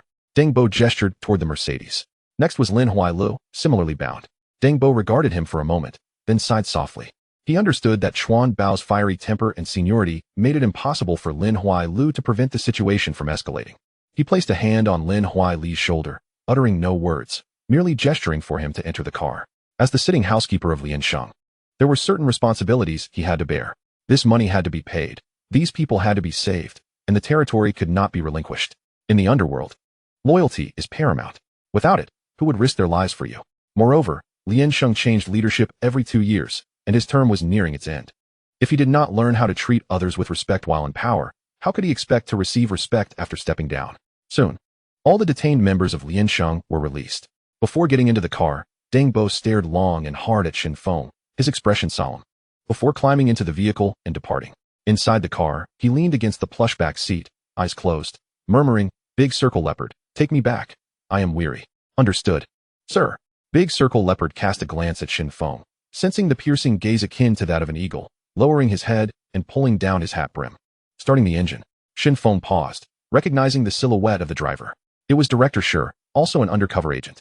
He extinguished his cigarette, shoved his hands into his pockets, and watched the Mercedes disappear into the distance, then turned to the others and declared, "What transpired tonight must not be disclosed. If word leaks, there will be consequences." Understood. Brother Feng is mighty. Brother Feng is imposing. Brother Feng is truly ruthless. Cheers erupted in waves.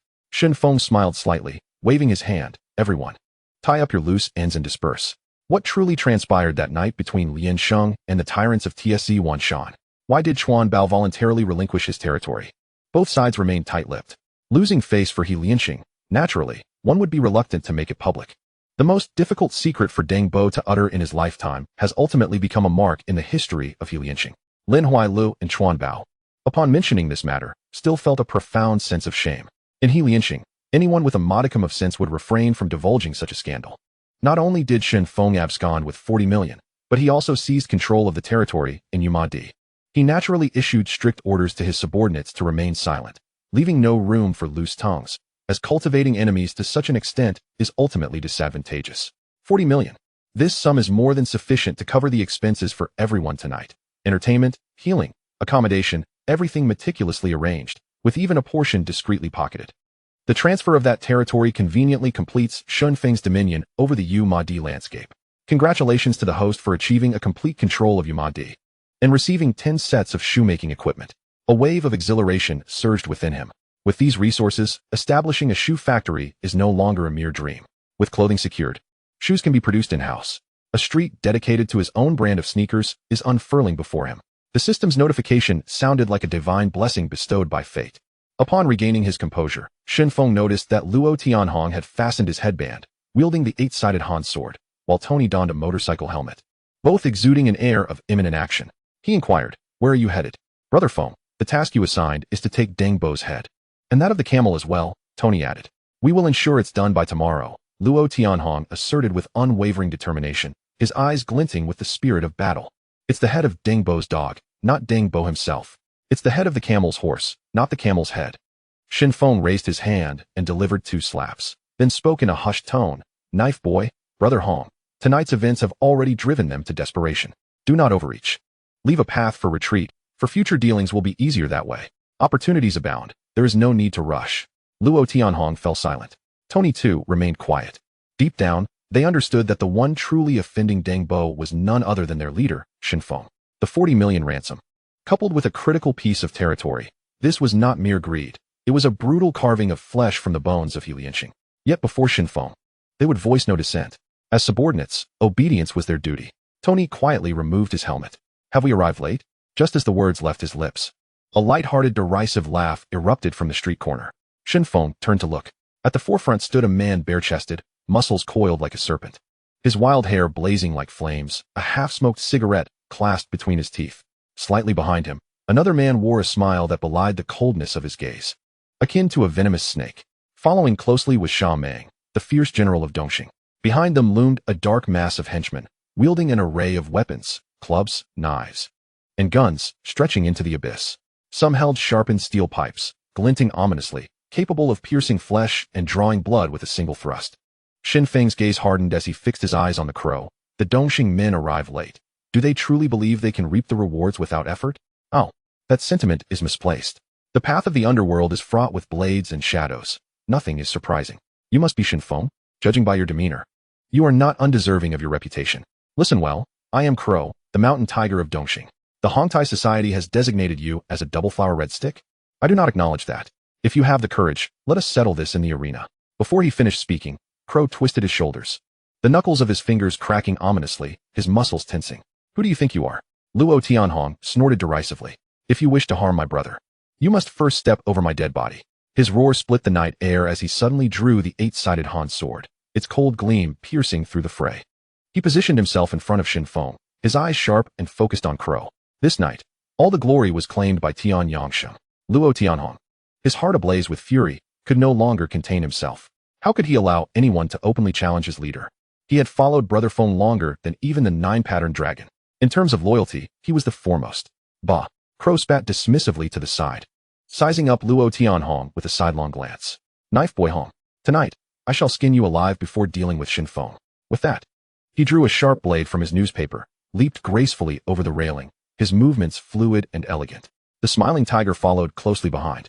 At that moment, a loud thud reverberated. Everyone turned to see the golden-haired tiger sprawled on the ground, his foot caught in the railing, face pressed against the concrete, utterly humiliated. The crowd gasped in disbelief. The tallest and strongest among them had fallen. The golden-haired tiger scrambled to his feet in a fit of rage, pointing wildly at those around him, shouting, "What are you looking at? Who hasn't he stumbled at some point? Who lives without making mistakes? Laugh at your own father." He shoved a nearby henchman aside. No one paid attention to this farce. Shen Feng quietly warned Luo Tianhong, "Be cautious." He did not intervene. A subordinate must carve out his own reputation. As the leader, how could he pull him back now? If he were to do so, how would Luo Tianhong establish himself in the future? The path was chosen by Luo Tianhong himself. Moreover, Shen Feng had never doubted his capabilities.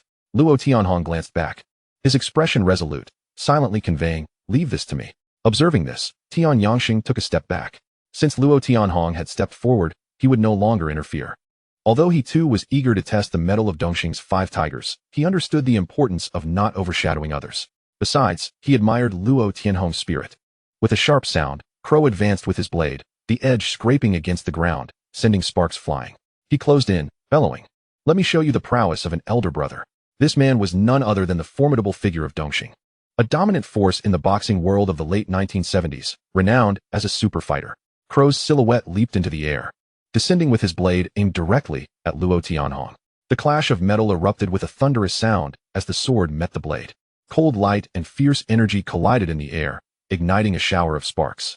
In that instant, the impact generated a shockwave, forcing Luo Tianhong to stagger back several steps before regaining his footing. He knew in his heart that this was the most formidable opponent he had encountered since stepping into the underworld. Strangely, his heart raced not from fear, but from an innate desire to battle. Chapter 25. These people are not human. It is simply because he is Knife Boy Hong, born to ignite in the face of confrontation. Clang, clang, clang. In an instant, the two figures intertwined, their assaults pouring down like a torrential rain. Crow's blade was wild and domineering. Each strike aimed to cleave his opponent in two, the edge shifting in unpredictable angles, grazing Luo Tianhong's shoulders and drawing blood. Luo Tianhong moved with the grace of a leaf caught in the wind. The eight-sided Han sword in his hands danced like a living creature, casting a chilling shadow with ever-changing techniques. In just a moment, both had drawn blood, their garments stained crimson. Another resounding clash echoed as both combatants leaped apart. Crow's strength was astonishing. Luo Tianhong felt a tingling in his hands, his arms trembling slightly. Still young and not yet fully developed, he suffered from the direct confrontation. Yet Crow too found it challenging. He realized he had underestimated this young man. This lad was far beyond the ordinary level of a red stick. That last sword strike had nearly pierced his right eye, swift and ruthless. Crow wiped the blood from the corner of his eye with his left hand, his gaze darkening as he fixed his eyes on Luo Tianhong, a cold smile curling at the corners of his mouth. "You do possess some skill. But this is where it ends. Go sell salted duck eggs at the night market." Before the words had fully left his lips, he lunged forward once more. Luo Tianhong's gaze sharpened, every nerve in his body taut as he faced the oncoming assault. Rather than retreating, he charged forward. The clang of weapons echoed as blades clashed once more, sparks flying in all directions. The crow's attack was chaotic yet suffocating, the cleaver rampaging like a frenzied beast. Such a crude approach would suffice to intimidate ordinary thugs, robbing them of half their momentum. However, Luo Tianhong was different, having practiced swordsmanship from a young age. He had long since discerned the flaws in such brute force tactics. He held his sword with poise, his movements minimal, neutralizing each strike with the slightest of motions. Time and again, he found himself on the brink of disaster, yet he always managed to evade or block at the last possible moment. After 5 relentless minutes of assault, the crow's breath began to falter, his stamina waning. In stark contrast, Luo Tianhong, having previously restrained his prowess, was now ready to unleash his full strength. His vital energy surged within him, growing stronger with each confrontation. The moment for counterattack had arrived. A faint smirk graced his lips as his voice turned icy. Now it's my turn. The force of his sword suddenly intensified, a chilling light bearing down, forcing the crow to retreat repeatedly. With every clash of steel, the crow felt a tremor in his arm. Seizing the moment, Luo Tianhong delivered a powerful kick, striking the crow's leg with pinpoint accuracy. The blow landed with surgical precision, targeting a vital point. The crow's left hand plunged into the ground as he leaned back like a bow, barely managing to support himself with a single arm to avoid collapsing. Luo Tianhong raised his steel blade high, descending with a ferocious might from above, his presence thunderous. The crow could only brace himself with his right arm. The deafening sound of metal colliding ringing out. The opponent's gaze sharpened, and the sword's edge aimed directly at his exposed left shoulder. Realizing the imminent danger, the crow hurriedly withdrew his hand to defend, but in doing so lost his balance, crashing heavily to the ground. Kill! Luo Tianhong's eyes widened with fury, the blade poised to end his adversary's life. Suddenly, a furious roar split the night air. Stop! The grinning tiger, Wu Jiwei, burst forth from the shadows, delivering a kick to Luo Tianhong's side. Caught off guard at the peak of his offensive, Luo Tianhong raised his hand in a hasty block, yet was still forced back several paces. Shen Feng seized Luo Tianhong's shoulder, casting a cold glare at the newcomer. Is it how you adhere to the rules? Attacking in pairs? A few members of Dongxing lowered their heads, a trace of shame crossing their faces. It was clear to all that the crow's defeat was inevitable. This ambush not only shattered the trust on the streets, but also rendered the already defeated crow even more humiliated. The golden-haired tiger surveyed the scene with a discerning eye, knowing that if blood did not flow tonight, the old camel's face would be thoroughly disgraced. He suddenly drew his blade and bellowed. Who says we can't take on more than one? Brothers, let us chop them down.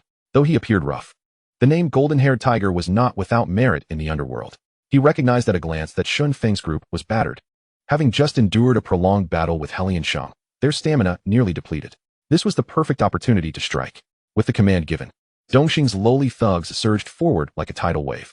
Shen Feng remained silent, his right hand flipping to reveal a gleaming tang knife, which he brandished as he stepped to meet the enemy. Tian Yangsheng and De Xiong showed no hesitation, swiftly following him into the fray. They had recovered their energy. The fatigue from their earlier battle with Helian Sheng now dissipated. The 9-pattern dragon, the Tony Trio, a Bao, the Special Operations Team, the Wolf Fong Team, and the ruffians from Xiun Mountain, witnessing Brother Feng charging in, even in their exhaustion, drew their blades and followed suit. Shen Feng sprinted several dozen meters, leaping into the air like an eagle swooping on a flock of sparrows, crashing into the heart of the enemy ranks. His blade unsheathed, blood still fresh. He left a path of destruction in his wake. The speed of his strike was such that it left no visible trajectory, only the lingering shadows and cries of despair. Though the members of Dongxing trembled in fear, they still recklessly pressed forward, for they believed that if anyone could incapacitate Shen Feng, riches, women, and power would be theirs for the taking. Shen Feng moved like the wind, weaving through the chaotic flurry of blades, his martial arts embodying both form and spirit, each motion beguiling as a phantom. He danced through the crowd, like a butterfly amidst flowers, leaving no trace upon the petals. In the blink of an eye, his blade flashed, and yet another foe fell into a pool of blood. The Wolf Fong team had plunged into the battlefield like wild beasts, Tian Yangsheng, De Xiong, and the wild wolf interlocking like a chain, their movements seamless as they drove into the core of the Dongxing formation. They pierced through the enemy lines like a searing blade, tearing apart defenses without hindrance. With 3 of them united, 3 squads formed, merging into a singular force.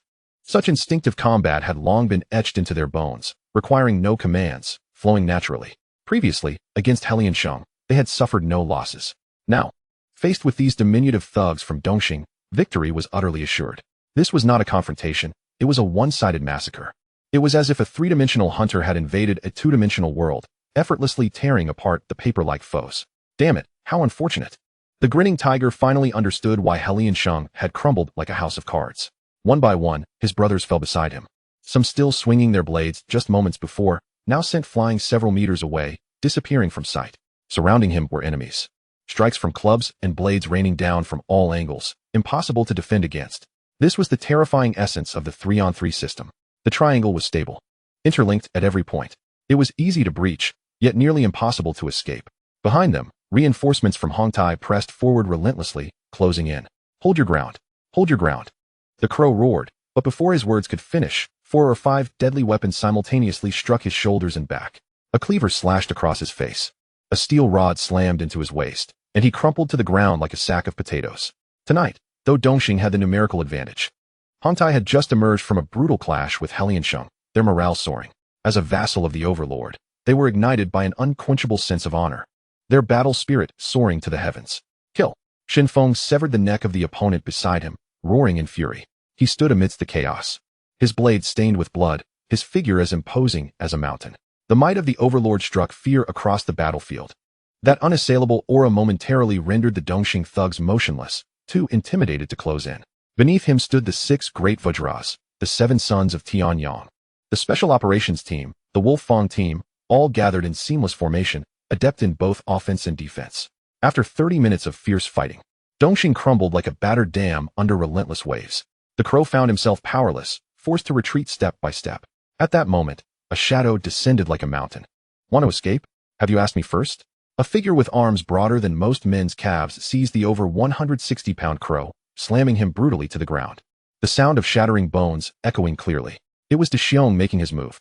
The crow's anguished cries faded as he vomited blood, collapsing and unable to rise. Damn it. Crow is done for. Mother of Kerr, run. These people are not human. Flee. In an instant, the Dongxing forces disintegrated, scattering in all directions like a breached dam. A chaotic rush. Some stumbled into dead-end alleys, oblivious to their fate, blindly sprinting forward. Upon seeing them, the Hong Tai members' eyes glimmered with avarice, rushing forward like hungry wolves scenting fresh meat. Half an hour passed. Damn it. What bad luck. Brother Feng, we only caught 500, the rest all slipped away. Tian Yangsheng spat vehemently, his face drawn tight with frustration. Dongxing had been caught off guard, their formation not yet established, their encirclement never truly closing in. Those wretched bastards had slipped away, and to manage to capture 500 was already a stroke of luck. Shen Feng, cigarette dangling from his lips, the ember flickering in and out of view, turned to the 9-pattern dragon, inquiring about the situation. This battle had been entirely unprepared, merely a chance encounter. They had just fought Heliansheng, and many brothers were utterly exhausted, unable to lift their limbs. Our side has suffered over 20 casualties and more than 50 serious injuries. The situation for the East Star is even graver, with over 40 corpses strewn about the battlefield, and around 200 more unable to rise. The crow remains alive, albeit with a broken leg, groaning on the ground. The smiling tiger has been subdued and taken captive. The golden tiger has escaped with remarkable swiftness, slipping away from the brink of death once again. Ding! Congratulations to the host for winning the battle against East Star, earning 10 attribute points and mastering the Grandmaster level Xingyi sword technique. As the system notification faded, Shen Feng immediately commanded the 9-pattern dragon to manage the aftermath. The eastern horizon was beginning to lighten with dawn. After a night of fierce combat, the entrance to Tsiun Mountain was stained with blood, lasting a full 12 hours. Gazing at his comrades, their faces smeared with blood, yet resolute in spirit, Shen Feng felt a heavy weight in his chest. The old adage, a general's success is built upon countless sacrificed lives, finally resonated with him today. Each fallen individual tonight had perished because of him, yet some of them, he hadn't even heard their names, nor could he recall their faces. The Tsiun Mountain Overlord? It is only with brothers by his side that one deserves such a title. Without this band of brothers, Shen Feng is nothing. He vowed silently, henceforth, he would ensure his brothers would lead good lives, enjoying the finest food and the brightest clothing. Moreover, he would guide them onto the righteous path, no longer having to risk their lives for mere sustenance. Brothers, hold on just a little longer. Let South clear the temple street. Dawn is nearly upon us. To stand shoulder to shoulder with you is a blessing I, Shen Feng, have earned over 3 lifetimes. He slowly scanned each face, wishing to etch them into his memory. But there were too many, and his heart was too troubled to remember them all. The 9-pattern dragon approached and inquired, "What shall we do with those from East Star?"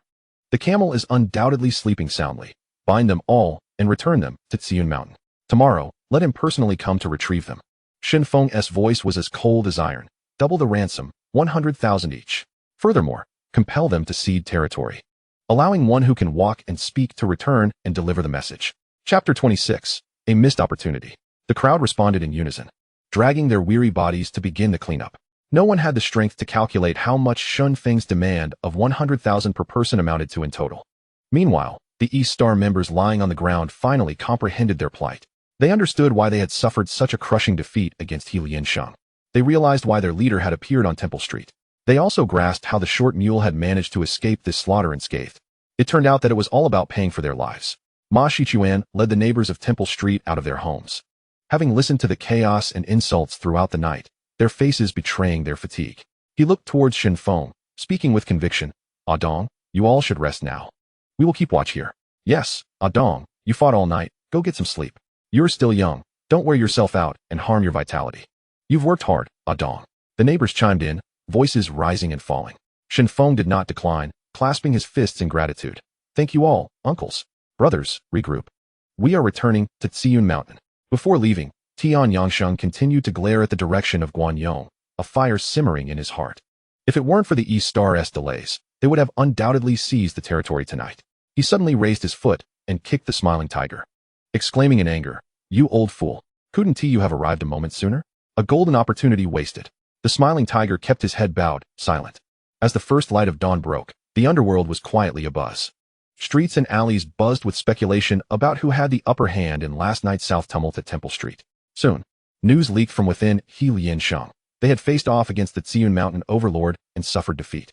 The master of Tsuan Wan, Big D, failed to appear on the battlefield due to a car accident, and his subordinates arrived late, resulting in the collapse of their forces. Deng Bo of He Liansheng personally acknowledged Hong Tai as a double flower red stick. Chuan Bao announced his retirement, transferring all territory to the Tsiun Mountain overlord. This news reverberated like thunder, shaking the world. Who would dare believe it? A single hall could actually challenge and overwhelm He Liansheng? Was this not mere boasting? And what of East Star? Henti they also declared their intent to act last night. The timing was perfect. Did a conflict truly ensue? As of now, no one knew. Every morning, the camel would awaken in his 2,000 square meter villa in Yuanlong. He enjoyed watching a few young ladies dance, their graceful movements making him feel youthful and vigorous once more. The news of He Liansheng's defeat soon reached his ears. He understood that although the crow had come from a background of brawling, he was never reckless, possessing a meticulous mind and knowing how to bide his time.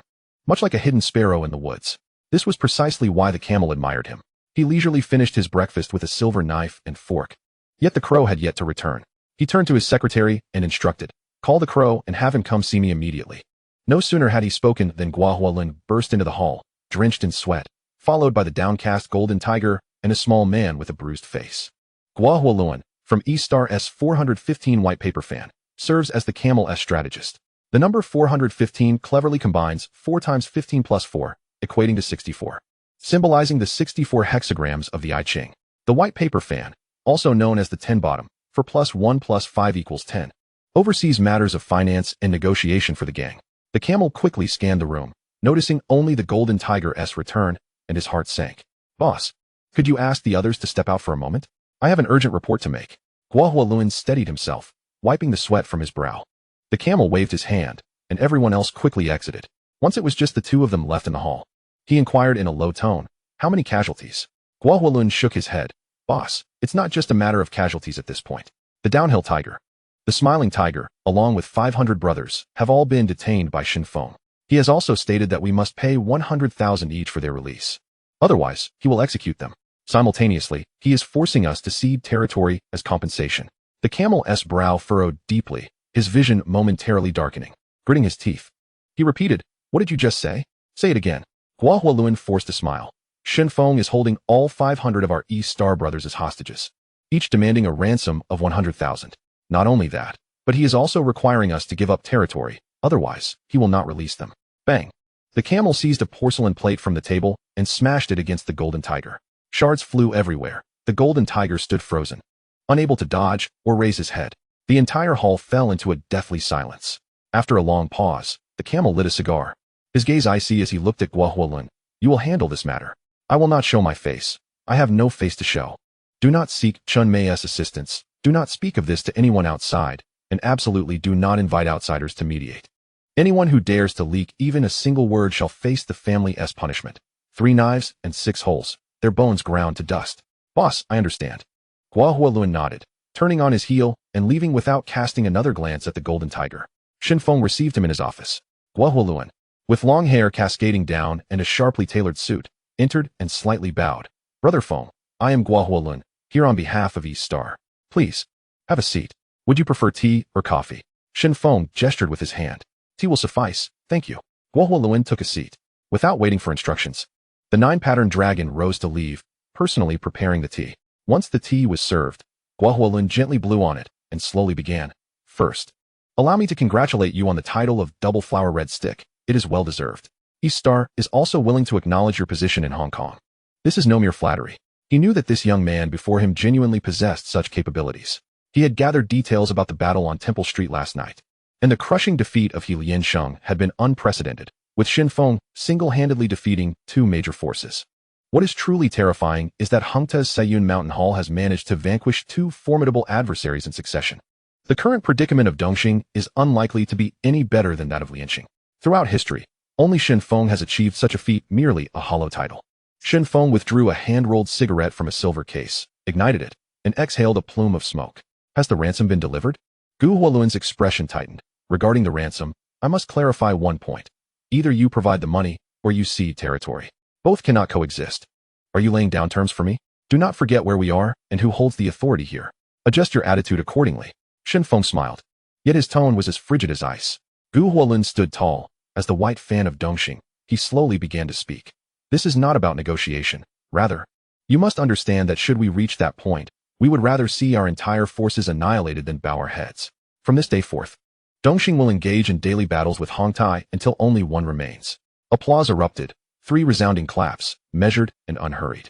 So, what you are implying is that you have no intention of negotiating.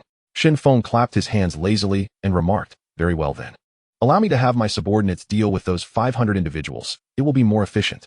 Zhou Wenlong, escort them out. Zhou Wenlong and Luo Tianhong stepped forward, one on each side, their voices calm. Please proceed. Kowloon's expression shifted. He had not anticipated Shen Feng's decisiveness, leaving no room for negotiation. He was reluctant to delve into the veracity of the other party's words, but he understood that once this matter was settled, those 500 individuals would no longer belong to Dongxing. Indeed, Dongxing had precedents for betraying their brothers, but it depended on the individuals involved. Down Mountain Tiger was a fierce character among the Red Sticks, while Smiling Tiger was a cunning strategist within the White Fans. Both were ranked among the 5 tigers of Dongxing. Should he nod in agreement to sacrifice these 2, upon returning, even the camel would not acknowledge him as their representative. This visit was meant to quell turmoil, not to exacerbate conflict. With these thoughts in mind, Kowloon retracted his sharpness and softened his tone. Brother Feng is indeed Brother Feng. The ransom amount is excessively high. Could we negotiate a little? We only provide a settlement fee of 50,000 per brother. 100,000 is rather steep, isn't it? Shen Feng elongated his tone, as if contemplating. Kowloon leaned slightly forward, a glimmer of hope flickering in his eyes. In the next moment, Shen Feng casually uttered a few words, 150,000 each. How does that sound? Bang. The table was struck forcefully. Kowloon glared in fury. Were you taught math by a coffin board? Shen Feng crossed his legs. His demeanor relaxed. I apologize. I grew up poor, never attended school, and hail from the countryside, so I am unfamiliar with the rules. However, he paused. Not a penny less than 100,000 each. The territory that is due must not be surrendered even by a fraction. Since entering this room, Kowloon had progressively lost ground. Firstly, he did not truly understand Shen Feng. This individual is impervious to coercion or persuasion until his objectives are met. He will not relent. In the past, he had not flinched an inch in the face of the bearded general's numbered gang amidst blood and carnage. Now that Hong Tai stands on the precipice of victory, did Kowloon still believe he could leverage Dongxing's reputation to intimidate? A delusion. Secondly, he had initially exuded an imposing presence, but after being subdued by a few words, he suddenly lowered his head. This stark contrast revealed a vulnerability. The shift indicated a request for something. How could Shen Feng fail to perceive this? Thirdly, the ironclad rule of the Underworld. What cannot be obtained on the battlefield cannot be won at the negotiation table. Yet, this does not imply that Kowloon is a poor negotiator. When discussing Kowloon, one cannot overlook the influential strategist of Hongxing, by Zhishan Qinyao. People often compare the two. If eloquence and strategy were the measures, Kowloon should have been superior. Yet this time, he faltered in his own certainty.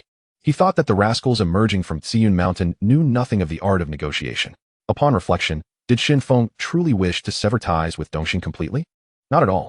After a series of battles, Xiun Mountain also needed to catch its breath, to take the time to consolidate its power. Moreover, should it come to a fight to the last man, he could not bear to send his loyal brothers to wager their lives on the outcome. Half an hour later, Kowloon stumbled out of the Longting building, his steps unsteady, his head spinning. Shen Feng personally escorted him to the door. The ransom of 50 million was settled without a single cent missing. After discussions between Shen Feng and his subordinates, Dongxing had unconditionally ceded the 3 streets of Guanyou. The cost of this battle had long surpassed what could be measured in monetary terms. Behind him, Shen Feng's cold voice echoed. There is one more matter I forgot to mention. Kowloon halted, turning back to look, his expression complex, half smile, half tear. Speak. Shen Feng's gaze was as sharp as a blade. Down Mountain Tiger and Smiling Tiger had better refrain from setting foot in Hong Kong from now on. Last night, Down Mountain Tiger faced off against my brother in a duel and was defeated. Smiling Tiger initiated the ambush first, according to the rules of the Underworld. I could spare their lives, and that was already in consideration of the camel's face. Chapter 27. May the Enterprise endure for a century. I understand. Kowloon nodded. Eager to depart this territory, Dongxing had lost. He had also lost at the negotiation table. Xiun Mountain had become an indelible shadow in his mind.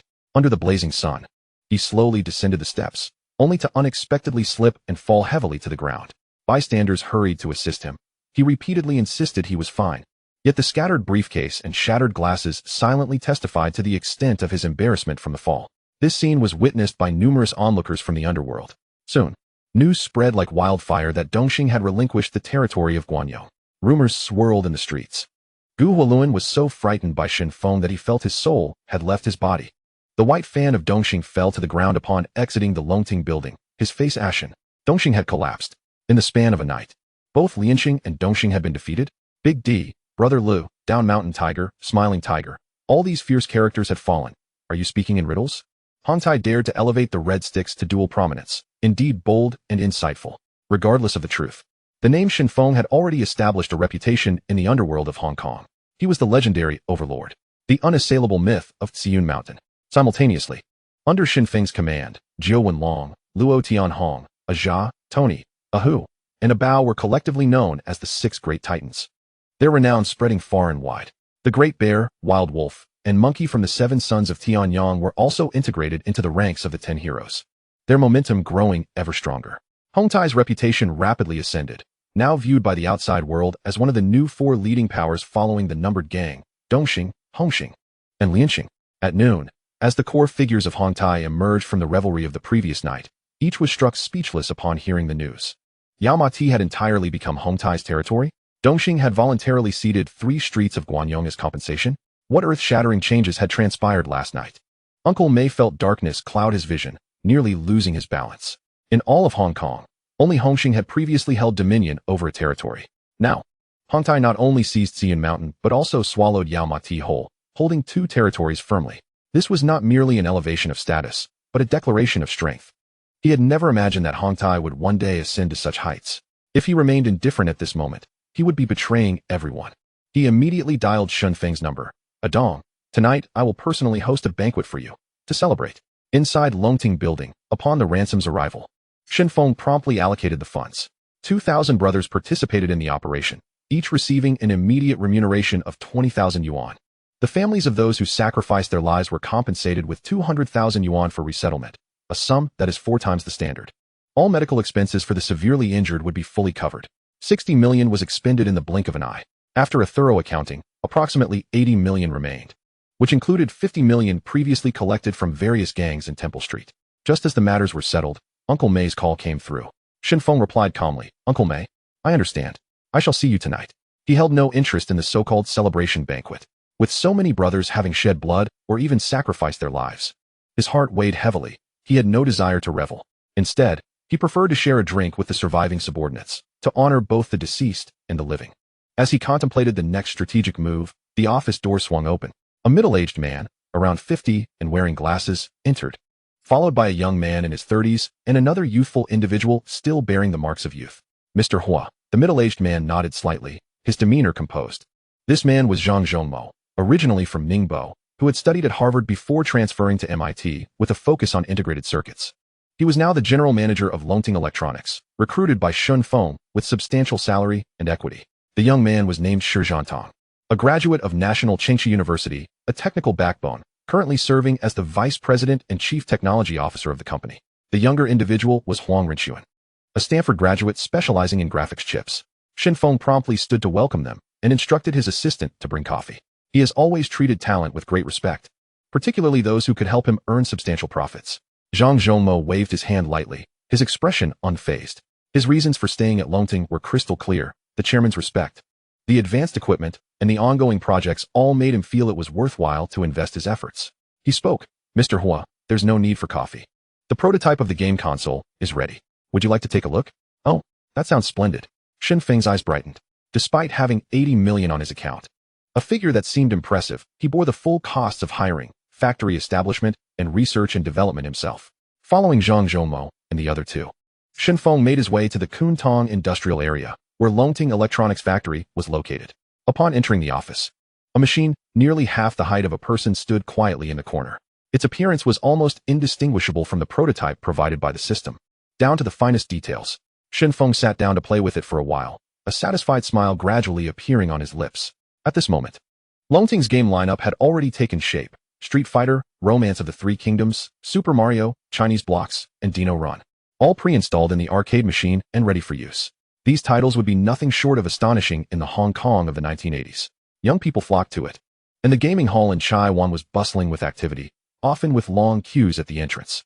Even office workers would take time out of their busy schedules to come and try their hand.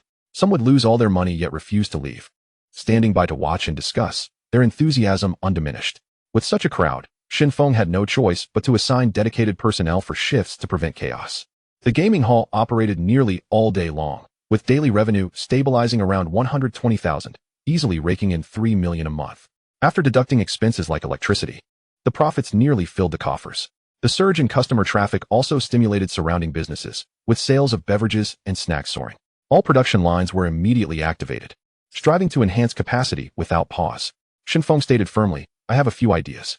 The game console casing could incorporate game-themed painted designs to be visually more appealing. Given the storage limitations of the time, each machine could only house one game, but this simplicity also made management clear and straightforward. The audio effects must be optimized. We need to make players feel as if they are seated in a cinema, where the visuals and sound merge seamlessly for an immersive experience. Mr. Zhang, I kindly ask you to consider bringing in some game development talent from overseas. For Longting to go far, research and development must never cease. I do not seek to become exceedingly wealthy. I merely hope this enterprise can be passed down for a century. Simultaneously, the group must commence the development of the next generation of handheld game consoles. We must strive to the utmost, breaking limits time and again until we can progress no further. As long as everyone is willing to work hard, I, Shen Feng, will never let anyone down. This conviction was firmly held by Zhang Zhongmo. Shen Feng offered more than just a salary. He provided care that extended from accommodations and meals to every aspect of life. He even considered certain private matters on others' behalf. Ahem. Just thinking of this made old Zhang's face slightly flush. He spoke, Mr. Tang, please don't always call me Mr. Zhang. Just call me old Zhang. By the way, should we establish a dedicated sales department for our group? Shen Feng gently shook his head. Indeed. A sales team must be built, but initially, all arcade equipment will be uniformly dispatched internally. Old Zhang, once the new department is established, its primary task will be to ascertain the details of the Hong Kong market. This market is still a blank slate. We must seize the opportunity to roll out the machines at the lowest cost, reaching as many players as possible. Once we establish a foothold in the market, we can gradually open up supply. The potential profits from this cake are astonishing and must not be easily relinquished. I will continuously reinvest the earnings into research and development, integrating production, sales, and technology throughout the entire chain. Only once the entire system operates smoothly will we consider extending to grassroots markets and venturing overseas. Sell? Would Shen Feng sell things? Not to mention the astonishing profits. Once the gaming halls are fully operational, how many brothers could be employed? Truly remarkable. He was indeed a legendary figure recognized on the streets of Hong Kong. The vision and scope of a truly successful individual were laid bare in his words. Terms like downstream users, integrated production and sales, and industry ties were phrases old Zhang had never even heard before, yet when spoken by Mr. Hua, they resonated with precision. Especially that phrase about striving until one is utterly exhausted, striving until one moves oneself. It struck a chord deep within him. Wasn't this precisely the work ethic old Zhang had adhered to for decades? He quickly noted it down, ensuring not a single word was omitted. Zhang Zhongmo, This industry leader in his 50s, with graying temples, reverently pulled out his notebook from his pocket and diligently recorded every word. He mused that such expressions could likely only be found in Hong Kong. It was undeniable that the insights of the Hong Kong folks were indeed profound. Unlike some other places where people indulged in betel nut and spewed coarse language. After leaving Longting Electronics, Shen Feng returned to Longting Building, convening the core members of the organization to reassess task allocations and issuing a series of directives. The newly expanded territory must commence operations overnight. Arrangements for the brothers to move in would be made tonight. If there was a shortage of manpower, immediate recruitment would ensue, with no delays tolerated. Everything that needed to be said had been articulated clearly. There was one more pressing matter. We need to form a drug eradication team to oversee the elimination of drugs within our jurisdiction. Tianhong. This team will be under your command. Shen Feng's tone was steady, his expression serious. Luo Tianhong nodded in agreement. Brother Feng, rest assured. I will set a military order. On our turf, no inch shall be surrendered to drugs. Shen Feng looked at him. Do you understand the responsibilities of the drug eradication team? Luo Tianhong puffed out his chest. Anyone who dares to deal drugs on our territory shall face annihilation without mercy. We will root them out completely. We must be more ruthless than the police, making the entire Hong Kong tremble at the mention of our name. Once a mere adept with a blade, Daozi Hong has now evolved to articulate such resounding and powerful words, which fills Shen Feng's heart with great solace. Chapter 28. Never delaying matters, big or small. Do not be too ruthless. We must avoid leaving a trail of blood, he instructed in a hushed tone. Daozi Hong instantly comprehended that this was an indication to seize someone and lead them into the shadows. While the others continued their discussions, the Special Operations Group's Izai gently knocked on the door, announcing, Brother Feng, Axe Jun has arrived. Let him in, Shen Feng replied, extracting a cigarette from his pack and lighting it. As the door swung open, Axe Jun stood at the threshold, and upon hearing the invitation, he strode directly inside. He had previously heard Shen Feng mention that after subduing He Chai Ping and Lian Sheng, the next target would be him, Axe Jun. However, Axe Jun had long since realized that hoisting the banner of the Chung Ching Society was akin to stepping onto a path of demise. Now that Shen Feng was willing to reinstate him, why would he not gladly accept? Thus, he came today solely to pledge his allegiance. With hands clasped and head bowed in respect, he greeted, Brother Feng. The conference room of the Dragon's Nest building was bathed in a golden hue from the setting sun. Shen Feng, seated in the chairman's position, appeared astonishingly youthful, his dragon-patterned t-shirt particularly striking. He gazed at Axe Jun and inquired, Jun, what brings you here? The Rolex has been received. Thank you, Brother Feng, Axe Jun replied with a smile. Today, I am bringing the territory of Tsim Sha Sui to formally pledge my allegiance to you. The two sat facing each other, exchanging silent smiles. And time seemed to freeze for a brief moment. Though their smiles lingered, the underlying meanings diverged. Shen Feng's gaze remained as tranquil as a still lake, devoid of any ripples, while Axe Jun's smile concealed unease and a hint of insincerity. Shen Feng rose and approached him, firmly patting him on the shoulder. Welcome aboard. From this moment on, Shen Feng's influence began to intertwine. Tsim Sha Sui, Guanchong, Yao Ma Ti, Mong Kok, all seamlessly connected, along with TSZ Wan Shan. This territory was no longer comparable to an ordinary faction's domain. That night, a celebratory banquet was held at Royal One.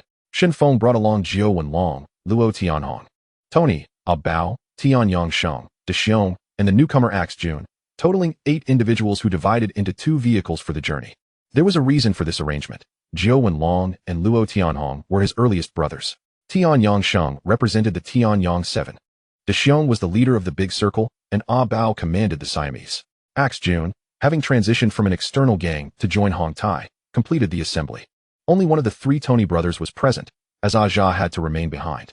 Jia, known for his fiery temperament, sharp intellect, and decisive actions, ensured that matters were kept under control. Without him, chaos would ensue, especially in Jiu Wenlong's absence. In truth, everyone present was acutely aware that none truly desired to attend this banquet. However, with Brother Feng's orders, no one dared to disobey. Royal One, situated in Wan Chai, was illuminated brightly within its most luxurious private room. Damn, that kid A Dong is ruthless. He has taken down both Lian Sheng and Dongxing, A Bao exclaimed. Cigar in mouth, his tone filled with astonishment. A full day had elapsed since the events unfolded, and everyone had witnessed the reactions from Lian Sheng's side. The camel from Dongxing quietly booked several tickets to the Netherlands, claiming to take the crow for recuperation while wishing to escape to a different environment. Now that even Axe Jun had ceded his territory, aligning himself with that faction, Xing's smile broadened. The society was surging with momentum, and as the decision-maker, he felt a newfound confidence. Chen Mei also bore a smile. Those who once looked down upon him in the underworld began to call one after another, some suggesting reunions with old friends, while others extended invitations for meals, seeking to rekindle past connections. A Bao raised a finger, leisurely stating, "There's one more thing. Do you all know that a Dong has opened an arcade in TSC Wanshan? Guess how much he earns in a day?" One of his subordinates happened to reside in TSC Wanshan, a place teeming with diverse characters, making it easy to gather information. How much?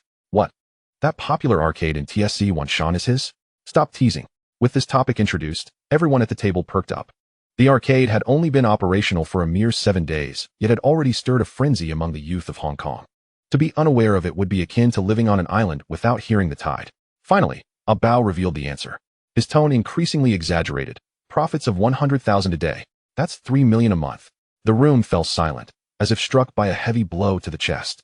Was it their inability to keep pace with the times, or had the speed of money flow surpassed all expectations? Prince Chen Tai Long abruptly straightened in his seat, staring at Ah Bao, demanding, "What did you say?" 100,000. Prince, whether you believe it or not, it is what my subordinate risked his life to uncover. Ah Bao replied earnestly, devoid of any jest. Uncle Mei and Chen Tai Long exchanged glances, their hearts tumultuous. They toiled in the trade of white powder, risking their lives and earning a few thousand to 10,000 a day through bloodshed. Now, hearing that Shen Feng could effortlessly rake in 100,000 simply by sitting in an arcade, how could it not stir waves of unrest? Ah Bao drained his glass of red wine and turned to Uncle Mei. Ultimately, it was your foresight that shone through. It was you who initially advocated for a Dong to become the decision-maker, leading to his current position. Some words others dared not speak. He spoke boldly. A Dong is merely a muscle-bound lackey, devoid of intellect or vision. Can we entrust Yao Mati and Guanchong to him? Absolutely not. The brothers from TSC Wanshan only know how to fight. They lack business acumen. He established a gambling den in TSC Wanshan, but only stationed subordinates to guard it, neither lending money nor taking a cut. No matter how much territory we hand over to him, he won't be able to manage it. In my opinion, prime locations like Yao Mati, Guanchong, Mongkok, and Bao Lane must remain in our own hands. To give them to him would simply be wasteful. In his view, everything Shen Feng possessed was merely a result of the society's charity, with even half of the credit owed to Uncle Mei. A heavy silence enveloped the room, as unspoken thoughts flickered in their gazes. Fei Bo, munching on an orange from the fruit platter, discreetly glanced at Uncle Mei. The potential profits from those territories were evident to anyone with discernment. Chen Tai Long pondered how astonishing the income would be if those areas were under his control, relying solely on the monthly trade of white powder. He flicked the lighter cap with his fingers and said slowly, "A Dong is from TSC Wanshan. Being so overreaching is rather greedy. No one can manage it all." Fei Bo grinned. The younger generation earning money should understand the importance of giving back to the elders. As 2 Mercedes-Benz vehicles came to a halt in front of Royal One, Wei Jixiang, Lan Mingquan, and Xin Sha were standing at the entrance, smoking and chatting idly. The first to open the door was De Xiong, his bulging muscles nearly tearing his t-shirt, tattoos sprawling from his neck down to his arms. His head shining and reflecting light, exuding an imposing presence. He opened the rear door, bowed slightly, and respectfully stated, "Mr. Hua, please disembark." In Hong Kong, it is customary to address individuals by their surname followed by Sheng rather than Mr. Shen Feng, clad in a simple white t-shirt, stepped out calmly, his demeanor composed. Despite the simplicity of his attire, his mere presence intensified the surrounding atmosphere. Following him were Jiu Wenlong, Luo Tianhong, and Tian Yangsheng, each descending from the vehicle in turn. The grand finale was Axe June. The 8 of them walked in formation, with Shen Feng leading the way, his steps steady as he crossed the street. No words were exchanged, nor were there any superfluous actions, yet an undeniable sense of pressure enveloped the air. Wei Jixiang and his companions immediately approached. "Brother Feng, Brother Feng, Brother Feng." Shen Feng turned to Wei Jixiang, who was impeccably dressed in a tailored suit, a slight smile gracing his lips. "Were you the only one waiting outside?" "I have been waiting specifically for you, Brother Feng," Wei Jixiang replied. In the past, he often hid in the private room, as Ruby was still working, and he had to keep watch. Now that Ruby is his woman, he naturally no longer needs to concern himself with the opinions of others. A smile remained on his face. Shen Feng raised his hand to introduce. "This is Ah Sheng, De Xiong, and Axe Du Jun. You have already met the others, so no need for further introductions. This gentleman is Ah Xiang, a trustworthy individual. Greetings, Brother Sheng. Are you the one who knocked the crow down last night?" "June, you and I have long been acquainted," Wei Jixiang responded enthusiastically while greeting them. Tian Yangsheng waved his hand. "Since we are all like family, no need to call me Brother Sheng, just call me Ah Sheng." As everyone chatted and laughed, they ascended the stairs, and the moment they pushed open the door to the private room, all eyes turned towards them. Uncle May, Shen Feng said. Looking at the elder seated in the main position, his tone indifferent. He did not even glance at the others. His current status was no longer what it once was. He knew exactly what they were worth. Inside, what had been a lively discussion about territory division came to a sudden halt upon Shen Feng's unexpected arrival, leaving everyone with frozen expressions, unable to utter a word. The previous lively conversation fell into an eerie silence, akin to a play abruptly silenced. Shen Feng plopped down onto the sofa, smiling as he raised an eyebrow at Uncle Pei. Oh, Uncle Pei is here too? You don't think I'm being too casual, do you? This statement carried a hint of old grievances. Back at Uncle May's villa, as soon as he sat down, Uncle Pei had grumbled about his lack of decorum, only to be countered on the spot. Uncle Pei hurriedly waved his hand, his face a bit flustered. No worries, ah dong. Feel free, don't hold back. Haha, we are brothers. Let bygones be bygones. Uncle May stood up, smiling to ease the tension. Ah dong, Ah Pei speaks bluntly, so don't take it to heart. After which, he glanced at the group beside Shen Feng. These few friends need no introduction. That must be De Xiong, right? De Xiong grinned widely. Greetings, Uncle May. Shen Feng introduced each one. This is Jiu Wenlong, Dao Zai Hong, whom you all have met. And this is Tony, Ah Bao, Ah Sheng. As for Axe Du Jun, I believe everyone is familiar with the name.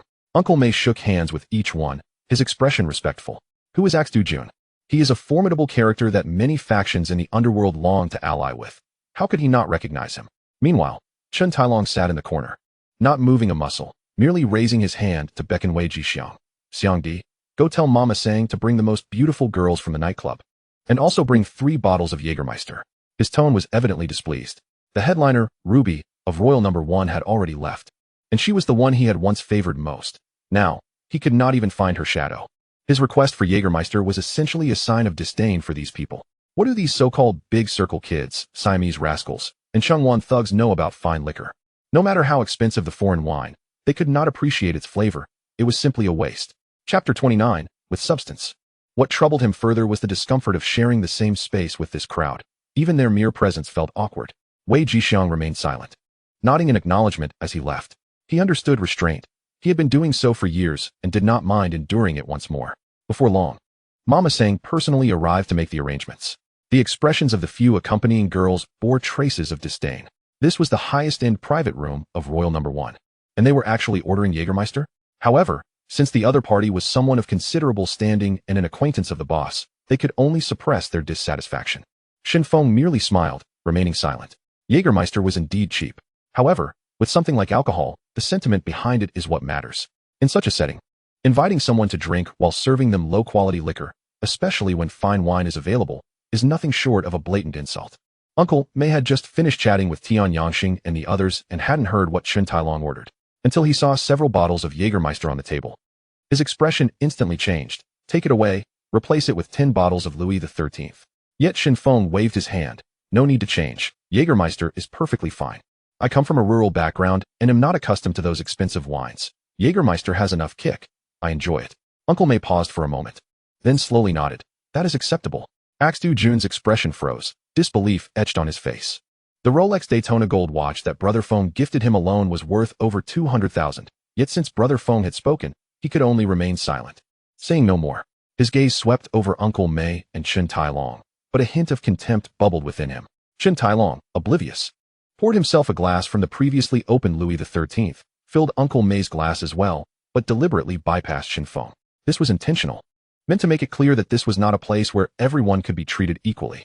He turned to the accompanying girls and said, "What are you standing there for? Hurry up and pour the drinks." Shen Feng gently waved his hand. "I won't be drinking. I've been feeling a bit unwell lately, so I'll stick to water." "Oh." Chen Tailong's expression immediately turned cold. Not even this little courtesy was afforded? Shen Feng retracted his smile, gazing directly at him. "How much face do you think you should have?" Even Uncle May, no matter how slow he was, should have realized by now. Yet at this point, he could only smile and intervene to ease the situation. All right, those who drink can drink. And those who prefer water can have water. Let us enjoy the lively atmosphere. Brother Feng picked up a bottle of mineral water, and Tian Yangxing and the others followed suit. Brother Feng twisted off the cap and said, "We big circle kids don't usually touch foreign wines. Our customs are different." Luo Tianhong said lightly, "I'm a bit dehydrated today, can't drink." De Xiong clasped his fists. "As a martial artist, my master set rules. I dare not break them." Tony shrugged. "We Nanshan people can't get used to these flavors." Axe Du Jun quietly said, "I've been feeling a bit heated lately. The doctor advised against drinking. Jiao Wenlong, seeing the atmosphere stiffening, felt anxious. He understood all too well what would happen if Brother Feng were to get angry, and was even more concerned about the prince getting into trouble. He knew that Brother Feng never held back. If a fight broke out, the prince could very well meet his end on the spot. Thus, he took the initiative to stand up, grabbing a bottle of Jägermeister. Since Brother Feng and the others are not feeling well, I'll drink on their behalf. Bao Rong also stood up in agreement. Ah Dong is a hero. He can drink whatever he likes. No one will mind. That works. Uncle May nodded in agreement. The atmosphere in the private room remained steeped in an indescribable tension, but with Uncle May and the few women making a concerted effort to lighten the mood, the air finally began to circulate once more. In truth, the demeanor of the young master Hong Tai today was not coincidental. From Uncle May's way of handling things, one could already catch a glimpse of the underlying issues. Chen Tailong and his son lacked the upbringing to be discussed in polite company.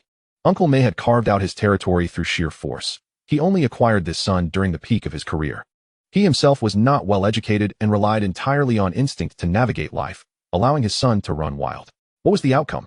The child absorbed only the superficial glamour, the artifice of bravado. He taught his son to enjoy power, but not to respect others. He taught his son to be a leader, but not to take responsibility or act with benevolence. He taught his son to coerce others, but not to win people over with virtue. A young man like this wandering the underworld is akin to running wildly with a torch in the dark, destined to be ambushed by those lurking in the shadows. There is an old saying, those of high position and low virtue are bound to attract calamity. As long as Uncle May remains alive and can hold the fort, Chen Tailong may still scrape by. But once Uncle May falls, the two of them will never comprehend how they met their demise. In the movies, they die in a haze, not even realizing who struck the fatal blow. Neon lights flicker, and chaos reigns. Uncle May approached leisurely, gently patting Xian Gu on the shoulder. Understanding his cue, Xian Gu promptly rose to offer his seat. Once seated, Uncle May gazed at Shen Feng, his tone somber. A dong. While Along's actions may have been lacking, his nature is not malevolent. At my age, I hope that Hong Tai will one day be your domain. And I trust you will transform conflict into harmony. He lifted the cigar in his hand, a genuine Gu Ba, and asked, care for one? Shen Feng shook his head in polite refusal, raising 2 fingers towards Luo Tianhong instead. Instantly, Luo Tianhong retrieved a silver cigarette case from his pocket, extracting a hand-rolled cigarette without a filter, which he respectfully offered to Shen Feng. Producing a rather expensive DuPont lighter, Shen Feng ignited the cigarette. Inhaling deeply as the rich aroma of tobacco swirled in his throat, he slowly exhaled 2 wisps of white smoke, the corners of his lips curling slightly. Uncle May, how could I hold a grudge over the issue concerning the crown prince? Among brothers, isn't some roughness expected? The hand-rolled cigarette may have been inexpensive, far from the prestige of Marlboro, yet its flavor was entirely distinct, pure and robust, unmatched by ordinary cigarettes.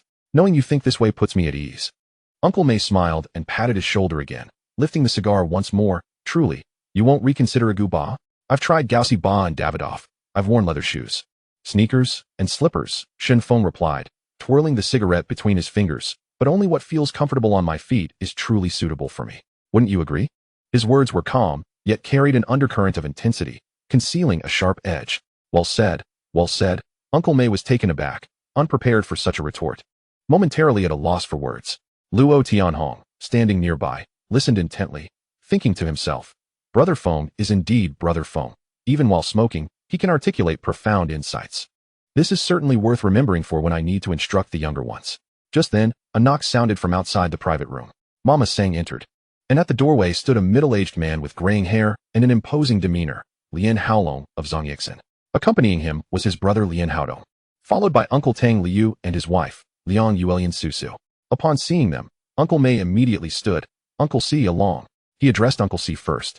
For Tang Liu was a man of great wealth, his financial resources sufficient to support the operations of Zongyixin. May Gu. Lian Haolong stepped forward to embrace him warmly, then turned his gaze to Shen Feng. So this is the legendary A Dong from Ziyun Mountain? Quite an impressive presence indeed. He glanced over the table, noting several bottles of Jägermeister lined up, surprised to find the same in front of Shen Feng. However, recalling Chun Mei's style, he felt reassured and maintained a neutral expression. Shen Feng rose to greet them, shaking hands in order. Mr. Tang, Brother Long, Brother Feng, Sister Susu. Tang Liu stood before Shen Feng, grasping his hand and gently patting his shoulder. No need to call me Mr. Tang. From now on, refer to me as Uncle Si. I also spent some time in the Hongmen in my youth. Uncle Si. Shen Feng nodded in acknowledgement, a slight smile gracing his lips. Chun Mei turned to Lian Haolong, his tone gentle. Along, Where have you been making money lately? Lien Haolong waved his hand dismissively. There's no money to be made. I heard you were hosting a celebration banquet, so I came to see the festivities. I have matters to attend to today. We shall gather another time. I won't interrupt you. Before long, news spread through the streets that Chun Mei of Hong Tai had invited the overlord of Xiun Mountain to drink Jägermeister at the banquet. Who leaked the information? No one knew. With so many people present, the winds of gossip scattered it quickly. After the members of Zhang Yixin departed, several key figures of Hong Tai frequently glanced at Shen Feng, several times on the verge of speaking, yet hesitating. Finally, Chen Tailong approached him with a glass in hand. Sitting down beside him, Adong, he began, I'm a straightforward person, I say what I mean. I know you are currently short-handed, managing both Xiun Mountain and Yao Ma Ti. Bolan Street, Mong Kok, Yao Ma Ti, Quan Chung, and Sim Sha Sui all fall under the jurisdiction of Yao Ma Ti. How about this? We are willing to help you shoulder some of the pressure. I'll get straight to the point. Hand over the territory of Yao Ma Ti to the association. Of course, it won't be for free. You'll receive 5 million in dividends annually. What do you think? Chen Tailong understood the importance of proceeding step by step in negotiations. Shen Feng shot a glance at De Xiong. Though De Xiong appeared robust and somewhat simple-minded, he was, in fact, quite astute. Without a word, he rose and switched off the music, coldly stating, when the boss is discussing matters, the women should leave. The accompanying women promptly exited the private room. Shen Feng fixed his gaze on Chen Tailong, his smile unwavering. Those territories were earned through the struggles of my brothers. Do you think you can just take them with a word, without consulting them? Chen Tailong surveyed the room, his tone dripping with disdain. A thug from Xiun Mountain managing such a lucrative territory as Yao Ma Ti? It seems like a futile endeavor. I'm merely speaking the truth. Under your management, it's a waste. If you think the money is too little, I can increase it.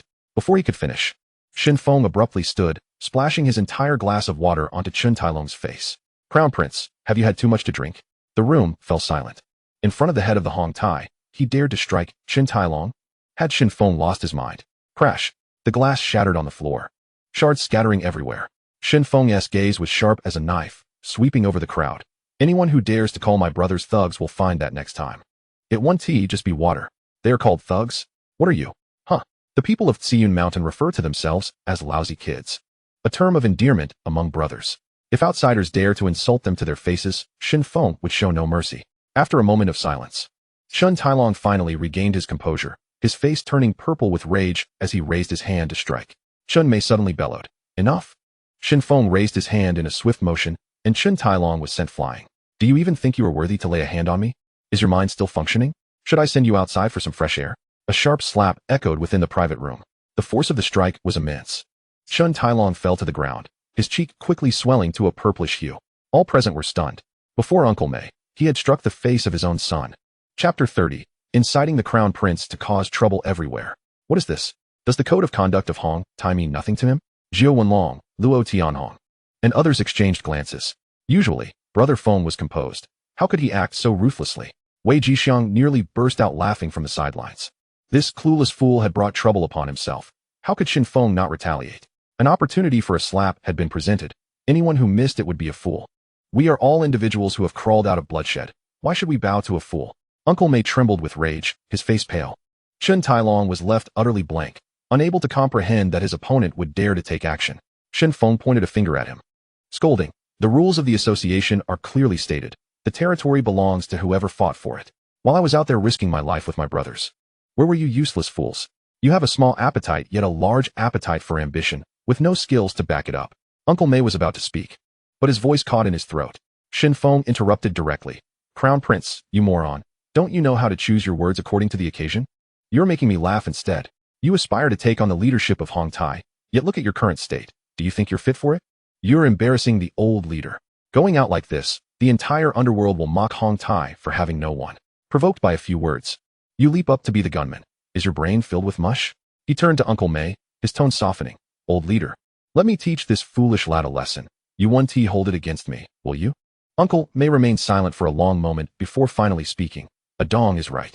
The room fell into a profound silence. An outsider publicly slapped the prince. Yet Uncle Mei surprisingly sided with the intruder. They failed to comprehend that Uncle Mei is acutely aware of the underlying truths. How did Lon Ko Chong meet his demise? Was it not due to his inability to discern propriety and his careless words? What is Shen Feng's status? Even the formidable Lian Sheng was subdued by him.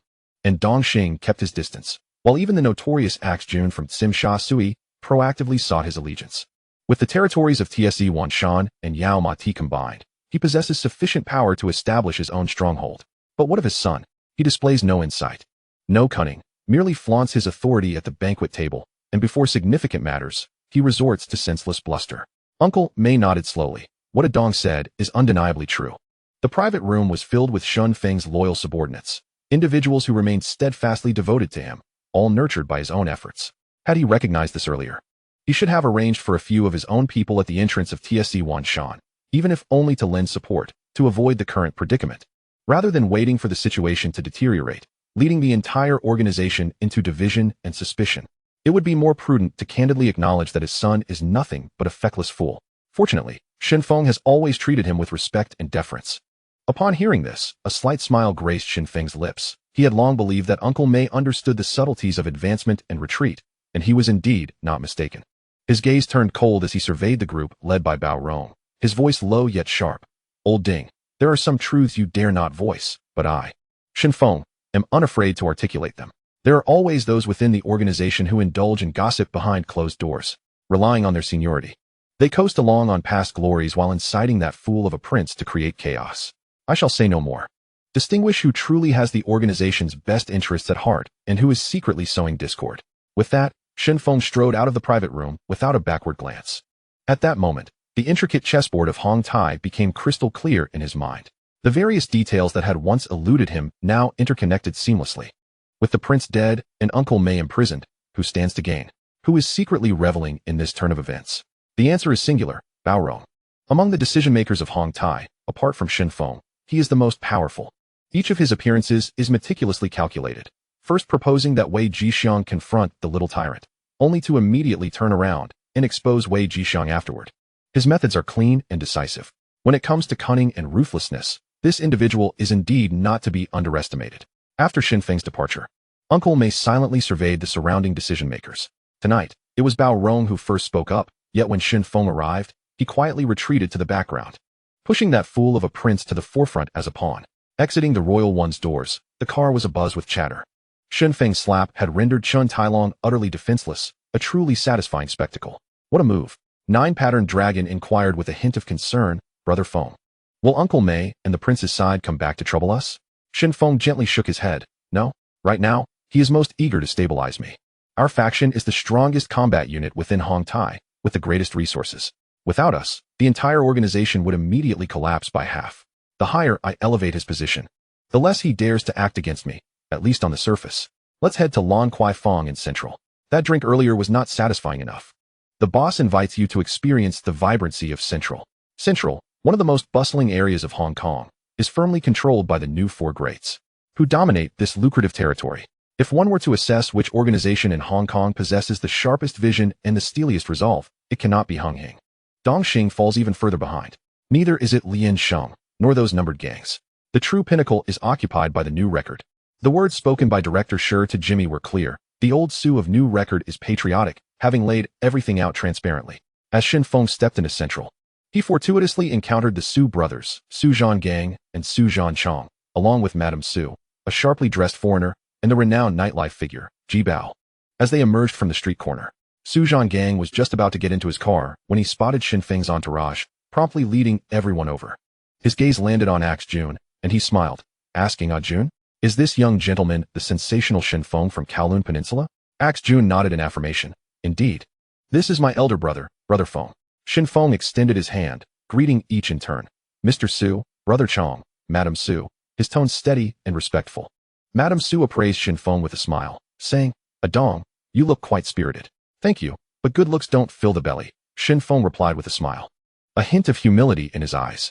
Ji Bao approached, firmly grasping his hand. I had wanted to recruit Jun earlier, but it seems he has long since aligned with Hong Tai. After exchanging a few pleasantries, the atmosphere grew congenial. Su Zhangang raised his hand, pointing towards Lan Kwai Fong not far away. Now that we're here, why not step in for a drink? Boss Sheng, please put their tab on my account. Of course. It's a pleasure to meet such individuals, the foreigner replied in somewhat stilted Cantonese. This man would later come to dominate Lan Kwai Fong, Sheng Jiwen.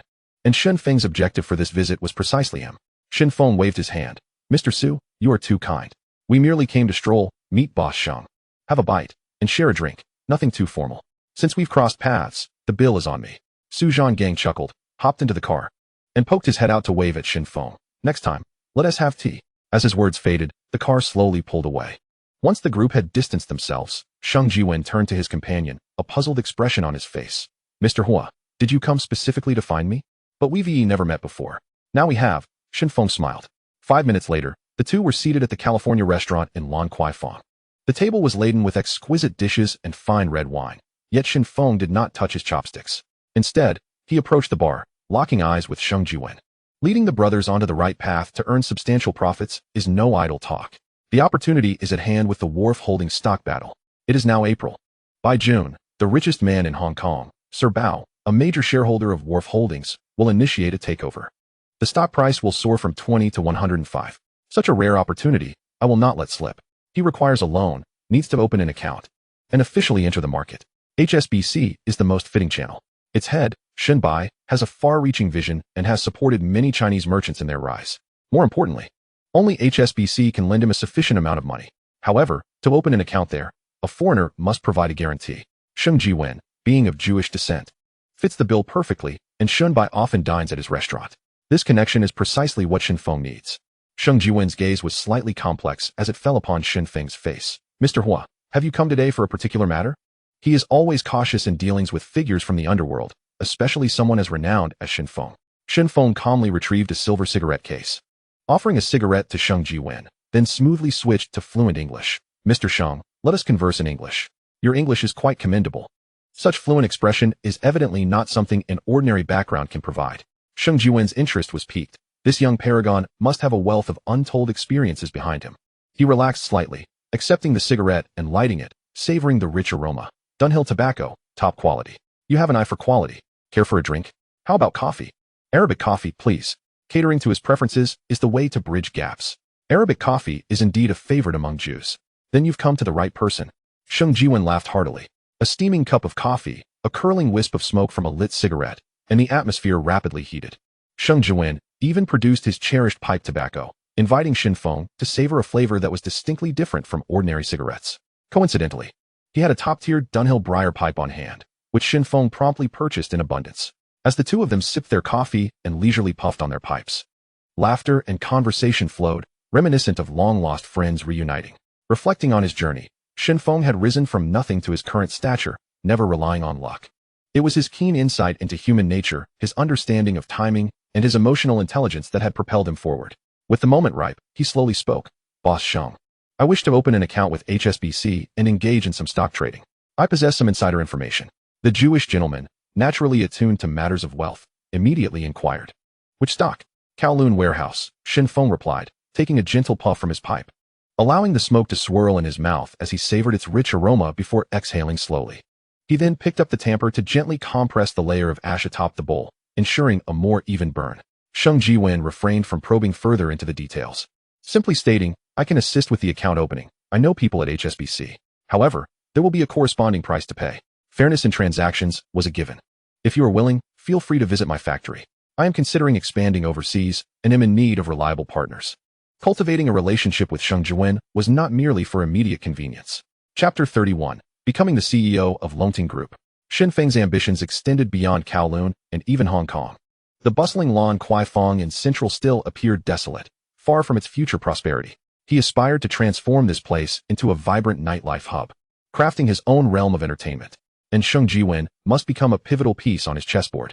That night, the two clinked glasses and engaged in spirited conversation, the effects of the alcohol gradually intensifying.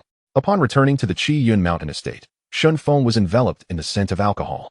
The young Jew no longer fiddled with the coat rack, but silently prepared a cup of strong tea for him. The teacup was gently placed on the table, and before Shen Feng could react, the young Jew was suddenly pulled into a warm embrace. Hey, what are you doing? Don't move, he said in a low voice, tightening his arm around her. The girl in his arms trembled slightly, like a leaf in the wind, uncertain if it was fear or some other emotion at play. She was not indifferent to him. Quite the opposite, her heart was already in turmoil. Recently, her health had indeed improved significantly, yet the better she felt, the more she hesitated to draw close to him. Both her parents had suffered from congenital heart disease. They had fallen in love and married, only to pass away early. She had been orphaned shortly after birth. Her sister had not escaped the clutches of fate either. She was unwilling to see the same tragedy repeat itself. Stop it. You've had too much to drink. Go rest. She struggled a few times, but could not break free, her cheeks burning. Shen Feng steadied her. His gaze fixed on her eyes. Marry me. Let me take care of you. You know I have hereditary heart disease. I want to live long.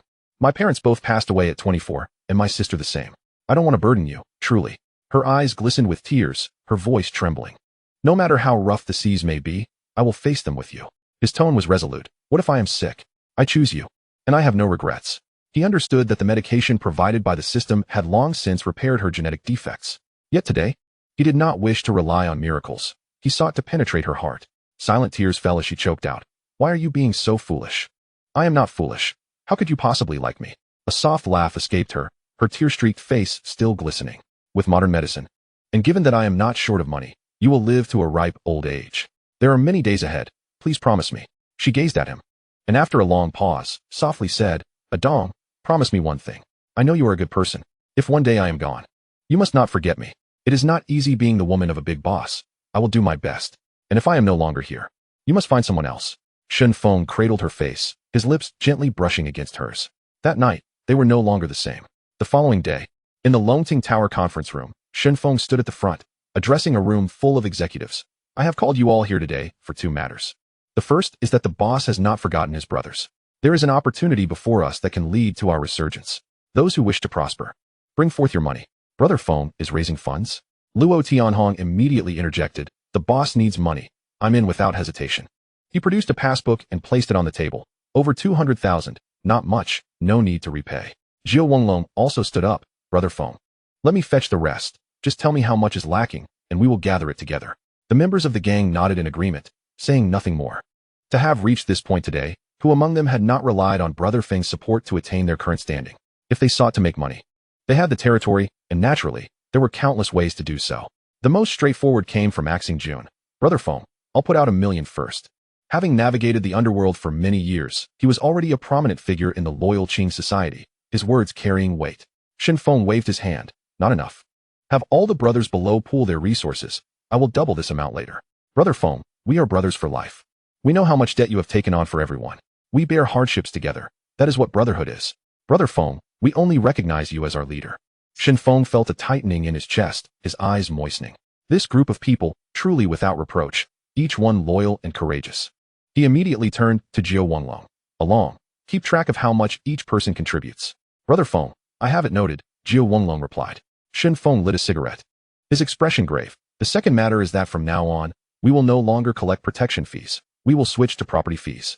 The room fell silent at this pronouncement. Is Brother Feng confused? How much can property fees yield? Protection fees come in direct and fast. If we eliminate this, will the brothers starve? Shen Feng's lips curled into a slight smirk. Do not rush. I have yet to finish. We are going to embark on a business venture. A venture that will shape our future. Once established, we will no longer need to fight for survival. The money will flow in effortlessly. Luo Tianhong's eyes brightened. Brother Feng, I understand. You intend to establish a drug trafficking ring, handle the goods yourself, and cash out after a big score? Shen Feng nearly struck him. He fixed a steely gaze on Luo Tianhong, his voice low. Daozi Hong, Longting will not engage in narcotics now, or ever. We will never touch them. This must be etched into your bones. Then how do we make money? Look at our territory. Yao Ma Ti is a vast area, all our assets. Here, we have office buildings, shops, companies, and white-collar workers. Everywhere is a source of income. Why fixate on the minor gains from gambling and drugs? A true boss must understand strategy. Master Su, go and register a real estate company, securing all leasing rights for our properties. As he spoke, he clenched his hands tightly, as if wanting to crush the air. Then, we will increase the rent. Gradually raise it, in line with their income. Steady, precise, ruthless. What is this? This is a predatory business model. And what is this? This is strategic maneuvering. Today, Shen Feng aimed to enlighten the leaders of Longting while making the entire Hong Kong underworld recognize what true ruthlessness entails.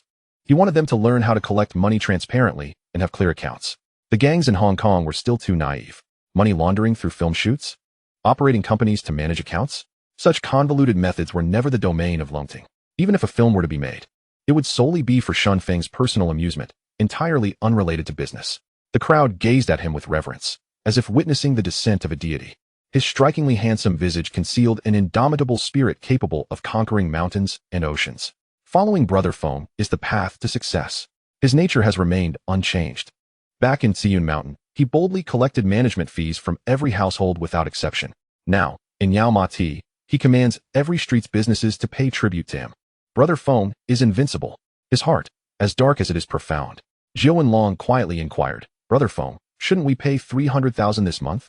But if we continue repaying high-interest loans, wouldn't it be better to pay 200,000? He paused, knowing that paying too little might be seen as disrespecting the elder, tarnishing their reputation. Shen Feng nodded slightly. 200,000 will suffice. For now, everyone should lay low and avoid drawing attention. I wish to remain inconspicuous for a while. Also, invite someone. The deputy director of the accounting department at the Yangtze Group, named Hu Jiaming. Have him join as the CEO of Longting Group. Hu Jiaming, the highest paid worker in Xiangjiang, the right-hand man of Li Chaoren. Longting is no longer a mere street gang. Zhou Long cannot sustain the grand vision. Nor can the mentor Su. A true expert in management must take the helm. Every cent owed must be collected without fail. Let no one forget the tasks assigned previously. I am off to earn money. Daxiong drive. As they watched Shen Feng's departing figure, their eyes glistened with emotion. When has a leader ever personally gone to make money?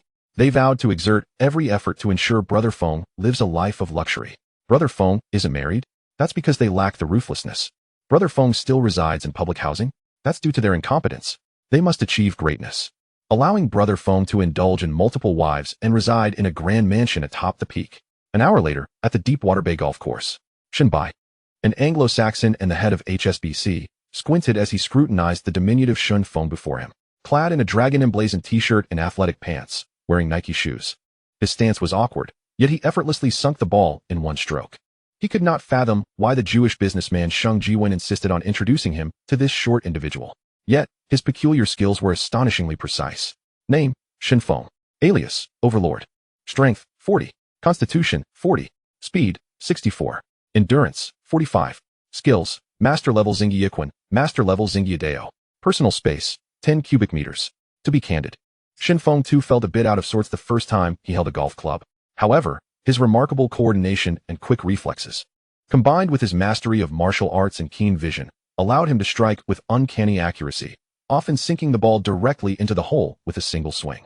Behind him, Sheng Jiwen, cigar in mouth, remarked to his old friend, Shun, you really ought to visit his company. In less than 5 years, what he accomplishes will leave you astounded. Shen Bai raised an eyebrow, his gaze fixed on Sheng Jiwen's face. He knew this Jewish businessman rarely offered praise lightly. And if he esteemed this young man so highly, he must indeed be remarkable. He resolved to investigate personally. Thus, he called out toward the golf course, young man. Come over for a cup of coffee. Shen Feng put away his golf club, and Daxiong promptly understood, gently placing the cigar box on the table. This box of H. Upmann cigars, a gift from a friend, seemed a waste to keep as he was unaccustomed to smoking them. Shen Feng retrieved a silver cigarette case from his pocket, rolled a cigarette, and lit it. Shen Bai was slightly taken aback and remarked, I've encountered numerous bosses in Xiangjiang, large and small, and nearly all of them adore cigars. They are who they are, and I am who I am. I believe what suits oneself is the best, Shen Feng replied with a smile, his demeanor composed. In just a few exchanges, Shen Bai felt a burgeoning fondness. This young man, despite wielding immense power in Yao Ma Ti, spoke with an admirable balance of candor and decorum. Such individuals are a rarity. Shen Bai deftly snipped the cap of his cigar, ignited it, and slowly toasted the tip until it burned evenly. After a couple of puffs, exhaling thick smoke, he waved his hand to disperse the swirling mist. Seeking clarity in the young man's features, he asked directly, Speak, what is it you wish to obtain from me? Chapter 32, quietly plotting. At his level, he had long grown weary of convoluted exchanges.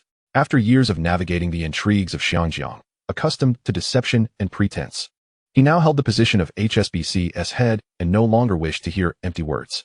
Shen Feng's tone was steady. I wish to open an account at HSBC. Initially depositing 80 million. Rest assured, every transaction will be transparent. It is indeed no small feat to start from scratch at your age. Shen Bai acknowledged with a subtle nod, signifying his approval. Shen Feng continued, Additionally, Shun, I would like to apply for a loan under the name of my Group's subsidiary at your bank. Shen Bai raised an eyebrow. How much? 500 million. To be used for stock market operations. Shen Feng's tone remained calm. This statement caused Shen Bai's brow to furrow slightly. Loans require asset backing. Young man, what do you have to pledge as collateral? Even intangible assets count. His tone was cool, imbued with a palpable distance. Shen Feng turned to look at Sheng Jiwen, who shrugged with a smile. He soon realized that the counterpart had not yet disclosed the full truth. It seemed Mr. Sheng had not mentioned Longting Electronics to you, which I wholly own. Longting Electronics? Shen Bai's expression shifted. He had already heard of this company. Shen Feng stood up, his tone earnest. Shun, why not visit my company personally? Seeing is believing. In Central, before the Yangtze Group building, a Mercedes-Benz came to a halt, followed by several black vehicles whose bodies bore the faint insignia of a special operations team, alighting with members of the elite task force. Zhou and Long led a parade, accompanied by lion dancers and a percussion ensemble, approaching with great fanfare. With a serious expression, he addressed the heavens. Brother Shang, we in Xiangjiang have our customs. Keep your eyes wide open and remember this well. This ceremony, I shall perform but once. No sooner had he finished speaking than he waved his arm and commanded, let the lion dance commence. Play the swana. Strike the gongs and drums. Let Mr. Hui Jiaming truly feel our respect. Boom, boom, boom, clang, clang. Over 100 brothers from Ziyun Mountain surged in with tremendous vigor, marching straight into the company hall. Two subordinates swiftly unfurled a red carpet adorned with a golden dragon, stretching from the entrance to the front desk. Special operations team members stood in 2 rows, their postures straight and solemn, resembling a ceremonial guard. Li Chaoran was in his office reviewing documents when the unexpected commotion startled him, prompting him to step outside to investigate. An underling approached with a nameplate, respectfully offering it to the front desk. Zhou and Long boomed, who is Mr. Hui Jiaming? Among the crowd, a young man wearing black-rimmed glasses and a white shirt timidly raised his hand, his voice trembling. That's me. After swallowing hard, beads of sweat appeared on his forehead. Zhou and Long stepped forward, clasping his hands in a bow, his voice thunderous, from the Hong Tai Ziyun Mountain, on behalf of the esteemed leader Shen Feng. I have come to respectfully invite Mr. Hui out of retirement. The phoenix spreads its wings. All seas converge together. We share bonds of brotherhood through life and death. Shedding our mortal shells for purple robes. Set up the incense altar. Welcome Guansheng. Present the roast pig. After reciting the poem slaying the phoenix and confirming his identity, several individuals behind him had already brought in a perfectly roasted pig, placing it steadily before the table. Over 100 subordinates knelt in unison, clasping their fists. Their movements synchronized. The voice of the 9-patterned dragon thundered. Mr. Hua, my brother Feng is surnamed Hua and commands 5,000 brothers. Though you are currently an accountant, my brother Feng values talent and righteousness, and has specifically sent me, the 9-patterned dragon, to extend this invitation. The crowd behind him shouted in unison. We respectfully invite Mr. Hua to emerge from seclusion. We shall treat you with the utmost honor of a national hero. We respectfully invite Mr. Hua to join us in governing the realm. We respectfully invite Mr. Hua to collaborate in creating a grand legacy. 1 million annual salary, steady promotions, a multitude of beautiful companions, and the choice of splendid mansions and luxury cars. Everything you desire, our leader can bestow upon you. Just give us a nod, and you shall be our brother. We respectfully invite Mr. Hua to emerge from seclusion. Hui Jiaming stood frozen, his lips quivering. What do you want me for? It seemed that the sincerity had yet to truly resonate. The 9-patterned dragon, with a solemn expression, lit 3 sticks of incense before Li Chaoran. Grasping a gleaming machete, he proclaimed loudly, I, the 9-patterned dragon, hereby forge a brotherhood with Hui Jiaming, sharing both fortune and misfortune. Before his words could fade, the blade had already grazed his fingertip, and blood immediately gushed into a bowl filled with white wine, causing the liquid to ripple with a dark red hue. Hui Jiaming stared at the droplet mixing with the wine, a strong metallic scent filling his nostrils. Suddenly, the world darkened, his legs weakened, and he began to collapse. Mr. Hua, hold on. Quick, Mr. Hua has fallen. The 9-patterned dragon rushed forward, catching him, panic etched across his face. This is bad, get him to the hospital. Now, with a command, his subordinates sprang into action, swiftly clearing the incense altar and rolling up the red carpet, hurrying away with the fallen man. Leaving the scene eerily empty, Li Chaoran stood in a daze. Hui Jiaming, merely a minor deputy accounting director within his company. How could he be so fervently pursued by an unknown external force with $1 million salary, generating such a spectacle? This matter must be made known. What does it signify? It indicates that within the Yangtze Group, even the most inconspicuous positions harbor extraordinary individuals. He had not anticipated that this person would later wield significant power within the group, earning over 100 million annually, becoming his most trusted right-hand man. Outside the gates of the Yangtze Group, the 9-patterned dragon handed Tian Yangsheng a cigarette. His tone resolute. Did you see that? Hui Jiaming was so moved by our sincerity that he fainted on the spot. In life and in work, one must reach this level of dedication for others to truly respect you. Tian Yangsheng exhaled a puff of smoke, his gaze unwavering. If Brother Feng desires him, I will personally bring him back. All right, I will return to secure the funds and repay the loan sharks. The 9-patterned dragon patted his shoulder. Remember, Hui Jiaming is frail. Make sure to prepare some old hens for a nourishing stew. Understood. At the Longting Electronics Factory, Shen Bai had just alighted from his vehicle when his gaze was captured by a pair of large characters on the wall. Work hard until you move yourself. Strive until you are powerless. Welcome, Mr. Shen, to provide guidance. General Manager Zhang Zhongmo approached, flanked by Technical Director Shi Zhantong and Chip Expert Huang Renchuan. The three men bore deep-set eyes, clearly worn from days of toil, yet they stood tall, exuding an indomitable spirit. Zhang Zhongmo spoke in fluent American English, his tone steady, neither subservient nor arrogant. Shen Bai's heart jolted. A mere local factory, and its employees could articulate such impeccable English? Shen Feng smiled and introduced. This is General Zhang, a Harvard graduate. This is Director Shi from the University of the East, and this is Engineer Huang, a Stanford alumnus specializing in graphics chips. Shen Bai's breath caught. These individuals willingly gathered here. While his own team also included elite graduates, it was rare to witness such a stellar assembly dedicated to a local enterprise. What force compelled these individuals to remain? Within the doors of HSBC, on the other end lay the electronics factory owned by the diminutive mule. A glance at the backgrounds of these two entities made their disparities immediately evident. Sheng Jiwen lightly nudged Shen Bai's arm, snapping him back to reality. And he quickly extended his hand to shake with Zhang Zhongmo. Mr. Zhang, a pleasure to meet you. Please follow me. I will show you how our Longting Electronics operates. Guided by Zhang Zhongmo, Shen Bai traversed neatly arranged production lines, witnessing rows of gaming consoles being assembled. The technological prowess displayed by these devices surpassed anything he had encountered during his inspections in America and England. His heart raced. Upon entering the arcade to review the accounts, he was further stunned to discover that the revenue from 50 machines reached 2 to 3 million in a month. Moreover, the warehouse held hundreds of machines yet to be released to the market. The production line continued to operate, with a new machine rolling off every half hour. Each machine yielded over 60,000 in profit monthly, and with 10 lines operating at full capacity, the monthly output could exceed 14,000 units. When calculated, even a 20-fold price-to-earnings ratio valuation was entirely reasonable. Not to mention 500 million. He would gladly lend 10 billion. Such a Chinese enterprise deserved his unwavering support. Only through this could he demonstrate his decisiveness and vision as the head of HSBC. The conversation with Shen Bai concluded amicably. As Shen Feng engaged with him for the first time, he remained unaware of this Anglo-Saxon gentleman's true disposition. Nevertheless, he accepted a 500 million loan, feeling the amount excessive. Hesitant to utilize it all, he feared that if these funds were to flood the market, it would inflate the stock price of Kowloon warehouse beyond his control. He was even more concerned about attracting unnecessary troubles, potentially endangering his own safety. Should this capital flow into the stock market, it could disrupt the situation at Kowloon warehouse. However, Shen Feng had no intention of investing all the funds in stocks. In the 1980s in Hong Kong, there existed an investment avenue that was almost guaranteed to yield profits: real estate. After finalizing the paperwork, Shen Bai personally escorted Shen Feng to the entrance. The gathering of Chinese merchants and bank employees at the door took note of this scene, their interest piqued by the young man. Those who could be personally seen off by Shen Bai were few and far between in Hong Kong's Chinese community. Moreover, this individual appeared to be in his early 20s. Dressed sharply, radiating an air of affluence, yet on his wrist was merely a digital watch worth less than 1,000. Beside him stood a towering bodyguard, impeccably suited. Never leaving his side. Shen Bai, I've been looking for you. A booming voice called out. The newcomer was tall, with dark skin, white hair, and a quintessentially Chinese visage, followed by several stern-looking bodyguards. Sir Bao. Shen Bai beamed. The visitor was none other than the 29th descendant of Bao Zhang, known as Sir Bao, Hong Kong's wealthiest individual. Renowned far and wide. An important Chinese shareholder of Kowloon Warehouse. The Chinese board representative of HSBC. A titan of the global shipping industry. His fleet's shipping capacity was astounding, surpassing even the total volume of today's Russia and China, with wealth accumulating to an unfathomable extent.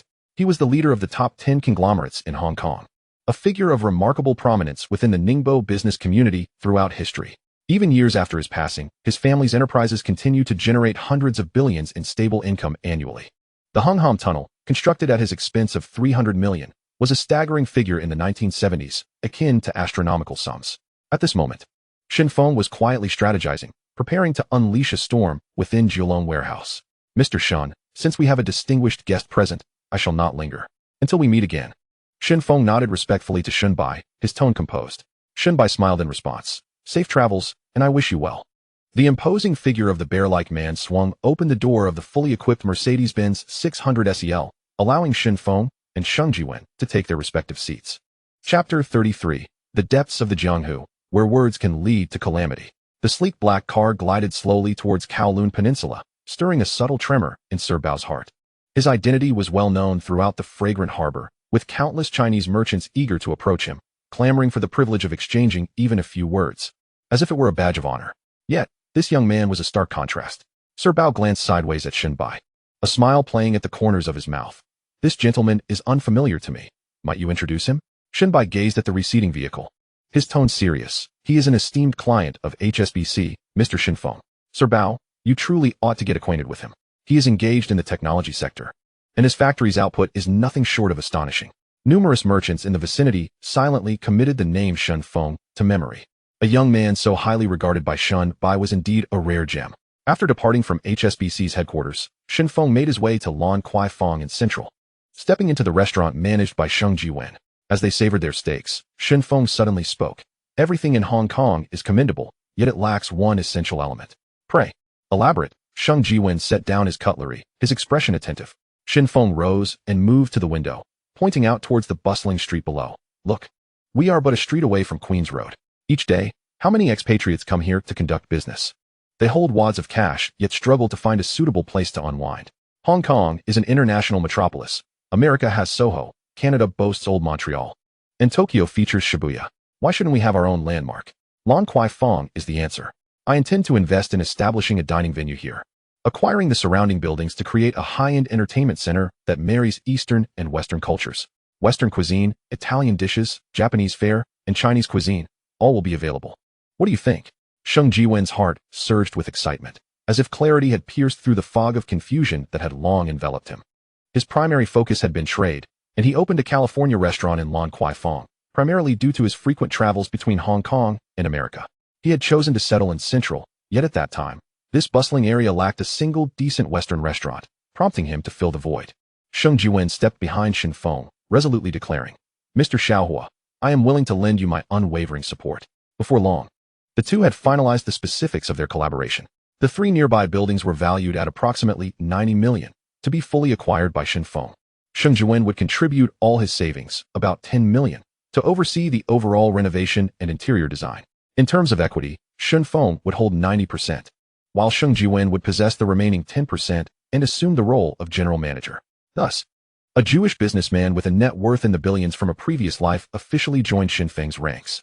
Although a foreigner, Shen Feng was acutely aware of his stance. Later, Sheng Jiwen voluntarily renounced his foreign nationality, demonstrating his commitment through action. As a captain of the new era, Shen Feng understood the necessity of a global perspective. Regardless of nationality, be they Westerners, Vietnamese, or Thais, if they could be of use to him, they were regarded as brothers. Investing that 90 million in Wharf Holdings stocks might yield billions in the short term, but one must not only focus on immediate gains. These three 15-story buildings, each spanning 300 square meters per floor, were situated in the heart of Central. Shen Feng recalled vividly that in the future, property prices in this area would soar to hundreds of thousands per square foot, and these three buildings alone could easily be valued at tens of billions. Furthermore, under Sheng Jiwen's guidance, Lan Kwai Fong would emerge as a hub for numerous high-end dining brands. Shen Feng planned to establish a large amusement center and arcade there. In time, multiple venues would operate simultaneously, providing ample opportunities for a significant number of his subordinates to find employment. This would firmly entrench his influence in Central, where in all of Hong Kong lies the most lucrative opportunity. Yau Ma Ti falls short. Causeway Bay doesn't make the cut. Tsim Sha Tsui must take a step back. Only Central, uniquely Central. For here, the clientele consists of fair-haired, blue-eyed expatriates, foreign women, and Japanese clients bowing and speaking in their native tongue. Just imagine the scene of his men, the ruffians and the Thai gangsters, mingling amidst a flurry of cash. The mere thought ignites a fervor within. Shen Feng understood this equation all too well. With Sheng Jiwen and the bear-like man, the group returned to the Longting building in TSC Wanshan. As they stepped into the top-floor office area, his subordinates shouted in unison, Brother Feng, Brother Feng, Brother Feng. Amidst the lively atmosphere, one scene stood out glaringly. A bespectacled young man was being playfully surrounded by several nightclub women. This is unacceptable. What a disgrace. Shen Feng ordered Tian Yangxing to approach, demanding to know who that person was. Get him out of here. Such ignorance of decorum is intolerable.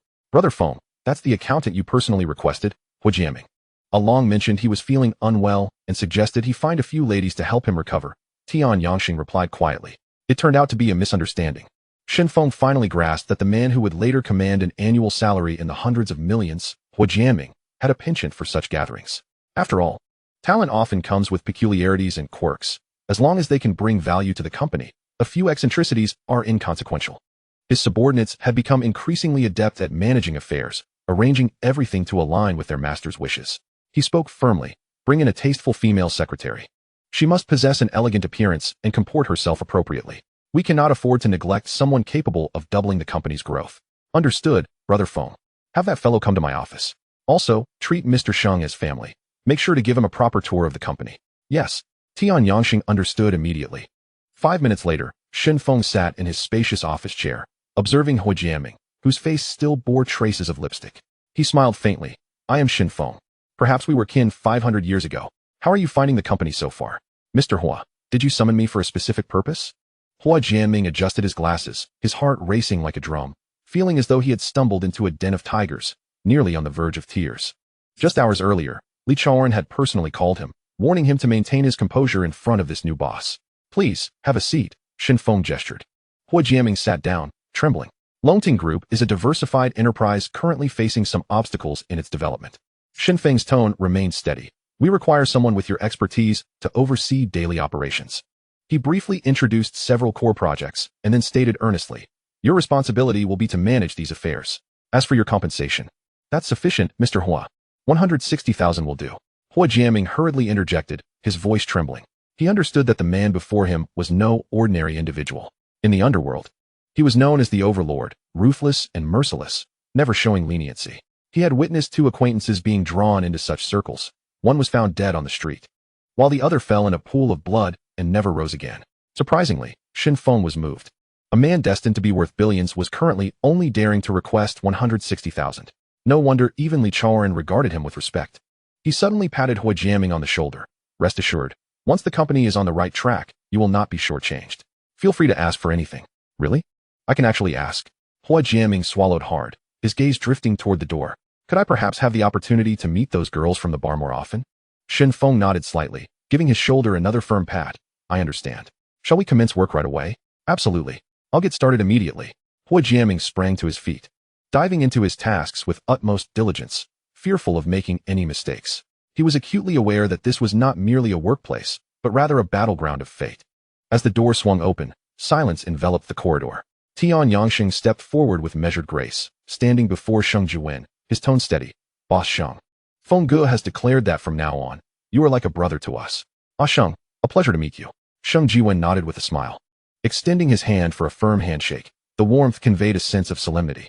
"This way." Tian Yangxing guided him through the corridor and into a tranquil room. Inside, a statue of the green-booted Guan Yu was enshrined, incense swirling around it, creating an atmosphere of reverence. He stood still, his expression turning resolute. Entering this line of work at your age is indeed not considered early. However, here we do not judge by seniority, but by ability. According to tradition, newcomers must observe for a month. Yet, since you have been personally endorsed by Feng Ge, I shall make an exception and directly appoint you to the position of 432 straw sandals. As long as your heart is with the hall and loyalty is paramount.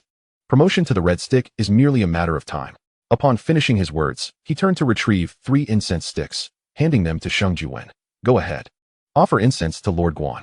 This was his first time presiding over the initiation ceremony, and he executed it with meticulous care. From the gestures to the incantations, every detail was demonstrated with precision. "Is it loyalty that drives us, or the lure of wealth?" Sheng Jiwen answered loudly, "Loyalty. Do we seek power, or uphold faith?" "Uphold faith." Sheng Jiwen of the Hong Tai Central District is hereby conferred the position of 432 straw sandals, officially appointed. As the ceremony concluded, Tian Yangxing summoned the tattoo artist. "On, choose a design." In this moment, a man destined to amass a fortune of billions officially took his first step into the rich tapestry of Chinese underworld culture.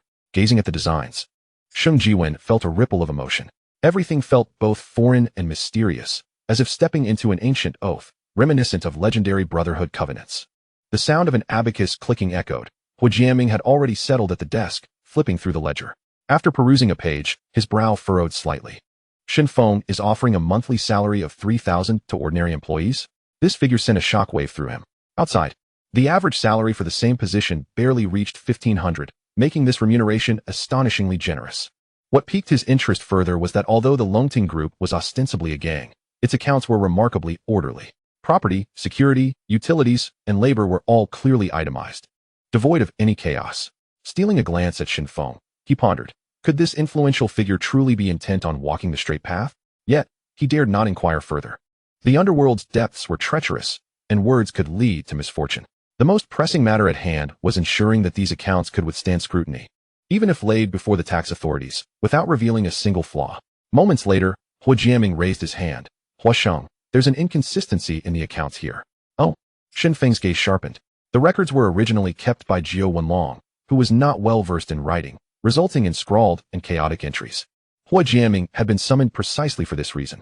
The emergence of issues was, in fact, anticipated. Chapter 34. Unraveling the situation.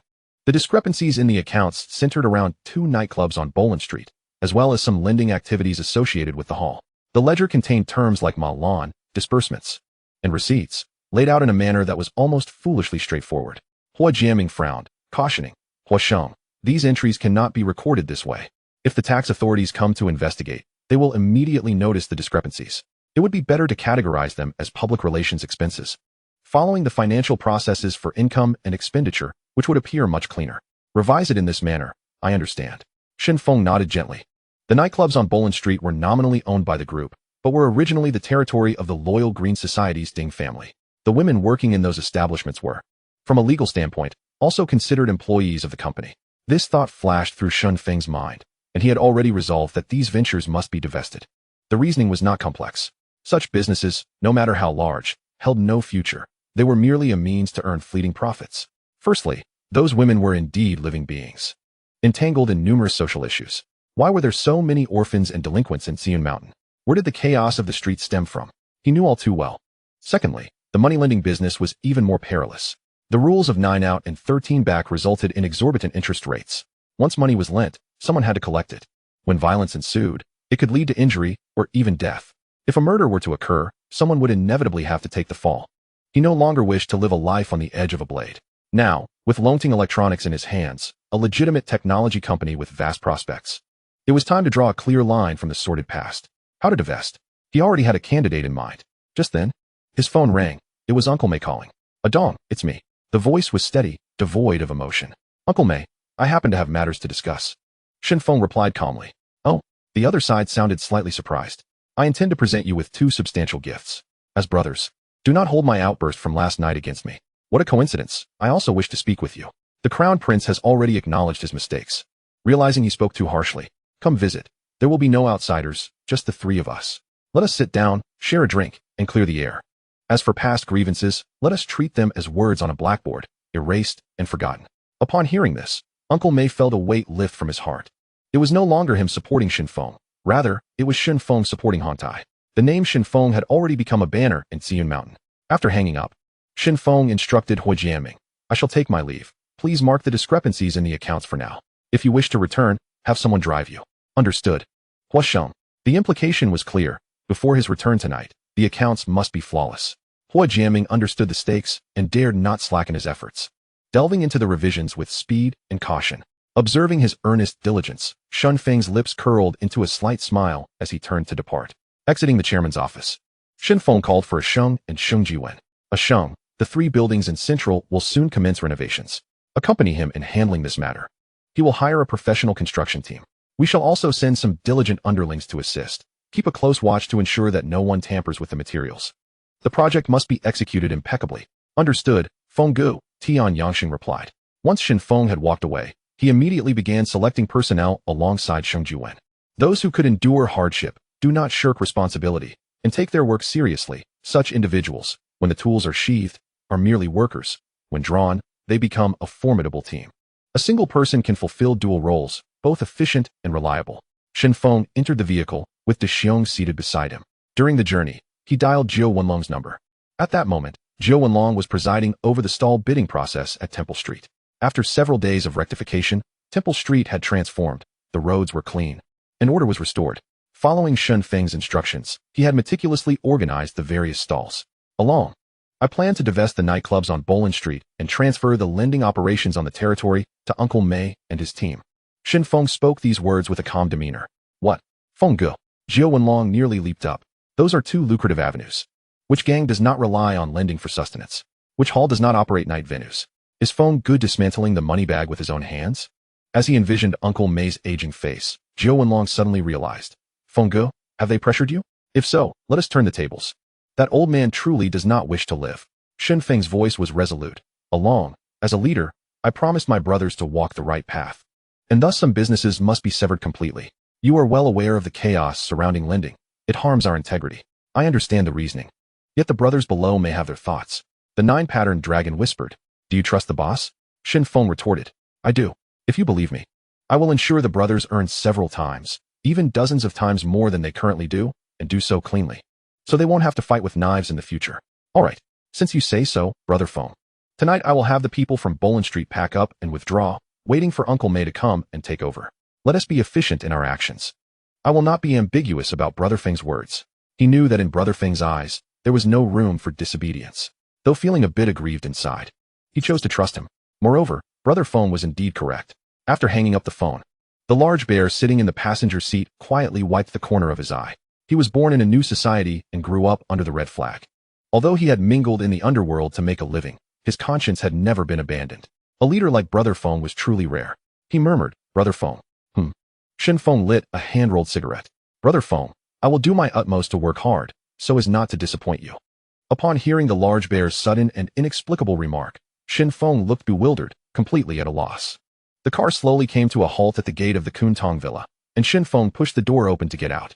In the courtyard, Uncle May was seated opposite the prince, with several chefs in Fulemin uniforms bustling about, busying themselves. This restaurant was known as the highest standard Chinese dining establishment in all of Xinjiang, with exorbitant prices and top-notch service. Previously, for the prince's son's birthday banquet, this very team had been hired. The expenses were not small, indicating the meticulous lifestyle of this group. Adong. Upon seeing the visitor, Uncle May immediately stood up and waved with a smile. However, the prince remained unmoved, his expression dark and brooding, harboring a suppressed anger. Shen Feng stepped forward respectfully, saying, Old chief, come, sit here. Uncle May's outward enthusiasm belied his internal calculations. He had summoned Shen Feng today not only to resolve the tension between him and the prince, but also to test whether Shen Feng was a man who understood the rules and knew when to advance and retreat. If Shen Feng was willing to bow down and work, he would naturally continue to support him, allowing him to represent his group of elders. If he refused to listen, then when the opportunity arose, he would eliminate him and replace him with someone he could trust, no matter how skilled one was. A single bullet could still bring them down. Old chief, I have two matters I wish to discuss with you today, Shen Feng stated directly, producing a folder from his pocket and sliding it gently across to Uncle May. Uncle May opened it, and, upon seeing the contents, his pupils constricted in shock. It was indeed the transfer contracts for 2 nightclubs on Bolin Street. He looked up, confusion written across his face. Adong, what does this mean? Once signed, those 2 establishments will belong to you. Shen Feng replied calmly, asserting that he, Adong, understood the rules and the importance of honoring those above him. With that, he took a seat with composure. Uncle May's hand trembled slightly. Heavens, after so many years as a leader, I have never received such a substantial gift. He knew full well how much those 2 nightclubs on Bolin Street were worth. They were the most famous places of indulgence in all of Hong Kong. With a constant flow of customers, generating wealth daily, to call them money-printing machines would not be an exaggeration. And now, Shen Feng was simply offering them up with a word.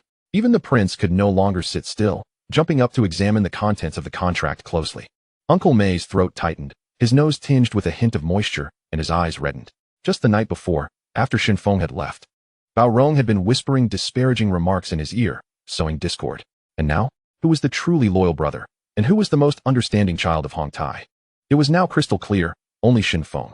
He never troubled those above him, shouldering matters himself, never reaching out for money, and avoiding trouble. In the underworld, where factions proliferated, how many petty characters with lanterns in hand coveted the leadership position as soon as they gained a foothold?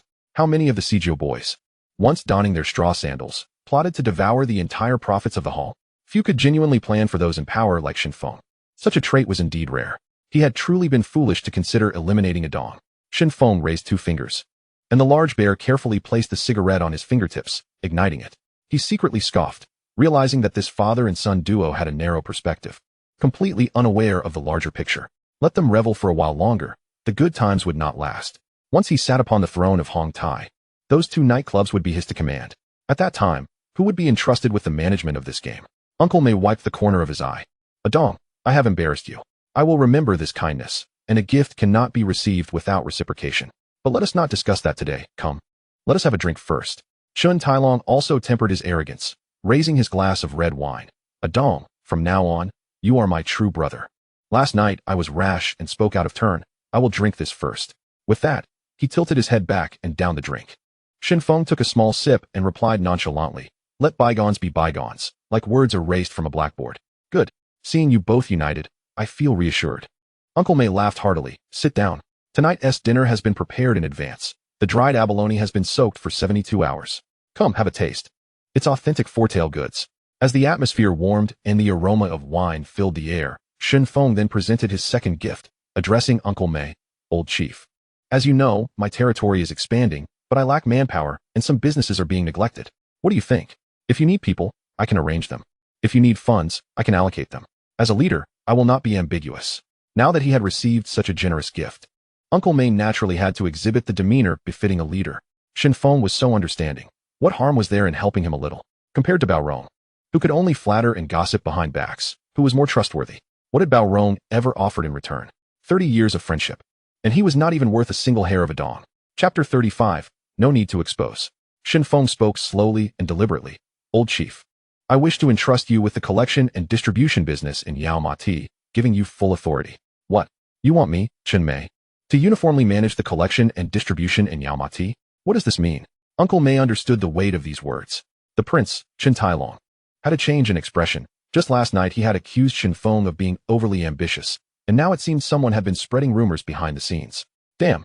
He personally filled Shen Feng's cup, speaking earnestly. Adong, are you truly certain? Uncle May also fixed his gaze on Shen Feng. Adong, are you serious? Once spoken. The words were like spilled water, impossible to take back. Old Chief, do you think I am jesting with you? Shen Feng's gaze was sharp, his tone resolute. Uncle May felt a surge of warmth in his heart and slowly replied. Since your intentions are so sincere, let us split the collection business in Yao Ma Ti 50-50. Absolutely not. I said I would hand it over to you, which is a genuine gift. There is no reason to take it back. Old Chief, you are well aware that I currently lack manpower, and my brothers do not understand this line of work. Shen Feng quickly waved his hand. Chen Tailong's expression turned serious. This matter is not difficult. Adong, starting tomorrow, I will send someone over to teach them the ropes, step by step. Shen Feng smiled lightly. One cannot rush a good thing. If they cannot handle it, why not let go and let everyone prosper together? Wouldn't that be delightful? After all, those profits would eventually flow into his own pockets. Earning wealth through unconventional means was indeed Shen Feng's forte. As long as the system space remained, all the resources of the world could be utilized by him. Uncle May's people were out there hustling for money. But the ultimate beneficiary would be none other than Shen Feng. Neither tarnishing one's reputation nor exerting one's own manpower is required. Why not embrace such a situation? Uncle May patted his shoulder heavily, a glimmer of light in his eyes. Excellent. Then I shall no longer make excuses. Your filial piety is rare. Henceforth, the business of distributing profits in Yao Ma Ti shall yield a guaranteed monthly dividend of 2 million. Adong, my life is drawing to a close. The coffin lid nearly shut, and the future of Hong Tai relies entirely on you young ones to uphold it. It is only today that I have truly discerned the true nature of certain individuals. What a waste of years. Enough said. I am aware that you have recently lost quite a few brothers. Shortly, I will provide you with a sum of money to settle your outstanding high-interest debts in one go. No need for further words. I understand your predicament. If you encounter difficulties, do not hesitate to speak up. I hear you are still residing in the public housing at TSC Wanshan. You, my child, are far too honest. Such excessive sincerity does not garner favor. Do you understand? Shen Feng's eyes glistened with unshed tears as he raised his wine glass and took a sip. Thank you, Uncle May, for your kind regard. Now, let us partake in the meal. The dishes will grow cold and lose their appeal. Indeed, let us eat first. Deshiong, make sure to eat well. If it is insufficient, call the kitchen for more. To have such an elder brother is indeed a blessing earned over several lifetimes. You must steadfastly follow him in the future. Uncle May beamed with a broad smile. Shen Feng too laughed heartily. After several rounds of drinks, and as the dishes dwindled, Uncle May handed over a cigar. Old Ding knows you do not smoke often, but occasionally indulging in the flavor is also a pleasure. Shen Feng accepted it without refusal. Amidst the swirling smoke, Uncle May's expression grew somber as he asked softly, Adong, I have heard that you have formed a drug sweep team? Yes. Dao Zihong is leading it. Shen Feng exhaled a puff of smoke. Old Ding, I plan to start distributing goods myself once the situation stabilizes. Will you stand by my side? Rest assured, Old Ding, I have goods here. Do not make it known. If you need them, just come to me. Seek the prince. Uncle May felt a wave of relief. Shen Feng appeared calm on the surface, yet his thoughts were clear. The drug sweep operation ultimately aims for the smooth flow of business in the future. Uncle May understood this point. Despite Shen Feng's current plight, he still remembered to pledge his loyalty, offering this significant gesture of goodwill. When he rises again, he will certainly not let Uncle May suffer. With this thought, Uncle May sighed softly, rising to gaze into the night from the railing. Dong, while Hong Tai may seem prosperous now, having observed my brothers, I realize that only you genuinely care for me. Last night, when you mentioned someone spreading rumors, you hit the nail on the head. Do you know in your heart who that is? Shen Feng exhaled a cloud of smoke, his tone calm. Old Ding, there are certain matters I cannot openly disclose. It is sufficient for you to know without needing to spell it out. Indeed, I have already come to understand. The prince is too impulsive, easily led by others. Some individuals rely on past merits to coast along, never truly willing to put in the effort. As he spoke, Uncle May sighed again, turning to look at Shen Feng. You have many capable subordinates. Is there anyone among them who can independently manage a territory? Upon hearing this, Shen Feng instantly grasped the underlying strategy. The plan was already in motion. Bao Rong's days were numbered. He slowly approached Uncle May, lightly flicking the cigar. Old Ding, whoever you wish to elevate. Let it be so. I will arrange for suitable candidates later. Before departing, Uncle May handed over a suitcase, gently patting Shen Feng's shoulder. Be cautious on your journey. Do come back often to share a meal. De Xiong, drive steadily. Dong, next time I will treat you to the finest wine. I shall select only the best. The prince, Chen Tai Long, waved with a smile. Shen Feng weighed the suitcase, a smile creeping onto his lips as he merely waved his hand, then pulled up the car window. The Mercedes-Benz slowly departed the courtyard, the engine's sound deep and steady. Inside the car, De Xiong suddenly spoke up. Brother Feng, after doing this, do you not feel a tightening in your chest? It was only after the car had driven far away, the taillights disappearing around the corner, that Uncle May withdrew his gaze. He turned to Chen Tai Long and said in a low voice, I have long warned you that one must not judge a person solely by their appearance. If you are to take over Hong Tai, the first thing to do is to discern who is loyal and who is treacherous. Brothers like Dong must be supported. Once he rises to power, he will certainly not forget us. He has also stated that you are indeed a foolish lad. Do you acknowledge this? Chen Tai Long lowered his head in silence. His voice faint. Old father, I am foolish. Uncle May placed his hand on his shoulder. To admit one's mistakes brings me joy. The road ahead is long. This flaw must be corrected. Bitter medicine is hard to swallow. Remember that well. Old father, Chen Tai Long raised his head, confusion etched on his face. Then why did Dong not hand over the business dealings at TSC Wanshan? Uncle May exhaled a puff of smoke. A knowing smile on his lips. His strategy is clever. How much can that small business at TSC Wanshan yield? Yao Ma Ti is where the real money lies. This person understands the rules and is wise to the times. However, the reality is far from simple. Shen Feng knew full well that TSC Wanshan was the foundation for his future. How could he risk uprooting it now? The prince, Chen Tai Long, brightened, as if understanding something, and hastily asked, Old father, shall we send someone to set up in Yao Ma Ti tomorrow? Uncle May leisurely pinched the cigar, slowly replying, in places where the profits are rich, overindulgence can lead to choking. Tomorrow, summon Fei Bo and a few others. I will delineate the boundaries for them, and they can share in the spoils. As for Bao Rong, keep a close watch on his daily movements. Choose an opportune moment, procure a gun, and resolve the matter cleanly and swiftly. A flicker of hesitation crossed Chen Tai Long's face. Over the years at Hong Tai, his relationship with Bao Rong had been the closest, making it hard to accept. He murmured, Brother Rong has been around for decades. He is still one of us. Slap. A crisp, resounding slap echoed as Uncle May glared fiercely, his voice cold as steel. To achieve great things, one cannot be hindered by emotions. What sort of character is Bao Rong? Ruthless and treacherous, he has undoubtedly stabbed many in the back. Last night, Dong made things clear. If those two come to blows, the entire organization will collapse. If we do not act now, will you wait until the fire reaches your own head to regret it? I shall ask you but one question. Will you stand with a brother who dares to fight and knows respect, or with that cunning scoundrel, Bao Rong? The prince covered his face, his gaze flickering, before he finally nodded gently. Uncle May's eyes were frigid as he continued. Pass the word down, from this moment forth. Anyone who dares to lay a finger on Dong is slapping the face of Hong Tai, and is challenging me, Shen Mei. Within the Mercedes-Benz, the smoke swirled. Shen Feng reclined in the back seat, cigarette in hand, gazing at the colorful street scenery outside the window, calmly instructing De Xiong, go deliver a message to Bao Rong, saying that someone is planning to take action against him.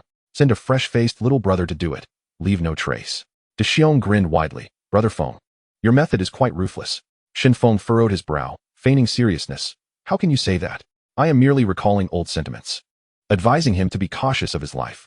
I never mentioned who. He has made too many enemies for himself. Naturally, he will think of certain individuals. Alas, I am too soft-hearted. I cannot bear to see others suffer. This must change. Indeed, Brother Feng is unparalleled in benevolence, a reincarnation of the Bodhisattva. De Xiong nodded repeatedly, his tone filled with admiration. Some deadly situations need not involve bloodshed at all. Having followed Shen Feng for so long, De Xiong had long understood this principle. Upon returning to Long Tung Building, Shen Feng opened the suitcase sent by Uncle Mei. A mountain of crimson 1,000 yuan bills filled the case, a total of 10 million, stacked high. He had said it before. Uncle Mei truly understood the art of dealing with people, and indeed did not disappoint. Hua Jiaming had just returned from Long Tung Electronics, and was preparing to brew a cup of coffee when he caught sight of the suitcase filled with cash. His hand trembled, voice quaking. How should this sum be accounted for, Hua Sheng? Shen Feng casually closed the suitcase, his tone calm. No need for accounting. I earned it through business dealings. Tomorrow, I will invest it all in the stock market. Upon finishing his words, he lifted the coffee cup from the table and took a sip, his demeanor unchanged, as if he had merely collected an ordinary income. In his heart, Hua Jiaming understood all too well. After leaving the construction site for just a few hours, he returned, surprisingly dragging along a large box filled with cash. What other business, aside from the illicit dealings with laundry powder, could yield such quick returns? As this thought crossed his mind, a chill ran down his spine. He dared not pause and immediately buried himself in his work. Rumors in the underworld spoke of the ruthless nature of the lowly mule in this trade. Some had been methodically butchered with a cleaver, one slice at a time, until they drew their last breath. Others had been sealed inside metal boxes and tossed into the depths of the sea, leaving no trace behind. There were even those forced to dig their own graves, inserting 3 sharp blades with the edges facing upward, only to leap into the pit to end their lives. It was no wonder that figures like Zhang Zhongmo, Shi Chongtang, and Huang Renxuan were frantically immersed in their affairs. Chapter 36. The Capable 9-Pattern Dragon. Hua Jiaming did not wish to meet such a fate. His only path to survival lay in relentless labor. He repeated this mantra in his heart, to toil until moved, to push himself to the limits of endurance. Shen Feng approached and patted him heavily on the shoulder, his tone steady. Ming, do you see?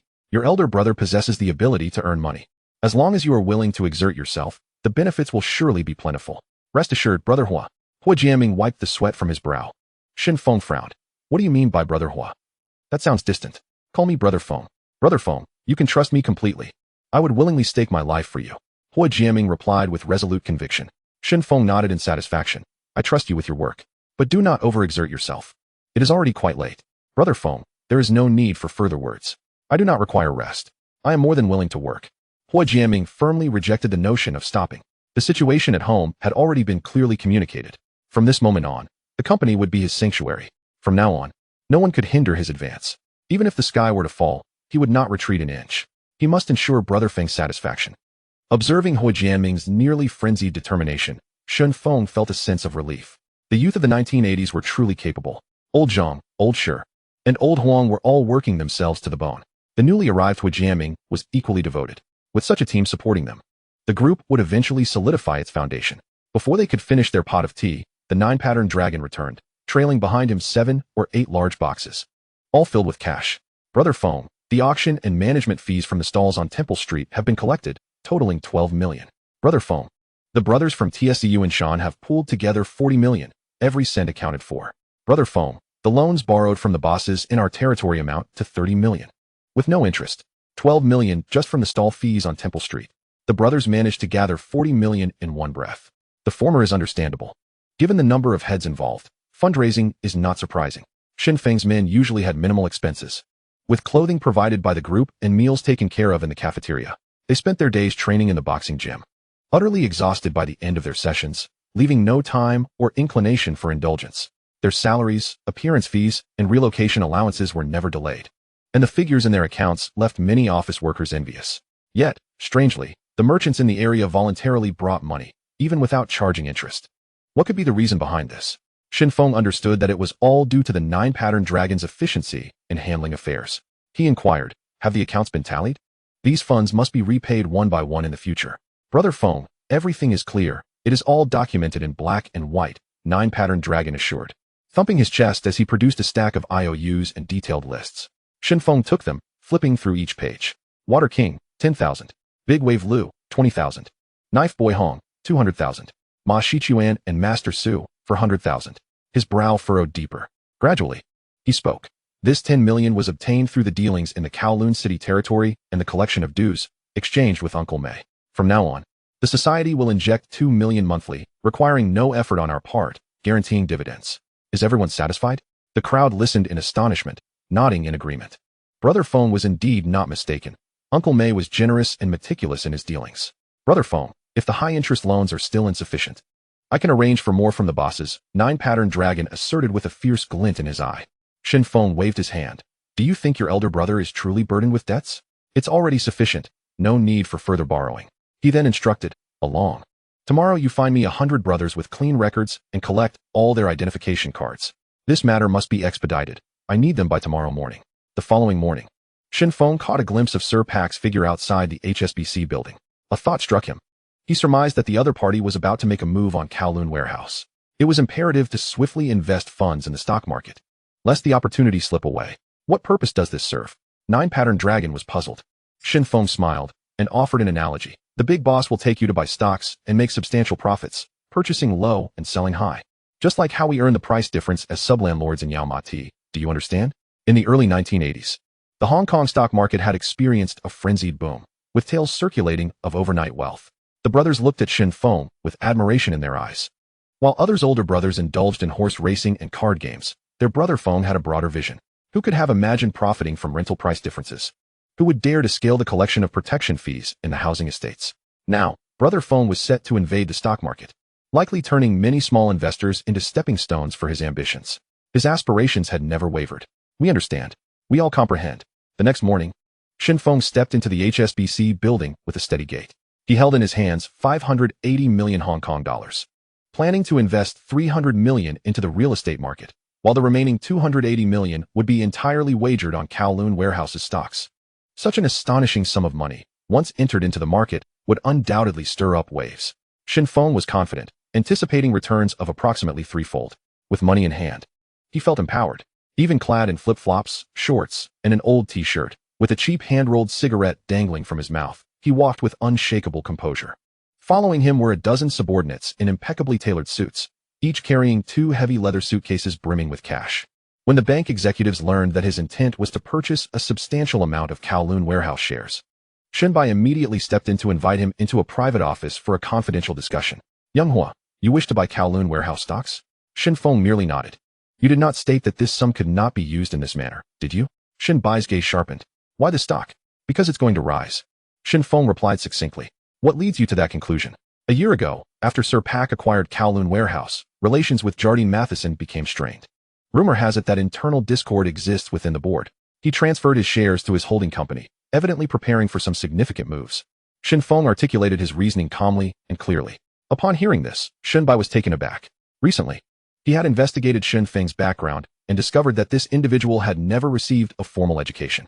Yet, based solely on street rumors and scattered information, he had managed to perceive such deep-seated dynamics. Truly remarkable. Such a character was exceedingly rare. Suppressing his astonishment, he smiled and said, Come, I'll introduce you to 2 individuals. One is Sir Pak. The other, you should have heard of, is Li Sheng, who holds a substantial number of Kowloon warehouse shares. Acquiring directly from them is far more advantageous than gradually accumulating shares in the market. Upon your entry with such substantial presence, the stock price is bound to fluctuate. An early investment promises greater profits. 1 hour later, in a meeting room at the Wanhua Hotel, the fragrant aroma of tea wafts through the air as Shen Feng and Shen Bai sit across from one another. The door creaks open, and a man approximately 50 years of age, standing around 7 meters tall, strides in. Wearing glasses, he exudes an air of refinement and scholarly demeanor. By heavens! Shen Feng suddenly looks up, his pupils contracting. That face again. Good heavens! Good heavens! It is none other than Li Chaoren. He quickly rises, extending his hand. Mr. Li, it is a pleasure to finally meet you. I am Shen Feng, Xiaohua, of Longting Group. I have heard much about you. The other replies with a smile. Prior to this meeting, Shen Bai had already informed him of the young man's identity. It was this very person who had snatched away the project of Hui Jiaming that rightfully belonged to Shen, thereby securing Longting Group firmly in his grasp.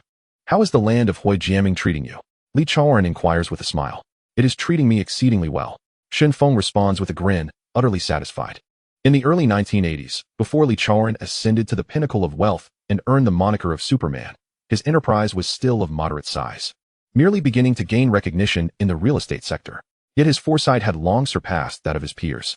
As early as 2 years prior, he had discreetly acquired a substantial amount of Wharf Holdings shares, his actions understated yet precise. Today, as the real estate market continues to languish and the financial strains mount, he is compelled to consider liquidating a portion of his holdings to sustain the daily operations of his company. At this critical juncture, Shen Feng extends a helping hand. Introduced by Shen Bai, the two meet. There is no need for excessive pleasantries or convoluted processes. Mutual understanding prevails between the two business titans. Within moments of conversation, a deal is struck. Shen Feng invests 2.8 billion, acquiring 14 million shares of Wharf Holdings at an average price of 20 yuan per share. This transaction in the secondary market is swift, cost-effective, and remarkably efficient. Li Chaoran nets a profit of 100 million Hong Kong dollars from this exchange. As news spreads, Sir Bao also takes notice and promptly follows suit, acquiring a considerable number of shares from Li Chaoran. Subsequent accounts of this historical moment describe an afternoon in late April 1980, when 3 prominent Chinese business magnates convened in a discreet chamber of the Wanhua Hotel in Central. One was Li Chaoran, who would later dominate the real estate industry, possessing a demeanor as composed as a scholar. The second was Sir Bao, the architect of a maritime empire, whose every gesture radiated poise and sophistication. The third was Shen Feng, by then the wealthiest individual in China, a technological pioneer, and a pivotal figure in Hong Kong. Ironically, the hotel belonged to Jardine Matheson Group, and here the 3 men deliberated on how to disrupt the core assets of Jardine, particularly Wharf Holdings. Once the deal was finalized, Shen Feng awaited 2 months before executing his plans. With over 300 million in cash flow still available, he promptly decided to purchase the property at 1 Baijidao for 20 million and extravagantly spent 2.8 billion to acquire 9 buildings in the Lan Kwai Fong area of Central. The property at 1 Baijidao spans 14,552 square feet. Based on a future valuation of 150,000 per square foot, it approaches an estimated worth of 2 billion. This hillside luxury residential area had only recently emerged in the early 1980s, making the 20 million investment a veritable bargain. However, the residence, having fallen into disrepair, required extensive renovations before it could be inhabited. Concurrently, Shen Feng outfitted the Group S executives with several Mercedes-Benz SEL 600 AMGs, all legitimate imports. A stark contrast to the previous illicit smuggled goods. Once again, money was spent with great flourish. At the end of the month, a high-level meeting was convened. When Zhou Wenlong perused the financial statements, discovering that last month's surplus was merely over 1 million, his eyes reddened with frustration. He had exerted every ounce of his effort, sleeping less than 6 hours a night, rising at dawn, rallying his subordinates, and meticulously organizing accounts without a moment's respite. Yet he ultimately could not keep pace with Shen Feng's spending habits. Unbeknownst to him, Shen Feng had secured a 500 million loan from HSBC, a secret known only to De Xiong. Chapter 37, Guarding the Territory. De Xiong, shrewd and tight-lipped, divulged not a word, ensuring no leaks. Should Zhou Wenlong become aware of the truth, his underlings would likely tighten their belts and venture out daily to stake their claims. Boss, the land revenue from the TSC Wanshan area is approximately thus. In the Yao Tsim district alone, property fees have accrued 40 million, and after deducting miscellaneous expenses, we netted 30 million. This is still under the condition that we were lenient and did not collect all dues. With 127 bars and nightclubs, 120 underground gambling dens, 400 mahjong parlors, and 48 saunas, according to Brother Feng's wishes, we have not engaged in the management of these businesses. We merely dispatched personnel for security, which alone has generated 6 million in security fees. The gaming hall in TSC Wanshan made a total profit of 3 million. Currently, we have a total of 6,879 formal employees, not including those from Longting Electronics and Property Management. This month, we recorded an inflow of 40,049,000, which has yet to account for the electronic factory's payroll expenses, and after salaries are disbursed, we will still have a surplus of 32,777,000. Upon hearing this, Huo Wendong felt a tumult within. Aside from marveling at the vibrant nightlife of Hong Kong, teeming with wealth, he found himself at a loss for words. Even more astonishing was that the total income from all entertainment venues barely matched that of the property alone. He was once again reminded of how astute the decision had been to prioritize property and diversify investments. With cash in hand, Shen Feng's confidence grew even more robust. He issued a firm directive. Salaries must be disbursed without delay. Every cent must be accounted for. Additionally, in recent times, matters concerning a Long, a Sheng, and a Zha's shoe and garment factories cannot be neglected. We need to secure a spacious factory as soon as possible. Once the 2 production lines are operational, the brothers will enjoy a bountiful harvest. Furthermore, Longting Electronics has stockpiled a batch of gaming machines. We must ensure they are fully stocked in the gaming halls under our territory. Jiao Wenlong and the others nodded in agreement. Hui Jianming and his advisor Su promptly recorded the directives. Jiao Wenlong then inquired, Brother Feng, how much is the venue fee for tomorrow? Still the usual 10,000. Shen Feng replied, lifting his teacup and gently blowing on it. Do not forget that I still owe the brothers a total of 72 million, which is yet to be repaid. Moreover, we need to prepare for the factories and rent premises for the gaming halls. We are currently quite strapped for cash. I must brainstorm to discover more sources of income. Brother Feng is truly resolute. Last month it was 10,000, and this month it remains the same. Brother Feng, you are truly bold. Brother Feng commands respect. Unless there are further matters, the meeting is adjourned. Shen Feng waved his hand. Tian Yangxing suddenly raised his hand. His expression serious. Brother Feng, do you support me in taking action against Nu Ji? What? Shen Feng jolted. Clarify what you mean. Sheng Jiwen lowered his voice. Brother Feng, the building at Lan Kwai Fong is undergoing renovations, and Nu Ji's people are blocking our vehicles from entering. I have already sent a Sheng and his men to take action. Additionally, last night we had an altercation with Su Jinggong's son, Su Sheng, at a bar in Central. And now Nu Ji's people are frantically searching for our men to settle the score. Understood, Shen Feng replied calmly. Arrange for Su Zhenggang to join me for tea at the Lu Yu Tea House. The location will be in Central. A Long, a Sheng, Tian Hong, a Jun. Euphor will accompany me. A Jia, you stay in Yao Mong to guard the territory. His tone was even, yet it carried an undercurrent of suppressed anger. A Jia nodded in acknowledgement. Brother Feng, I understand. Tian Yangxing's eyes sparkled with excitement, unable to restrain himself. Brother Feng, should we mobilize 300 men? Let's settle this once and for all. Settle your mind. Shen Feng retorted sharply, delivering a slap. We are in business, not street thugs. Do not merely dwell on violence during your leisure. Instead, indulge in the pursuit of knowledge through reading. He is acutely aware that should war ensue, the funds at hand would sustain him for but a few days. As he journeyed, the sequence of events gradually unveiled itself. It became evident that Tian Yangxing had recently taken up residence in Central, assisting Sheng Jiwen with various affairs. One of his underlings had taken a girlfriend, only to find himself targeted by Su Sheng, the son of Su Zhankong, in a bar. That evening, Su Sheng drugged the girl, which was fortuitously discovered by the underling, leading to a fierce altercation that caused quite a commotion. Upon hearing of his brother's humiliation, Tian Yangxing could hardly contain his fury and stormed the scene, brandishing a knife. Coupled with the issue of construction materials arriving, the new record sought to seize an opportunity for management fees. With Tian Yangxing's notoriously volatile temper, he wasted no time in drawing his blade. Continued skirmishes had deepened the animosity between the parties involved. The Lu Yu Tea House, a bastion of new record's traditional influence, was no arbitrary choice for Shen Feng's meeting. This venerable establishment had witnessed countless gang disputes resolved within its walls over the decades. By selecting this venue, he not only paid homage to the established customs, but also conveyed to the other party that he harbored no fear. As news spread, the police stations swiftly entered a state of heightened alert. Huang Jiqing and Lu Qichong rapidly assembled a team to cordon off the vicinity of the tea house, urgently requesting reinforcements from the headquarters due to personnel shortages. Meanwhile, in a black sedan parked across from the tea house, the anti-gang unit members Huang Jiqing, Liao Zhizong, and Lu Qichong were intently observing the entrance. Ma Jun, seated in the back, smoked a cigarette while squinting at the scene before him. Surely they wouldn't dare to engage in open conflict here, in the heart of New Record's territory? Just as the thought crossed his mind, two black Mercedes-Benz 600 AMGs glided into view, coming to a smooth stop one after the other. The doors swung open, and Shen Feng emerged, clad in flip-flops, a short-sleeved shirt, and sunglasses, embodying a decidedly unrefined urban aesthetic. In all of Hong Kong, he alone would dare to dress in such a manner. A young officer in the back seat whispered in disbelief. Following him were the likes of Ax Jun, Luo Tianhong, Tian Yangsheng, Jiao Wenlong, De Xiong, and Sheng Jiwen, all impeccably attired in suits, respectfully trailing behind him. On the back of Shen Feng's shirt, a five-clawed dragon was intricately embroidered in gold thread, replete with a fierce presence. Huang Jiqing slowly recited a list of names, emphasizing the necessity of remembering each. Particularly Shen Feng, who was known for his ruthlessness. Unable to contain himself, Ma Jun interjected, Brother Chong, what transpired that night in Temple Street? Lu Qichong replied in a steady, thunderous tone. We received intel from an undercover source that Shen Feng's men not only clashed with He Lianxing, but also brought harm to Dongxing, even taking their members hostage.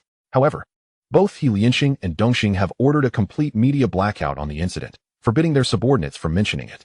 Dongxing's Luo Tu was seen fleeing to Holland with a crow to evade the storm. A collective gasp filled the vehicle. It wasn't until the elevator doors closed that Shen Feng's figure vanished entirely. Huang Ziqing withdrew his gaze, a slight smile gracing his lips, and that's not all. He has established a drug enforcement unit, deploying Dai Hong to lead a relentless sweep for narcotics in the Yao Ma Ti and Sim Sha Sui areas. For 24 hours a day, 18 of those hours are dedicated to action, scouring every street corner with more fervor than us police officers. Embodying the very essence of law enforcement. What? Liao Zhizong's eyes widened. Does that mean your West Kowloon division has nothing to do? You underestimate the situation. Huang Ziqing exhaled a plume of smoke. Hong Tai's Chun Mei has long been entrenched in this line of work. We suspect Shen Feng is on the verge of commencing distribution. Do not underestimate him. His intellect is profound. If the police do not act swiftly, it is only a matter of time before he emerges as the ruler of the entire underground world of Xiangjiang. We have been monitoring him for some time. Recently, he has been associating with figures like HSBC's Shun Bai, Li Chaoran, and Sir Bao. Do not be deceived by his youth. His influence is formidable. The cigarette tip flickered between his fingers. Those enterprises may appear to be nothing more than standard property management firms, licensed real estate agencies, and thoroughly legitimate electronics factories. Not even the anti-gang unit or the Independent Commission Against Corruption could uncover any flaws after several rounds of scrutiny. Yet, it is the gang that wields control over it all. At times, Liao Zhizong found himself bewildered, pondering what exactly occupied Shen Feng's mind. In contrast, other gangs in Xiangjiang appeared quaint and antiquated. He Lianxing, Dongxing, Hongxing, and the Number Gang were preoccupied with collecting protection fees, cautiously extending loans at exorbitant interest rates, and covertly trafficking drugs, relying on these age-old tactics, hardly able to compete with Shen Feng's ingenuity. Liao Zhizong murmured, "Rest assured, the moment they dare to begin distribution, the anti-gang unit will spring into action. I am not afraid of him taking action. Rather, I fear him remaining passive." The scheme targeting Hong Tai had been in the works for over a year. Although the undercover agent Wang Ziqing's identity had been compromised, fortune smiled upon them as Shen Feng remained composed and refrained from executing him. The summers in Xiangjiang are always stiflingly hot. Shen Feng, however, preferred to don flip-flops even in the blazing sun, a suit jacket draped over his shoulder while his feet remained clad in sandals. Deep down, he was a simple lad from the countryside, unable to shed his habits, nor did he wish to. He found suits too constraining and uncomfortable. Yet he insisted that his subordinates adhere to formal attire. To be frank, walking down the street with a cadre of impeccably dressed subordinates certainly commanded an extraordinary presence. A notice on the Liu Tea house door read that entry was prohibited without formal attire, yet he strode past without a soul daring to impede him. Upon entering the private room, the Su brothers were already seated, with new records princeling Su Sheng and elder statesman Ji Bao having arrived ahead of him. Behind them stood a row of stoic subordinates, their gazes sharp as blades. Shen Feng entered with a smile, greeting, "Su Sheng, Changgu, Bao Gu." And this must be a Sheng? Before he could finish, Dai Hong swiftly stepped forward to pull out a chair for Shen Feng. Removing his sunglasses, Shen Feng took his seat with an air of calm authority. Sheng Jiwen and Tian Yangxing subsequently joined him, while De Xiong and the others stood behind, arms crossed. Their expressions fierce. Su Sheng, bandaged on his head, appeared slightly older than Shen Feng, his brow furrowed with indignation. Su Zhankong inclined his head slightly. "This is my son A Sheng. Where are they?" He referred to the subordinates who had assaulted Su Sheng. As the leader of New Record, failing to address his son's grievances would undoubtedly undermine his standing in the underworld. Just 10 days prior, their brief encounter in Lan Kwai Fong had been relatively amicable, with Su Zhankong even allowing Sheng Jiwen to put the tab in his name. Who could have anticipated their reunion would result in such a standoff? "I shall not hand them over," Shen Feng replied in a tranquil tone, extending 2 fingers. De Xiong immediately presented a silver cigarette case, retrieving a cigarette for him. "What did you say?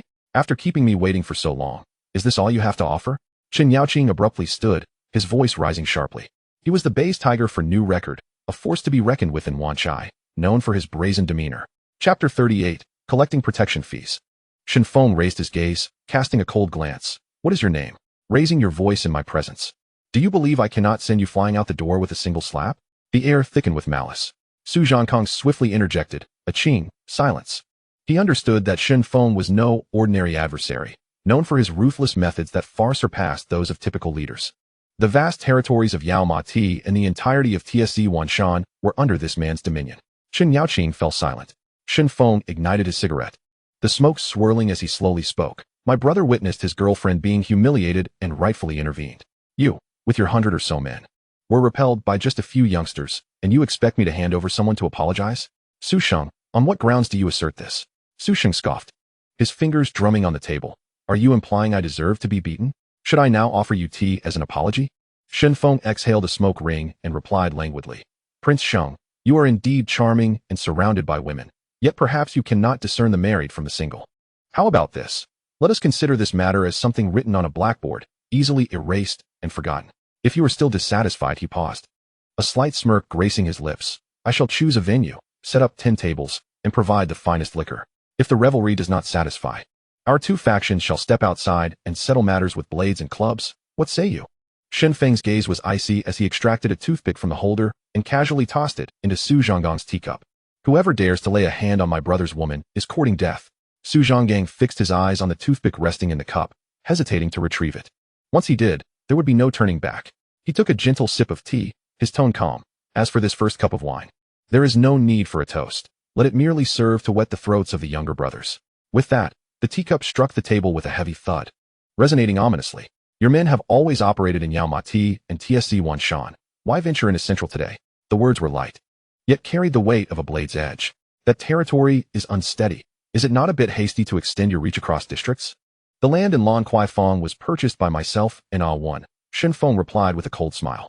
We are engaged in legitimate business. It is only natural for workers to enter for renovations. Yet your people block the way, demanding payments. Are you not overstepping? Su Zhonggang turned to look at Sheng Jiwen, who merely shrugged, his demeanor indifferent. They had once been acquaintances, but now Sheng Jiwen stood firmly with TSC 1 Shan, clearly aligned. Renovations can proceed, but the territory falls under the protection of our new Ji. Su Zhonggang fixed his gaze on Shen Feng, stating firmly, if you wish to enter, a protection fee must be paid. That is the rule. So, you have no intention of negotiating? Shen Feng lifted his tea, leisurely taking a sip. Adong. Let me be clear. If you wish to commence work, that is acceptable, but not a single cent less. The principles of the underworld are at stake. Shen Feng smiled, tossing a stack of documents onto the table. Look here, we possess 12 buildings around Lan Kwai Fong, all legally registered assets. Are you suggesting that you wish to collect protection fees for each one? Are you mocking me? Have you calculated how much these buildings owe in daily tribute? And have you considered the losses I incur from halting construction for just one day? Is New G attempting to cut off my livelihood? Then there is nothing more to discuss. Let us part ways. From this evening onward, my men shall strike any of yours on sight, from dawn until dusk, across Central to Mong Kok, and from Tsim Sha Sui back to Yao Ma Ti. We shall take the fight to the anti-black group. Let us see what becomes of our two factions.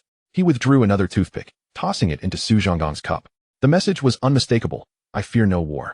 Indeed, while Shen Feng was not eager for conflict, he was not afraid of it either. In his impoverished past, he had the audacity to stand against Hu Yuyong. Now, he would not bow his head.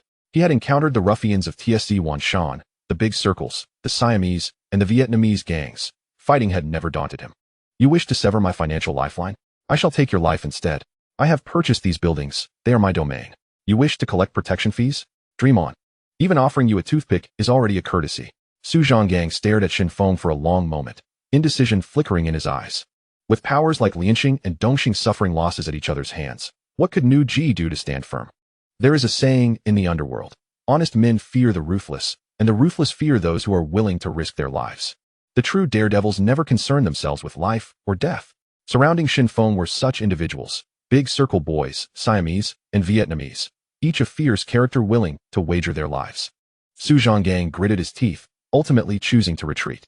Hu Yuyong said you have guts. Today's encounter proves he was right. My men will no longer collect fees from those buildings in Lan Kwai Fong, but do not allow your people to step onto my turf. With those words, he lifted his teacup, the two toothpicks within gently swaying as he took a sip of tea. We shall take our leave. He had no desire to entangle himself with such reckless individuals. Watching Su Zhonggang and his entourage depart, Tian Yangxing sighed softly. The timing is not right. His desire for battle remained unquenched, as he had hoped for a few more hard-fought skirmishes. The conversation held at the Lu Yu tea house had drawn the attention of numerous factions. When Su Zhonggang exited the tea house with a sullen expression, followed closely by Shen Feng, who wore a broad smile, the news spread rapidly, leaving various organizations astonished. One simple statement forced New Ji to bow down. Such a tactic had eluded even the four major societies, yet Shen Feng had accomplished it. In a car at the corner of the street, Huang Zhiqing observed the scene from afar, his gaze briefly meeting Shen Feng's before he extinguished his cigarette and rolled up the window. Fall back. Shen Feng noticed the presence of several plainclothes officers in that vehicle, his heart stirring. It was merely a routine negotiation. Why had the police chosen to attend personally? He suddenly recalled the recent police raid on the videotape factory of Chun Tai Long and Prince Edward before the advent of VCDs. A realization dawned upon him. There was something amiss. The anti-black group had mobilized the drug unit to investigate Chun Mei, essentially targeting the entire Hong Tai organization. Who stood out most in Hong Tai? It was Shen Feng of TSC Wanshan. And who was Shen Feng? It was he. This meant the police action was essentially directed at him. Were they monitoring him? Shen Feng was jolted by revelation. A chill crept up his spine. He had unwittingly found himself on the police's priority list. Thankfully, he had always acted with caution, leaving no incriminating evidence behind. He had even contemplated seeking an opportunity to converse with high-ranking officials of the anti-black group. After all, they shared common roots. Rolling down the car window, a refreshing breeze flowed in as he flicked the cigarette butt out, his tone calm, yet resolute. Pass the word down. Everyone needs to keep a low profile during this period. No one is permitted to cause trouble or act without my orders. Brother Feng, what has happened? Jiao Wenlong inquired softly. Shen Feng gazed into the distance, the neon lights casting a faint glow. The police have begun to watch us. Have you not noticed? There have been unfamiliar faces lurking around lately. Brother Feng, it is not just you who has perceived this. We have all been aware, Tian Yangsheng replied earnestly, nodding. What a predicament. Ah Sheng, you dimwit. Why did you not speak up sooner? De Xiong interjected with a smirk. Hey, does Ah Sheng need someone to remind him? Brother Feng must have already been well aware. Huh, De Xiong, you are usually quite astute, yet you too are a slow-witted fellow. Perhaps in their eyes, he was perceived as the one incapable of keeping secrets. Forget it. Shen Feng swallowed his frustration silently, sparing the two dullards. He raised a finger at them. So, Ah Sheng and Dao Zihong, you two need to behave. Do not stir up any trouble. Observe how Ah Jia and Ah Bao are managing. They enjoy their drinks. Engage in conversation and pursue women. Are they not living comfortably? Understood, Tian Yangsheng affirmed, then inquired, by the way, Brother Feng, regarding Ah Qing. His recent behavior has been rather unruly. Should we teach him a lesson he won't forget? Shen Feng nearly choked. Ah Sheng, are you just blindly following rumors? Do you take my words as mere whispers? Must I guide you step by step? Xia quickly interjected, Brother Feng, Chen Yaoqing, or Ah Qing, is my brother. He just called me, wanting to treat you to a meal as an apology, asking for your magnanimity and not to hold a grudge. In the Underworld, it was not uncommon for individuals from different factions to forge brotherhoods. Xia was destined to ascend to a leadership position within New Ji, so it was reasonable for him to befriend the Tiger of Wanchai. In the present day, has the Tiger of Wanchai personally bowed his head to seek forgiveness over a meal? This indicates his submission. Su Zhonggang has already softened his stance. As the leader of the New Ji in Wanchai, he naturally must express his position in advance. But a meal, such a formal affair? Killing is merely a matter of striking the head. Shen Feng waved his hand. Since he is Ah Jun's brother, let him handle it on my behalf. He did not mean any harm, thus there is no need for such formality. Axe Jun immediately pulled out his mobile phone and dialed. Ah Qing. Our brother Feng said that there is no need for a meal. It's nothing. Understood. After hanging up, Chen Yaoqing stood frozen, cold sweat trickling down his back. His brows knitted in turmoil. He had long heard of Shen Feng's exploits. Back in the days, after Shen Feng had just finished drinking with Hu Shuyong from the number gang, he turned around and left hundreds of Xiao Di under the hands of Yan Jiao in disarray. When Hong Tai sent him to deal with the little overlord, he ended up swallowing the entire territory of Temple Street. Such tales are not mere legends. There were also the ruthless methods mentioned by Axe Jun regarding kidnapping for ransom, showing no mercy. Now, Brother Feng claims there is nothing to worry about, and refuses gifts? This should not be taken literally. The true meaning lies in the storm that brews ahead. Trees fear the wind, and people fear fame. All of this is his own fault. He had just displayed his wit in front of Su Zhonggang from the New Ji, seeking to make a name for himself, only to provoke trouble with his words. Reflecting on this scene, Chen Yaoqing felt an overwhelming desire to slap himself.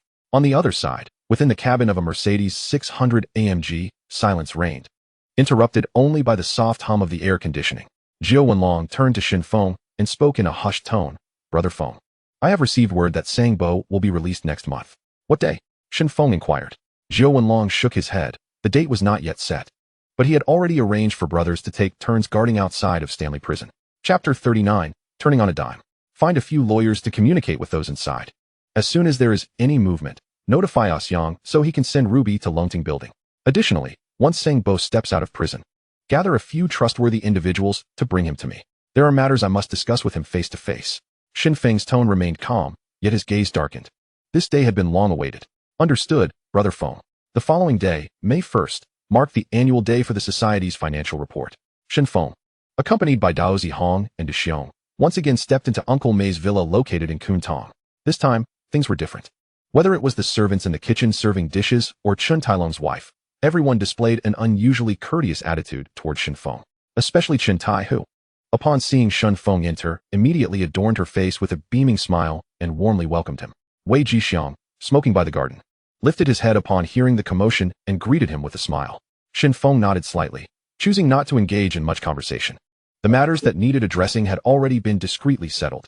Appearing too familiar in public would only provide others with ammunition against him. He walked straight into the house. In the kitchen, several chefs donned uniforms from Fu Lin men were bustling about, pots and pans clanging, with aromas wafting through the air. Shen Feng had inquired about the market rates. Fu Lin men was renowned as one of Hong Kong's top Chinese dining brands, with banquet prices starting at no less than 6 figures. Meanwhile, the average worker earned merely $1,500 a month. Uncle May's display was indeed substantial. He was proud and willing to spend. In the living room, several decision-makers from Hong Tai were gathered, engaged in casual conversation. Did you hear? Yesterday at the Liu Tea house, Dong tossed 2 toothpicks into Su Zhonggang's teacup, and Su Zhonggang bowed his head in submission, drinking every last drop without leaving a trace. The speaker, new brother, animatedly recounted the confrontation from the previous day. In truth, the facts were slightly skewed. Su Zhonggang had merely taken a couple of sips, and Han Ti emptied the cup. However, tales in the underworld never concern themselves with details. If you take a step back, outsiders will perceive it as fear. Little do they know, surviving long in this world is the true skill. Over the years, in the new territories, Kowloon and Hong Kong, how many formidable figures have emerged? How many brothers have taken the stage? The once dominant 4 great families, the imposing Lei Luo. How did they fare in the end? They fled overseas, merely to escape the years behind bars. Speaking of Dong, I genuinely admire him. He is daring and resilient. Composed in the face of adversity, an adept at resolving disputes while maintaining respect for those above him. Brother, your support for him is indeed well placed, Uncle Pei smiled, his face glowing with approval. Shen Feng had entrusted the loan business in the Yao Ma Ti area to Chun Mei, who did not monopolize the profits but instead shared the income among several local leaders, deliberately excluding Bao Rong. The official narrative was that Bao Rong's forces were already formidable. Further profit sharing would only invite discontent. One must keep the waters level. This saying had spread throughout the society. Bao Rong said little in response. Today, he was unusually quiet, his gaze darting between the others.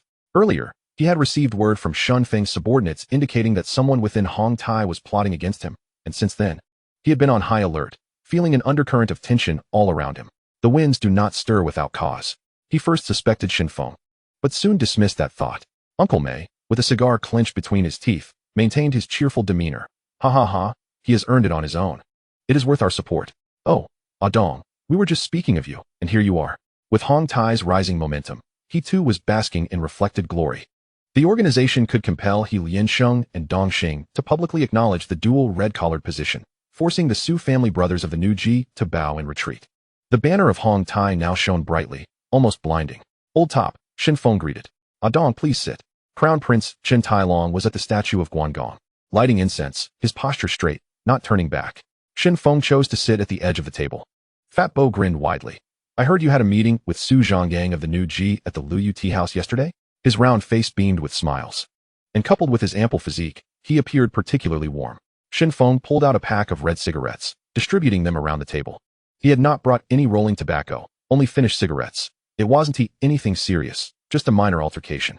I clarified matters with Su Sheng, and it was resolved. It was merely outsiders stirring the pot. Stirring the pot. Bao Rong took the cigarette, speaking slowly, the words laced with barbs. But I've heard that the anti-Triad unit is lurking outside. Shen Feng lit a lighter and handed it over. Brother Bao Rong. You know those little fellows love to embellish. Even a minor incident can be blown out of proportion. With that, he pulled out a stack of cash from his pocket and gently placed it on the table. Old top. This is this month's financial report. The deficit will be addressed next time. Everyone's gaze faltered. 10,000. Another full 10,000. The last report was 10,000, faced with direct questioning. And yet this time it remained the same. With half of Yao Ma Ti's territory in his grasp, his offerings were as thin as paper. What did this signify? He had brought disgrace upon the society. Greed knows no bounds. The atmosphere at the dining table erupted. Dong, with such a vast territory, you can't even gather the basics? New brothers slammed the table. If everyone were like you, how would the society function? Would the brothers below starve? He had been contributing $1 million monthly, his frustration boiling over. The last time it was 10,000, and this time it was still 10,000. Fat brother exhaled a puff of smoke. By what right? Just because you have a pretty face? Dong, you ought to make some gesture. This is simply too shabby. Uncle Pei shook his head, his tone heavy with resignation. If you truly cannot produce the funds, it would be better to distribute the work within your territory. Fat Bo leisurely interjected. In the Yao Ma Ti area, the gambling joints, the saunas, with a little maneuvering, 200,000 to 300,000 a month is not unheard of. Not long ago, this group had been surrounding Shen Feng, calling him brother.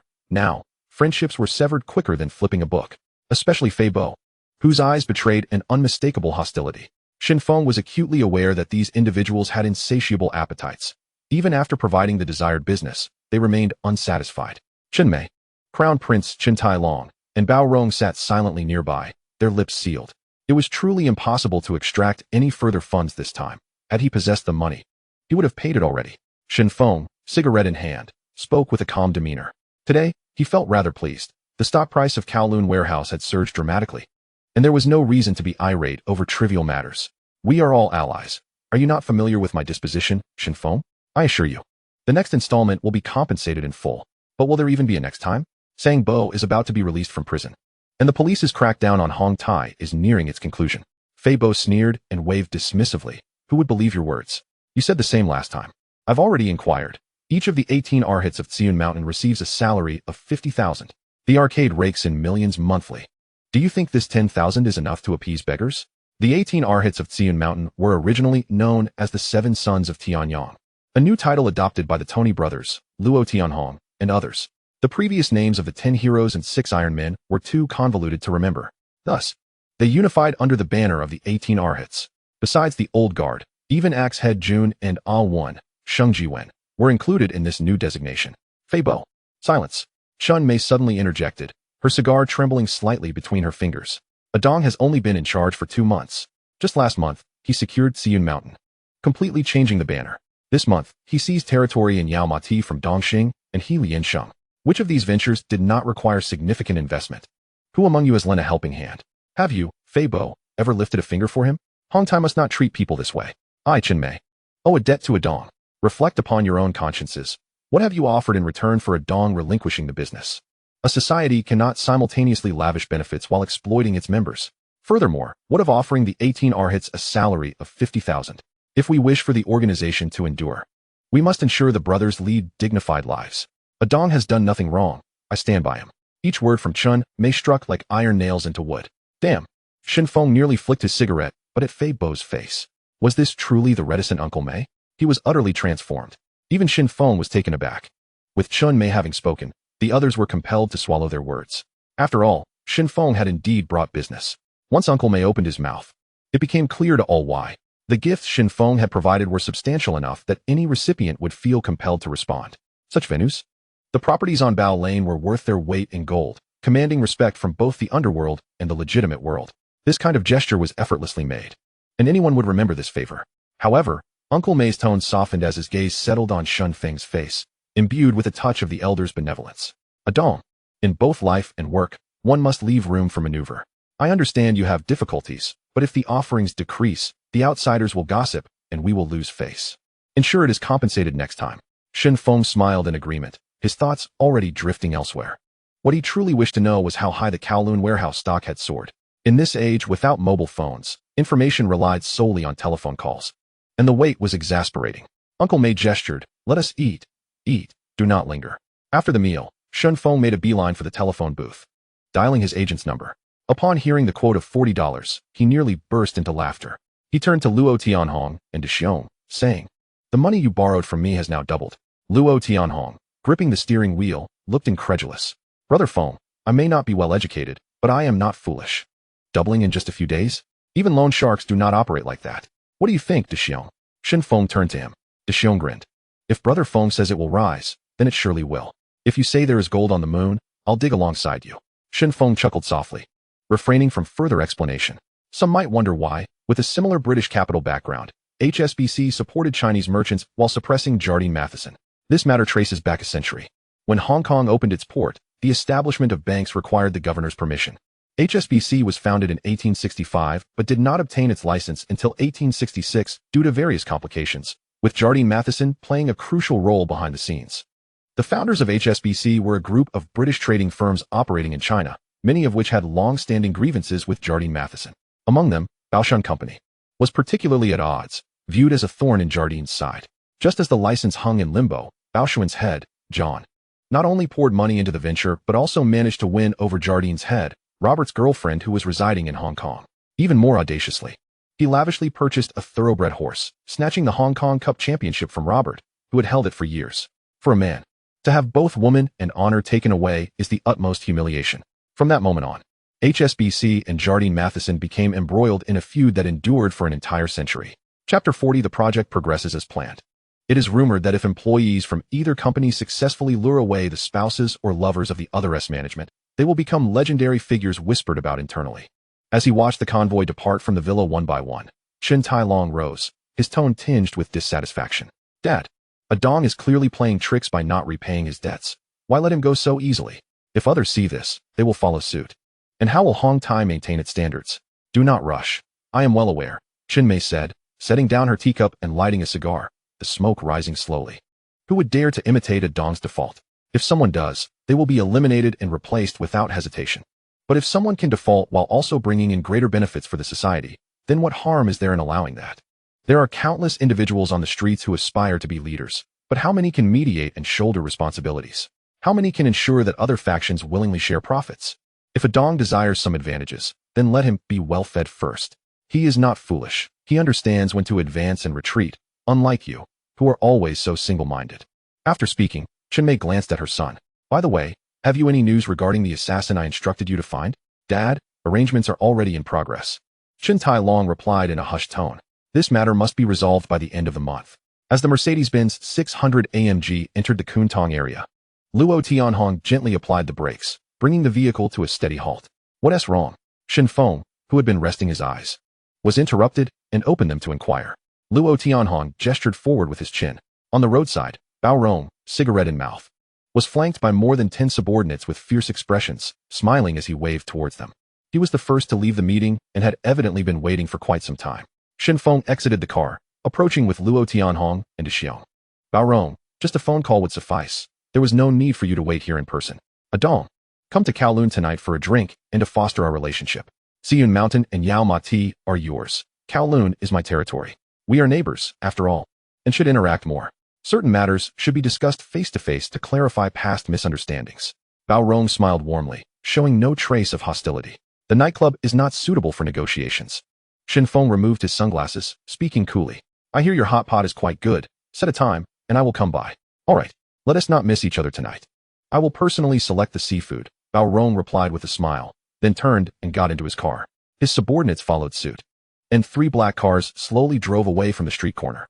Watching the taillights fade, Luo Tianhong frowned and asked, Brother Feng, is this dinner genuine or a trap? I'll go, bringing a few brothers from the Wolf Tooth group. I doubt he dares to act recklessly, De Xiong replied steadily. Don't bring too many. 20 will suffice. The more people there are, the more it may appear we are anxious. Shen Feng gazed into the distance at the skyline dominated by towering buildings, pondering the true intentions behind Bao Rong's recent maneuvers. Upon returning to the Longting Tower, the operations across various territories were running as usual, with the subordinates diligently stationed at their posts and projects progressing according to plan. Today, Jiu Wenlong led a team to the factory district for negotiations regarding a partnership. Meanwhile, the advisors Su and Aja ventured to Yao Ma Ti to handle the leasing contracts of several commercial buildings. Hua Jiaming leaned over his desk. The sound of his pen scratching against the paper filled the air. Within the workshop of Longting Electronics, assembly lines operated incessantly as workers skillfully removed and packaged gaming machines. Each stage of production was monitored by dedicated personnel, and Shen Feng stood nearby, hands in his pockets, leisurely resembling a mere observer. He suddenly realized why the old-timers of the underworld spent their days gathered around mahjong tables. Such a laid-back existence could easily breed lethargy. He casually picked up a newspaper and flipped through its pages, and the notion of filming a movie, which had flickered through his mind when he last met Liang Kuan, resurfaced. It offered a chance to get closer to the stars of Hong Kong, while also participating in the waning glamour of a cinematic era. As someone who had grown up watching Hong Kong films, he already harbored certain plans regarding the actresses, directors, and the entire artistic circle surrounding him. In a certain restaurant within the Kuntong Industrial Park, Jiu Wenlong arrived in his Mercedes, flanked by 100 or so brothers. He took his seat at the head of the private room with an imposing demeanor, a toothpick clenched between his teeth. The owner of the garment factory, sitting opposite him, appeared visibly pale. Once a figure of some repute, Possessing 2,000 square meters of factory space in Kuntong and maintaining connections with the formidable Tangdayu of Hongxing, he now trembled at the sight of Zhou Wenlong's formidable presence. After exchanging only a few words, Zhou Wenlong nonchalantly flicked his toothpick into the owner's teacup. The factory owner, shaking, lifted the cup and forced himself to take a sip. Along, no need to say more. I acknowledge your friendship. The deal was sealed on the spot. Longting Group acquired the entire factory for 20 million in cash, along with the original skilled workers. The payment was made in one lump sum, swift and decisive. For the factory owner, regardless of the profit margins, there was no fear of loss. More importantly, the immediate cash alleviated all concerns. Within a commercial building in Yao Ma Ti, Aja entered the office accompanied by Tony, Ahu, and over 100 burly men. Each bore menacing tattoos, their gaze as sharp as knives. The building's owner, Mr. Wong, tremulously presented a stack of $1,000 bills on the table. Aja, here's this month's payment. Please count it. With his legs crossed, Aja dug at his ear, not bothering to lift his eyelids. Mr. Wong, what payment? We don't accept this. Mr. Wong nearly lost his wits upon hearing this. Aja, is it insufficient? Name your price. My brother Feng has made it clear. From now on, no one is allowed to collect protection fees in Yao Ma Ti. Do you think I'm jesting? Listen well, you're truly fortunate. From now on, you can focus on being a landlord. The operation of this building will be managed by our company. Rent will be deposited into your account punctually each month. Not a cent less. Aja pulled out a pack of red cigarettes, lit one for himself, and casually pushed the pack towards Mr. Wong. The latter's hands trembled slightly as he took a cigarette from the pack, unable to refuse the offering. Aja, while your words hold truth, relying solely on words feels somewhat insecure. With a sharp snap, Aja tossed a document and a seal onto the table, producing a crisp sound. Of course, we cannot rely on mere words. Our company is not to be trifled with. Here, the contract is right here. The first party is our company, and the second is you. Just sign it, affix your seal, and double-check your bank account details. Otherwise, next time we come knocking, it won't be just a discussion. Mr. Wong, trembling, accepted the contract and hastily scanned a few lines, comprehending the legal weight it bore. Upon noticing the words lease agreement, he felt a surge of realization. Indeed, Mr. Wong, this is a fortunate turn of events. Just think, you won't need to run around collecting rent anymore. You can spend your days playing mahjong and enjoying family time. Life will be so much easier, right? From now on, over 6,000 brothers from our company will handle these matters for you. At this point, Aja flicked the ash from his cigarette. As for rent, we'll give you an 8% discount. With so many brothers stepping in to handle things, we ought to ensure they earn a bit for their efforts. Mr. Wong nodded eagerly, hoping for timely payments. Aja felt a pang of anxiety, took a sip of tea, and suppressed the urge to assure him that my brother would certainly not shortchange him. Setting down the cup, he spoke calmly. Then thank you, Mr. Wong. Aja, I genuinely wish to befriend someone like you. Tonight, I'm hosting a banquet at the Yao Ma Ti restaurant. I hope you will grace us with your presence. Mr. Wong wiped the sweat from his brow as he spoke. Mr. Wong, you are too kind. I must decline the meal. I have several more places to visit. Aja waved his hand dismissively. Brother Feng is right. When stepping out to conduct business, one must maintain an impressive demeanor and proper attitude. He contemplated the situation, pondering whether his earlier observations of Mr. Wong's nervous demeanor and his invitation for dinner indicated that he had perhaps not been thorough enough. This matter concerned Brother Feng's larger strategy, and any small misstep could lead to disastrous consequences.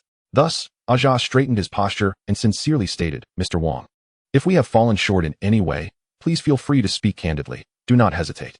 No, Aja, you have been exceedingly considerate. Everything is in order. Mr. Wong quickly shook his head, a smile plastered across his face. Aja, holding a cup of water, continued. If there are any areas of dissatisfaction, please do not hesitate to voice them. My brothers and I will certainly make amends. We would never wish to cause you any trouble. Right, brothers? He turned to look at his subordinates behind him, all of whom wore solemn expressions, nodding in unison. Their voices in perfect harmony. Yes. In Central, ever since the discussions concluded a few days prior, the new key representatives had not dared to cause any further disturbances. Tian Yangxing entrusted the construction site to Tian Yangyi, while he busied himself arranging for over 200 gaming machines to be gradually placed in various gaming halls. With everything in place, the gaming halls opened for business as scheduled. Tian Yangxing left Izai and Zhuo responsible for daily oversight, while he himself led the property team and security personnel to officially establish their presence in Central, notifying the heads of the 12 buildings to convene a meeting regarding leasing matters. Those who arrived were all impeccably dressed in tailored suits, their ties neatly arranged, exuding the shrewdness and composure of seasoned business people. He recalled Brother Feng's advice to approach matters with thoroughness, so he personally prepared hot water to brew tea. which his subordinates then individually served to each business owner. As the fragrant steam rose, Tian Yangsheng smiled slightly. From today onward, Longting Property and Longting Security will take full charge of the central district. As a gesture of goodwill, all property management fees for the first year will be waived. Should you require any minor services such as water supply or electrical repairs, please feel free to contact us at any time. If anyone attempts to disturb you, do not panic. With a single call, our security personnel will promptly arrive to handle the situation. The attendees in the meeting room listened quietly, familiar with the name Shen Feng and well aware of the formidable power behind it. Upon hearing of the complimentary services coupled with a promise of protection, many felt a sense of trepidation. Was this a genuine act of benevolence, or were there ulterior motives? No one dared to speak freely. For Tian Yangsheng's reputation preceded him. It was said that he alone had taken down dozens of troublemakers with ruthless efficiency. He took a delicate sip of tea. His demeanor slightly humble. Chapter 41. The plans have long been set in motion. As Longting was initially established, oversights are inevitable. If any of you discover any issues, please do not hesitate to bring them to our attention. We, 6,000 brothers, stand united here, resolute in ensuring that no one suffers any loss. A tense silence enveloped the crowd as they pondered silently. With money no longer a concern, what grievances could possibly be expressed? The conversation shifted, and Tian Yangsheng spoke up. Next, let us broach the matter of rent. I have a suggestion for everyone to consider. This is not a negotiation, but rather a plea for your support to help the company solidify its foundation. You are all well aware of Feng Ji's character. We have always valued loyalty and reciprocity in our dealings. Starting this year, the rent will be uniformly doubled. I have spoken my piece. Those in favor, please raise your hands, and those opposed, kindly share your reasoning. As his words settled, an eerie silence blanketed the room. Some were barely able to contain their fury, yet hesitated to express it, glancing around at the 200 men clad in suits, their piercing gazes a palpable intimidation. It became apparent that what was once termed as complimentary service was merely a guise for extortion. What an outrageous affront. Each of these individuals was a millionaire, a figure of respect in Hong Kong. How could they be subjected to such brazen price hikes? How dare Longting act in such a manner? However, the property belonged to them, and decisions regarding rental and pricing ultimately rested with the owner. Furthermore, the doubled rent was not beyond their means. A businessman named Wang Bo stood up, his voice firm. I recognize you. You are Tian Yangsheng, one of the 18 warriors under Shen Feng. Indeed, I am Asheng. Wang Bo, please speak your mind. Tian Yangsheng replied with unwavering composure. Wang Bo continued, rent is not an issue, but I have an outstanding debt that I have been unable to collect. If you can assist me in retrieving this sum, I am open to discussing everything else. That falls outside our security services purview, Tian Yangsheng replied calmly. Wang Bo chuckled. As long as you can resolve it, we can split the profits 50-50, and perhaps share a cup of tea while fostering friendship. How about this? Once the meeting concludes, bring me the IAU. Tian Yangsheng's demeanor shifted slightly, his tone deepening. Feng Gu has strictly prohibited us from engaging in usury, yet assisting merchants in debt recovery is not illegal, even if it escalates to court. Tian Yangsheng remains on solid ground. Nonetheless, such matters must first be communicated to the boss.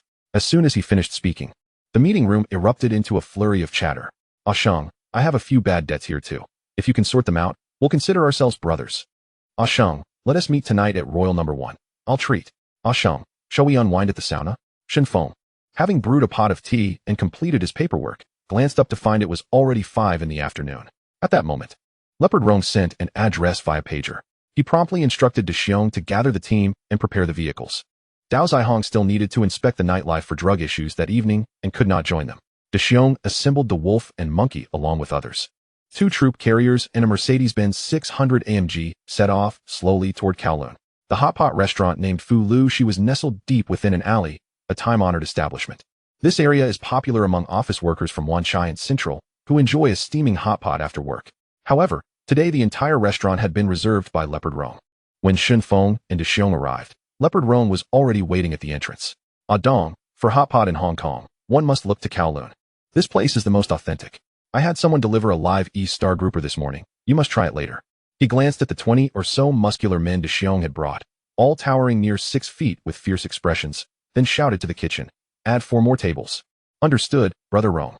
The boss from the kitchen replied. Turning to Shen Feng, Leopard Rong's demeanor reflected newfound respect. Come, take a seat and rest for a moment. 2 months prior, Shen Feng was merely an unknown thug. Now, he commanded a legion of 6,000, having fought from TSZ Wanshan to Yao Ma Ti, solidifying his status as a legendary figure in Hong Kong's underworld. Observing the table set for just him and Leopard Rong, with 3 sets of utensils laid out. He inquired, "Brother Rome, who else is joining us?" "Indeed," Leopard Rome replied nonchalantly, nodding slightly. Just then, a booming voice resonated from outside. "Leopard Rome, ah dong. Am I late?" Shen Feng turned to see Chun Tai Long standing at the door, a broad smile on his face. Moments later, 2 waitstaff arrived, carrying charcoal stoves to set on the table.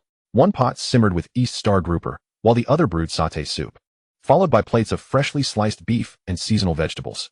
The flames danced, steam rose, and despite the air conditioning, beads of sweat formed on the brows of the group. Chun Tai Long casually removed his suit jacket. "Ah dong, try this abalone." "Thank you, Prince," Shen Feng replied with a smile, though internally, he remained tense. He recalled his earlier conversation with Uncle Mei in the villa, where Mei had bluntly inquired about any dissatisfaction with the leaders of Hong Tai and asked which of his subordinates could take the reins. The implication was unmistakable. Uncle Mei was preparing to make a move. But who was the target? Shen Feng had considered hinting at Leopard Rome, yet did Mei truly grasp his insinuation? Now, with Chun Tai Long and Leopard Rome both present, the situation became intriguing. If Mei intended to spare Leopard Rome, then what was the purpose of bringing a dozen subordinates along today? Lost in thought, Chun Tai Long slowly began to speak. "Ah dong. We have had some misunderstandings in the past. Since we are gathered here today, let us wipe the slate clean, as if erasing words written on a blackboard." With that, he raised his glass. Shen Feng followed suit, clinking glasses. "Haha, I have never held a grudge. We are all family here. So don't take any harsh words to heart." Leopard Rome also lifted his glass, stating, "The prince is straightforward, and so am I. Even if there have been frictions between us, I bear no ill will towards you. Which gang leader in Hong Kong would willingly cede their territory to share business with others? Enough talk, let us drink." Shen Feng smiled as he clinked glasses with the 2. After setting his glass down, Chun Tai Long suddenly lowered his voice. "My father has not been well lately." At those words, Shen Feng felt a jolt of alarm. This is bad. The prince is about to take action. Noticing the sudden change in Shen Feng's expression, Chun Tai Long's lips curled into a slight smirk. Indeed, he was the one his father favored as the successor. Sometimes, he felt Shen Feng's filial piety bordered on obsession. Yet, none of that mattered now. He set aside his bowl and chopsticks, wiped the sweat from his brow, and retrieved a cigar box from his pocket. Offering one to Leopard Rome, then to Shen Feng, lighting one for himself as he gazed at Shen Feng. "Ah dong, isn't this news a bit unexpected?" Shen Feng remained silent for a long moment before responding nonchalantly, "A little." However, he was acutely aware that Chun Mei's health was perfectly fine, and he could probably live for several more decades. The prince was lying. He exhaled a puff of smoke, slowly rotating the charred end of the cigar. His tone grave. "My father often says that in this world, one must eventually pay their dues. His only concern is for his brothers in Hong Tai, and for me." Shen Feng's face reflected shock, his voice trembling. "Is it really that serious?" The prince nodded solemnly. "The doctor said he probably has only a month left." As those words settled in the air, it felt as though the atmosphere had grown colder. Shen Feng understood that the prince had clearly resolved to act within 30 days. He asked once more, "Is it truly that severe?" Few knew about this matter. The prince's gaze held steady on him. Life is unpredictable. It may not genuinely be limited to 30 days. The doctor can only speculate. Who can assert otherwise? But you 3, yourself, Leopard Rome, and Fei Bo, are the pillars of Hong Tai. The reason I have gathered you today is quite clear. Adong, do you support my endeavor to take the helm? Shen Feng once again grasped the unspoken words. He intended to personally dismantle his father's power and usurp it. In that fleeting moment, he almost exclaimed, "Your Highness, why rebel?" Yet, the thought passed swiftly, and understanding dawned upon him. He raised his glass, his voice ringing clear. "Prince brother, you ask if I support you? Of course I do. Who else but you should occupy this position?" Chun Tai-lung's determination to seize power stemmed from 3 underlying reasons. Firstly, Chun Mei's health had deteriorated beyond repair. By the standard course of succession, Chun Tai-lung would have to wait at least another 20 years. By then, he would be a man in his 40s. Power flows like water. Who would willingly wait a lifetime for it? Secondly, Shen Feng's presence had become a thorn in the prince's side. This individual was capricious and cruel, devoid of any sense of loyalty. The details revealed in the film had already unveiled everything. Even Wei Jixiang, who had once saved his life, was not spared from his ruthless schemes, nearly landing him in prison. How could he be oblivious to the relationship between Ruby and Wei Jixiang? It was precisely because he saw it so clearly that he felt compelled to suppress his rival completely, to assert his authority. That night at Royal No. 1 Bar, he had been publicly slapped by Shen Feng and reprimanded as a fool by Chun Mei. Once openly and once covertly, the humiliation festered deep within him. This was one of the embers igniting his ambition. Thirdly, for years, the prince had quietly laid his plans. He had deliberately befriended influential figures within the gang. cultivating a close relationship with Bao Rong. Originally the most powerful enforcer under Shen Feng, Bao Rong had now become the prince's steadfast ally, frequently entering and exiting together. His concern was that if Bao Rong were to fall, and Shen Feng promoted his trusted confidants, there would be no one left to support him when he ascended to power. Although Shen Feng currently displayed loyalty, human hearts are fickle, and the situation unpredictable. In other words, the prince aimed to seize power while he still had leverage, fearing that once Chun Mei passed away, he would be unable to control Shen Feng. These three intertwined reasons ultimately solidified Chun Tailong's resolve to kill his father and usurp the throne, establishing himself as king. Without the variable that was Shen Feng, Chun Tailong could have comfortably lived as a debauched heir, basking in his father's shadow. Yet, due to his subtle disturbances, the situation suddenly changed, and the thought of replacing his father took root within Chun Tailong. Removing Chun Mei was not a daunting task for him. After all, the opportunity was close at hand. The true challenge lay in rallying Shen Feng to his side. To his surprise, Shen Feng readily acquiesced, his attitude decisive and brisk, causing even Bao Rong to momentarily pause. Before quickly raising his glass in agreement, I too support the prince's ascension to the position of leader. Chapter 42. Following Brother Feng leads to prosperity. The three of them clinked their glasses, and Chun Tailong's face beamed with joy. With your shared intentions, I, Chun Tailong, shall remember this. Now let us eat. Do not merely talk without using your chopsticks. Adong, this fresh abalone was specially brought for you. Shen Feng picked a piece and savored it. The flesh was tender, sweet, and soothing to the throat. The meal left him in splendid spirits.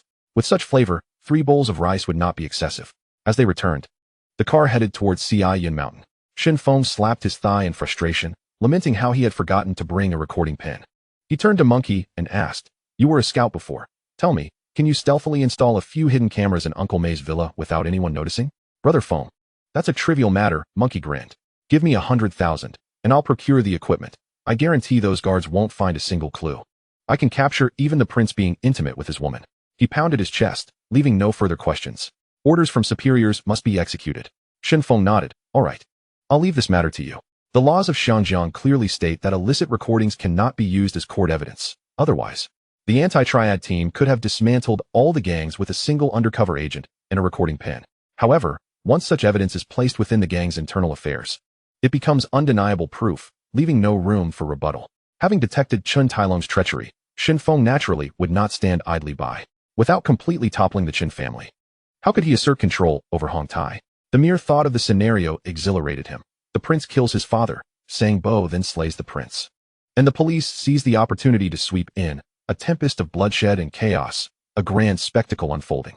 Yet, what weighed more heavily on his mind was the reputation of Hong Tai. Should these scandals leak, the illustrious name of Hong Tai would be irreparably tarnished. He spoke solemnly to those around him. From now on, everyone must conduct their affairs with utmost caution. Not a single misstep can occur. No sooner had he finished speaking than Axe-Head Jun called. "Brother Feng, Aching still wishes to invite you for a late-night snack." "What late-night snack?" "I have no time," Shen Feng replied coldly.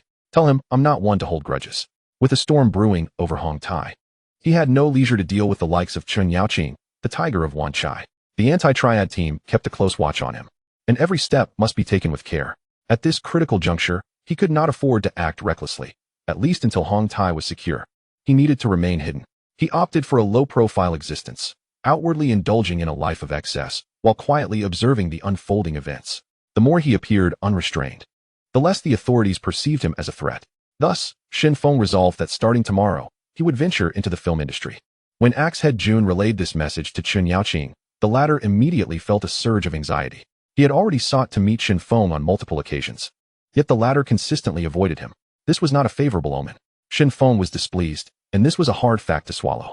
The figure who would eventually perish in the waters of Ao Jiang was now being sidelined. The tiger of Wan Chai, Chen Yaoqing, spent another day in anxiety. Finally, he dialed Axe-Head Jun's number once more. "Jungu, what is your boss phone like to order?" Upon hearing this, Axe-Head Jun immediately became alert. He furrowed his brow. "Aching, we've known each other for more than a day or two. Speak honestly. Is Mr. Su from the new record behind your actions?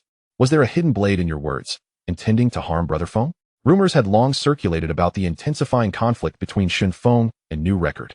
"That's not the case, Jungu," Chen Yaoqing hurriedly denied. "Even if I jumped into the sea, I couldn't clear this current situation." Axe-Head Jun's tone darkened. "Aching, if you truly harbor such intentions, then we need not remain friends. I have to go. I have other matters to attend to," he concluded before hanging up. His relationship with Chun Yaoqing was not one of deep camaraderie. It was merely a familiarity born from a few rounds of drinks, not even brotherhood. Many looked down upon Axe Head Jun, deeming it beneath him, a prominent figure from the loyal Blue Society, to willingly bow to Shen Feng. Why not gather a crew? Take the helm, claim territory, and earn quick money? Such a life was not appealing in the slightest. Axe Head Jun had become a red stick at the age of 18, and his mind was clear. He was adept at summarizing. Firstly, if one wishes to carry the banner of the loyal Blue Society, one must oppose Shen Feng. But look at Dongxing's crows, Lianxing's Big D, Lin Huili. Each is renowned.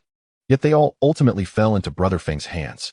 Secondly, his territory lay in Sim Sha Sui, a place rife with constant conflict, small skirmishes every 3 days. Major battles every 5. Injuries and casualties were a daily occurrence. Even if Shen Feng did not intervene, he alone could not hold onto this ground. Should he falter, he would have no choice but to seek refuge with new record. Thirdly, he had a long-term vision. Over the past few days, he had carefully calculated the accounts. Currently, the net profit of the gang was 40 million a month, even after distributing salaries to all the brothers.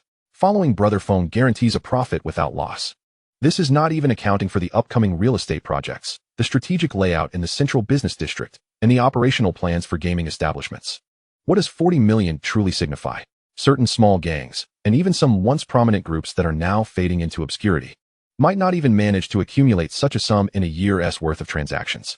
The fourth point is even more crucial. Working alongside Brother Feng means no longer having to fearfully peddle goods everywhere. A steady monthly income of 50,000, driving a Mercedes, wearing a Rolex gold watch, and surrounded by 3 or 4 women, each deeply enamored, eagerly awaiting his nod to take them as wives. Axe Handsome sees all of this with clarity, ultimately distilling it into 8 words. Following Brother Feng is a promising path. Upon further reflection, he realized that merely 6 words would suffice. That night, Shen Feng quietly penned a script while the little Jew sat beside him rolling cigarettes. Each rolled cigarette fetched $100, a luxury surpassing that of the finest cigars. He was reluctant to let the little Jew exchange money for wire hangers anymore, since they had been together.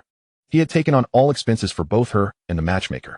After completing the final word, Shen Feng inscribed the 4 characters Mr. Zombie on the cover.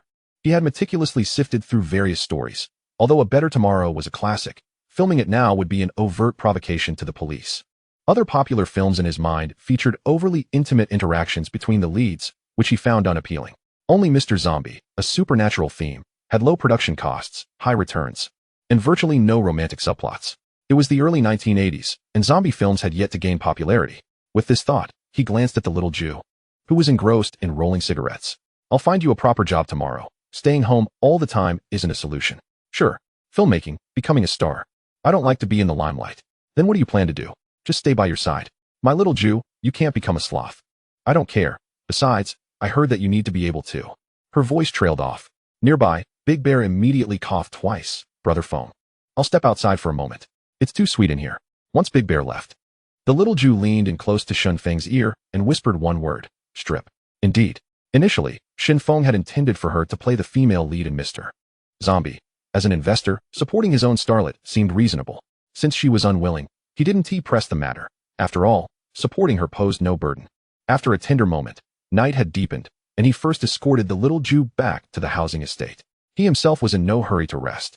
In the Underworld, unless one was quite advanced in age, no one would retire before midnight, for the real activities were just beginning. When Monkey returned, he gave Shen Feng an okay sign. The cameras in Uncle May's villa had been installed.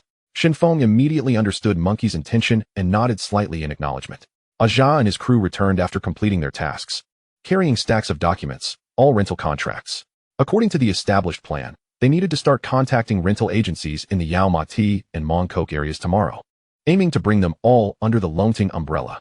The chances of success were significant, as all housing contracts were currently in Longting's hands, without inventory. Those agencies could only bow their heads. 9 Pattern Dragon finished handling matters at the sneaker factory and clothing factory and returned to the office. If the next shipment went smoothly, the next step would be to supply the stores on Garden Street and Tung Choi Street.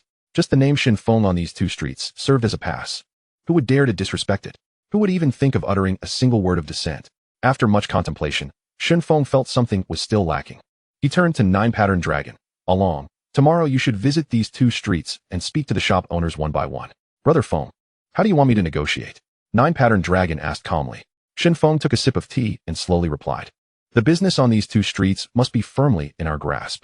Go and have them sign new contracts, then raise the rent until they can no longer afford it. If they can't hold on and have to close, fine, we'll pay them the relocation fee at their asking price. Just secure the shops. If anyone refuses to leave, then don't blame us for being impolite and forcing them to sell our goods. Once the shops were secured, arrange for trustworthy individuals to take charge, acting as the owners and opening for business. Remember, 2 stores, the same merchandise, but different prices. Upon hearing this, everyone in the room exchanged bewildered glances. Brother Feng, aren't we supposed to have uniform pricing when our own people open stores? Could it be that he was losing his mind? Everyone held their tongues, waiting for him to continue, observing the puzzled expressions of his subordinates. Shen Feng spoke in a calm tone. Let me give you an example. A pair of high-quality replica sneakers costs $100, while the genuine article sells for $1,000. Now, on the same street, one shop prices them at $488, while another at $588. The style is identical. Which store would you enter? If it were me, I'd first check out the one priced at $488. As long as people walk into the store, if 1 in 10 makes a purchase, the profit is fourfold. Doesn't that money end up in our pockets? Moreover, the 2 sides competing on price would naturally draw attention from passers-by. This is what we call leveraging strength against strength, creating buzz for ourselves. The best scenario is to act as if it's all genuine. If the whole of Hong Kong knows that there are 2 stores on Garden Street constantly undercutting each other, that would be splendid. I've already prepared the advertising slogans. I'll personally handle it later. Huo Wendong had even crafted the promotional phrases. Back in the day, when the Jiangnan leather factory had Huang He run off. Now new territories can have its own Huang He. As for whether such a person exists, would the customers care? In the 1980s, Hong Kong was flourishing with processing factories in the new territories. Most bosses hailed from Fujian, and later this group returned home to establish factories, growing their businesses ever larger. Chapter 43, the production of martial arts films. The streets of Tung Choi and Garden would eventually be known as Women's Street and Sneaker Street, with the vast majority of goods sold originating from factories in the new territories. Now, these 2 streets were under his control. As Shen Feng's words settled, the 18 disciples in the conference room had their eyes gleaming. Even the usually composed Jewish fellow, a one, was lost in thought. When I was in the import-export business, why didn't I think of these tactics? What exactly is Brother Feng's mind filled with?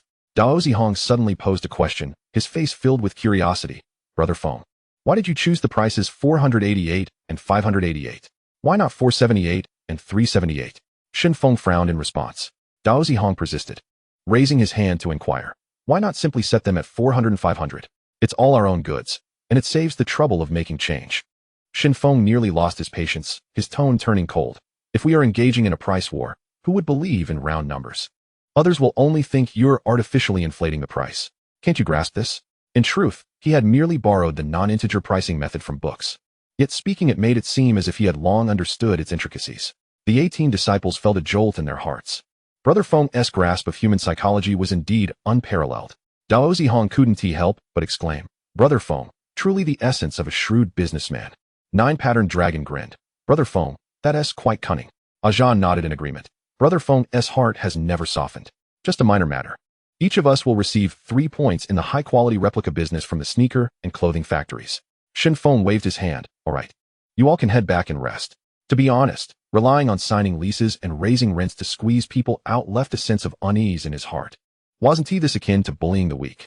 But then he thought, it was precisely because he had always been considerate that the situation had dragged on to this point. Shen Feng stood by the window, smoking a cigarette, his gaze fixed on the distant lights. At that moment, Tian Yangxing approached, pulling out a stack of IOUs from his pocket and gently placing them on the table. Brother Feng, he recounted the day's events in Central, where he assisted certain business owners in collecting debts. They indicated that they were willing to share the recovered old debts 50-50 with us. Shen Feng exhaled a plume of smoke and remarked slowly, we can proceed, but let others in the company handle it. We shan't engage with those demanding exorbitant interest, as it tarnishes our moral standing. If the interest is reasonable, we may offer assistance depending on the circumstances. It is essential to ascertain whether the debtor is genuinely impoverished and lacks the means to repay. We cannot drive someone to despair. We should recover what can be recovered. But the primary objective is to re-establish a connection between both parties. Furthermore, instruct the legal advisor, Sue, to draft a formal document for those business owners to sign a letter of authorization. In the future, regardless of the undertaking, a contract must be present. Any endeavor without a contract is to be entirely disregarded. He understood that such individuals would be grateful to reclaim even half of their long-standing debts. Sometimes, the goal is not the money itself, but rather the maintenance of connections and the preservation of potential avenues for future collaboration. Brother Feng, I understand. Tian Yangxing nodded earnestly. Shen Feng inquired, how did the negotiations regarding the rent proceed? You suggested a 20% increase. However, I believe it would be simpler to double it outright. Upon hearing this, those business owners indicated they would come to sign the contract tomorrow. Tian Yangxing responded candidly. Damn it. In the entire underworld, there truly exists no one as formidable as Tian Yangxing. This individual stood alongside Luo Tianhong, being one of the two exceptional talents of the Xianxin faction. A doubling of the rent signifies what? It translates to a monthly charge of 150 Hong Kong dollars per square meter. In other words, Shen Feng's 12 buildings in Central could yield an annual income exceeding 100 million merely from rent collection. Within a few years, the investment would be completely recouped. Shen Feng had previously perused a document indicating that by 1988, the rental rates for office buildings in Central would soar to $850 per square meter, a figure that would rank third globally. Consequently, almost all the affluent individuals in Hong Kong adhere to an ironclad rule, to rent rather than sell. The following morning, Shen Feng meticulously reviewed the script before summoning Dexiong. Dexiong, I have a task for you. Take this script and go to Jia Film Company to find Hong Jingbao. Have him review the content, and if he is interested, arrange a time for tea to discuss further. Mr. Vampire is a milestone in Hong Kong's film history, maintaining its popularity over several decades, with Lin Jingying's portrayal of Uncle Nine deeply ingrained in the collective memory of a generation. As Lin Jingying belongs to the Hung family troupe, one must first secure the approval of Hong Jingbao to enlist him for filming. Throughout the 1980s, only one film surpassed 10 million at the box office, which was a work of the Chung family troupe. Although both the Hung and Chung families stem from the same lineage, a subtle rivalry has always existed between them. While Mr. Vampire achieved a remarkable box office of 20 million in 1985, had it been released in the current year of 1980, its performance would undoubtedly have been equally impressive. This script would likely be difficult for Hong Jingbao to refuse. Brother Feng, I will personally deliver it to him. Dexiong pledged earnestly as he accepted the script. Go ahead. I will be wandering around Yao Ma Ti today, with the wolves and monkeys nearby. There's nothing to worry about. Shen Feng waved his hand dismissively. As Dexiong served as his personal bodyguard, he had been responsible for his close protection during these days. Then I shall set off at once. Dexiong nodded in agreement, tucking the script into his briefcase and retrieving a handgun from the rear storage compartment. Clutching it tightly to his chest, feeling a sense of reassurance, the vehicle emerged from the underground garage of Lungting building, with a subordinate at the wheel while Dexiong occupied the back seat, issuing commands. Everyone, stay sharp. We're out on business. Do not disgrace Brother Feng. Samuel, would you like a cigarette? At the Shaw Brothers studio, Hong Jingbao was diligently directing a new film, Uncontrollable, alongside martial arts actor Liang Jiruan and popular singer Sun and I. This film, helmed by the peak-performing Hong Jingbao, with Liu Tianxi as the screenwriter, was in the countdown phase to its release. Having just crossed his 30s, Hong Jingbao was hands-on with every detail, overseeing everything from meal preparations to the uniform and accessory orders for the cast. The studio maintained strict regulations, and no one dared to slack off. Renowned in the Hong Kong film industry, he was a leading figure among martial arts choreographers, with many peers looking to him for guidance. In the 1980s, filming often involved dealing with local power dynamics. Some producers, wishing to avoid complications, would invite actors with gang affiliations or enlist influential figures as consultants. Alternatively, they might hire individuals from martial arts backgrounds to maintain order and design action sequences. These roles were termed martial producers. Many stars who later rose to fame had once performed such tasks. Hong Jingbao was at the core of this circle, and over time, his following had grown, giving rise to the Hung family troupe. As noon approached, the production bell rang, signaling the end of the shoot. The actors gradually dispersed, and Hong Jingbao, dressed in costume, sat beneath a large umbrella, sipping water to quench his fatigue. Liang Jiruan approached, offering him a cigarette. In this film, Liang Jiruan portrayed Hong Jingbao's master, yet in reality, Hong Jingbao had been the one to mentor Liang Jiruan, helping him enter the industry and supporting him throughout. Samuel was both Hong Jingbao's nickname and the name of his character in the film. Smiling at Liang Jiruan's teasing, he accepted the cigarette with a composed demeanor. Suddenly, Lin Jingying, who was playing a minor role, rushed over, breathless and urgent. Brother Bao, a group of fierce-looking individuals has arrived outside, specifically asking to see you. They said they wanted to talk. Although Lin Jingying was not a disciple of Hong Jingbao, they had known each other since childhood, and their bond was profound. Hong Jingbao frowned slightly and flicked the ash from his cigarette. From which faction do they hail? This is my territory. How dare they come here demanding money? They didn't mention any affiliations, just that they came specifically to find you. Lin Jing gulped down tea hastily, beads of sweat rolling down his forehead. Let us go see. Hong Jingbao extinguished his cigarette, rising to head toward the entrance of the set. He understood that it would be best to dissuade them. But if a confrontation ensued, his entourage of martial artists was not to be trifled with. Upon looking up, he saw that the leader was nearly a head taller than him, with a broad frame and muscular build, standing there like an iron tower. The others behind him were also tall, all clad in black suits, their expressions inscrutable. Hong Jingbao's heart sank, and his confidence dwindled. He forced himself to remain calm, tore open his cigarette box, and offered it, speaking cautiously. Brother, what brings you here? Who do you represent? A friendly demeanor would likely prevent immediate hostility. The hulking man accepted the cigarette, placing it between his lips, and grinned. Hong Tai, Brother Feng. Have you heard of him? I have, Hong Jingbao replied. Well aware of the name, the sovereign of Xianshan, the dominator of half the underworld in Yao Ma Ti. In the prime of his life, Hong Jingbao often frequented nightclubs in Wanchai or Tsim Sha Sui with his entourage of martial artists after filming, indulging in the pleasures of life. Naturally, in such places, he had heard of Brother Feng's formidable reputation, known as the Overlord, with influences deeply rooted. His reputation was substantial. Rumors claimed he commanded 5,000 to 6,000 followers. Not someone to be easily dismissed. Hong Jingbao immediately plastered on a smile. Brother, I apologize, I am unfamiliar with the customs. How much is the protection fee? Although this area was far removed from Xianshan's territory, he merely wished to expedite the departure of these individuals. Protection fee? De Xiong raised an eyebrow, his tone growing cold. We do not charge for that. Brother Feng sent me to deliver something to you. Once you wrap up, let us share a cup of tea and make a friend. He opened the document bag he was carrying, revealing a gleaming handgun prominently displayed, with a thick stack of papers beneath it, resembling a script. Hong Jingbao leaned in closely, his heart racing. What the hell? What the hell? De Xiong thrust the stack of scripts into his hands, which contained a business card tucked inside. The 4 characters emblazoned on the cover are particularly striking, Mr. Zombie. A flash of realization crossed Hong Jingbao's mind, and he immediately understood that the big boss of the syndicate was seeking his involvement in a film project. However, in this day and age, when the syndicate approaches someone for a film, what could they possibly be producing? It inevitably boils down to 3 words: adult films. Upon this thought, he inwardly cursed. Although he was charming and suave, he was nonetheless the leader of the Hong family troupe. How could he stoop to engage in such productions? In the 1980s, in Hong Kong, the more renowned one became, the more susceptible they were to the underworld's scrutiny. No matter how famous a star may be, they could not withstand the persistent harassment, intimidation, and coercion from those individuals, who would pursue them day and night. While Hong Jingbao had Shaw brothers backing him, and the company could certainly handle matters if they escalated, doing so would inevitably sow seeds of enmity. He resolved to handle the situation himself. Taking a deep breath to steady his nerves, he withdrew several $1,000 bills from his wallet. Brother, you've worked hard. Please convey a message to Brother Feng for me. I finish work at 10 tonight. If he has the time, let's have tea and chat. It's so hot. Use this money to buy some cold drinks to cool off. Chapter 44. With you here, the box office will not disappoint.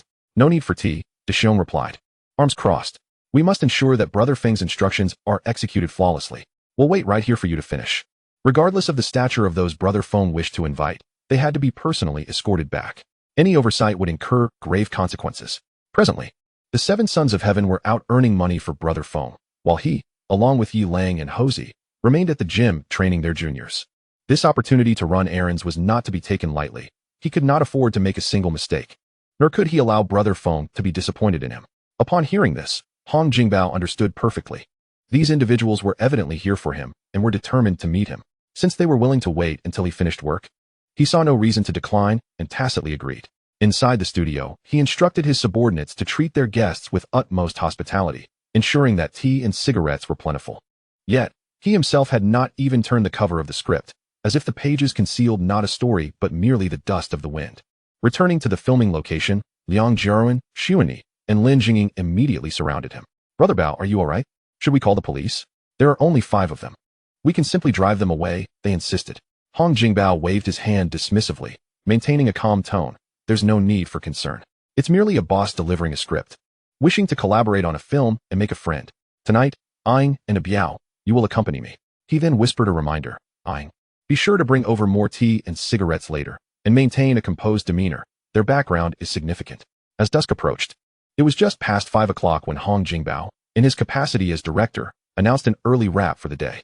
De Xiong and his companions remained steadfastly stationed at the entrance of the studio, neither intruding nor making a commotion, quietly sipping tea and smoking, as if awaiting an old friend. Hong Jingbao had already learned that De Xiong was one of the renowned 18 warriors under Brother Feng. Since they were being so courteous, he could not allow them to sit in silence until the late hours. They had shown him the utmost respect, and he must reciprocate. The car door swung open, revealing a top-of-the-line Mercedes-Benz 600 SEL idling by the roadside. Dexiong was at the wheel, flanked by two burly men escorting Hong Jingbao to a seafood hotpot restaurant in Tsim Shui, located on Baol Lane. Shen Feng had not anticipated that Hong Jingbao would acquiesce so readily. After inspecting his territory and enjoying tea with Hu Xiong and Bald Guy, he had specifically reserved this upscale hotpot establishment to treat this emerging star of the film industry. Dressed in a short-sleeved shirt, casual shorts, and flip-flops, with sunglasses perched on his nose, he was followed closely by Axing Jun and his advisor Su, along with over 10 burly men in suits, exuding a formidable presence. In Tsim Shui, where every inch was precious and various factions intersected, it would seem peculiar for a figure of his stature to venture out without a retinue. Dexiong led the way, pushing open the door to the private room. Hong Jingbao, Lin Zhengying, and Yuan Biao were already seated. As soon as Shen Feng spotted them, he quickened his pace, particularly noting Lin Zhengying among them, his smile broadening. He stepped forward, extending his hand. Mr. Hong, Mr. Lin, Mr. Yuan. It's a pleasure to finally meet you. Lin Zhengying and Yuan Biao were taken aback. They were merely stuntmen running minor roles in the film crew, relatively unknown. Yet here they were, accurately addressed by someone of Shen Feng's caliber, indicating that they had been thoroughly investigated. Hong Jingbao observed this casually dressed, yet commanding young man before him, feeling a twinge of surprise. This kind of grandeur at such a young age was not what the rumors had suggested about Brother Feng. Unsure of the other man's identity, he still politely shook his hand. Hello? Once seated, Shen Feng removed his sunglasses and turned to Dexiong. Is the menu finalized? Brother Feng, please take a look. Would you like to add anything? Dexiong promptly handed over the menu. Hong Jingbao felt a jolt. The legendary Hong Tai overlord Shen Feng was indeed youthful. With striking features and an extraordinary demeanor, he bore no resemblance to the underworld. He was meant for the silver screen. The elite ladies of Hong Kong would undoubtedly be captivated by such charm.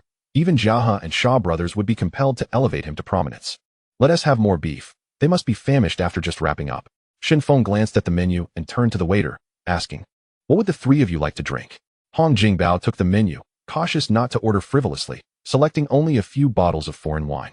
Shen Feng snapped his fingers, and a subordinate promptly presented a cigar box. He gently opened the lid and gestured invitingly. Here, give it a try. Thank you. Hong Jingbao replied, forcing a smile as he accepted it. Such a generous gift. I must indulge. What shall I call you, boss? Shen Feng, just call me a dong. Before he finished speaking, the bespectacled advisor Su had already opened a briefcase, producing a business card and presenting it with both hands. Mr. Hong, this is Brother Feng's card. It was precisely the one that had been tucked within the script. Hong Jingbao examined it closely. Longting Dream Factory, Chairman, Shen Feng. He carefully tucked the card away. Yuan Biao quickly opened his own briefcase and respectfully handed over another card. Brother Feng, this is Mr. Hong's card for your perusal. Shen Feng accepted it, his gaze steady. At this moment, Hong Jingbao was just past 30, still bearing a hint of youthful naivety, and he seemed somewhat ill-suited to portray a character of the underworld. With time, as his aura matured, he would undoubtedly exude an air of authority. Presently, however, he appeared rather comical. As the flames crackled and the charcoal sizzled, Shen Feng gestured. Let us eat while we talk. After several rounds of drinks, the dishes were plentiful. Mr. Hong, have you had a chance to read the script? Shen Feng opened a silver cigarette case, withdrew a hand-rolled cigarette, and took a puff. Making a film encompasses myriad details, actors, equipment, locations, all requiring meticulous arrangement. He had initially planned to consult Liang Kuan, but now with his elevated status, he was a figure of authority in the oil district. Seeking advice from old acquaintances was no longer feasible. As for considering Jiang Tianxing's girlfriend Fang Ting for a role, it was certainly worth contemplating. His thoughts drifted, and he cleared his throat softly. Hong Jingbao spoke up. I took a moment to glance at it on my way here. I was pleasantly surprised to find it was not a vulgar and salacious work, but rather a genuinely well-structured script with clear intentions. It is excellently written. He continued. The overall atmosphere is tense and thrilling, yet not without humor, particularly in how it seamlessly integrates the supernatural with Taoist principles. However, Mr. Hua, I fear I may not be suitable for this role. The lead was never intended for you. Mr. Lin is the one we had in mind, Shen Feng said, nodding toward Lin Zhengying. Me? Lin Zhengying was taken aback, as if a block of gold had suddenly fallen from the sky and struck him on the head. Who does he think he is? Although he spent a decade as a martial arts instructor under Bruce Lee in his early years, his name is hardly mentioned in the martial arts community.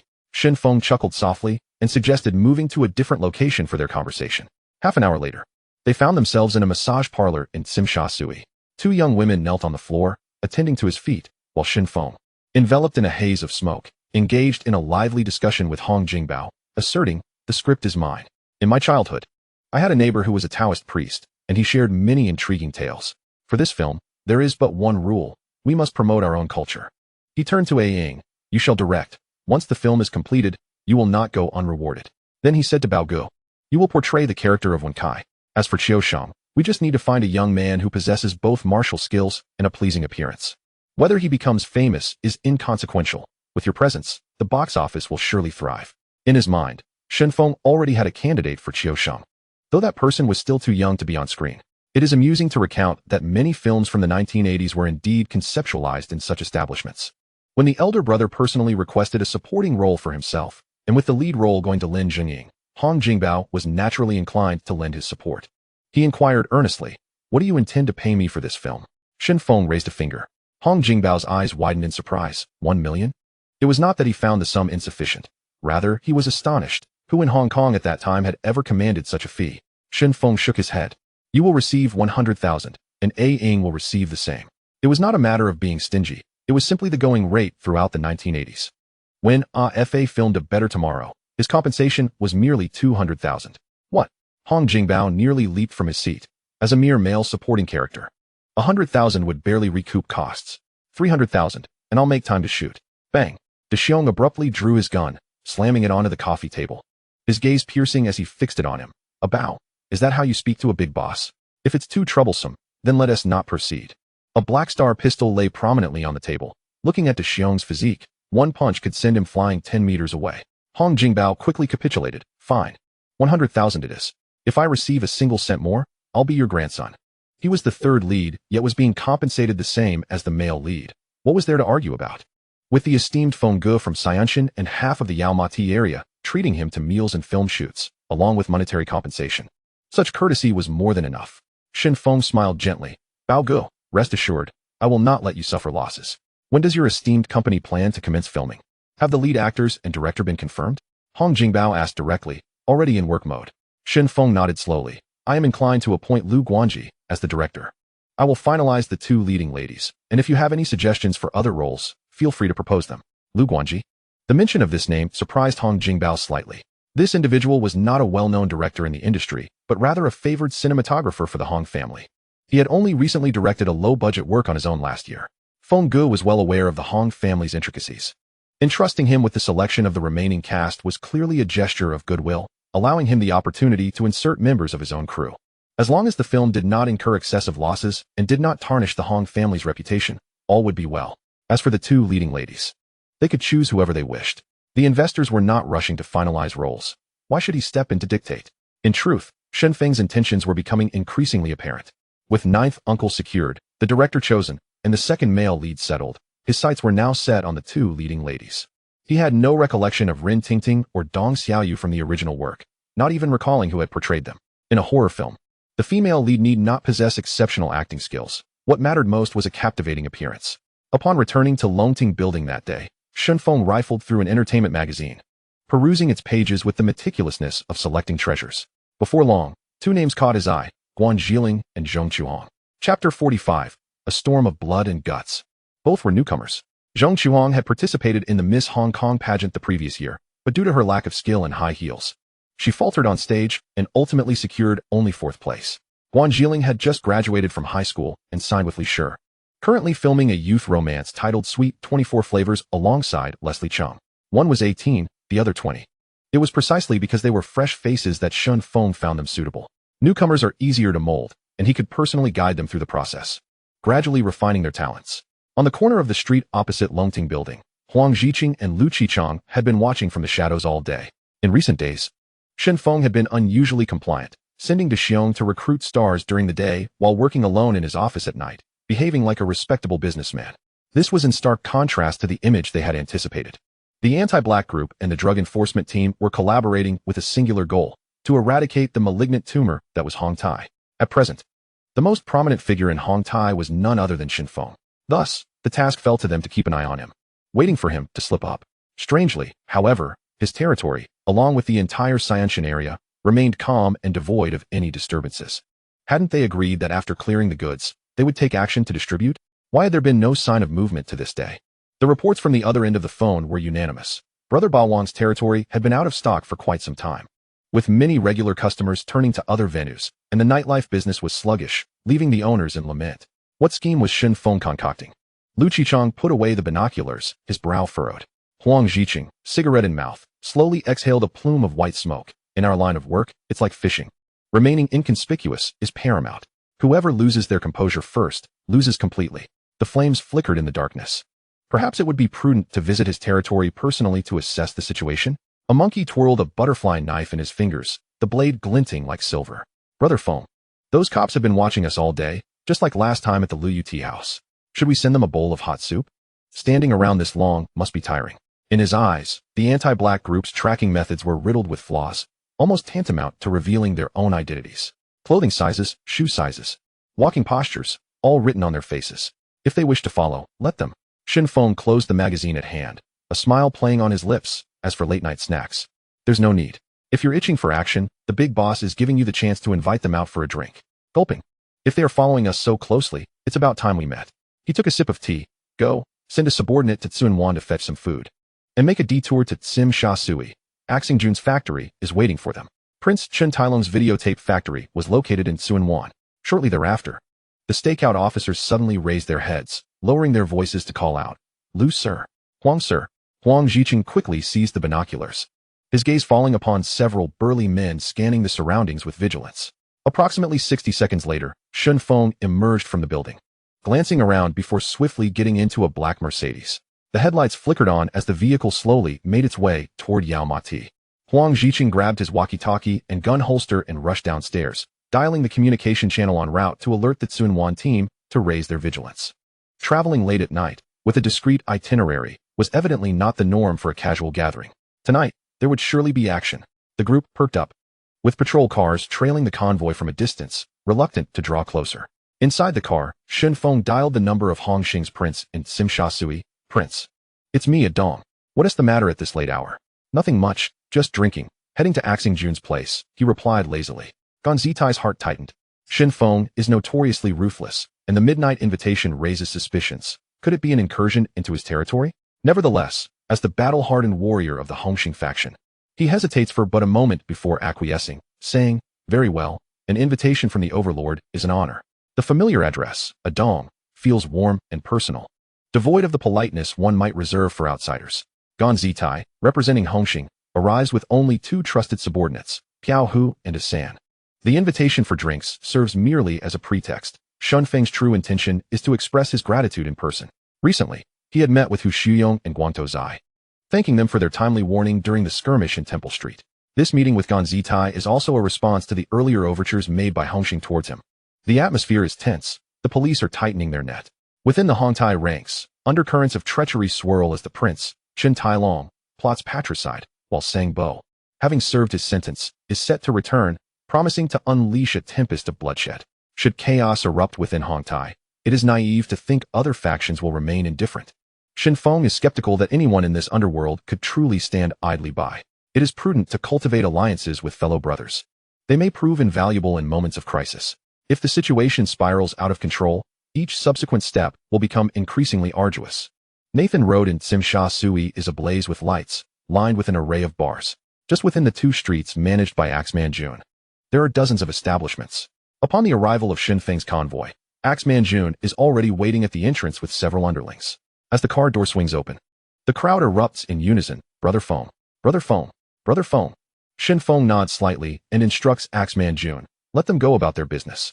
I am merely here to take a stroll and invite Gonzitai for a couple of drinks. Axeman Jun acknowledges with a quick, understood, and gestures for the crowd to disperse, personally leading the way. As they walk, Shen Feng casually inquires, has there been any trouble lately? Are there many patrons? Any disturbances? Brother Feng, aside from a few complaints about a lack of stock, everything is quite peaceful. Axeman Jun replies as they walk, in fact, it's quieter now. Fewer addicts and less fighting. Would you like something fresh? A few university students just came in, quite innocent looking. Axeman Jun teases with a smile. Are they genuine students? Or merely dressed as such? Shen Feng chuckles. The people serving you wouldn't dare present fakes. They are undoubtedly legitimate students. Axeman Jun assures with a pat on his chest. They must be of age then? Absolutely over 18. All right, have a few clean ones brought up shortly. You stay at the entrance and bring Gan Zitai directly in when he arrives. Rest assured, boss. This marks Shen Feng's second venture into the nightlife scene since arriving in Hong Kong. Compared to the opulence of Royal One, this venue is considerably less grand. Such is the state of nightclubs in Hong Kong during the 1980s. Before long, Gan Zitai arrives. Shen Feng immediately opens 5 bottles of Louis XIII. With himself, De Xiong, Jiao Wenlong, Ho Zi, Axeman Jun, and the 3 companions brought by Gan Zitai, they number 8 in total. 16 young women accompany them, and the atmosphere quickly becomes lively. Just as conversations reach a crescendo, a subordinate dispatched at Sun Wan for late-night snacks rushes back, bag in hand, exclaiming, "Brother Feng, the late-night snacks have arrived." As the thermal box is opened, steam wafts into the air, revealing a bowl of fish maw and sea cucumber noodles freshly delivered from Sun Wan. The rich broth holds 3 thick slices of fish maw and 3 plump sea cucumbers, all selected for their prime texture. After a day of marination to eliminate any fishy taste, the dish is slow-cooked with abalone, free-range chicken, Jinhua ham, and shiitake mushrooms, resulting in a tender yet elastic texture that is both fragrant and delectable. "You all enjoy. I'll have something to line my stomach first," Shen Feng says, deftly picking up his chopsticks, ready to dig in. Suddenly, a commanding voice pierces through the revelry. "Lights on. Police raid." Almost immediately, Huang Ziqing, clad in a sharply tailored suit with a badge gleaming on his chest, bursts through the door, flanked by 12 officers. He raises his arm high, brandishing his credentials, his voice booming to command the room. The anti-organized crime unit operates with precision, illuminating the venue as the music abruptly halts. Lu Qichong stands firmly in the center, barking orders. Men to the left, women to the right. No clustering. Those in the restroom, come out immediately, every last one of you. Surveying the room, Huang Ziqing grins. "Ah, Shen Feng of Hong Tai, Gan Zitai of Hongxing. All 18 arhats are gathered tonight. Truly a splendid occasion. Everyone, present your identification and cooperate with the inspection. No tricks." He strides directly towards Shen Feng, who remains focused on his noodles, not lifting his gaze, chopsticks moving steadily. Axeman Jun suddenly rises, positioning himself protectively in front of Shen Feng, glaring coldly at Huang Ziqing. "Officer Huang, is this really necessary? What performance are you putting on?" With a slurp, Shen Feng finishes a mouthful of noodles and, after swallowing, quips, "Hey, officer, I'm merely enjoying soup and noodles in my own bar. Is it truly warranted to deploy such a force?" Brother Feng is forthright, naturally unafraid of inspections. Huang Ziqing replies, hands tucked into his trousers pockets. "Now that you've taken your seat, I admit I haven't paid you a visit. Tonight seemed a perfect occasion to make an appearance." As he speaks, he leans towards the thermal box, finding it empty, yet sensing the lingering aroma of seafood. His expression sharpens as he turns to focus on Hong Renjio, decisively ordering, "Search him." An officer promptly steps forward. "What is going on?" "I merely returned from Sun Wan with a bowl of noodles." Left hand protests irritably. Shen Feng, still smiling, advises, "The officer is performing his duty. It's best to comply. We are law-abiding citizens. What is there to fear?" I know. Left hand rolls his eyes, resting his hands on the back of the sofa. The officer conducts a thorough search, leaving no part of him unchecked. "Hey, keep your hands to yourself. Don't touch where you shouldn't. Hey. If this continues, I'll file a complaint for sexual harassment." Once the search concludes, the officer reports to Huang Ziqing. Report, no suspicious items found. Huang Ziqing takes the flashlight, his demeanor serious, scanning the surroundings, instructing his subordinates in hushed tones. Search thoroughly. Leave no corner unchecked. Brother Feng's territory must not be overlooked. The officers swiftly disperse, combing through every nook and cranny of the bar. Behind the counter, in the restroom stalls, dark corners of private rooms, between sofa cushions, beneath tables, and even the toilet tank, every conceivable hiding place is meticulously searched. As the search wraps up, the officers return to report their findings to Huang Ziqing. "Sir, we found no suspicious items." "Neither did I. There's nothing here. We even checked the tank. It's empty. Just a few underage kids drinking." Upon hearing the report, Huang Ziqing's brow furrows. He exchanges a glance with Lu Qichong, both puzzled. They had clearly seen Left Hand sneakily entering the bar with a box. Chapter 46, a fortuitous start. Yet now, the box is entirely empty. He turns to Lu Qichong. "Are you certain every nook has been searched?" "We've checked all visible areas." Lu Qichong shakes his head. "Shen Feng." Huang Ziqing raises his voice, standing up. "I am going to conduct a personal search. Please cooperate." "Hey, Officer Huang, isn't it enough to check the patrons? Now you want to inspect our boss too?" Axeman Jun steps forward, asserting, "If you're going to arrest someone, take me instead." Shen Feng gently presses on his shoulder, suggesting he fetch 2 bottles of beer. He then faces Huang Ziqing, slowly extending his arms. "If you wish to search, feel free to proceed." Behind him, a throng of brothers gathers, with Jiao Wenlong and Xiong clenching their fists, their eyes bloodshot, restrained fury simmering in their chests. They have always kept in mind Shen Feng's words. One must adhere to the rules. No unauthorized goods are permitted in the venue. Huang Ziqing fixed his gaze upon Shen Feng, his eyes sweeping over his attire, baggy shorts, flip-flops, and a simple t-shirt, presenting a refreshing and unblemished appearance. He retracted his flashlight, his tone tinged with resignation. Brother Feng, your concealment today is impressive. I apologize for intruding on your elegance. No need for apologies. Shen Feng chuckled lightly. If I hadn't gone out tonight and summoned you, how could I have had the pleasure of seeing your face? Upon hearing this, Lu Qichang's temper flared, ready to erupt. Huang Ziqing gestured to stop him. At that moment, Shen Feng took a beer, saying, Huang sir, Lu sir, if you're not in a hurry to leave, why not sit down for a drink and share a few words? Since Brother Feng is treating, I have no reason to decline. Huang Ziqing accepted the bottle, a slight smile gracing his lips. The night in Jinbali was thick with tension. Dozens of underlings stood in confrontation with the police, the atmosphere sharp as a blade. Shen Feng lit a cigarette, the ember flickering in the darkness. He addressed Huang Ziqing. Inspector, Hong Kong is like a bus. You can hop on if you wish, or stand aside if you prefer. But if you obstruct the way, you will inevitably be run over. I am a police officer, and I will manage whoever causes trouble. Huang Ziqing spread his hands. This is my duty. What is wrong with that? Shen Feng replied softly. Let's set aside the government for now. Let us discuss the figures that weigh on your mind. State your desired amount, and I shall provide it. He withdrew a check from his pocket and presented it to Huang Ziqing. This gesture was unmistakably clear. He sought to grease the wheels with money. He merely hoped that the anti-Triad unit would withdraw their surveillance. With so many gangs in Hong Kong, be it the Number Gang or Tung Sing, who remains untainted, why, then, do they persistently fixate on him? He genuinely wished to lead his brothers onto the straight and narrow. What are you saying? You are a thief, and I am a police officer. We cannot possibly sit down to discuss matters. Huang Ziqing pointed an accusatory finger at Shen Feng, his voice rising sharply. Lu Qichang interjected coldly. Mr. Hua, please take back the check. Such tactics are futile for us. Since you claim your operations are clean, we shall take our leave. A smirk played on Shen Feng's lips as he gently shook his head. How amusing. He spoke slowly. Inspector Huang, Officer Lu, I will lay my cards on the table. The big shots of Hong Kong are numerous. I have no objections to whom you choose to investigate. However, I implore you to spare me, Shen Feng. I merely wish to mind my own business and engage in legitimate endeavors with my brothers. Do not waste your time on me. You pursue drug traffickers. And I too despise those who peddle drugs. I am a native of Hong Kong, educated and historically aware. What are my roots in TSC Wanshan? I understand the devastation wrought by washing powder. If you are unaware of its implications, I can recount a tale. In the past, the British used opium and warships to breach the gates of the Qing dynasty, leading to the Hong Kong we know today. I carry the blood of the Yin and Huang. Even in poverty, I would never engage in despicable acts that could obliterate future generations. Do you comprehend? This is where I stand. Should you wish to continue your surveillance, I will not obstruct you. Is that satisfactory? With that, he patted Huang Ziqing on the shoulder and turned to leave, his silhouette merging with the night. Huang Ziqing and Lu Qichang stood rooted in place, exchanging solemn glances. Their expressions grave. They had anticipated pressure and inducements from one another, yet they had never expected him to deliver such a speech. The caliber of his words was entirely uncharacteristic of a street-level thug. After a prolonged silence, a police officer approached, and Huang Ziqing gazed at the receding figure under the dim streetlight, suddenly exclaiming, "You are rather intriguing. Good night, until we meet again."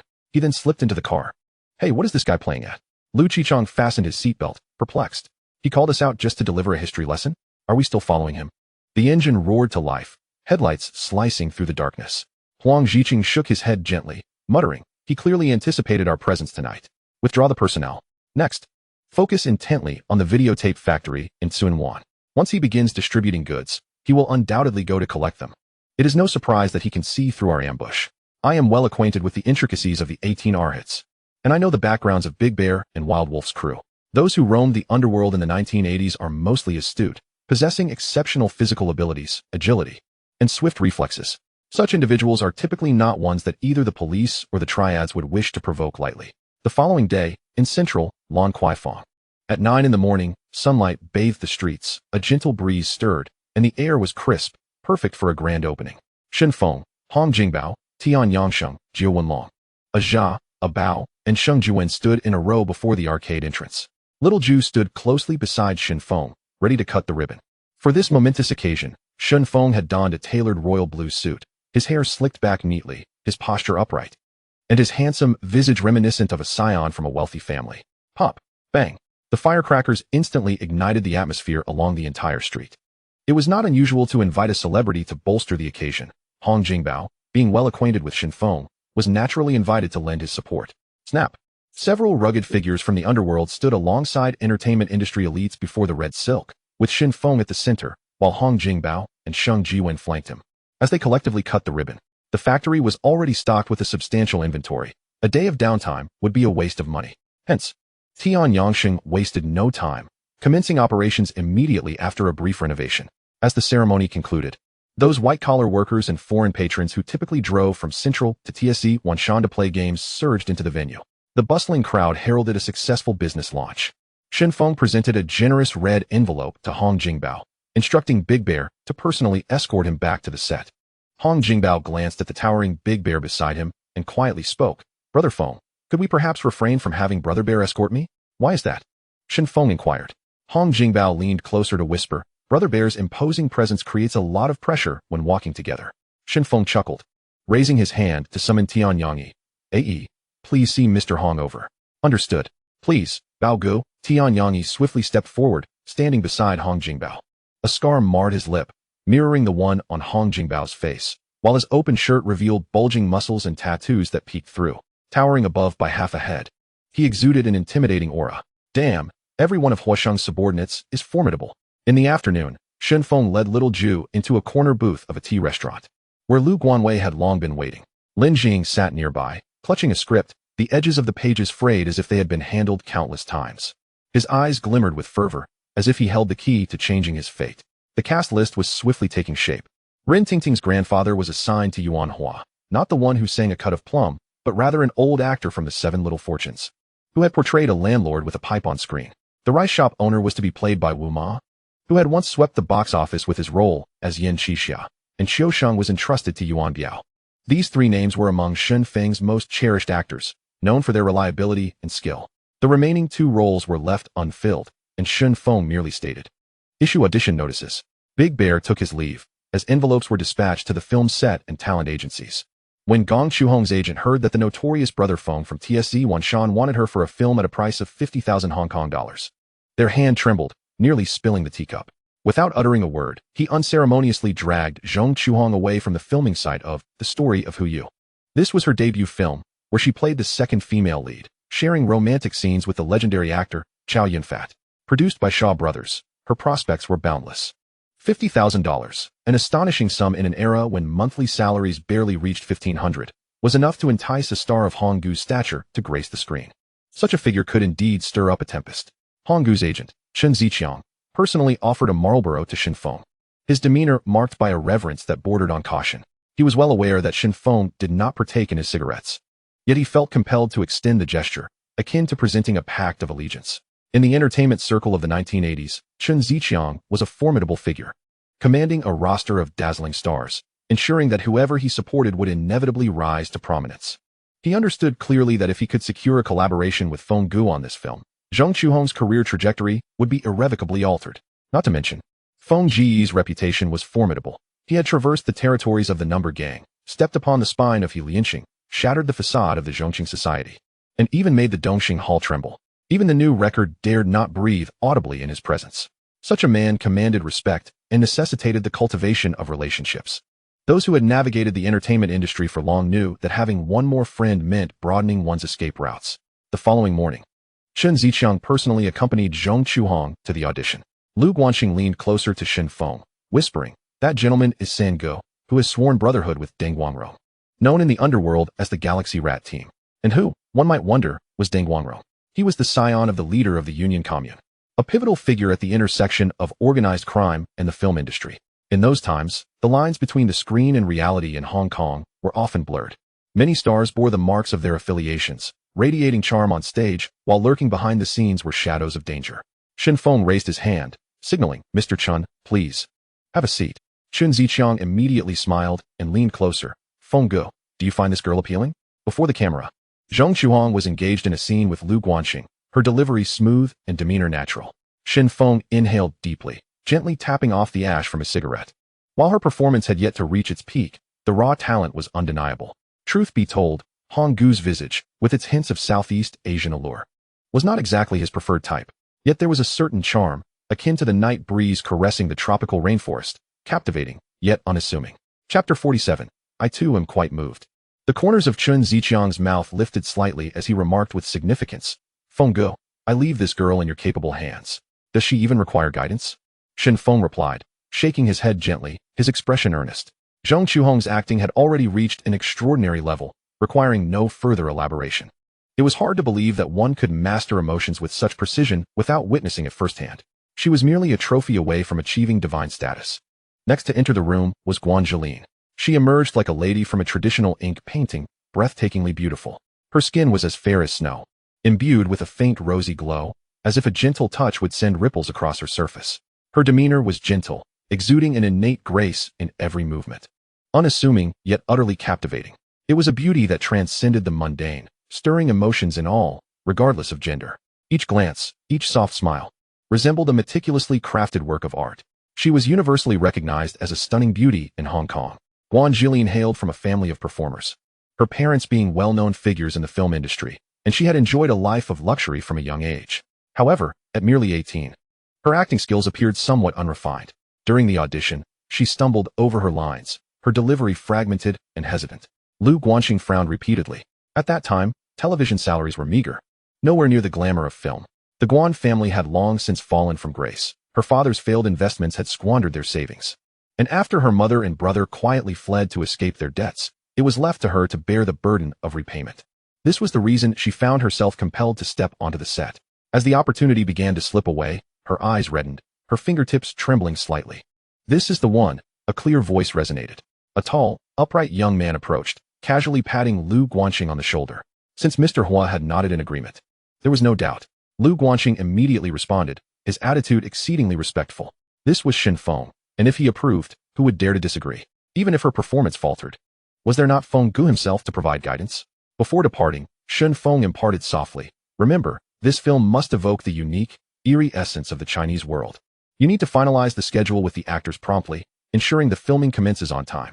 Pay close attention to the details, and in your spare time, peruse texts on Maoshan techniques. Do not let it devolve into a Western horror film cliché. Having said that, he turned and walked away.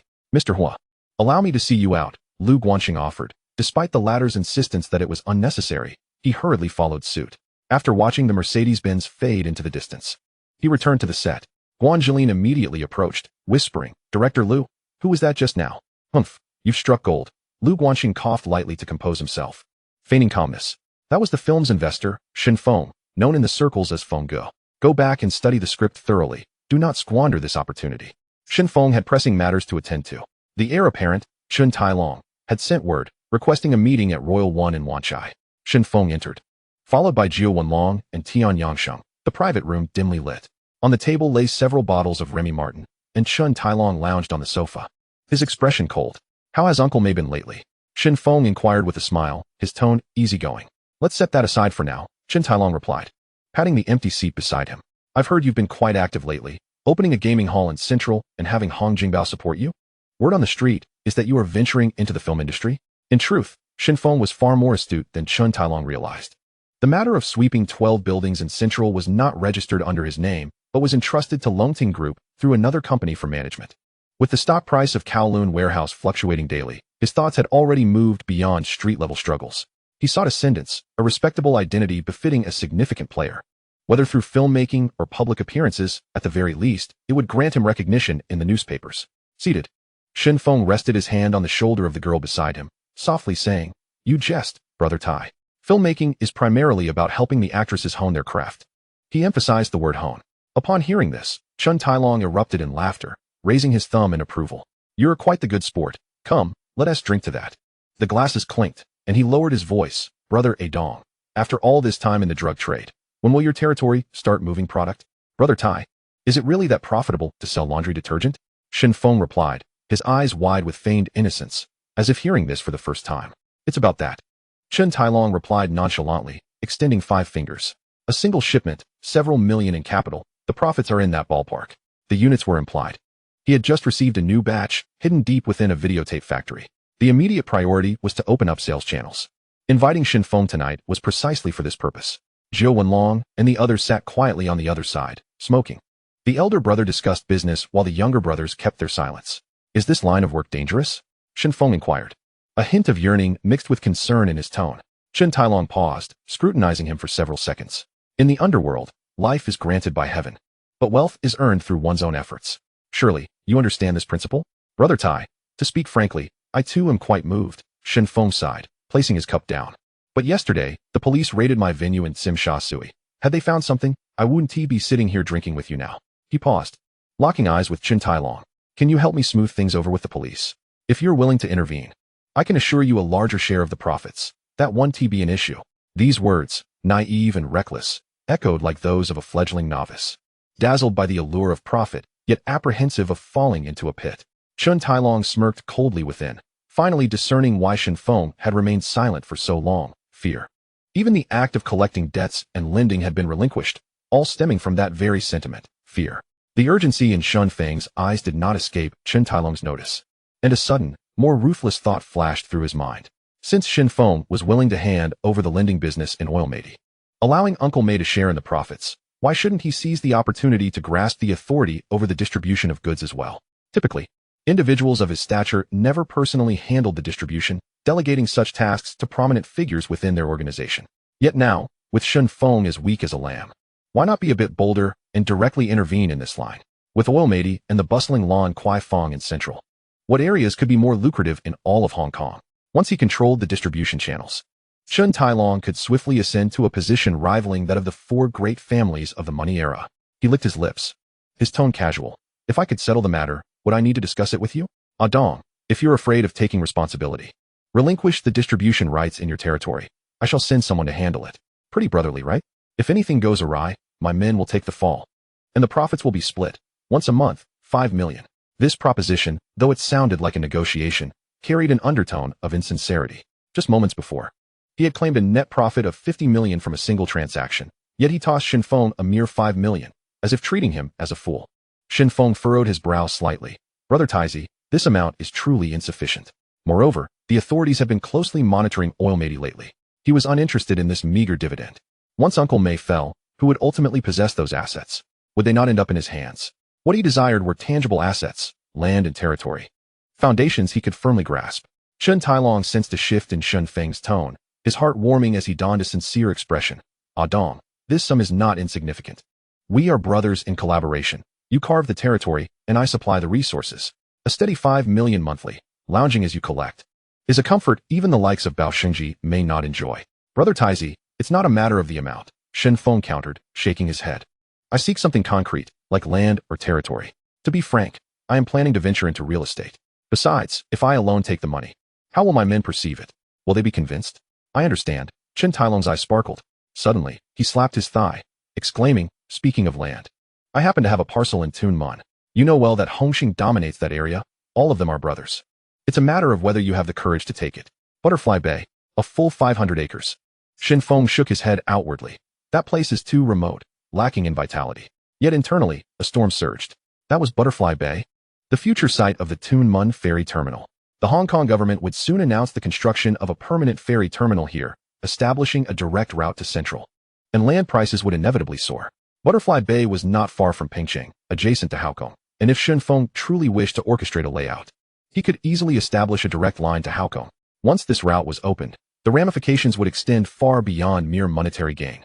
The latent power behind it could even compel someone like He Xian, the gambling king of Haokong, to pay a visit and show some courtesy. The prerequisite was that he must possess the capability to truly activate this area. The Chen family, specifically Chun Mei, had not acquired this land by chance. In times past, this was one of the waterways connecting Tuen Mun to Central, with a winding route that only allowed a single boat to pass each day. In the world of trade, the most reliable method has always been not through tunnels or overland, but by utilizing waterways to cloak one's movements.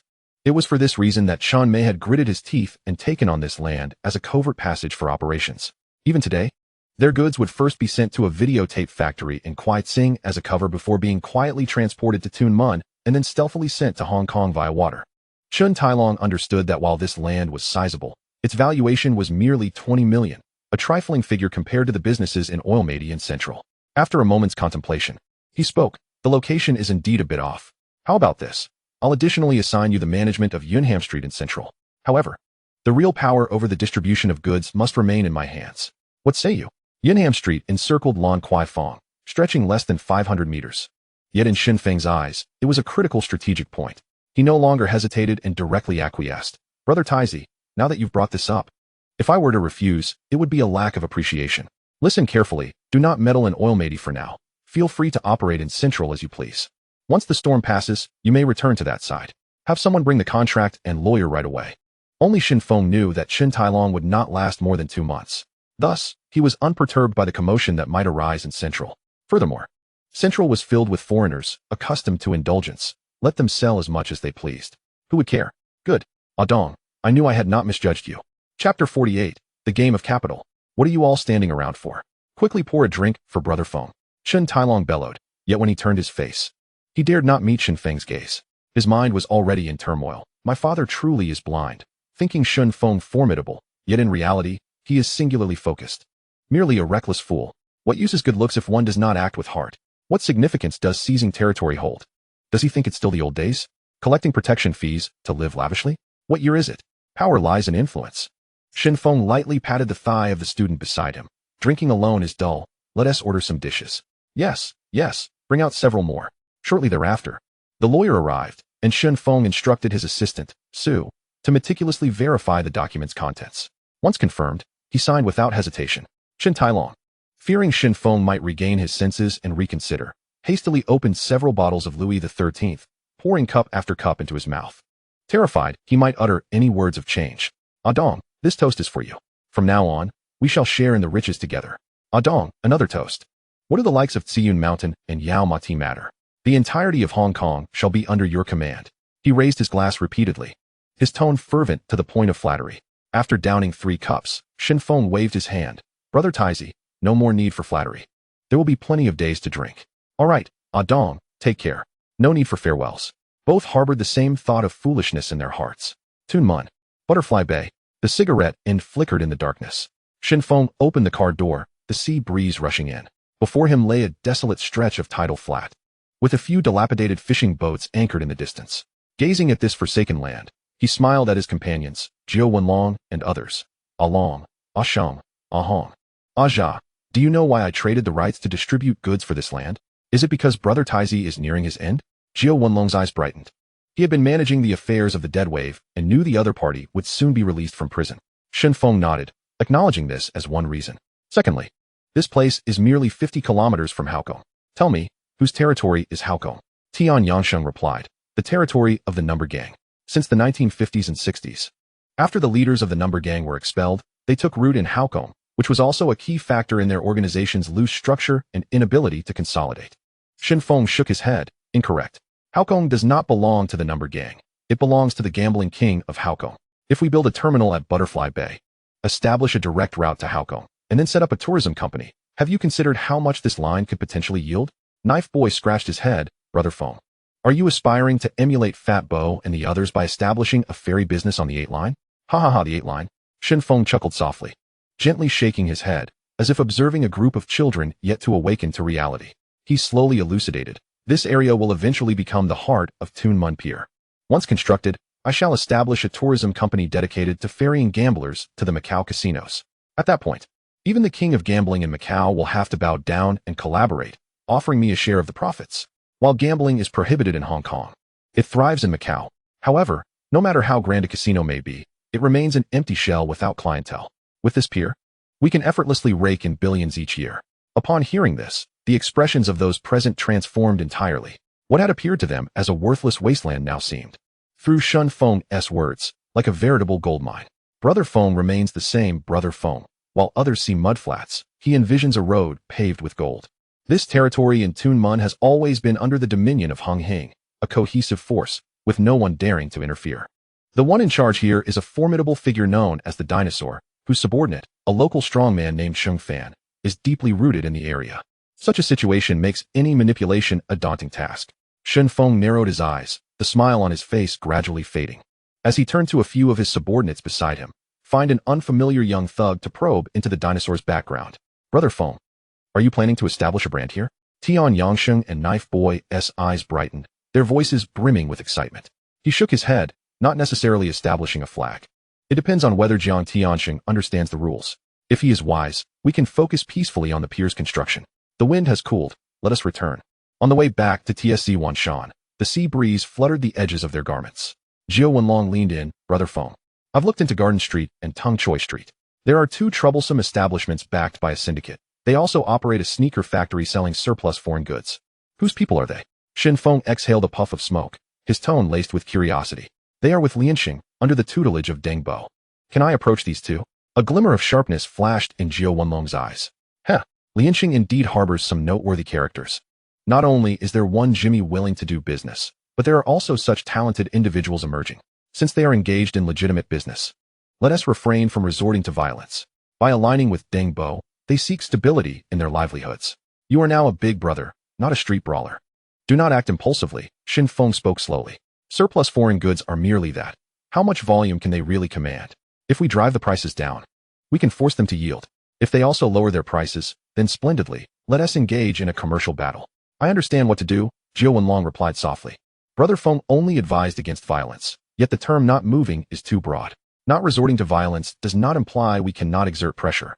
Everyone has their own brand. Let us see whose signboard holds more weight. Lianxing, in front of the tyrant of TSC Wanshan, what do they amount to? Is everything in the factory in order? Shen Feng closed his eyes, allowing the sea breeze to wash over him. The assembly line is ready. We can commence work at any time, Jiao Wenlong responded. In the future, once we have capital, we shall purchase all the shops on Garden Street and Tung Choi Street. Relying on others is never secure. We will also hire more designers and pattern makers. The more, the better. Since Lianxing has already ventured into this path, it indicates that it is feasible, and others will follow suit. We must establish our own brand. I understand. Those two words bore significant weight. 3 days later, Jiao Wenlong secured the leasing rights for both streets. He then utilized the funds from the organization to purchase 20 shops at market price. The owners were initially reluctant to sell, but faced with a group of tattooed, muscular men cheerfully negotiating with a metal money box, they could only nod in agreement. Who would dare to truly leave behind trouble? Once the arrangements were complete, Jiao Wenlong handed a red notice inscribed with his name to the factory owners behind the two shops. The two men hurriedly assented, swiftly making their way to the Chinese ice room in Mong Kok, respectfully inviting Jiao Wenlong to discuss matters.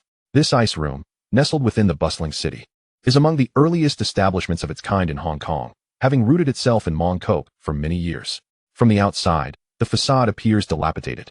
The paint on the sign long faded to a dull yellow, the edges chipped and peeling. The 4 characters of Chinese ice room are nearly indecipherable unless one approaches closely. Yet, this unassuming corner has become the preferred venue for underworld figures to convene and negotiate. It is renowned not only for its popularity among those in the street life, but also frequently frequented by law enforcement. Plainclothes officers finishing their shifts and military personnel on break would discreetly enter for a hot drink and a moment's respite. In the future, this place would be featured on screen multiple times, becoming the birthplace of countless classic scenes, cherished and revered by film enthusiasts. Before Jiao Wenlong entered the ice room, he had strategically stationed dozens of armed subordinates outside. Once seated, he scanned the 2 factory owners. That street belongs to Brother Feng. Are you clear on that? We understand. We understand. The 2 men nodded repeatedly, their bodies shrinking as if drenched by rain. Jiao Wenlong continued, from now on, you are not to sell surplus goods on Garden Street. If you wish to survive, sell the goods we provide, and I will set the prices. I will ensure you do not incur losses. Moreover, the designers and pattern makers from your factory will be taken by Brother Feng. Before he could finish, he casually snapped a toothpick in half and tossed it into the teacup of the opposing factory owners. The 2 factory owners immediately lifted their cups. Downing the tea in one gulp, Brother Long, please relay to Brother Feng that we no longer want these 2 shops. We will present them as a token of respect. The designers and pattern makers will be delivered by this afternoon. If Brother Feng has orders, as long as it does not interfere with our work, we are also willing to assist with the rush. We are all trying to make a living. Since Brother Long has extended a hand, we certainly recognize the offer. Damn it, should we preserve our wealth or our lives? That area never belonged to the domain of Lianxing, and the 2 managers were straightforward, immediately bowing their heads.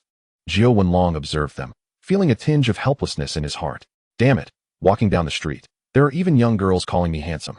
Am I truly that intimidating? Time flowed like water, and in the blink of an eye, half a month had passed. The various operations of the Longting Group were managed by dedicated personnel, with projects running smoothly and in an orderly fashion. Shen Feng, as the chairman, found himself rather idle. With nothing pressing to attend to, In recent days, he had been busy with the appointed director, Lu Guanhui, preparing for the myriad details prior to the film shoot. Overseeing everything from prop preparations to set constructions, personally attending to every detail. As the investor and the helm of the company, he had every right to engage in learning. Lu Guanhui and the actors from the Hung family troupe were also eager to share their experiences, hoping to leave a favorable impression on Brother Feng. Typically, genuine bosses do not delve into the intricacies of film production. They engage in the game of capital. The heads of production companies that have stood the test of time in the film industry often emerge from the very sets they now oversee. Were it otherwise, even the most substantial funds could be easily depleted by veteran insiders. Shen Feng and Lu Guanhui were engrossed in adjusting Guanjilin's scenes in the script. All parts involving intimate encounters were to be entirely excised. Once the schedule was confirmed, the core creative team gathered on set to hold the opening ceremony for Mr. Vampire. Attendees included Shen Feng, Hung Jingbao, Lin Zhengying, Yuan Biao, Lu Guanhui, Guanjilin, Zhong Chuang, and Shen Ziqiang among others. Mr. Vampire. Directed by Lu Guanhui, Shen Feng. Producer. Executive producer, screenwriter, Shen Feng. The starring cast included Lin Zhengying, Hung Jingbao, Yuan Biao, Guanjilin, Zhong Chuang. Before every shoot, both the front and back of the house brimmed with confidence, as though success was already within their grasp. In truth, each year, only a scant few films achieve true acclaim, while the rest vanish without a trace, akin to a stone sinking into the ocean. With the release of each work, investors yearn for returns and actors aspire to fame. Yet, the fickle winds of the market are elusive, and the ultimate outcomes often seem to rest in the hands of fate. Rituals of prayer and offerings have become customary. Once the festivities conclude, success or failure remains contingent upon the allocation of resources. Chapter 49, You Prodigal Son. The sounds of firecrackers echoed in waves as Shen Feng wielded a knife to carve the roasted pig on the offering table, subsequently entrusting the remainder of the ceremony to Lu Guanhui and Hong Jingbao.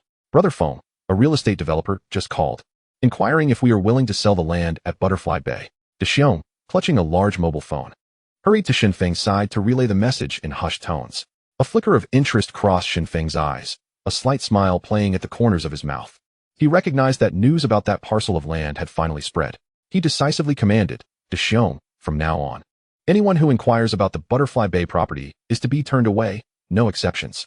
Indeed, the rumor regarding the Hong Kong government's plans to construct a large port at Butterfly Bay had already quietly circulated. While no official announcement had been made, those in the know were well aware that this matter was all but certain. Numerous real estate magnates and local politicians from Tuen Mun, having received the information through special channels, were hastily gathering funds, preparing to seize the land, anticipating a price surge once the policy was enacted. However, to their shock, after some investigation, they discovered that the 500 acres of land at Butterfly Bay had already been wholly acquired by another party. The holder was Longting Real Estate, a company that had previously remained inconspicuous. Upon hearing this news, Uncle May hurried home to sift through old documents. When he confirmed from his secretary that the coastal land had recently been transferred by Chen Tai-long, he immediately summoned him. At this moment, a glimmer of hope remained within him, longing to hear a denial from the other party. He slowly raised his gaze and asked in a calm tone, "Along, what have you done with the land at Butterfly Bay?" Chun Mei harbored an unspoken sense of indebtedness towards Chen Tai-long. From childhood to adulthood, his son had braved hardships by his side, enduring numerous tribulations. It was for this reason that he later sought every means to compensate, even to the point of indulgence. "Dad, why do you ask this?" In recent days, Chen Tai-long had been orchestrating shipments in Central while quietly relocating the bodyguards surrounding his father's villa. The stakes were high, and he proceeded with caution, awaiting the opportune moment to ensure Chun Mei's complete departure from this world. On the sofa, Chen Tai-long lit a cigar and exhaled the smoke leisurely. "I traded that piece of land for the rights to bulk goods with a dong. He wanted land. I wanted business, each of us fulfilling our needs." "What did you say?" Uncle May felt as if struck by lightning, the world around him darkening, his chest tightening to the point of suffocation. He suddenly seized the teapot and hurled it violently at Chen Tai-long, pointing an accusatory finger at him. His voice trembled with rage. "Along, do you have any idea how much effort I expended to acquire that land? It was on the brink of skyrocketing in value, and you traded it for a mere bulk rights? Are you trying to drive me to madness?" Adong was right. "You are a fool, a complete and utter fool. You take no heed for your family's legacy, you prodigal son." Consumed by fury, Uncle May raised his hand to deliver a slap, then grabbed a wooden stick to beat Chen Tai-long mercilessly. Chen Tai-long remained seated, unmoving. Yet, his mind flashed back to those childhood days when he had been beaten to a pulp, memories of his mother fleeing their home, unable to endure the violence any longer. "Bang! You foolish child. his fists clenched tightly, knuckles turning white. Bang! You wasteful brat. His teeth ground together in fury. Bang! Bang! I have tolerated you for far too long. He suddenly tore open his suit jacket, drawing the Browning handgun that he never parted with, and aimed it at Uncle May's chest, firing several shots in quick succession. The once mighty figure, Chun Mei, stared wide-eyed, disbelief etched across his face. He fixed his gaze on the gun, then on his son, his lips moving in a silent plea, yet no sound escaped. With both hands clutching his chest, his body gradually slumped down. In that instant, memories flooded before him. Blood poured from the corner of his mouth, staining his collar. He slowly fell onto the crimson carpet. Indistinguishable whether it was the blood that soaked the carpet or the carpet that reflected the blood's hue. The demise of Chun Mei had roots deeply embedded in that fateful night at Royal No. 1 nightclub. The true catalyst for all this was the transaction regarding the Butterfly Bay property between Chun Tai-long and Shen Feng. Chun Tai-long had always regarded that deal as a crowning achievement. Bang! Bang! What is so special about a piece of land? Shen Feng is merely a dog we keep at home. Why should he be of such concern? If necessary, I shall reclaim it. Bang! Bang! The bullets soon ran dry, plunging the villa into an oppressive silence. The housekeeper, gardener, bodyguards, and even Chun Tai-long's wife all retreated indoors, eyes wide with alarm as they gazed at the sudden eruption of violence outside. Master, young master, have you lost your mind? What about the master? Chun Tai-long's chest heaved violently, yet his gaze gradually regained clarity, gripping the gun firmly. He spoke in a low voice that brooked no dissent. What transpired today must remain a secret. Everyone leave. 15 minutes later, Bao Rong and Fei Bo arrived in haste. Their expressions grave, they swiftly took control of the scene. All present were escorted away, their fates cloaked in mystery. No one knew what followed, nor dared to inquire further. At the Jia film set, sunlight bathed the brand new camera. Mr. Hua, we are ready. The roasted pig had been distributed, and the filming ceremony was nearing its conclusion. Lu Guanwei stood by, awaiting the signal from investor Shen Feng. Shen Feng nodded slightly, retrieving a stack of red envelopes from his pocket and distributing them to the crew members one by one. Subsequently, he pulled off the red cloth covering the camera and declared loudly, "Let us roll." Before his words had fully settled, several dilapidated vans roared into the film set. The doors swung open, and a group of diminutive yet imposing men filed out, their faces etched with hostility. Hong Jingbao, Yuan Biao, Lin Zhengying, Chen Ziqiang, and a host of martial arts coordinators all became alert, their gazes sharp as they scanned the unwelcome guests. The atmosphere grew taut. Without waiting for Shen Feng to signal, De Xiong had already led a group of extras to confront them, positioning themselves protectively in front of the others. Today marks the opening day for our brother Feng. Which faction are you from? The leader, Luo Dingfa, raised his hand to halt their advance, draping his jacket over his shoulder. Under the blazing sun, he had 3 buttons of his shirt undone, the dragon and phoenix tattoo on his chest becoming visible with each breath. He stepped forward briskly, offering cigarettes with both hands. Brother Xiong, I didn't expect to see you here. We mean no trouble. We just came to collect a debt. De Xiong accepted the cigarette, his tone softening. You know me? In the presence of the 8 heroes under the Overlord, who doesn't he know? I'm Fa. Working with Sister Su Su of the Loyal Righteousness. Luo Dingfa smiled politely, but his gaze remained unwavering. De Xiong narrowed his eyes. Debt collection should have its timing, no? This is Brother Feng's territory. Don't you understand the rules? Fa exhaled a puff of smoke, scanning the crowd before his gaze finally landed on Guan Jilin, who was shrinking in the corner. This debt has been outstanding for quite some time. Fourth uncle can't find her father at the moment and urgently needs cash. The debtor is Guan Jilin. If you don't believe me, feel free to ask. De Xiong's expression darkened. He was well aware that Guan Jilin was currently the rising star that Shen Feng was championing. Ji, come here for a moment. Everyone else, continue filming.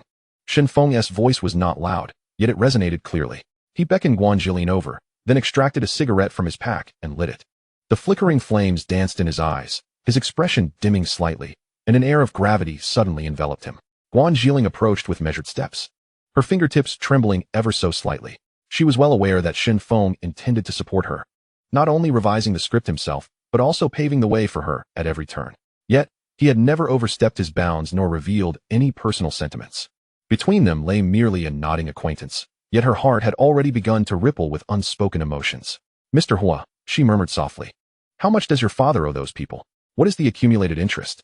He exhaled a plume of smoke, his tone calm. 10 million. With a monthly interest of 3%. She bit her lip. Could you possibly speak to them on my behalf? I promise to work diligently on the film and repay the debt. Please, I implore you, do not let me leave the production. I truly do not wish to go. Her hands clasped tightly against her chest, her eyes glistening with tears, resembling a fragile blossom on the verge of breaking in a storm. When she first entered the industry, her beauty had made her a sought-after star, with offers pouring in.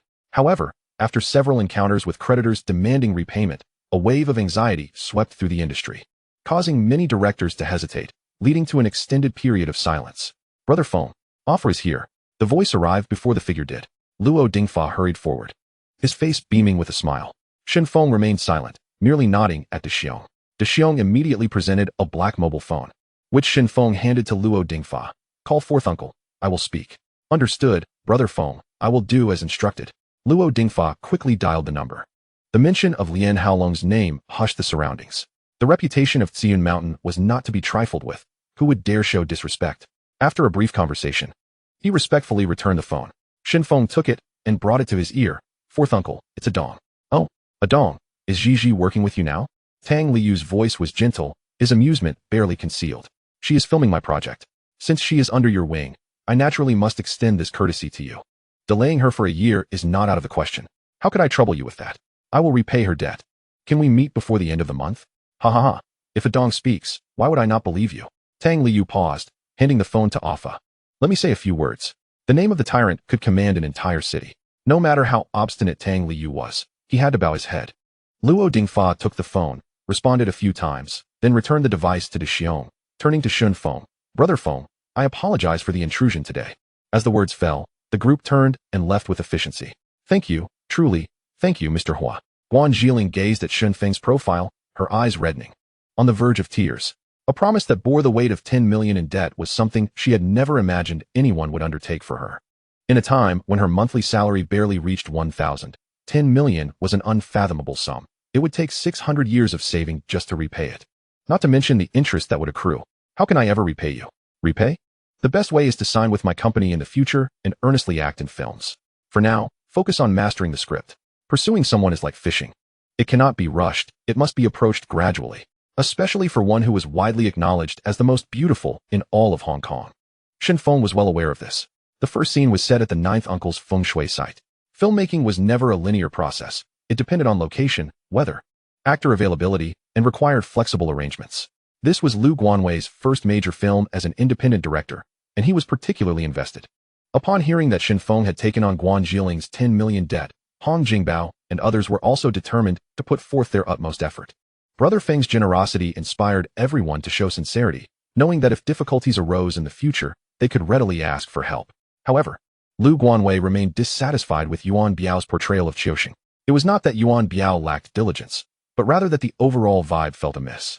This film was the first grand production into which he had poured his heart and soul, and the script penned by Shen Feng perfectly encapsulated the story he had long wished to tell but had never articulated. In recent days, he had pored over the script until its pages were nearly falling apart, unable to tolerate even the slightest flaw. In a fit of rage, he unleashed a torrent of criticism on set, leaving even Hong Jingbao unable to lift his head. Once he regained his composure, he approached Shen Feng. This role needs to be recast. Who? Shen Feng idly fanned himself, an ice-cold beverage in his mouth. Yuan Biao.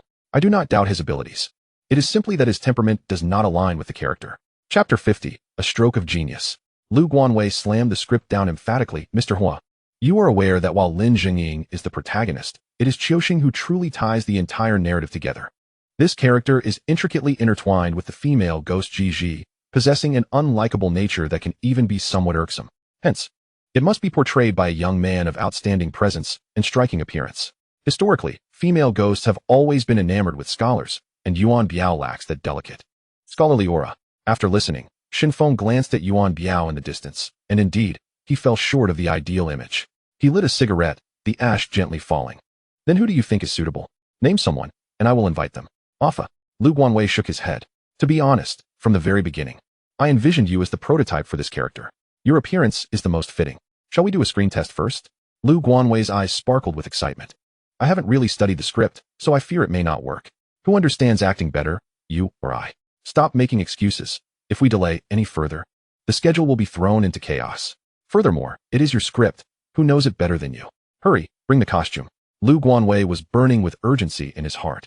As Shen Feng donned the azure long robe, he was instantly transformed. His brows radiated a sense of heroism, his nose was high and straight, his lips thin yet distinctly defined, and his demeanor exuded an effortless charm, as if he had stepped out of a painting. The most striking feature was his eyes. Deep and enigmatic like the night sky, imbued with an irresistible magnetism. The set fell into a hushed silence, everyone frozen in place. Zhong Chuhong and Guan Zhiling instinctively widened their eyes, unable to tear their gaze away. In an industry filled with handsome men and beautiful women, it was rare to encounter someone whose charisma and features were devoid of any flaw. Had he been born a decade earlier, the film industry would not have been graced by the likes of Er Qin and Er Lin, let alone the legend of Afa. Yes, that is the feeling.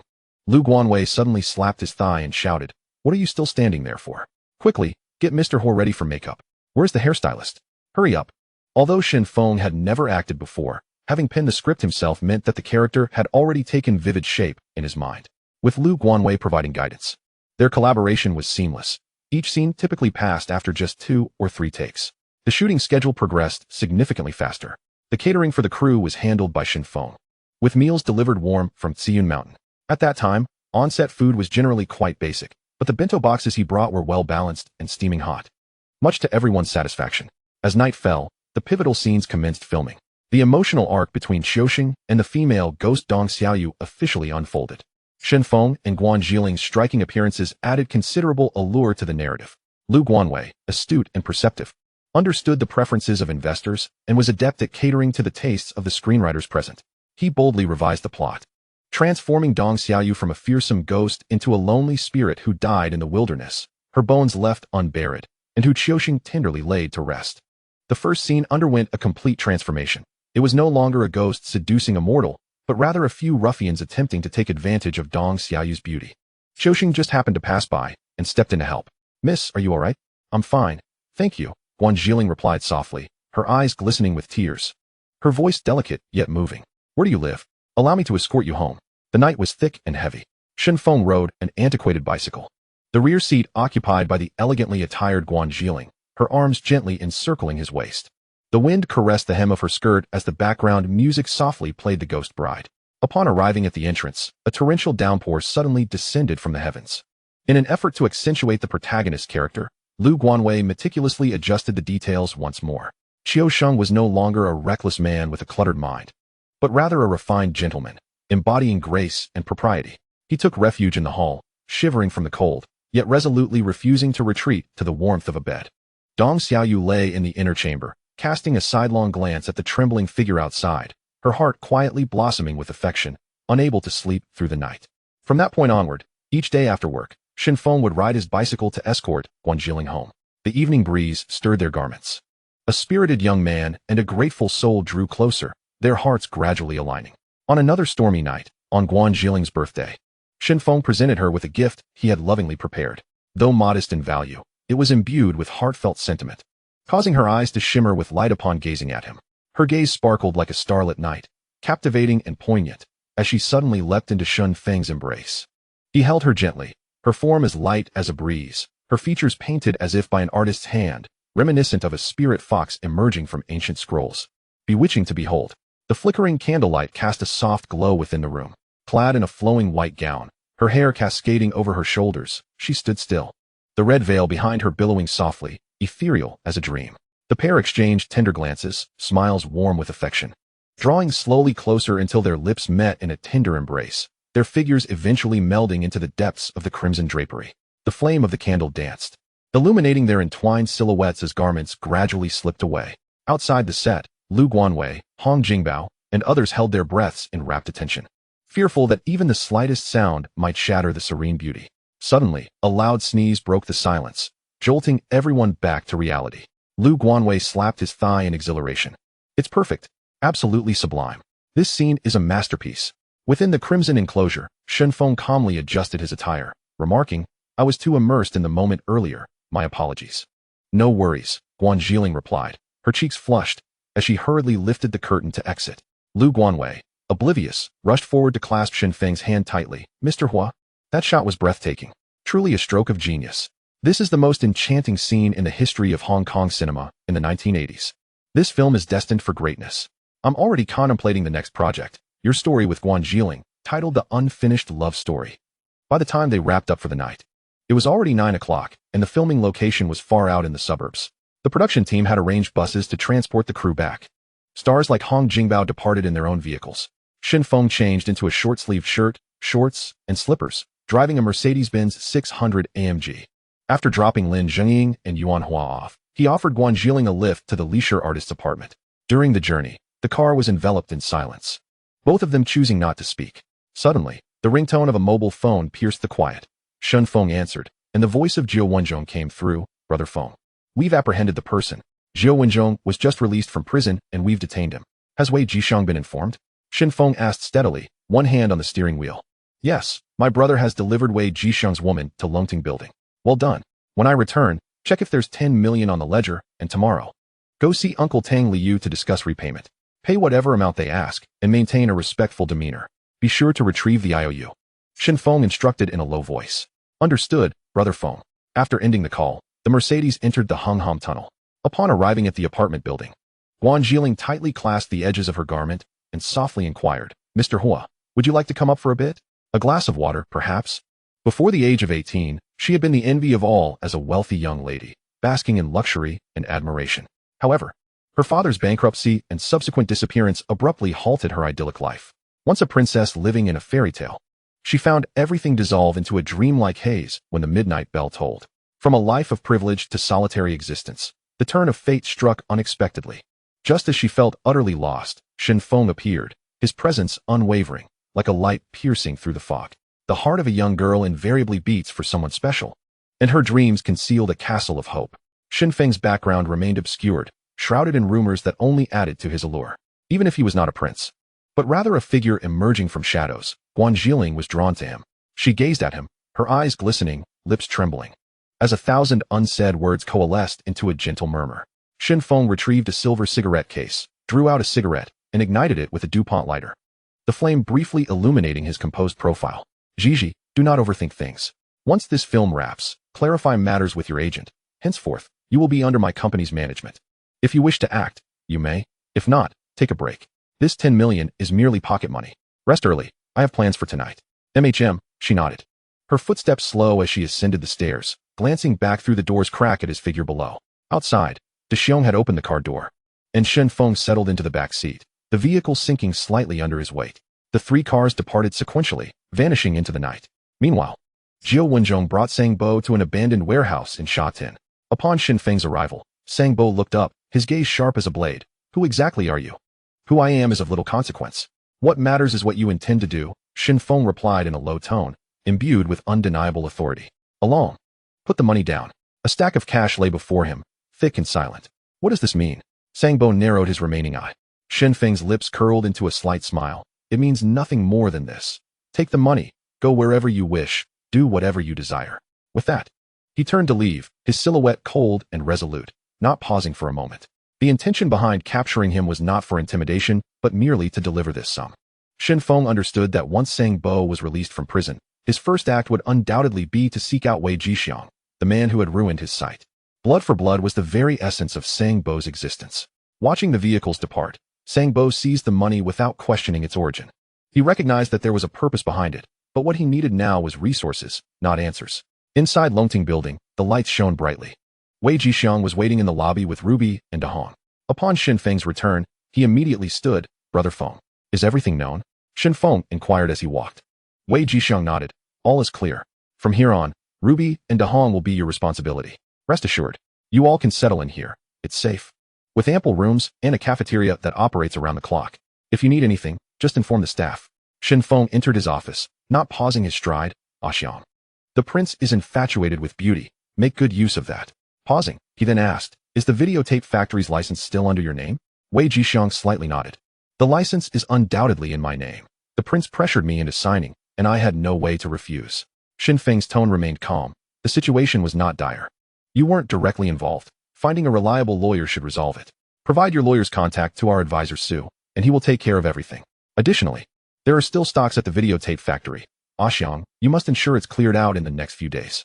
If the police obtain evidence, the situation will become unmanageable. He detailed each task with precision. Brother Feng, I understand. Wei Jixiang nodded again. Before he could finish, the door swung open. Brother Feng, urgent news. The monkey entered, clutching a roll of videotape. The ashtray on the desk was piled high with cigarette butts, indicating he had been waiting for quite some time. Shen Feng looked up. Ruby, take Dahong to rest. Find her a room to settle in. All right, Brother Feng, you all should also rest early. Ruby responded before leaving. Only a few individuals remained inside the room, and the atmosphere grew suddenly tense. Shen Feng turned to the monkey and inquired, "Now is the time to speak. What has transpired?" The monkey raised the strap in his hand and replied, "As per your previous instructions, I have installed multiple surveillance cameras at Uncle May's villa. For the past few days, I have stealthily entered to replace the tapes and review the recordings. Today, as usual, I retrieved the tape and discovered that Uncle May is no longer present. What? When did this happen? Impossible." Chapter 51. No stone left unturned. The office fell into a profound silence as Shen Feng, Wei Jixiang, and Zhou Wenlong's expressions shifted dramatically. The monkey offered no further explanation. Directly inserting the tape into the television and pressing fast forward. The footage was remarkably clear. Chen Tailong personally murdered Uncle May, the act of parricide brutally displayed before all. Although Shen Feng had anticipated this, he was still rendered speechless by shock. The others were equally stunned, unable to utter a word. The monkey fast-forwarded further until Fei Bo and Bao Rong appeared on screen, arriving later to handle the situation. Chen Tailong booked a first-class ticket to America in Uncle May's name, claiming that Uncle May was unwell and needed to undergo surgery abroad. As the footage concluded, Wei Jixiang rose and moved to the sink, splashing cold water on his face repeatedly. Everyone realized that this was no ordinary trouble. Shen Feng lightly tapped the table twice. His voice low. "Since they have concocted this narrative, they do not intend to hold a funeral. Monkey, do you know where Uncle May's body is buried?" "I have some leads and have dispatched someone to search. News will arrive shortly," the monkey replied. "Once found, dig it up immediately. After things are clarified, I will personally oversee Uncle May's final arrangements. He must depart this world with dignity." Shen Feng turned his gaze to Wei Jixiang's face. "Xiang, proceed at once. The prince must not be allowed to escape, and Fei Bo and Bao Rong must also be dealt with. No one who has viewed that tape can be allowed to utter a single word." Wei Jixiang responded softly, "Brother Feng, may I enlist Ruby to stage a diversion to draw out the prince? She is willing to cooperate." Bang! Before he could finish, an ashtray flew towards him. Shen Feng glared furiously, his voice thunderous. "Are you even a man? How can you let a woman take such risks?" Wei Jixiang did not flinch. A red mark appearing on his forehead as he clutched his head and gritted his teeth. "Brother Feng, please let me finish. Sang Bo has been released from prison. The moment I show myself, he will undoubtedly act against me, and the prince will not spare me either. However, the prince has always had an interest in Ruby, which could be exploited. If he approaches her in the car, she can casually take his phone and leave without any danger." He spoke with unwavering conviction, his eyes resolute. The room fell silent, and after a full 5 minutes, Shen Feng slowly exhaled a puff of smoke, his tone slightly softened. "He does not care who Ruby is. He only seeks to trample on you, to humiliate you, deriving pleasure from your suffering. It makes no difference who it is. Xiang from now on. When working with me, remember this, do not lose your conscience. A true man would never place his woman in harm's way. Once you step outside, find someone to enact this ruse. Even if it costs money, ensure they are reliable, and clarify every detail. If the prince does not fall for it, then we shall not wait any longer. I will have him dealt with directly." As the words settled, the air in the office seemed to freeze. Shen Feng had never feared bloodshed, but he feared even more the coldness of a brother's heart. He did not wish to see any woman following him enduring humiliation and risk for the greater good. In his eyes, the families of his brothers were his own family. The shopkeepers and workers on Garden Street and Tonkai Street were mostly the parents and spouses of his brothers. The female workers at Longting Electronics, the seamstresses at the garment factory, the security guards in property management, and the young individuals behind the counters of real estate agencies were all connected to the bloodline of Tsiun Mountain. He built these enterprises not for profit, but to ensure that when his brothers fought outside, their families could live securely. Even if a brother were to fall one day, his family would not be left destitute on the streets. It was precisely for this reason that 6,000 brothers sincerely referred to him as Brother Feng. Wei Jixiang lowered his head in contemplation for a moment, then raised it again with clarity in his eyes. "Brother Feng is right. I understand now. I must personally resolve this matter. May I borrow a few capable individuals? Tonight, I aim to eliminate the prince's informants and take down that videotape factory." "Dexiong." Shen Feng immediately interjected, "You will accompany Xiang." Wei Jixiang turned to Dexiong and said, "Brother Xiong, here's the plan. You return to prepare, and I will call you tonight. Do not follow me for the time being. If you are present, Sang Bo will not show himself." Dexiong nodded in understanding. "All right. I will await your call, then I will head to Yaomati." Shen Feng's recent conduct had added weight to his standing in the hearts of those present. Brother Feng truly exhibited loyalty to his brothers. Had it been any other leader, upon hearing such a proposal from a subordinate, they might have readily acquiesced. After Wei Jixiang departed, Shen Feng turned to Zhou Wenlong. "Stay vigilant in the coming days. All brothers must remain alert. After such a long respite, it is time to take action. Baorong's territory lies in Kowloon, Uncle May's in Central and Wan Chai, and Feibo's area must all be secured. Rest assured. Brother Feng, we have already gathered all the necessary information. We await your command, Jiao Wenlong replied resolutely. After leaving Xiyun Mountain, Wei Jixiang deliberately avoided the main roads, opting for secluded paths. Not long after departing, he sensed that he was being followed. He had previously instructed Lan Mingquan and others to be prepared while he headed to a shopping mall in Wan Chai. Xiangdi, it has been quite a while. A deep voice called from behind, as a tall figure approached accompanied by several subordinates, a cold smile playing on his lips. Did you ever expect to run into me here? The tone was mocking, and paired with Sang Bo's hollow eye sockets, it appeared particularly menacing. After receiving payment, Sang Bo wasted no time in summoning his former associates, vowing to track down Wei Jixiang. In the face of this man, Wei Jixiang's mind flashed to the image of his wife, the mother of De Hong, who had perished at the hands of this very individual. With a couple of sharp slaps, Sang Bo glanced at the distant patrolling officers, then stepped forward to lightly pat Wei Jixiang's cheek, his fingers gripping his face tightly. Your mind is rather astute. You know someone is watching you? But from here on, you must tread carefully. Never venture into alleys again. For I have been keeping a close watch on you. The debts between us will be collected, one by one. Before he could finish, a fist struck Wei Jixiang harshly in the face. Wei Jixiang glared furiously, wishing to tear his opponent apart on the spot. I too have a score to settle with you, Sang Bo. Sang Bo, shouts echoed, as Lan Mingquan had already arrived with his men. A sharp whistle pierced the air, and nearby patrolling officers quickly drew their batons in response. Officer, I am merely chatting with my brother. Why do you interfere? Sang Bo once more patted Wei Jixiang's face. Remember, playing with me is a gamble for your life. With that final statement, Sang Bo turned and departed with his subordinates. The place was known as the Bo Chiu Hall, a venue for billiards. In Hong Kong, with a little expenditure, one could find attractive women in bars or nightclubs. Adept at playing along, the numbers need not be numerous. Wei Jixiang had spent over 20,000 on this endeavor. Yet, these women, toiling all day long, merely earned a few thousand. At that moment, Wei Jixiang hurriedly sought out Chen Tailong, accompanied by a girl named Mei Mei from the boneyard. Brother Prince, you must save me this time. His face bore bruises, and his tone was urgent. Some matters, once the first step is taken, are not as unbearable as anticipated. Just like Chen Tailong, who personally killed his father, felt no remorse afterward. He continued to indulge in pleasures and revel in debauchery. Upon seeing the young lady by Wei Jixiang's side, his eyes glinted slightly as he lowered his head to resume playing billiards. Speak, what is it? Sang Bo has been released from prison and came directly to my door, threatening my life. Brother Taizi, if you do not help me, I am finished. Upon hearing the name Sang Bo, Chen Tailong paused his movements, then deftly struck the cue ball, sinking the 8 ball with precision. As the game concluded, he raised his gaze and remarked, you are no longer a youth. As a red stick of Hong Tai, must you always seek others' assistance for such matters? Sang Bo lacks a backing. If I intervene, what will they say about me outside? Do you not understand the rules? Brother Taizi, it is not as simple as that. Sang Bo has gone mad. He dares to do anything. Wei Jixiang leaned in, his eyes frantic. Please, speak to Uncle Mei and have the gang suppress him. Otherwise, I truly cannot survive. This display was nothing short of impeccable. Chen Tailong frowned, setting down his cue, his gaze sweeping over Mimi for the 3rd time. Wei Jixiang's current subservience brought him immense satisfaction.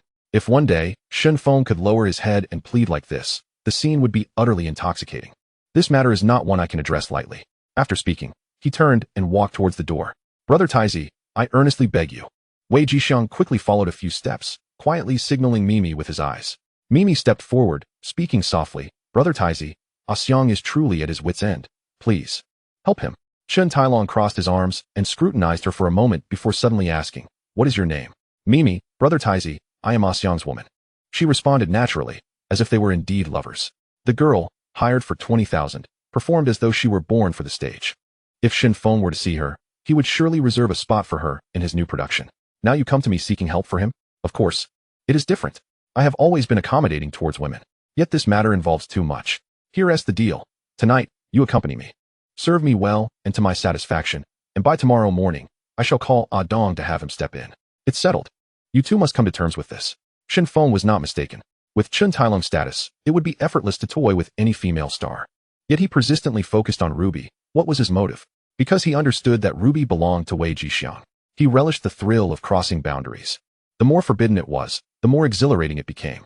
Wearing red shoes, engaging with a brother's wife. Matters most taboo in the underworld were, to him, merely a game. As he exited the building, He had already taken Mimi's hand, turning to instruct his subordinates. We shall depart first. Keep a close watch on Xiangdi. If anything happens to him, none of you shall have it easy. Dining and drinking will all be at his expense. A chorus of suited subordinates responded in unison. Wei Jixiang looked at Mimi, his tone grave. Mimi, you must be aware of the stakes. I understand. She chewed gum nonchalantly. Do you fear that I cannot support her? Shen Tailong chuckled, patting Mimi's shoulder, signaling her to get into the car. The Porsche roared to life and sped away. Wei Jixiang's expression turned icy, a murderous intent emerging. The prince had entered the fray. This step taken, his life was forfeit. Watching the sports car vanish around the corner, Wei Jixiang spoke. I have matters to attend to in Suanwan. Do you wish to accompany me? All right, you are the prince. Tonight, we follow your lead. Although his subordinates were puzzled, Shen Tailong's orders were absolute, and they had to protect Xiangdi, so they could only comply. The group set off towards the desolate lands of Suanwan. Meanwhile, Lan Mingquan and Dexiong had long been lying in wait, blades concealed in their sleeves, merely awaiting the signal. In the shadows across the street, a lackey swiftly dialed Songbo's number. Boss, the prince's men are with Xiangdi. Also, the prince has taken Xiangdi's woman in his car. Revenge should not be delayed. The night would be difficult to repay. The debt Shen Tailong owed had not escaped Songbo's mind for a single day. Now the opportunity had arisen to capture the prince and force Wei Jixiang to reveal himself. Chapter 52. Truly exciting. Keep your eyes on the car. I am on my way. Beneath the sunglasses, Songbo's gaze was as sharp as a blade. Shen Tailong was fastening his seatbelt, muttering, What do you mean not descending? It is your man who instructed me to take you away. Hey, where are you running off to? Before the words could finish, the girl had already vanished without a trace. He slammed his palm on the steering wheel in frustration. The person he was about to grasp had inexplicably disappeared. This wretched girl. With a single call, I could have her man break every bone in his body. Just as this thought crossed his mind, he reached for the big brother phone resting in the passenger seat, only to find the seat empty. At that moment, a man wearing sunglasses suddenly appeared beside the car, gripping the door with a cheeky tone. Hey there, handsome, where are you planning to go? It was Songbo, his face alight with a grin, his eyes sparkling with triumph. 5 years in prison had been for this day. The taste of revenge was more intoxicating than wine. An hour later, Shen Tailong found himself stripped bare, his hands and feet tightly bound to a cross, his body ensnared in barbed wire. The slightest movement would drive the sharp points into his flesh, blood seeping continuously from the wounds. His face was a mask of terror, trembling uncontrollably. Songbo, having just finished a satisfying round of punches, was in high spirits, casually setting up a hot pot, chopsticks flying as he exclaimed, Ah, this is truly delightful. Ha ha. As he scooped noodles from the pot, he laughed uproariously. Shen Tailong groaned in pain. Let me go. I have something to discuss. Please, just release me. Songbo wiped his sweat, picked up a plate, and leisurely added several ingredients to his bowl, asking, Then tell me, where is Xiangdi now? I have told you several times. He is with my younger brother, but I truly do not know his exact location. Shen Tailong, raised in a family of gangsters and accustomed to a life of luxury, was utterly terrified and incoherent. In a desolate mountain region of Suanwan, Lan Mingquan and Dexiong's crew was surrounding Shen Tailong's men, blades flashing amidst the cries of agony. Dexiong and Wei Jixiang stood at a distance, smoking, observing coldly. TSK, pretty boy, your lack of sincerity has left me quite disappointed. Seeing that Shen Tailong remained silent, Songbo casually picked up a bottle of chili sauce and waved it in front of him. Look, made from sky-high peppers, quite potent. Ha ha. As his words fell, he poured the entire bottle of chili sauce onto Shen Tailong's bloodied wounds. In an instant, heart-wrenching screams echoed all around. The more he struggled, the more deeply the barbs of the wire embedded into his skin. Finally, he broke down, yelling in fury, Damn it, call your own men to beat him. All right then. 77. Songbo pulled out his phone and dialed Wei Jixiang's number. On the other end, the operator's voice chimed in. Whom may I ask for? Prince call, 9493. Wei Jixiang quickly received the message. He knew that if he did not respond, the prince would likely not survive the night. Standing at the street corner, his finger hovered over the buttons of the black Big Brother phone for a moment before pressing the dial key. It's me, Xiangdi. What do you need? His tone was calm. Where are you? Where are my people? On the other end, urgent breaths could be heard. The voice pressed closely to the receiver. Songbo held the phone to Shen Tailong's ear, who gasped like a fish dragged onto land. Wei Jixiang cast a fleeting glance around the room, where bodies lay scattered in disarray, the glint of blades still reflecting ominously. The crowd had dispersed, leaving no one capable of standing. His voice was low and devoid of emotion. Come to me immediately, Shen Tailong bellowed. Where are you? Wei Jixiang retorted. Shen Tailong, consumed by rage, managed to choke out. Then where the hell are you? I'm in your lair, Wei Jixiang replied with a light chuckle. I've heard that Sang Bo is searching for you everywhere. You should be cautious. I'll hang up now. Take care. He could discern that Chen Tailong was already under duress. Help me. Chen Tailong suddenly screamed, his voice tearing through the air. Once the call ended, Sang Bo fixed his gaze on Wei Jixiang. Where is his lair? Chen Tailong's face turned ashen, tears welling in his eyes. Brother Bo, take me back. I'll pay whatever it takes. Tomorrow, I'll bring Wei Jixiang to you, I swear. Damn you. Are you trying to play me? Sang Bo abruptly doused him with an entire bottle of chili oil. Return to Chen Tailong's territory? Did he still wish to live through the night? Sang Bo was never one to act foolishly. Cries of agony followed. I don't have a lair. He.S. lying. He.S. deceiving you. You worthless scoundrel. You won't speak until the real consequences hit you. You refuse to admit defeat until you reach the underworld. Weren't you once the one who loved to steal other men as women? Have you ever experienced being ridden yourself? Before he could finish, a cold glimmer flashed as a blade plunged mercilessly from behind. Chen Tailong was dead, slipping away silently. Even in death, he failed to comprehend what had transpired. Until his last breath, he never grasped the fate that befell him. His body was discovered by a scavenger beneath a bridge. Exchanged for a few meals. Simultaneously, Wei Jixiang and Dexiong launched a surprise attack on the videotape stronghold, incinerating all the laundry powder. At the West Kowloon mortuary, the 6 major figures of Hong Tai gathered: Shen Feng, Fei Bo, Bao Rong, Xing Gu, Sun Gu, and Pei Shu, surrounding Chen Tailong's lifeless form. His corpse was riddled with wounds, flesh torn open, a sight that tightened one's heart. The expressions of the gathered varied. Fei Bo and Bao Rong exchanged knowing glances, fully aware of the implications. Mei Shu had just been eliminated by Chen Tailong. They had barely cleaned the bloodstains when they learned that Chen Tailong himself lay in the freezer. Who struck the fatal blow?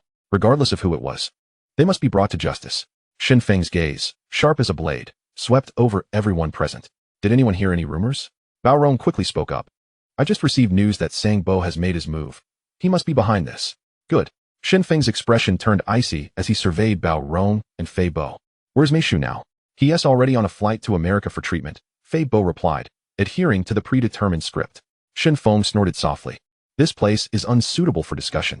Let us proceed to Mei Shu's villa to deliberate. Before his return, we must apprehend Sang Bo. No problem, Adong. Let us depart at once. Indeed, regardless of the circumstances, this matter must be resolved before Mei Shu returns.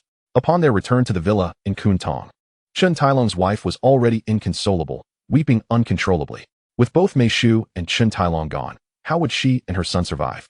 White cloths adorned both the interior and exterior, while Bao Rong and Fei Bo incessantly made phone calls, commanding their subordinates to locate Sang Bo without fail. A figure approached stealthily, whispering a few words into Shen Feng's ear. 3 matters. First, the process of Mei Shu's murder has been recorded on video. After analyzing the footage, we swiftly identified the source of the clues. Second, the anti-organized crime and narcotics unit raided the underground factory responsible for producing the videotapes. Simultaneously, a large contingent of police has surrounded the villa. Shen Feng adjusted his sunglasses, gazing into the living room, fully aware of the horrific state in which Mei Shu had met his end. At that moment, Wei Jixiang arrived with the reckless and the divine sand. Upon seeing him, Bao Rong erupted, Xiangzi, you're one of the prince's people, yet you vanished last night. Where did you go? Brother Bao Rong. Sang Bo stirred trouble between the prince and me last night. I dared not show my face. Had I known such an incident would occur, I would have fought to remain by the princess' side. Wei Jixiang's eyes reddened, his voice trembling with emotion. Truth be told, his performance was nothing short of flawless. Shen Feng nearly considered giving him full marks, save for one point, fearing it might inflate his ego. Before he could complete his thought, a commotion erupted outside. Shen Feng immediately stepped out to investigate. Huang Jiqing and Lu Qichang brandished their credentials, locked in a standoff with the henchmen at the door. What do you want? What are you up to? Put your hands down. Are you trying to rebel? Shen Feng stepped forward, his voice icy. Ladies and gentlemen of the police, a death just occurred here. We are conducting a funeral. Could you please assess the situation before taking action?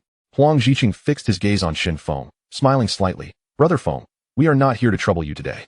We are here to arrest Wei Jixiang. He is implicated in a drug trafficking case. The crowd gasped, and Wei Jixiang immediately shouted, I did not. I am innocent. Shen Feng's expression remained stoic, his tone unwavering. Since the police have determined his involvement in drug-related offenses, let the law take its course. And do not disturb those uninvolved. Lu Qichang, silent until now, seized the handcuffs and, accompanied by 2 officers, approached swiftly, expertly pinning Wei Jixiang to the ground. We are members of the Anti-Organized Crime and Narcotics Unit. Wei Jixiang, you are hereby formally arrested. Amidst the tumult and chaos, Wei Jixiang was escorted away from the scene. The deployed police forces then withdrew, and the crowd began to disperse.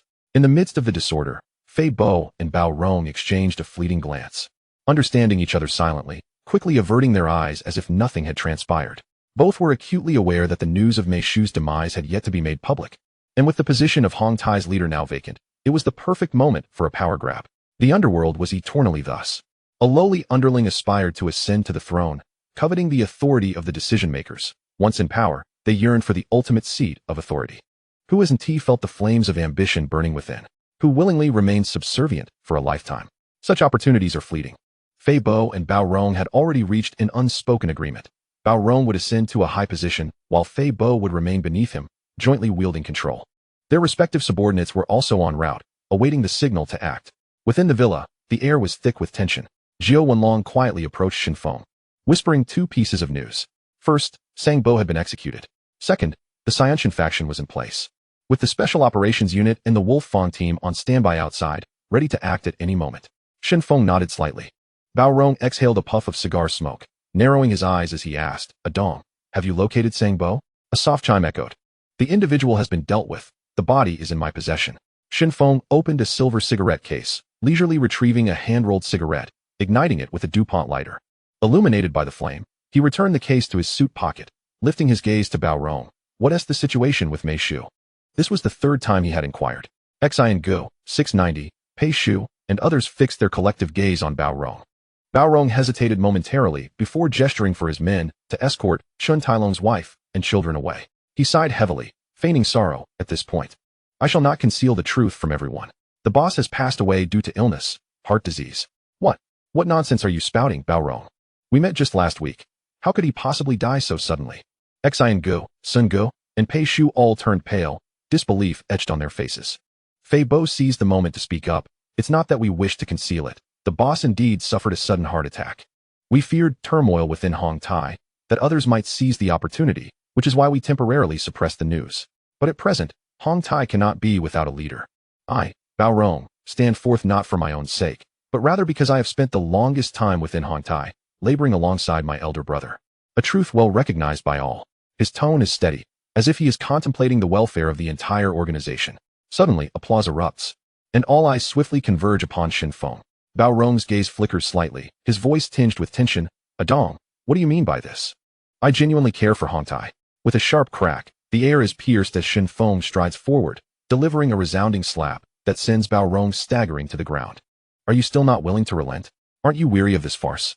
Before his words can settle, De Xiong swiftly draws a gun, its dark muzzle aimed directly at Fei Bo's temple. Almost simultaneously, members of the Wolf Tooth and Special Operations teams surge into the villa like a tide. Their movements synchronized as they seal off every exit. The situation spirals abruptly out of control. Bao Rong struggles to rise, bellowing, Adong. The bodies of Uncle Mei and the Crown Prince are still warm, and you are so eager to seize power? Pei Shu immediately concurs, his face flushed with indignation. I have always said you are too ambitious, and today your true colors are revealed. Xian Gu also steps forward, fixing his gaze upon Shen Feng with a piercing question. Do you still remember us, the elders?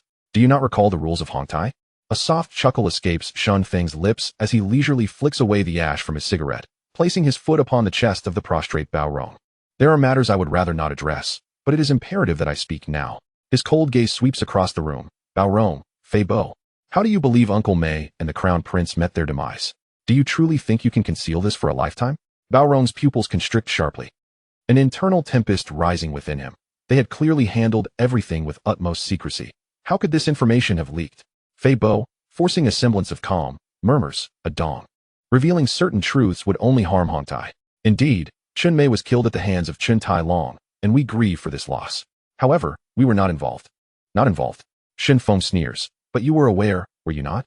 With a snap of his fingers, a moment later, Jia and Bao enter, carrying a body draped in black cloth, gently lifting a corner to reveal Uncle Mei's cold visage. The room erupts into chaos. Pei Shu, with bloodshot eyes, lunges at Bao Rong, kicking him furiously. You scoundrel! Just as the Crown Prince has departed, you seek to usurp the throne? Is there no justice? Fei Bo? Uncle Mei once saved your life, and yet you remain silent? You are less than a beast. May you find no peace in death. Outside, Bao Rong's subordinates attempt to storm in but are swiftly subdued by the ambush of assassins, all elite members of the Special Operations team. alongside skilled fighters dispatched from the Siamese faction, encircling the villa with nearly 1,000 men, ensuring no escape. Any who dare resist are swiftly brought to the ground. Within the hall, Fei Bo and Bao Rong are left bloodied and battered. Fei Bo, unable to move, cries out, "Stop! I will confess everything." Shen Feng gestures for silence, allowing them to speak. Pei Shu, Xian Go, cease your actions. Let us avoid further bloodshed. His voice is calm, yet carries an undeniable weight. 5 minutes later, Bao Rong wipes the blood from his nose with the back of his hand and speaks softly. The situation has escalated beyond anyone's wishes. It was only when the Crown Prince called that we realized things had spiraled out of control. Knowing the full context, should we air our family's dirty laundry for the entirety of Xianjiang to mock Hong Tai? Listen, the Crown Prince is a child I have watched grow. I never imagined he would take such a step. While Fei Bo and I did not act, we acknowledge our silence. With a sharp smack, Shen Feng removes his sunglasses and strikes Bao Rong's face. Even now, you dare feign ignorance before me? Blood seeps from Bao Rong's lips as he spits out a broken tooth, looking up at him. Adong, I swear I am not deceiving you. Fei Bo had no part in this. Trust us, my bond with Uncle Mei runs deeper than you can imagine. Pei Shu sighs softly, shaking his head. Adong, I believe they are speaking the truth. We all know the Crown Prince's temperament. He is capable of such actions. This is your final opportunity. Shen Feng snaps his fingers. Monkey enters, carrying an iron box filled with neatly stacked videotapes. Explain the contents of these tapes in detail.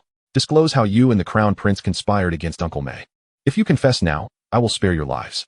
Indeed, these recordings vividly document multiple clandestine meetings between Chen Tai Long and the two of them. Pei Shu rises abruptly, slamming his palm on the table. What? Bao Rong, how dare you? Fei Bo, you have deeply disappointed me. Shen Feng's expression remains grim. Allow me to finish.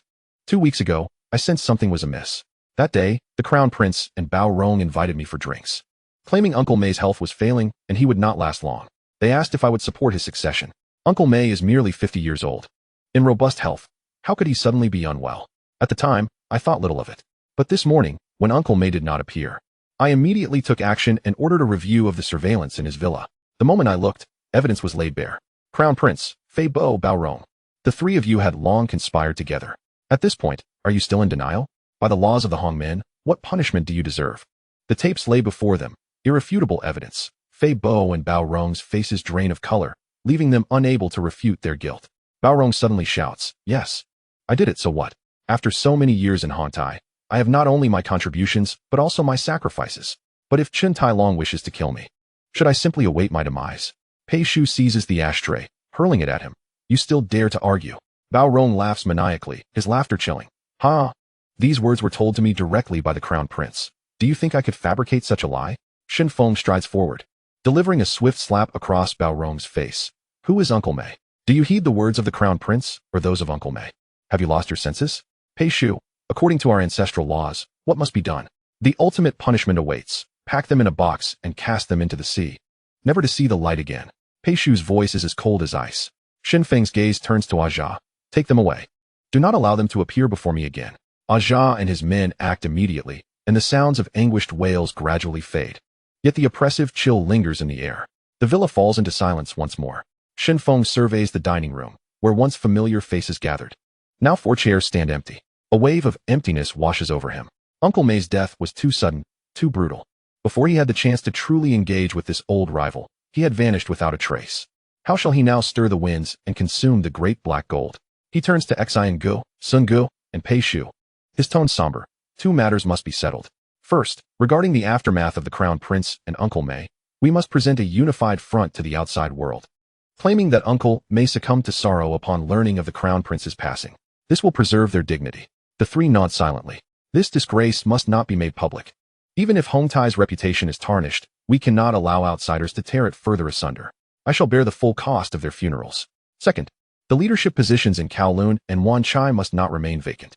Should the territory be left unguarded, wolves will descend to feast upon the remains. I propose that Jiao Wenlong take over Kowloon, and Tianyang Sheng assume control of Wan Chai. Do any of the esteemed uncles have objections? Pei Shu, Xian Go, and Sun Go exchange glances, none daring to speak. The combined strength of the three cannot rival Shen Feng.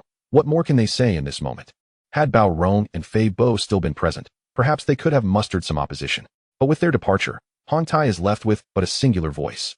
Thus, Kowloon is entrusted to Jiao Wenlong, and Wan Chai to Tianyang Sheng, the matter settled. Shen Feng concluded the conversation, stating, "Let us first attend to the funeral. Other matters can be deliberated later." That evening, the evening newspaper published the obituary for Chun Mei and Chen Tai Long. The farewell ceremony for the deceased was scheduled to take place 3 days later at the West Kowloon Funeral Hall. As the news spread, the underworld was shaken. No one had anticipated that these two formidable figures would fall simultaneously. Following this, Jiu Wenlong, Tian Yangsheng, along with Shen Feng's subordinates, swiftly moved to take control of the territories left behind by Fei Bo, Bao Rong, and Uncle Mei, executing their plans with precision. Those deemed useful were retained, while the disloyal and ineffective were summarily eliminated. Other organizations stirred restlessly but dared not act hastily, opting instead to weigh their options in secrecy. Moreover, Hong Tai was no longer the colossal entity it once was. Its territory was limited, and competing for it would not necessarily prove advantageous. 3 days passed in the blink of an eye. At the front of the West Kowloon Funeral Hall, white flags were raised high. All members of Hong Tai were mobilized to prepare the mourning hall. The surroundings were adorned with white drapes, wreaths, and floral tributes, while the air was thick with the acrid scent of burning joss paper. Outside the West Kowloon Funeral Hall, vehicles arrived in a slow procession, with staff guiding the mourners inside. Members of the Hong Xing Society formed a neat circle around the area, clad in pure white, their expressions solemn, creating an atmosphere so heavy that it felt as though even the wind had stilled. Simple hearses and white horses, draped in mourning attire, were prepared to bid farewell to the leaders of Hong Tai, Chun Mei and his son Chen Tai Long, urging individuals from all walks of life to share in their grief. The young red sticks and the decision-makers were all dressed in coarse linen garments, their heads wrapped in white cloth, silently standing vigil on either side of the mourning hall.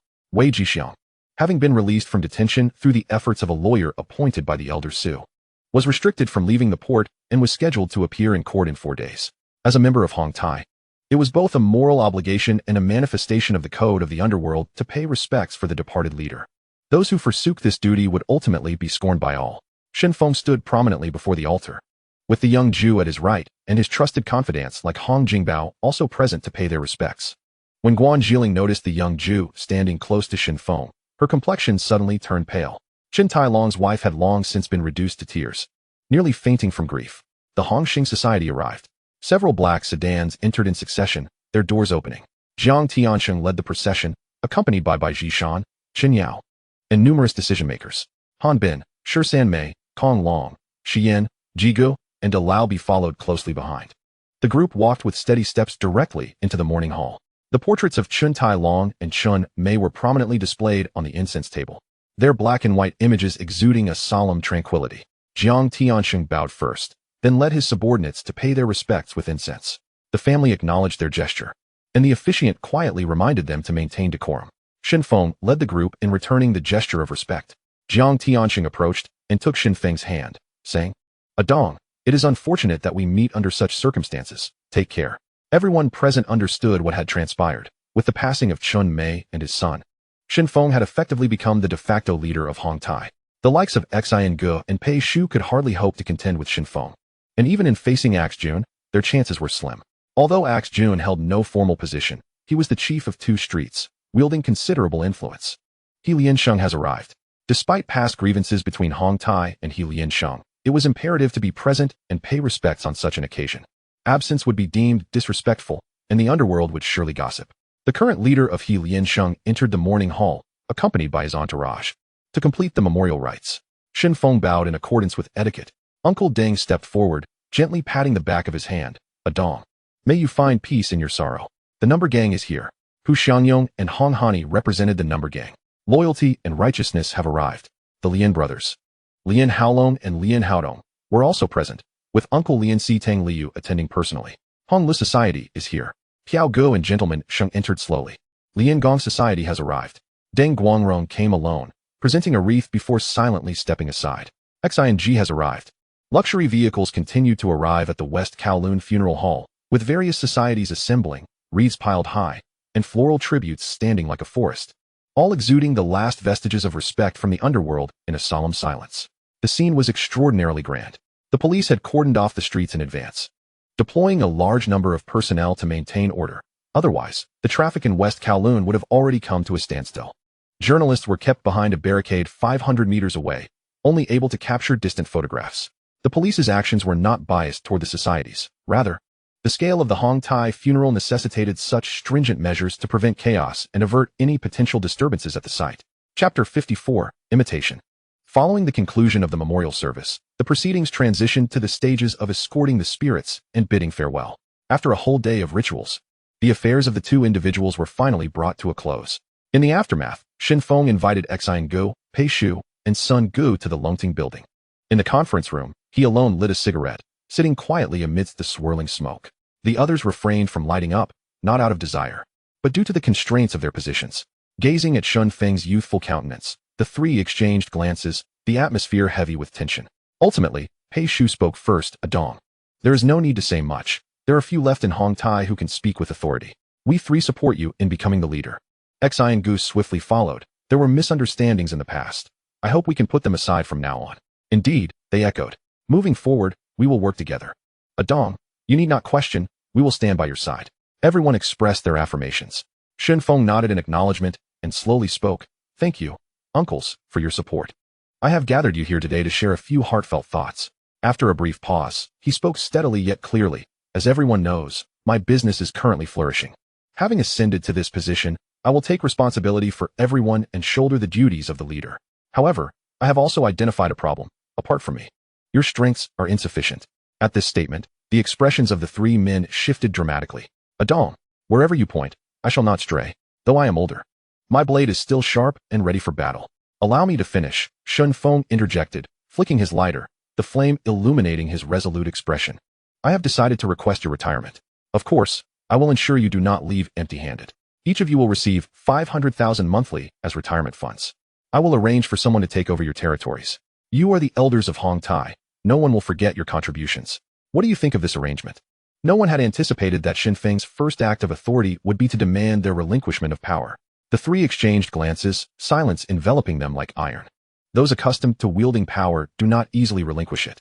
Yet they understood that failure to comply would lead to their downfall. They were all aware of this. Shen Feng now commanded a significant force, with thousands of brothers under his command, rendering the three of them merely a speck of dust in comparison. To resist? Such a notion was utterly impossible. The older one becomes, the more one learns to cherish life. Recognizing that only those who comprehend the nuances of the situation can endure in the long run. Moreover, receiving 500,000 monthly after retirement was hardly a poor arrangement. Although it fell short of their previous earnings, in the underworld, humility is often the norm. Pei Shu quickly resolved, Adong, since you've brought it up, I recognize you. Alas, Adong, you have the final say. I have no objections, Sun Gu sighed, standing to leave silently. For the sake of the society's future, it was imperative to remove those lacking capability from core positions. This was an unyielding truth. That very night, Shen Feng promptly restructured the Hong Tai society, abolishing the previous decision-making system in favor of a sitting committee format. From henceforth, only the sitting committee of each faction would exist, with no overarching decision-maker.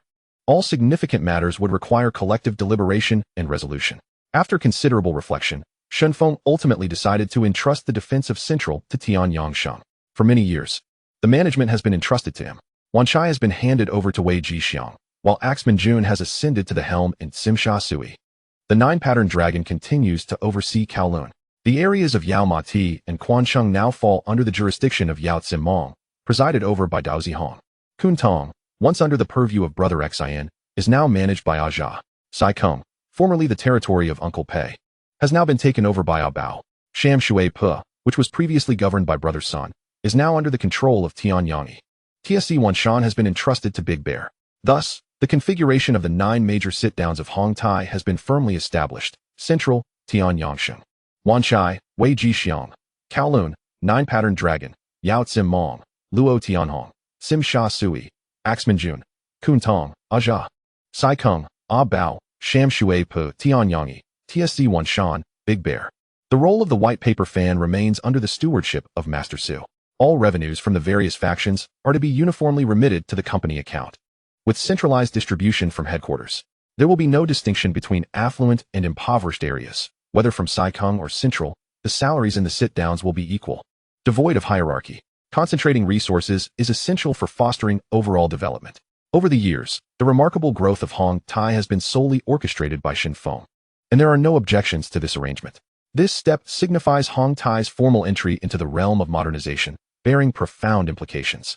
Once the sit-down system was established, Shen Feng promptly instructed Big Bear, Wild Wolf, and others to recruit a new batch of influential figures, further expanding their territorial reach. Simultaneously, he arranged for Chun Tailong's wife to relocate overseas with their child. The reasoning is self-evident. Both Uncle Mei and Chun Tailong are entangled in the complexities of the underworld, with troubles trailing behind them. With Hong Tai under new leadership, the burden on this new head is substantial. The rules of the underworld allow for no complacency, let alone passive observation.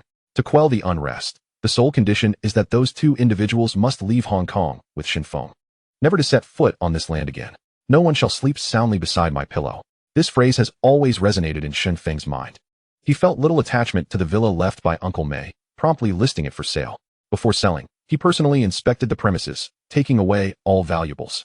As for the customary rituals such as door-opening ceremonies and incense burning, Shen Feng held them in utter disdain. Hong Tai has been experiencing an unprecedented surge, drawing the police's scrutiny. Now is not the time to create spectacles and invite trouble. Proceeding discreetly is the prudent course. Once the commotion subsides, he would open a hall to accept disciples, and the influence would naturally expand. With a single command, Uncle Pei and others were removed from their positions, and new leaders were appointed. Subsequently, the 9 major sit-downs were officially established, all under the command of his trusted confidants. This series of decisive actions sent ripples throughout the entire underworld. Some criticized him for his ruthlessness, questioning how a new head could cleanse the ranks of the elders so swiftly. Such actions, they argued, would only dishearten the brothers. Others praised his decisiveness and pragmatism, viewing him as a figure of great ambition and leadership. Still, some shook their heads, lamenting, a new emperor brings in new ministers. Regardless of the external commentary, Hong Tai has undergone a remarkable transformation in a remarkably short time. The 9 sit-downs, all hailing from Shen Feng's tutelage, are united in purpose, rendering the organization more stable than ever. On June 22nd, during the same period, a capital battle that shook all of Hong Kong unfolded at Kowloon warehouse. Sir Bao publicly offered 105 Hong Kong dollars per share in a full takeover bid. Inside the Wenhua Hotel, Shen Feng had already received the news. Accompanied by Master Su, he met with Sir Bao to sign the agreement, transferring all 14 million shares he held. Congratulations on acquiring Kowloon warehouse, Sir Bao. With the contract signed, they shook hands in celebration. Sir Bao, smiling, patted Shen Feng on the shoulder. At your age, I was just entering society. Adon. Congratulations on becoming the youngest billionaire in the history of Hong Kong.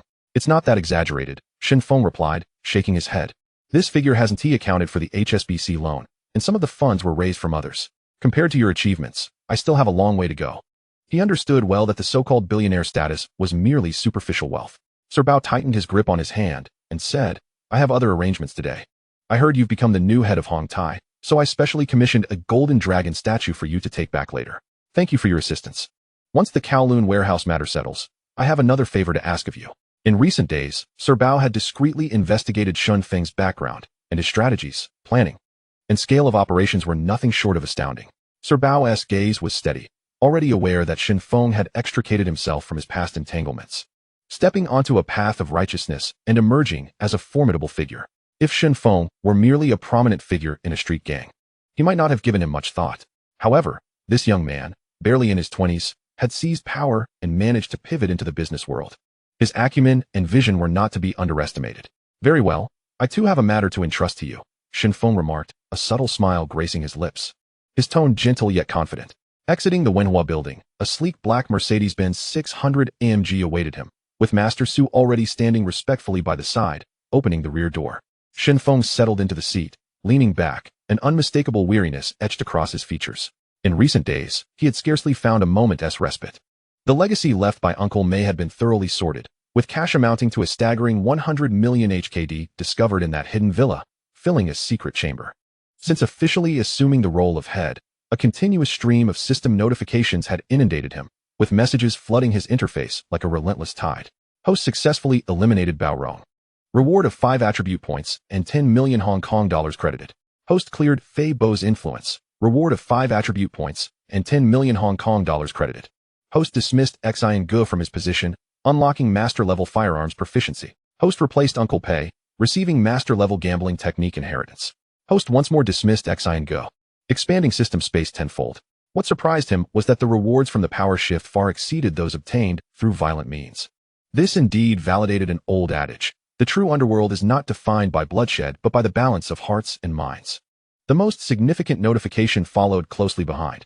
Host has ascended to the head of Hong Tai Group, rewarded with 100 million Hong Kong dollars and 10 top-tier watch production lines. Particularly, the 10 production lines caused Shen Feng's heart to race. Such a level of industrial configuration is incomparable to ordinary goods, far surpassing the previous shoe factory and arcade line in precision. An idea flashed through his mind: replica watches. Currently, Hong Kong has yet to stir up the high-quality replica trend, but in the coming years, local workshops will produce nearly indistinguishable luxury watches, shaking the global market. The production line at his disposal, with its superior technology, could replicate a Rolex with impeccable accuracy, even down to the minute engravings inside the case. With this thought, a smile crept onto his lips. Once operational, the entire underworld of Hong Kong would become his lifeblood. The reason is simple: every gang operates a pawn shop. At that point, he could dispatch his subordinates with genuine watches to pawn. Who would dare to doubt? Rolexes hold value in both legal and illicit markets. Their status akin to gold. In certain critical moments, the worth of a watch far surpasses a stack of cash. Not wearing a watch when fleeing would lead others to perceive you as insignificant. However, this venture should not be rushed. It requires a careful and discreet strategy. Opening the system interface, Shen Feng allocated all the newly acquired attribute points to strength and constitution. The panel promptly updated. Name: Shen Feng. Alias: Overlord. Position: Head of Hong Tai Society. Strength: 45. Physique: 45. Speed: 64. Durability: 45. Skills: Master Level Xingyi Quan, Master Level Xingyi Dao, Master Level Firearms Technique, Master Level Gambling Skills. Personal space: 100 cubic meters. The speed stat stands out, surpassing the others by a single point, rendering it particularly conspicuous. This imbalance tightened Shen Feng's chest, nearly provoking a sense of irritation within him. Brother Feng, the crew is urging you, saying they will withdraw if you do not show up soon. De Xiong, grasping the steering wheel, spoke with a smile. Director Liu has stated that if you do not appear, he will not proceed with the shoot. Understood. Shen Feng leaned back in his seat, eyes closed. I'll take care of some business at HSBC first, then I'll head over. Chapter 55, Collecting Debts. He gradually spoke. Master Su, I haven't had a moment's rest these past few days. Please preside over tomorrow's regular meeting for me. My sole focus now is to ensure that the rent from all territories is collected in full, not a single penny less. Gather the brothers in each faction. Do not let them disperse. I am not afraid of lacking funds to distribute. My concern lies in lacking personnel to utilize. Since taking over Hong Tai, the forces from Beishu to Baorong have all come under his command. Yet, the truly capable ones are few and far between. Most can merely maintain a presence, hardly suitable for significant responsibilities. The properties must expand, and the arcade halls need to be established, pushing down one by one. Master Su responded, Brother Feng, rest assured. I will communicate this clearly to Brother Long. No sooner had he spoken than Shen Feng's phone rang. He pressed the answer button. Hello, who is this? Adong. It's me, Jiang Tianxing. The voice on the other end was deep. Congratulations on ascending to the head position, a first for all of Hong Kong. In comparison to Mr. Jiang's past, I still have a long way to go, Shen Feng replied with a gentle tone. You are too modest. The other party chuckled lightly. Tonight, I invite you to dinner. There are matters I wish to discuss face to face. Shen Feng considered briefly, uncertain of the other party's intentions. Yet such an invitation could not be declined. I would be honored to accept, but I can only free myself after 9 o'clock. I will wait for you. Even until midnight, Jiang Tianxing assured, his tone resolute. After the call ended, Shen Feng set down his phone and took a sip of red wine. Outside the window, the sky was dimming, clouds drifting slowly. He lit a cigar, and amidst the swirling smoke, his gaze was distant. For many years, two thoughts had lingered in his heart. The first was to consolidate all factions bearing the character Hong. Most of these organizations had originated from the splintering of Hongxing. The second was to thoroughly unify the entire underworld landscape of Hong Kong. Now, the rise of Hong Tai society might just be the opportunity. Previously, he had no interaction with Chun Mei. She had resolved to distance herself from Hongxing affairs once he took power, rendering their meetings awkward. However, through Shen Feng, the situation might be rewritten. With the shifting of power and the changing of those around him, he must seize the initiative in this new landscape. If Hongxing wished to dominate the underworld of Hong Kong, Shen Feng was a pivotal figure. Once he entered the fold, it would be akin to holding half the territory in his grasp. Jiang Tianxing was acutely aware of this. Shen Feng entered HSBC and settled his debt of 500 million in principal along with 5 million in interest in full. The accounts were cleared with a decisive stroke. Shen Bai stood at the office door, his brow slightly furrowed. Mr. Hua, I can extend the loan for another year. There is no need to rush. He held the young man's capabilities in high esteem, even willing to directly grant a 500 million credit line without collateral, available for immediate withdrawal. In his eyes, Shen Feng was never one to default on debts. Shen Feng smiled in response. One must eat bit by bit, Mr. Shen. In the future, I may trouble you again. I hope you won't mind my frequent visits. Ha! Shenbai laughed heartily. A young man as trustworthy and clever as you, I would be delighted to see every day. Exiting the bank, Shen Feng paused, turning to Master Su. Return to Longting Group and find Along. Have him collect all the receipts pertaining to the 80 million I previously borrowed and settle the remaining amount proportionately. Borrow 10,000. Repay 62,500. As for the 40,000 owed to you and your uncle, it totals 250,000, not a penny less. Master Su was taken aback. Brother Feng. That is far too much. We pooled this money trusting you, never expecting a return. Receiving the principal is sufficient. We truly cannot accept this excess. He vividly recalled how he and his uncle had scoured their savings to gather 40,000. Who could have anticipated that this modest sum would yield a return of 250,000? Shen Feng gently patted his shoulder. Remember this. Debts must be repaid. And borrowing again will not be difficult. This is not merely a matter of money. It is a principle of integrity. Your trust in me is worth this value. Follow my instructions. Master Su hesitated further. Brother Feng, if the brothers learn of this amount, they will undoubtedly be pleased. However, those bosses on the other side. We have already repaid 30 million at 1.5 times the interest, which adequately expresses our sincerity. Beyond that, they might become suspicious. Furthermore, this money was earned through your hard work. It pains everyone to see it go. De Xiong nodded in agreement. Indeed, the 50% interest is already quite generous. It is fine for us brothers to take a little, but if those who merely reap the benefits share in the bounty, it will surely discomfort the others. Even if they do not voice it, it is not a matter of calculation. It is genuine concern for your worth. Shen Feng pondered for a moment before nodding. You make valid points. In that case, let us distribute all the funds that should be dispersed today. Master Su returned to the faction, gathering everyone to publicly announce the decision. No sooner had he spoken than the room fell into stunned silence. Axe-head Jun was left dumbfounded, his voice trembling. Master Su, did you just say I can receive 625,000? Indeed, not a cent less. Master Su smiled as he spoke. Brother Feng has said that if you trust him, then whatever he earns, everyone shall share in equally. Each person will receive their portion. So line up properly for your payouts. Knife Boy Hong suddenly trembled, his voice quaking. Master Su, please tell us how Brother Feng managed to acquire this sum? He didn't rob a bank, did he? There can't be that much cash in a jewelry store. Ajah exhaled a puff of smoke. Could it be that Brother Feng has devised a scheme involving the bank? I know a bit about the details, but since Brother Feng hasn't brought it up, we should refrain from asking too much. I will say this. This money is clean and its origins pure. Feel free to spend it. Master Su looked out at the pairs of gleaming eyes below, his smile gentle. Many people slapped their thighs in regret. Back in 2006, when funds were tight, they had been unable to pool together more money to invest. Had they known they could reap such rewards, they would have sold everything to contribute. There is no remedy for regret in this world. Shortly thereafter, Jiu Wenlong arrived with 45 million in cash, along with the promissory notes, to repay his debts. The creditors were all left dumbstruck. They had initially thought it a stroke of fortune to recover 50%. Yet, not only were the principal amounts returned in full, but also 50% interest. How soon had it been? Along, are you slapping me in the face? The owner of the Qi Yun Shan Chui Yuan restaurant, Xing Shu, who had lent 1 million to support Shen Feng years ago, exclaimed, Xing Shu, Brother Feng has instructed that if you do not accept this, we shall never set foot in your restaurant again. Besides, you trusted Brother Feng enough to lend him money, so returning it today, with both principal and interest, is only right. The Chui Yuan restaurant was where Brother Feng had begun his journey, and the brothers still often gathered there after work. Along, this amount seems incorrect. I remember lending only 10,000, Chui Pa frowned. The note states clearly, 10,000 principal, and you have a copy as well. This 5,000 is the interest. Interest? I do not engage in usury. How could I charge so much? Chui Pa, I have not miscalculated. This 5,000 is a token of gratitude for your support of those reckless young rascals from Qi Yun Shan back in the day. Oh dear, this is rather heavy. Along, have you had dinner yet? Stay and join me for a meal.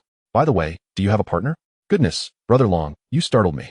In just over a month, a 50-point interest? Yes, it's the rule set by Brother Feng. Goodness, do you still need money? I will continue to lend you this 2,500,000. With Hong Tai's trustworthy nature, I feel at ease. The 9-pattern dragon repays his old debts meticulously, bringing back not just grateful smiles, but also a profound sense of trust. Human hearts have always been measured with scales. This area has never been particularly peaceful. Sporadic troubles arise from unruly factions. Today, members of the East Star Hall come to collect debts, and tomorrow, the Numbers gang barges in. With each gang rampaging without any semblance of order, ignoring the consequences and solely focused on immediate gains. The shop owners along the street find themselves most troubled, often facing groups of troublemakers who not only pilfer but also feign negotiations. A group enters a shop, each taking their own goods, all claiming they will pay later, only for the last person to pull out a mere $1 to buy a bottle of soda, leaving behind the remark, "I only bought this. Go collect your debts from someone else." Don't be naive enough to think that paying protection fees will bring about peace. That is simply not the case. It is nothing but a delusion. The so-called protection fees sound pleasant, but in reality, they are merely disguised extortion. To put it bluntly, it is blatant blackmail.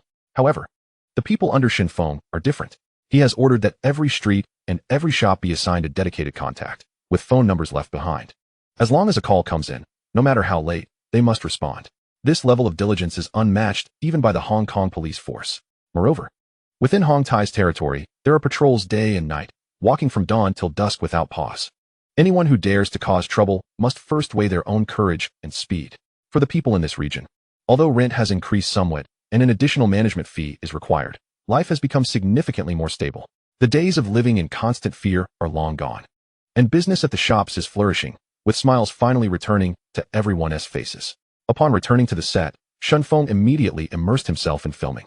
In the days he had been absent, the focus had shifted to roles outside his, and progress had barely been maintained. Had he delayed his return any longer, the entire schedule would have been thrown into disarray. His collaboration with Hong Jingbao and Lin Jingying became increasingly natural, and during their private breaks, Shen Feng even affectionately called Hong Jingbao senior brother, indicating a budding camaraderie among the three. The character of Wen Kai, portrayed by Hong Jingbao, carried no sense of incongruity. It is said that the original character from Mr. Vampire was based on him, but he was replaced later due to his rising fame. As night deepened, the pivotal scene commenced. Uncle Jiao was determined to separate Xiaoxing from Dong Xiaoyu, creating a heart-wrenching narrative. When Guan Zhiling performed this scene, her emotions surged, pouring genuine feelings into her portrayal. Women, after all, possess their own selfish desires, especially at the tender age of 18. The mere thought of Shen Feng standing beside the petite Jewish girl felt like a knife to her chest. Once her emotions were authentically expressed, her performance erupted, overshadowing Lin Jingying and Shen Feng entirely in front of the camera. What is referred to as pressing the scene is the stark contrast in acting prowess, where one party completely eclipses the other in presence. Mr. Hua, your gaze needs to be more complex.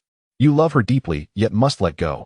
This sense of internal conflict must emerge. Lu Guowei flipped through the script with fervor, gesturing as he spoke.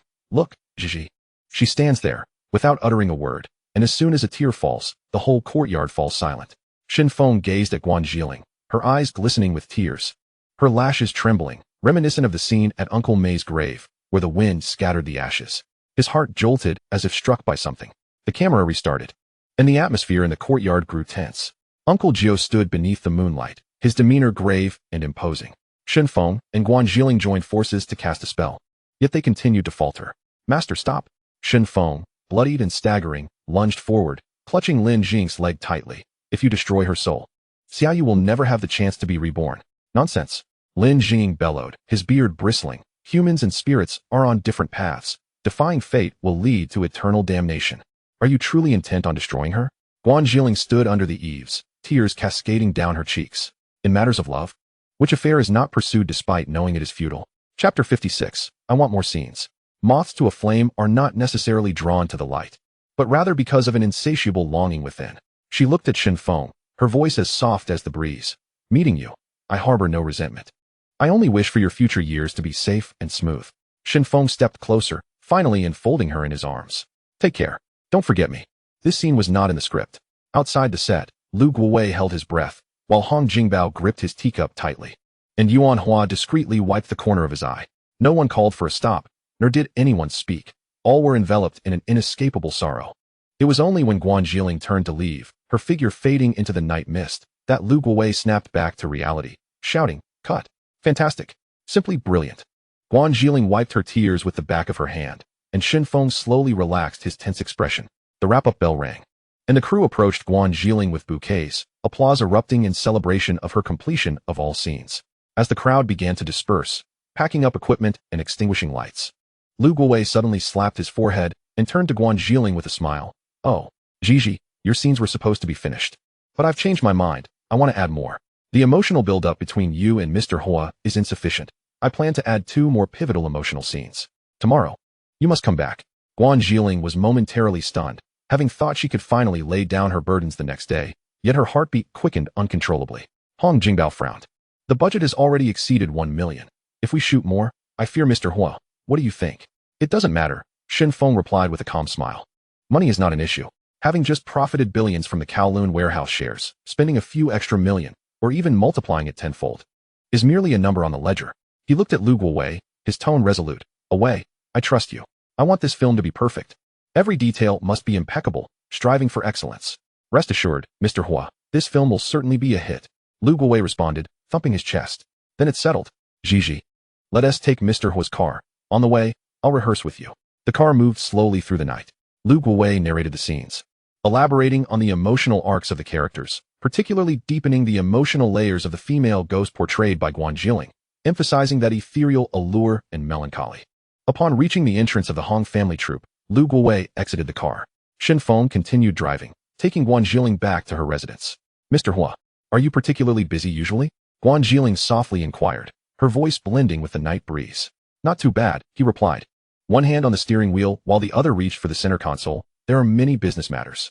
Gigi, could you help me with the cigarette box? She opened the box, took out a hand-rolled cigarette, and gently brought it to his lips. He lowered his head to take it, and with a flick of a lighter, the flame illuminated the contours of his profile. The window rolled down, and the smoke drifted away with the wind. Was the person beside you last time your girlfriend? She asked again. Yes, her name is Ruanmei. She is my woman. He exhaled a puff of smoke, his tone calm. I see. Her voice dwindled, like ashes scattered by the wind. The car came to a stop at the artist apartment building. As the late night drew near, the two shared a fleeting moment of silent eye contact. Guanzilin's fate had been fraught with misfortune. In her youth, she found herself ensnared by debt, compelled to marry a much older merchant, which led her father to sever ties with her. After the marriage, her husband indulged in debauchery, mirroring the actions of his own father, leaving her heartbroken and irrevocably altering the course of her life. Yet, it was now 1980, and she had just turned 18. Though she had long since seen through the harsh realities of the world, a flicker of hope still resided within her heart, a yearning for warmth and a stable life. She raised her hand and gestured towards the upper floor, saying, Mr. Hua, you seem quite weary. Would you care to sit upstairs for a moment and enjoy a cup of hot tea before you leave? No, he replied, shaking his head with a smile. Gigi, don't overthink it. There is still a gathering tonight. I'll come to pick you up tomorrow. Oh, all right. She nodded and turned to step into the stairwell. Watching her silhouette vanish around the corner, Shen Feng immediately turned the car around, heading straight for Wanchai. Jiang Tiansheng had already called 3 times, urging him on. Upon arriving at the restaurant, he found several individuals already seated in the private room. Among them was Jiang Tiansheng, the head of the Hongxing Society. To his left sat the strategist Chen Yao, known as the White Paper Fan, while the gatekeeper of Tsim Sha Sui, Gan Zitai, occupied a seat near the door. The boss from Causeway Bay, B, sat opposite, appearing somewhat reserved. Shen Feng entered, his gaze sweeping over the assembly before he smiled and greeted, Mr. Jiang. De Xiong promptly stepped forward to pull out a chair, allowing him to sit down comfortably, facing Jiang Tianxing. Jiang Tianxing waved his hand to the others, saying, This is the new leader of the Hong Tai Society, Shen Feng. Don't just sit there, greet him. Mr. Hua, a pleasure to meet you. Just call me to B. The somewhat dazed B responded, realizing only when Jiang Tianxing nudged him that he needed to react. Hello, brother to B, Shen Feng said, giving a gentle handshake before turning to Jiang Tianxing. Mr. Jiang, I apologize for the delay. We wrapped up later than expected. Chen Yao rose to pour him a cup of hot tea. Jiang Tianxing smiled warmly. No worries. I've already said I would wait for you, no matter how late it got. Debi, why don't you all head to the adjacent room for a while? I need to have a word with Mr. Hua. Debi nodded. Jiang Sheng, feel free to call me if you need anything. No need to worry. Isn't the Crown Prince here to shield me from the drinks? Jiang Tianxing waved his hand dismissively, casually handing over the menu to see if they should order a couple more dishes. The table was already quite lavishly set. Shen Feng chuckled and declined. However, Jiang Tianxing pointed to a fish on the table. This is the freshly caught East Star grouper, specially prepared for you. In my younger days, my father, Uncle May, and I would often gather here after completing our business. No matter how busy I've been over the years, I always find time to return. Do give it a taste. You're called De Xiong, right? Don't just stand there. Come and sit down for a meal with us. Thank you, Mr. Jiang. De Xiong replied politely as he pulled out a chair and took a seat. Since you insist, I must try a piece. Shen Feng picked up his chopsticks and grabbed a piece of fish. Chen Yao poured him a drink on the side. After chewing for a moment, Shen Feng gave a thumbs up and raised his glass. Mr. Jiang, thank you for attending personally on the day Uncle May passed. It was only right. I've known Uncle May for decades. Our bond is undeniable. Jiang Tiansheng clinked glasses with him and drank it down. Gan Zitai lifted his glass. Mr. Hua. Ah, Crown Prince. Do we need to be so formal between us? Shen Feng chuckled and waved his hand. Just call me Brother Feng. Brother Feng. A toast to you. Gan Zitai adjusted his address, and they both downed their drinks in one go. After several rounds, the atmosphere grew increasingly convivial. Jiang Tiansheng, sensing the right moment, signaled for his men to bring over a box of cigars and handed one to Shen Feng. As they both lit up, the flames flickered to life. Jiang Tiansheng took a deep drag and slowly exhaled the smoke. Adong, how does it feel to manage Hong Tai now? There are numerous trivial matters. It's far less relaxed than the days of being a mere enforcer.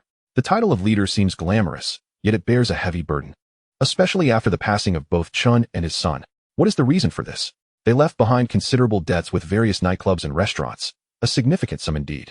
It was not that Uncle May could not repay, but rather he was accustomed to settling accounts monthly. Once he was gone, those debts naturally fell upon the shoulders of the new leader. Upon taking over Hong Tai, this debt became inescapable for Shen Feng. Moreover, some senior figures within the society began to come forward to handle matters. The reality behind a vast organization is seldom as orderly as it appears. Fortunately, Shen Feng had laid a solid foundation in Tsiyun Mountain early on, cultivating a core group of loyal followers known as the 18 Arhats and decisively replacing individuals like Pei Shu. Had he not done so, future troubles would only multiply, and conflicts would be unending. Jiang Tiansheng gazed intently at Shen Feng's youthful yet determined face, aware that this young man harbored ambitions that matched his own. As the smoke wafted from his lips, he narrowed his eyes and remarked, Adong, do you know that Hong Tai and Hongxing are of one lineage? Oh. Shen Feng raised his eyes, his gaze steady. He understood that what followed would not be straightforward. Jiang Tiansheng gently waved his hand, as if stirring up long-buried memories. Uncle May was once a local leader within the Hongxing society. As cups clinked and stories were shared, fragments of the past began to coalesce. From its origins to the schisms, from conflicts to territorial divisions, the history of Hongxing unfurled in his words. It wasn't until I assumed this position in '69 that I comprehended the weight that accompanies the title of leader. He chuckled at himself, raising his glass. Come. A toast to you, and to this arduous journey. Shen Feng met his toast, swallowing the liquor without leaving a trace.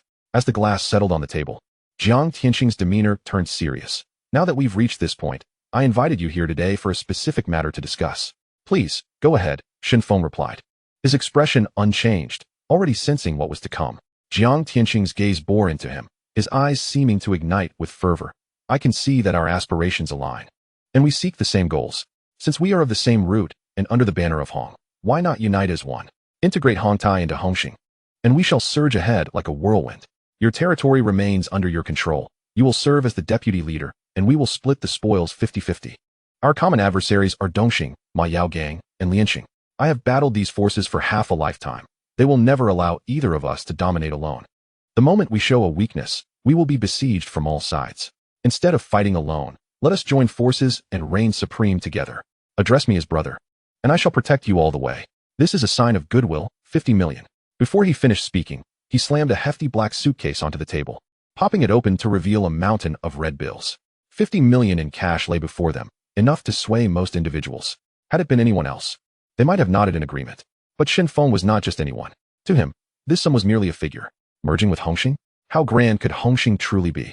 It was merely a faction with a bit more history, yet still a gang mired in the same muddy waters. He understood that the future of this society would ultimately fall into Chun Haonan's hands. But was that Chun Haonan truly exceptional compared to the contemporary titans? In truth, he had merely enjoyed a stroke of luck and possessed a modicum of shrewdness. What Shen Feng genuinely desired was to lead all the brothers of Hong Tai out of the underworld, to see them shed their weapons and don suits, living honorably. He sought a bright future, not a bloody struggle. He refused to witness any brother perish in conflict, trapped in a cycle of violence. Setting down his glass, Shen Feng spoke calmly. Mr. Jiang, if I understand correctly, you believe this matter is already decided? I never engage in ventures without a chance of victory, Jiang Tiansheng replied, his voice low yet unmistakable. The smile on Shen Feng's face gradually faded, his tone calm, yet undeniably assertive. This time, you may well find yourself at a loss. How should the territory be divided? How will the income from the halls be allocated? These matters cannot be resolved with mere words. More importantly, have his brothers consented? There is no need to ask, he is acutely aware. Among the 18 Arhats, not a single one would nod in agreement. Jiang Tianxing was slightly taken aback. 50 million in cash, along with the position of deputy chief of Hongxing, still failed to sway Shen Feng? Chapter 57. All the formalities have been completed. A shift in thought illuminated his understanding.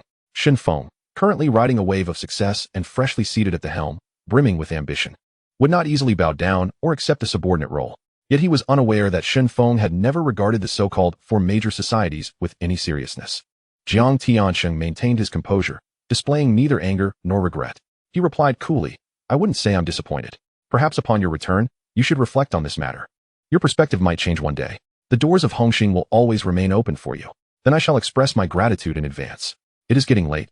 Thank you, Mr. Jiang, for your hospitality today. On the way back to Tsiun Mountain, Da Xiong grasped the steering wheel and spoke softly. Brother Feng, what Mr. Jiang said earlier sounded like a coercion. Should we not simply settle this matter once and for all? Not at this moment. Our foundation is still unstable. It is unwise to act impulsively. The newly acquired territory is still being organized, and our manpower is not yet sufficient. To turn against Hongxing now would be tantamount to self-destruction. Even if we were to emerge victorious, we would undoubtedly suffer severe losses.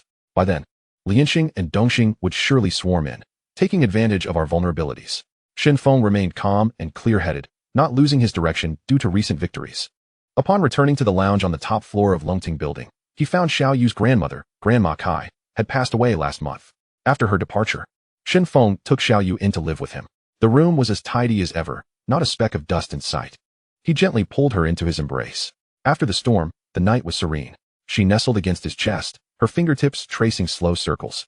Do you ever think about our future? I'm always afraid that one day my heart condition will act up and everything before me will vanish. Since Grandma Kai's passing, she often felt a sense of dread, as if happiness could slip away at any moment. Don't indulge in such thoughts. I've been busy lately. But once I have some free time, I'll take you to the hospital for a thorough checkup. Just look at your complexion. You certainly have many years ahead of you. He caressed her hair, his voice tender. That villa is already under renovation, and once it's finished, we'll choose an auspicious day to move in. She nodded gently, leaning against him. I'll follow your lead. Honestly, I'm quite content living here. Shen Feng delicately tucked a few stray strands of hair behind her ear, recalling how he had recently helped Miss Guan settle a debt of 13 million. We still have scenes together during filming. His tone was nonchalant, as if he were merely recounting what he had for dinner. Xiao Yu's fingers hesitated slightly. She remembered that Miss Guan. She had seen her from afar at a party. She tilted her face up and lightly brushed her lips against his, her voice as soft as a spring breeze. To be honest, does she have a bit of a crush on you? Perhaps so. Shen Feng chuckled, nodding in acknowledgement. It's not unusual for friends to look out for one another. But no matter how busy you are, you must return to me at night. If you cannot make it, do call ahead. After saying this, she kissed him once more. Among the powerful figures of the world, who does not have a few admirers by their side? How many women yearn to draw close to someone like Shen Feng? Such matters are merely the most ordinary of human rules, of which Xiao Yu is acutely aware. She knows that her man possesses profound restraint. Were he to indulge even slightly, rumors would likely be rampant outside, scandalous whispers would abound. She is frugal to the point of being almost austere in daily expenses. Yet in matters of affection, she never constrains his freedom. For deep within her, there lies a hidden anxiety about that fragile heart of his, which could quietly cease to beat one morning, leaving her no time for farewell. And Shen Feng has never claimed to be a saint. He accepts his own ordinariness with grace and has never promised her a vow of eternal love for one alone. After all, he is but an ordinary man. All mortals harbor emotions and desires. It is precisely this understanding that makes Xiao Yu's tolerance all the more moving to him. He pulled her closer, whispering, Xiao Yu, what if we were to have a child? Ah, that's ridiculous. I'm only 17. Let's talk about it in 2 years. She laughed, playfully evading him, her eyes sparkling with mischief. 17? That's acceptable. The next morning, Shen Feng drove to Chaiwan. In Hong Kong, if one wishes to acquire top-tier sports cars, SBS Motors is the only destination. This establishment was founded by several second-generation tycoons, boasting a formidable background and extensive connections. Decades down the line, they would join forces with the wealthy offspring of the Ho River area to purchase the Apollo supercar brand. But that is a tale for another time. Shen Feng held little desire for material possessions. He would wear flip-flops if possible and often smoked cheap hand-rolled cigarettes. However, he harbored an almost obsessive passion for supercars. At SBS, he ordered 3 Porsche 911 SCRS models in one go, of which only 20 exist globally, with chassis number 930. The price was double that of a standard 911 SC, with an overseas price tag of $550,000 each. This is one of the world's premier flagship supercars today, its value set to rise rather than fall, ultimately soaring to around $5,400,000. Though it has a price, it is scarce. Once acquired, collectors would never easily part with it. In comparison to this model, the Lamborghini Reventon or Veneno, despite being in the same category of supercars, would be far less valuable in actual transactions. The classic Porsche 911 can effortlessly ignite the desires nestled deep within one's heart. This left-hand drive version would, by Hong Kong's traffic regulations, be unable to legally hit the roads. Yet for some, rules are merely ornamental. In Hong Kong, there exists a special Blue T license plate, which is not for civilian use, and ordinary citizens cannot obtain it. Only a select few qualified dealerships can apply for it. Once obtained, not only can one drive freely on the streets, but they also evade hefty import taxes with the potential for future circulation in international markets, making it a flawless maneuver. Mr. Hua, all the documents and keys for the 3 vehicles are here. The formalities have been completed. A well-tailored female salesperson handed over the paperwork, her fingertip inadvertently brushing against Shen Feng's palm, her gaze flickering with unspoken words. She was acutely aware of the identity of the young man before her, the youngest leader of a society in all of Hong Kong, ordering 3911 SCRS models in one go. A display of remarkable audacity. Unfortunately for her, her flirtation sank without a trace. Shen Feng's expression remained calm, unaffected by beauty. The woman before him was striking. Yet he had long grown accustomed to the company of top-tier stars like Xiao Yu and Guan Jiling. Ordinary allure held little appeal. After settling the final payment, he instructed the dealership to send the other 2 vehicles to Longting Building. He himself, under the protection of 2 Mercedes and 2 Toyota vans, headed towards the leisure artist department. The words Jiang Tiansheng had spoken the night before, "Perhaps you will change your mind," echoed repeatedly in his mind. On the surface, polite. Yet beneath lay a hidden edge. Next, Longting intended to vie for the territory of Tuen Mun's Butterfly Bay, an area currently thriving. And Hongxing's influence would undoubtedly keep a watchful eye, making it only a matter of time before the ownership is clarified. The security level must be elevated. Therefore, he called in elite forces from various factions, including Tianyangji, Tianyangyi, Monkey, and Wild Wolf, and the accompanying Toyota was equipped with several specially trained Belgian Malinois, ready to respond to any sudden situations. Upon arriving at the leisure artist department's entrance, Shen Feng made a call, and moments later, Guan Jiling appeared. She cradled 2 cups of iced milk tea in her hands, her face adorned with a light touch of makeup, her long hair elegantly styled in an updo, and draped in a flowing black chiffon gown that cascaded down to her ankles. On her feet, she wore canvas shoes, and the graceful lines of her calves were subtly visible. The upper half of her attire consisted of a simple black t-shirt, exuding a fresh yet alluring aura. Shen Feng bent down to open the car door, inviting her in. Guan Jiling gracefully settled into her seat, discreetly placing the milk tea on the center console. Freshly retrieved from the refrigerator, the ice still solid and intact. "Please refrain from calling me Mr. Hua," he said with a slight smile. "You can call me Brother Feng or Adong." As his words faded, the engine roared to life, and the convoy began to move, with the leading Toyota troop carrier steadily paving the way towards the filming location. In the blink of an eye, the end of the month had arrived. After more than a month of shooting, Mr. Zombie had officially wrapped up. Throughout this month, the 9 members of the Hong Tai gang operated with extreme caution, refraining from any public displays of misconduct, focusing their efforts on executing the tasks assigned by Brother Feng. From the establishment of the arcade to the daily operations on Garden Street and Tonkai Street, as well as the leasing management of various buildings within their territory, everything progressed quietly and without fanfare. The arcades opened by the various factions had exceeded 200 establishments, each equipped with between 80 to 100 machines. In total, 28,000 gaming machines had been deployed, despite the substantial quantity leading to a decline in individual machine revenue compared to the initial phase. The results of the first month's settlement remained astonishing. After deducting utilities, labor, and rent, the net income reached an impressive 16.3 billion Hong Kong dollars. These machines were produced by Longting Electronics, each priced at 120,000 Hong Kong dollars, with a total investment cost of approximately 34.5 billion. In reality, the daily expenses accounted for a relatively small portion of the overall expenditure. This implies that within just 30 days, the entire cost of this batch of equipment had been recovered, and profitability had been achieved. Other gangs in Hong Kong, upon witnessing this success, shifted their gaze towards the Longting Electronics factory, envious of the astonishing profit chain behind it. Regrettably, Longting Electronics was solely responsible for research and development and did not sell the machines externally, making it impossible for outsiders to replicate their success. At present, the arcade business remained exclusively dominated by Hong Tai. When the 9 members of the gang learned of these figures, they were left dumbfounded. Dao Zihong murmured, "A machine costs 120,000, and in a month, it can earn nearly 60,000, which amounts to almost 700,000 a year, essentially a 5-fold increase." I truly cannot comprehend why people in Hong Kong still risk selling laundry detergent for such meager returns. Aja scoffed, they are all fools. Bao agreed, indeed. Engaging in such ventures cannot compare to the stability and quick returns we have now. The group's CEO, Hu Jianming, adjusted his glasses and reported, Brother Feng. We received news from Longting that someone has recently offered high salaries to poach our technicians, and unidentified individuals have attempted to infiltrate the factory to steal information. Shen Feng flicked the ash from his cigarette, his gaze calm. We will upgrade factory security comprehensively, and all employee salaries will be doubled. From now on, anyone entering or exiting the factory must undergo strict checks. Jiu Wenlong immediately responded, understood, Brother Feng. I will go to the dog farm and select 200 wolfhounds. And we will arrange for 500 guards to be on duty around the clock. In the corner, Wei Jixiang raised his hand, Brother Feng. I suggest that any trucks transporting the gaming machines be accompanied by dedicated escorts.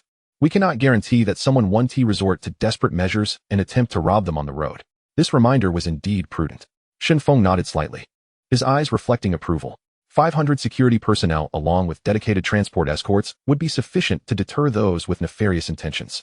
The saying a visible blade is easy to dodge, but a hidden arrow is hard to defend against holds true. The overt challenges could be managed. But the truly troublesome aspect was the covert tactics employed to lure away the core technical personnel from Longting Electronics. Shen Feng slowly spoke. In addition to the previously mentioned arrangements, we must remain vigilant against a situation where key technical staff leave our company to join competitors. He cast his gaze over the three individuals present, Hu Jianming, Master Su, and Old Zhang. Listen carefully.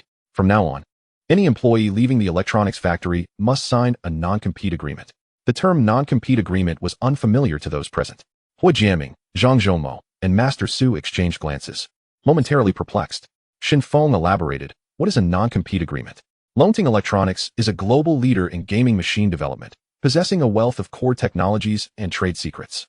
To prevent competitors from enticing our technicians with high salaries to switch jobs, all departing personnel must sign a contract stipulating that they cannot work in the same industry for 3 years. Should they breach this agreement, we will pursue legal action. Chapter 58. Who can generate more wealth? This matter requires immediate preparation of documents, and we should seek the assistance of professional lawyers to draft the terms. He paused momentarily before continuing. Additionally, we need to reach out to some retired officials from the business department to garner their support. At the same time, we will initiate the establishment of the Hong Kong Gaming Association, and we must ensure that the position of president is secured by Longting Electronics.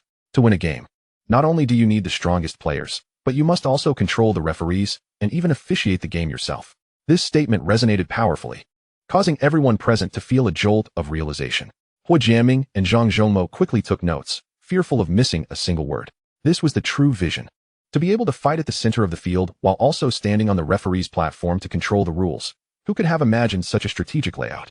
This was the mark of a true master strategist. Each utterance was laden with profound strategy, worthy of repeated contemplation. After concluding, Shen Feng turned to Master Su, signaling him to continue reporting on the latest operational status of the group. Hong Tai Street and Garden Street have successfully launched 100 sneaker stores and 100 clothing stores, with the remaining outlets currently undergoing final renovations. The sales data for the first month has been released. The sneaker stores generated total sales of 15 million, while the clothing stores reached 30 million. After deducting operational expenses and import costs, the net profit amounts to 36 million. This profit will be shared among the 18 arhats, with each person receiving 1.08 million per month. Once the manufacturing sector breaks into the market, it will snowball exponentially. The revenue for next month is highly likely to double again. After the report concluded, Shang Jiwen raised his hand, Brother Feng. Currently, the sneaker factory and clothing factory are severely underutilized. I know many overseas brand merchants. Should we consider taking on some contract orders?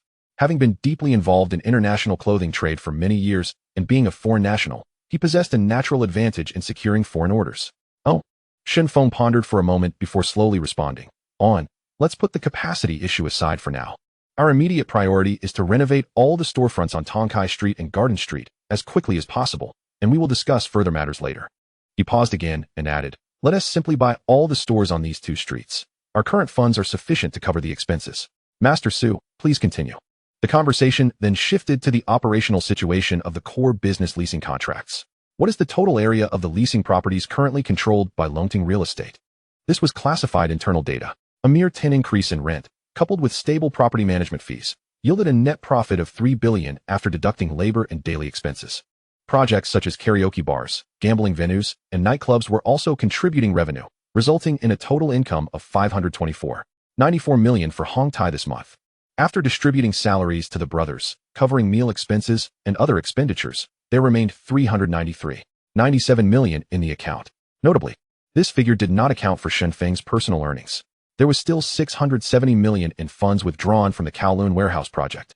He held a 90% stake in Longting Electronics, and after deducting all costs, the 28,800 gaming machines yielded nearly 200 million in profits. The monthly rental income from those 12 buildings in Central remained stable at 10.8 million. Despite the near amalgamation of Longting and Hong Tai, the accounts must remain distinctly clear. Personal income, club funds, and company revenues must each be delineated. Upon hearing this month's total revenue, a wave of astonishment swept through everyone present. Within the entire Hong Kong region, a club with an annual revenue exceeding 50 million is already considered formidable. Those surpassing 100 million annually are the elite. To achieve a monthly income of 400 million is an unparalleled feat within the entire territory. More importantly, this sum is derived entirely from legitimate operations. The brothers can proudly assert, relying solely on proper business, we are indeed the foremost club in Hong Kong. Currently, Hong Tai boasts 9 leaders, 45 general managers, and 90 assistants, with a total of 17,424 registered and peripheral members. Master Su continued his exposition. Each of the 9 factions averages about 2,000 members, not including employees from affiliated property and real estate companies. This includes both formally registered individuals and loosely associated personnel. By the standards of second-tier clubs in Hong Kong, this number is already considerable, though it still pales in comparison to the 4 major gangs. However, the era of sheer numbers has long since passed. What now matters is financial power, focusing on who can generate wealth more effectively. Shen Feng surveyed the crowd, a slight smile gracing his lips. This month's earnings are indeed substantial. Here's the plan. Everyone's salary will be doubled, implemented for a period, with future adjustments based on circumstances. The room erupted in excitement. Those who traverse the underworld desire nothing more than cash, and double salaries signify what? A fire ignited in each heart. Ordinary members of Hong Tai earn 6,000 a month, a figure that nearly rivals that of most freshly graduated university students. As for the income at the leadership level, it directly surpasses 1 million, when factoring in dividends from the garment and sneaker factories. An annual income of over 2 million is not unusual. To outsiders, this might be shocking. Let us disperse for now, others may leave. But the senior members should remain for a brief meeting. 5 minutes later, all 18 leaders were present, with Master Su among them, and all eyes turned toward Shen Feng.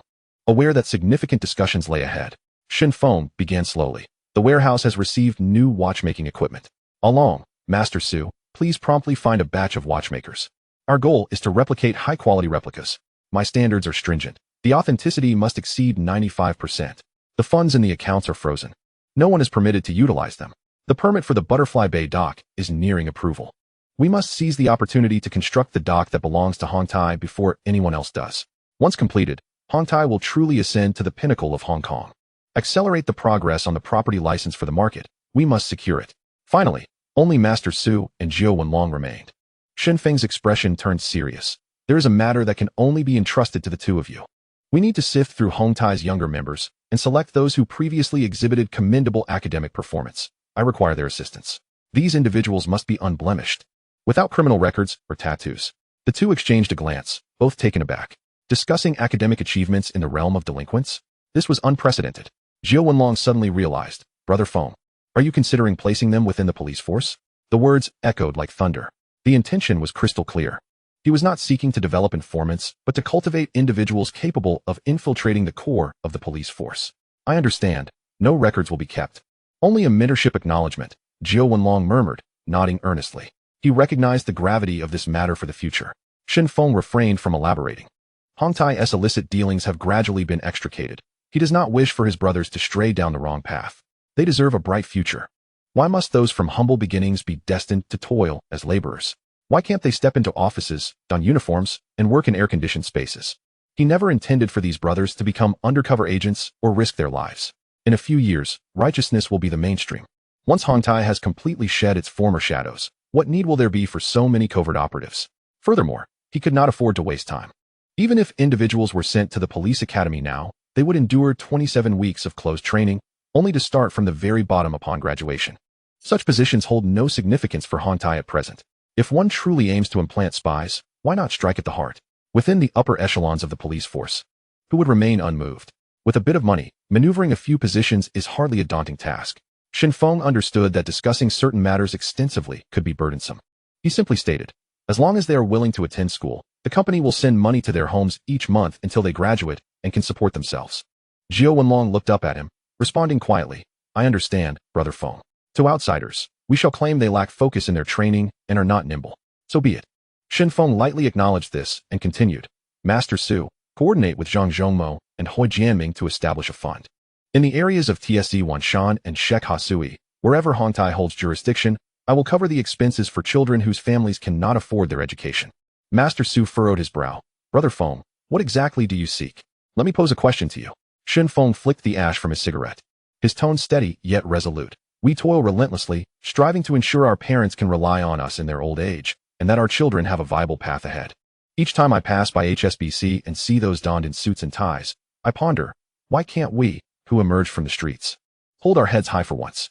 Everyone is born equal, with hands and feet, brains and parents. Who is inferior? Whether in TSE Wanshan or Shek Hasui. How many young people lack ability? It is not that they are incapable, but rather that poverty prevents them from even affording an education. As long as they are willing to study, possess capability and responsibility, they will naturally be of use to us. So why not lend a hand? Since Shen Feng took the helm of Hong Tai, a series of transformations have made it clear to everyone. Earning money does not necessarily hinge on violence. Talents like Zhang Zhongmo and Hui Jianming can outthink 100 wielding knives. Shen Feng turned to Jiao Wenlong, suddenly asking, Along, if given the choice, would you prefer your son to wield a knife in the underworld or don a white coat in a hospital? Jiao Wenlong resolutely shook his head. I do not wish for him to touch a knife. I want him to be a doctor or a lawyer, living a respectable life. Shen Feng smiled, a hint of relief in his expression. That's the spirit. If the 18,000 brothers of Hong Tai wish to advance, they must discard outdated notions. I support these children in their education, not to expect their future repayment to Hong Tai, but in hopes that they can walk in the sunlight, free from evading police or fearing others' judgments. Of course, if they choose to return and work, that is a matter of kinship and a positive outcome. Now that we have money, we should seize this opportunity to pave a path for the next generation and accumulate some virtue. In the future, those who excel will receive scholarships each year, regardless of whether they are children of delinquents, offspring of the upper circles, or descendants of the Siamese. Our children shall no longer be labeled as inferior. In Tsim Sha Sui nightclub, Axe Jun beckoned to a young member in the corner. The individual hesitated before approaching, standing nervously before him. Boss, what can I do for you? Suku-san, have a seat. Chapter 59, A Generous Gesture. Axe Jun pushed a can of beer toward him with a smile, speaking in a calm tone. You were quite the scholar back in the day, acing every subject. If it weren't for your family's overwhelming debts, you wouldn't have followed me to the docks. Now, Brother Feng has a task he wishes to entrust to you. Are you willing to accept it? Suku-san patted his chest. Jungu, no need for further words. I will ensure that what a ding instructed is completed without tarnishing your reputation. All right, let us down this drink then. Axe Jun gestured toward the drink on the table. Suku-san tilted his head back and finished it, rising. Jungu, I'll go fetch the tools. Wait, who told you to take action? Feng Ge means to return to school, and he will cover the tuition fees. Huh. On the streets of Yao Mati, Dao Zihong, gripping the steering wheel, turned to the young man beside him and said, Taishan, Feng Ge wants you to go back to school, so you should focus on your studies. In the future, if you see me outside, don't call me Tian Hong Ge, and certainly don't let anyone know you've met me once you're in the classroom. Tian Hong Ge. I understand, Taishan replied, wiping his tears as he nodded. Why are you crying? Dao Zihong handed him a tissue. Money is the least of my worries. If you're strapped for cash, just call me anytime. In the future at school, you must aim for A's in every subject. Even if you wear a school uniform, we, the ones from Hong Tai, must be at the top of our class. That's how we repay Feng Ge's arrangements, understand? Tian Hong Ge, I will remember. I will never let a ding down. Taishan clenched his fists. In the afternoon, the phone rang. Feng Ge. The candidates have been selected. 15 of them. All with decent grades and sharp minds. Shen Feng said indifferently. Bring them to my office in batches. Retrieve their initial pledges to join Hong Tai and place them on my desk. Remove all names from the roster. Feng Ge. I have already crossed them off the list. Back at the Longshao building, 15 faded pledges lay on the desk. Each one soaked in fervor, names clear and handprints vivid. Shen Feng glanced at them, took out a lighter, ignited them one by one, and tossed them into the trash bin, the flames consuming the last edges of paper. To ensure they can live openly from now on, he must sever their ties by burning the pledges to ashes, which signifies their true departure from the organization. Deep in thought about the future of Hong Tai and Long Tongue, there came 3 light knocks at the door. Tap, tap, tap. Come in, Shen Feng said. On the 3rd floor of Long Chao building, within the boxing gym, Xian, having just met Shen Feng, silently packed his belongings. Before leaving, he nodded to the new head coach, Wild Wolf, and turned to depart. Wild Wolf stood still, watching his retreating figure. At the moment the elevator doors opened, Xian suddenly turned back, gazed deeply at Wild Wolf, bowed slightly, and then stepped into the elevator, the slowly closing doors severing their line of sight. Wild Wolf abruptly turned around, pointing at the group of young ruffians clad in boxing shorts and drenched in sweat, his voice thunderous. Once you enter this place, you must abide by its rules. If you don't train and behave, you'll be kicked out just like him. Get out. Who wants to change positions? Step forward and take a look. As Xian's figure was swallowed by the elevator, the drenched young men shouted in unison. No one. No one. The echoes of their voices reverberated in the gym, like wind passing through an iron cage. Wild Wolf surveyed the crowd, a cold smile curling at the corners of his mouth. Since no one wants to leave, then let us get moving. Run. Hit the sandbags. If you can't pass the assessment at the end of the month, you'll all pack up your bags and return to school. Hong Tai does not keep useless individuals.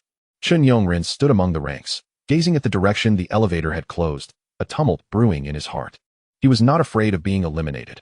Rather, he envied that person who could finally escape this purgatory. Before he could steady himself, a force struck him, sending him crashing to the ground. Chen Yongren, what are you daydreaming about? Do you want to be kicked out too? No, absolutely not. He rolled over, scrambled to his feet, and immediately dove into the throng of trainees. To enter Hong Tai, or to advance further into Long Tongue, the threshold was clear, a clean background and solid skills. Next came a 3-round assessment. Accommodation and meals were provided, and failure wouldn't leave one destitute, as the company's factories and outlets would still provide a meal. Yet, no one knew that Chen Yongren's true identity was the illegitimate son of an Ikuan, a hidden chess piece buried within Hong Tai by Huang Jicheng.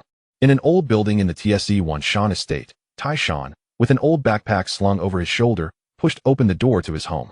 The room was dimly lit, and a middle-aged couple was bowing their heads over a meal. Upon seeing him, they froze, chopsticks suspended midair. Tai Shan placed his bag in the corner, looked at his parents, and softly said, Dad, I've come back to stay for a few days. I'll be going to school soon. His father slammed his bowl onto the table, his expression shifting dramatically. Have you caused trouble? Hong Tai no longer wants you. Money is not an issue. I'll find your Honggu for dinner tomorrow to apologize. Just say the word. For the children in this neighborhood, joining Hong Tai was nearly the only way out. Dad, it's my own choice to study. Tai Shan pulled out a bank book from his pocket. A ding told me to leave. He said, if I study well and graduate properly, I can still work for Hong Tai in the future. My salary will be deposited into the card every month. And if I perform well, there will be bonuses. Really? The couple exchanged incredulous glances, letting the younger brothers go back to school. No more fighting and killing. What exactly is Hong Tai after? Yet, regardless, this was good news. What parent would want their child to wield knives and fight for a living? Spending a lifetime as a lowly henchman would ultimately lead to a life without light. On this day, Shen Feng met with 15 young individuals from the Hong Tai gang, conversing with each one, urging them to cherish the opportunity, focus on their studies, and not to let down the support they had received. He also instructed his advisor, Su, to leverage connections to ensure these individuals could enroll smoothly, with all expenses covered by him. After the video editing was completed, Lu Guanwei invited Shen Feng and the owner of Jiahe, Zhou Dingxian, to review the rough cut together. The film's scheduling, release dates, and every step required meticulous planning. The rough cut was of exceptionally high quality, with a smooth rhythm and no flaws. Mr. Zombie did not follow the Hong family's tradition of exaggerated humor. Instead, it integrated warmth within its humor, laced with an undercurrent of chill. That unique sense of horror belonging to Huaxia culture did not rely on screams and gore, but rather quietly seeped through the details, sending shivers down one's spine. As the screening concluded and the lights came on, the audience erupted into spontaneous applause. Zhou Dingxian's gaze fell upon Shen Feng. At first glance, he was struck by the young man's aura, too youthful, yet too sharp. Nearly the same age as his grandson, yet he had already carved out a space for himself. Over 200 Long Tongue electronics locations sprawled across the entire Hong Kong, known and recognized by all. Although the media had never reported on him, Zhou Dingxian, having collaborated with the Hong family for many years, would be remiss if he had not grasped Shen Feng's background. Mr. Hua, since this film is a joint production between you and Jia Bao, I might as well offer you the same terms as Jia Bao. Your Long Tongue film industry will essentially be formally affiliated with Jiahe. What do you think? Zhou Dingxian spoke in a calm tone. But internally, he was weighing the pros and cons. Ordinary directors were easy to negotiate with, but Shen Feng was more than just a director. He was a boss entering the project with funds and resources. More importantly, Mr. Zombie was a work led by long-term film industry. A successful film could mean a second, a third. Given his understanding of Shen Feng's past, he was willing to extend an olive branch. Jia Bao, the company owned by Hong Bao, was indeed signed under Jiahe. Zhou Dingxian's ability to elevate stars like Li Xiaolong, Hong Bao, and Sheng Long was not only due to his keen eye, but also because he offered collaborators substantial autonomy. After laying out the terms, he secretly observed Shen Feng's reaction. Harboring a glimmer of hope, perhaps the other party was merely dabbling, filming a movie out of curiosity. For Shen Feng, making a film might truly be just a matter of interest. Even if Mr. Zombie became a box office hit, the profits would not compare to him opening a few gaming halls directly. But even as a mere interest, he would strive for excellence. Shen Feng smiled slightly and inquired, Mr. Zhou, you offered Jia Bao a 57% share of the box office and theater revenue. Indeed, Zhou Dingxian nodded. Shen Feng's eyes widened, clearly taken aback by this figure. Zhou Dingxian let out a soft sigh, his tone tinged with a hint of resignation. Mr. Hua, this must be your first foray into the film industry, am I correct? Allow me to illustrate with an analogy. A ticket is priced at $100, and that sum represents the revenue to be shared. The cinema retains half. The distribution company takes a 7% cut, and from the remaining $43, the production and distribution parties divide their share. The film Mr. Zombie has an investment of $3 million. A figure substantial enough to be deemed a major undertaking in today's Hong Kong circles. In other words, if the box office does not reach $7 million, Shen Feng will have labored in vain. Of course, this does not account for subsequent revenues from video sales, television rights, and so forth, but ultimately, the primary source of a film's income is, after all, the box office itself. What was the final box office for the earlier version of Mr. Zombie? A staggering $20 million. However, it is now 1980, and the market's enthusiasm is somewhat subdued compared to later years. A conservative estimate would suggest a halving of that figure, implying a target of around $10 million. After more than a month of relentless work, to end up with a mere $130,000 in profit? Seeing the myriad expressions flit across Shen Feng's face, Zhou Dingxian quickly altered his approach. How about this, Mr. Hua? I am willing to extend goodwill and concede an additional 5% of the revenue share. What do you think? His willingness to make this concession was not a spur-of-the-moment decision, but rather a genuine belief in the potential of this film. In his eyes, breaking the 10 million mark with Mr. Zombie was not a daunting task. Combined with the Disciples' debut, Jiahe was poised with 2 potential blockbusters this year, leaving no room for fear of Shaw Brothers' encroachment. It is worth noting that Zhou Dingxian was no ordinary businessman. He had once been a central figure at Shaw Brothers, his status only secondary to the upper echelons of decision-makers, effectively the third in command. However, his considerable achievements had begun to threaten the authority of those above him. While he believed that success did not require personal glory, high achievements often incited jealousy. During those years, the various reforms championed by Xia Yifeng were nearly all executed under his auspices. Yet, in 1970, news of ideological discord surfaced, leading Zhou Dingxian to depart Shaw Brothers, taking a substantial number of key personnel with him to establish Jiahe.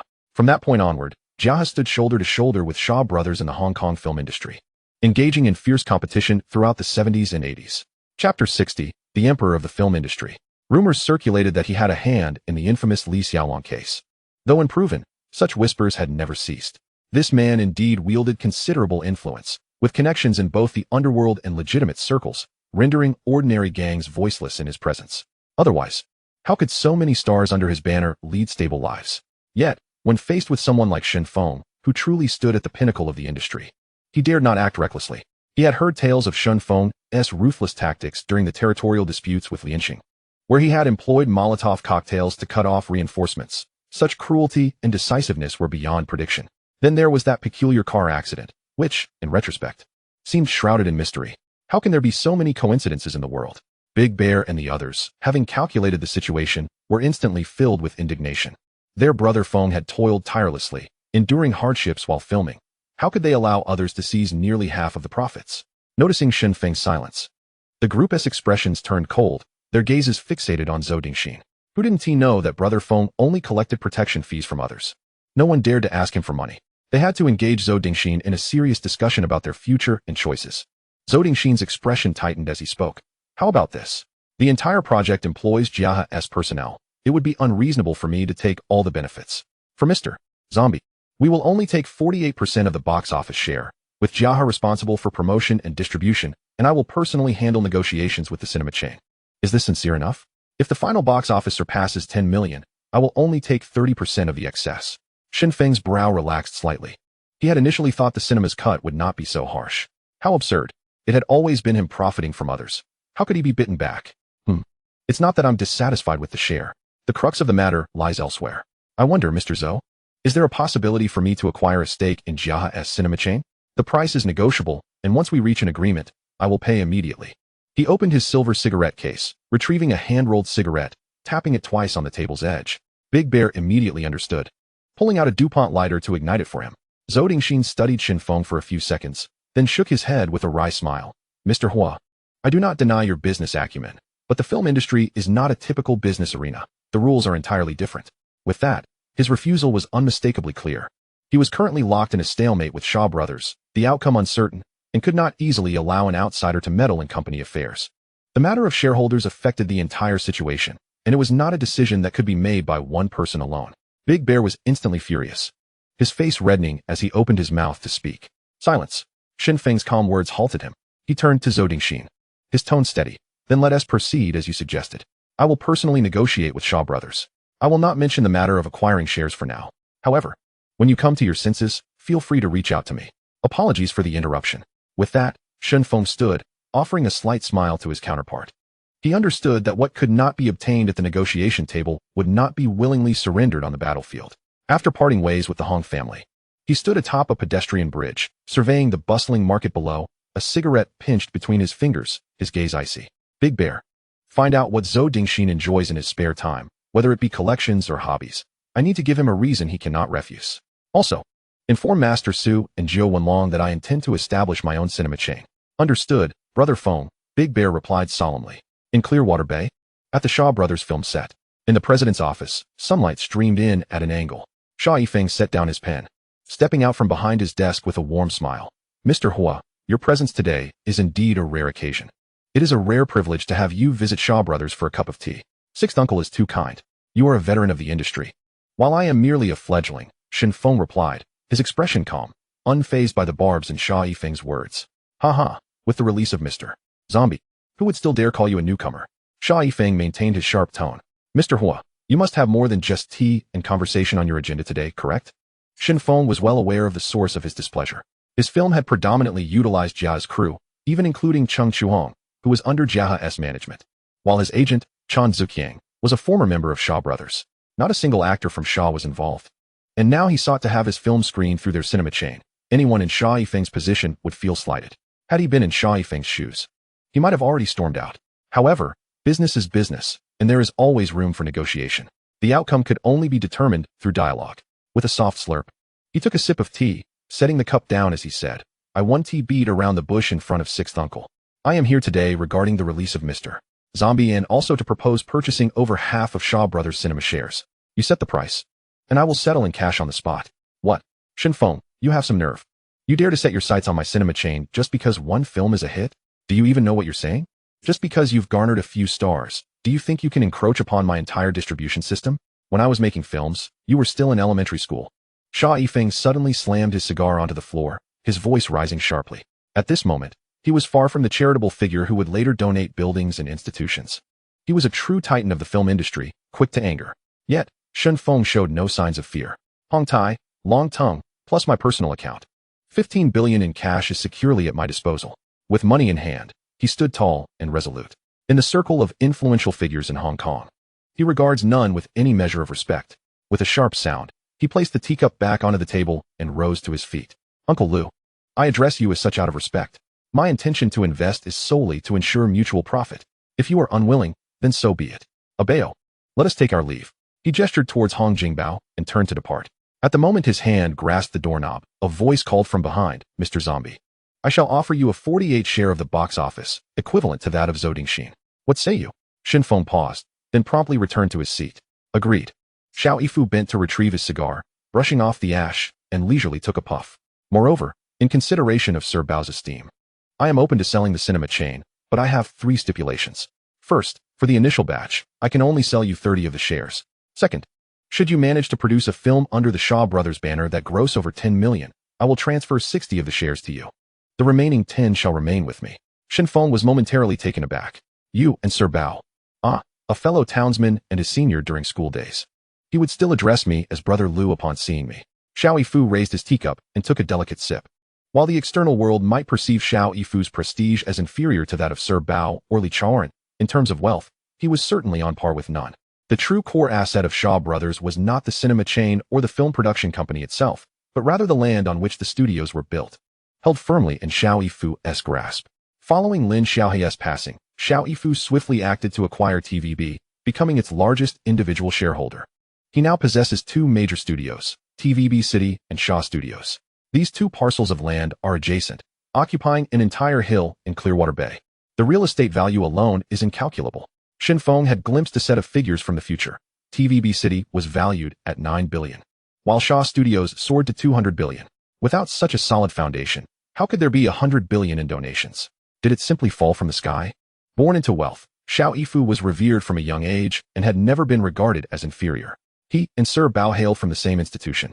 And upon Sir Bao's death, it was Xiao Yifu who bore the responsibility of carrying his spirit to rest. Their bond was profound and extraordinary. It was precisely for this reason that he had heard of Shen Feng long before and had investigated his background, discovering that they both hailed from Jiang province, thus sharing a common origin. In his eyes, Shen Feng was but a younger generation. Little did he anticipate that this young man would turn to Jiahe for filmmaking, which was one of the reasons for his ire. How do you find these two conditions? Xiao Yifu set down his teacup, his gaze fixed upon Shen Feng's face. The decision to sell the cinema chain was not a spur-of-the-moment impulse, as it carried significant implications. The film industry in Hong Kong during the 1980s appeared prosperous, with many vying for dominance, yet the landscape had long since shifted from its former state. The era of large film companies ruling the market had come to an end. Countless small production units had emerged, lacking fixed teams or dedicated filming locations. Independent producers, armed with a good idea, would pool resources from various quarters, utilizing the production systems of larger companies to complete their films. They would invest based on creativity, screenplays, or star power. Should a film incur losses, it was the investors who bore the brunt of the consequences. The reason Shaw Brothers once dominated the Hong Kong film scene was their alignment with the tides of change. Today, the winds have shifted, and the old model can no longer be sustained. The name Xiao Yifu has been intertwined with cinema for over half a century, earning him the title of the Emperor of the film industry. In the ensuing 40 years, who among the newcomers could genuinely surpass his current standing? He had devoted his life to the realm of light and shadow, harboring an almost obsessive love for cinema. Would he not discern these changes? Xiao Yifu shifted his focus towards TVB, a move laden with deeper significance. His proposal of those two conditions was not made lightly. He still harbored aspirations to measure his strength against Jiahe. Should Shen Feng demonstrate sufficient capability, he would willingly relinquish 60 of the cinema chain's equity, allowing the younger man to engage in this contest. Uncle Liu, how much for the 30 stake? Shen Feng inquired after a moment's contemplation. 30 million. Xiao Yifu raised 3 fingers. Shen Feng immediately stood, brushing off his trousers. 30 million? Are you treating me like a beggar? I would rather fund the construction of a cinema myself. I've long heard of Uncle Liu's stinginess, and now I have witnessed it firsthand. Farewell. Xiao Yifu's notorious frugality was well known within the industry. It was precisely this trait that had led to the departures of Li Xiaolong and others, with Zhou Dingxin ultimately choosing to leave Shaw Brothers as well. His familial relationships were equally fragmented. His children were as strangers to him, and he had even severed ties. To avoid disturbances, they were all raised in Lion City. When his eldest son was kidnapped, he merely issued a calm directive to pay the ransom before returning to his film reviews. When his second son was abducted, the kidnappers, fearing he might refuse to pay, fled the scene in terror. In terms of ruthlessness, Xiao Yifu was undoubtedly at the pinnacle. With his familial bonds severed and no one to inherit his empire, he chose to donate his 100 billion fortune in his twilight years, shaking the world. Chapter 61, Capital Verification. 29,500,000. Observing Shen Feng's rising anger, Xiao Yifu retreated slightly, reducing the sum by 50,000. 25 million. Shen Feng retorted coolly. 29 million. Young man, do not push your luck. 26,500,000. Uncle Liu, it is time to accept your age. This empire is no longer yours. 28,500,000. Any lower, and we shall cease negotiations. 27 million. For every extra cent, I will acknowledge you as my father. Do we have a deal? Go fetch the lawyer. At last, the tycoon Xiao relented. That very night, Hong Jinbao swiftly conveyed the news to Zhou Dingxin and the core figures of Jiahe. Zhou Dingxin was ecstatic, making several calls to rally his subordinates for a celebratory night out. After years of strife with Shaw brothers, dawn had finally broken. Yet, he remained oblivious to the two pairs of eyes lurking in the shadows, sharp as blades, fixated upon him. Luo Tianhong and Tony had quietly taken up position. Previously, in the confrontation with Lianxing and Dongxing, they had drawn the short straw, only to be rescued by Shen Feng. Now, in dealing with Zhou Dingxin, they would not shy away from their rightful course. The revelry continued until 2 in the morning, and the revelers eventually dispersed in a drunken haze. The following morning, a piercing scream shattered the silence. A chilling cry rent the tranquility of the morning, causing Zhou Dingxin to bolt upright in bed, shouting at his wife. What on earth is all this noise so early in the morning? Her finger trembled, nearly preventing her from uttering a coherent sentence. Following her gaze, he froze in horror. The once pristine white wall was now marred with dark red splatters, resembling a grotesque painting. Before he could collect his thoughts, a damp sensation enveloped him. As he pulled back the covers, he nearly collapsed. There lay a bloody dog's head nestled in the bedding. Its bulging eyes and uneven neck suggested it had been brutally severed and stuffed into the covers. Zhou Dingxin felt a tightness in his chest. As if his heart had skipped a beat, his complexion turning as pale as paper. This was no mere coincidence, nor a prank. He knew full well who was responsible. Today it was a dog. What would it be tomorrow? Was it money they sought, or a life? He steadied himself and commanded the maid to swiftly clean the scene. Then dialed Shen Feng's number. Mr. Hua, regarding the matter of Jia Cinema, I have had a change of heart. Are you available for a round of golf today? Shallow Bay Golf Course sounds good. I have membership privileges, he said nonchalantly. An hour later, Zhou Dingxin arrived at the course with his subordinates. 50 burly bodyguards stood around them, each towering and grim-faced. Shen Feng stood at the tee, his gaze fixed on the distant hole, swinging his club. With a light thud, the small white ball arced gracefully before plunging into the hole. Splendid. A hole-in-one. Remarkably precise. The caddy and the accompanying staff from Jiahe erupted into applause, the atmosphere brimming with enthusiasm. Shen Feng, beaming with joy, stepped forward to shake hands with Zhou Dingxin. Boss Zhou, those who recognize the times are true heroes. Sell me the cinema chain, and I shall dictate the future. Whether it's Shaw Brothers or your Jia films, I will ensure their screening. Why engage in mutual destruction? Isn't it better to focus on filmmaking? Mr. Hua makes a valid point. Zhou Dingxin forced a smile, yet inquired, but how much are you planning to offer? If you wish to sell, you must first state your price. Shen Feng casually handed the cue to a nearby youth, his tone relaxed. As long as it's not too outrageous, I will pay in cash, all at once. When under someone else's roof, one must bow their head. On the surface, it was a negotiation, yet in truth, it was veiled coercion.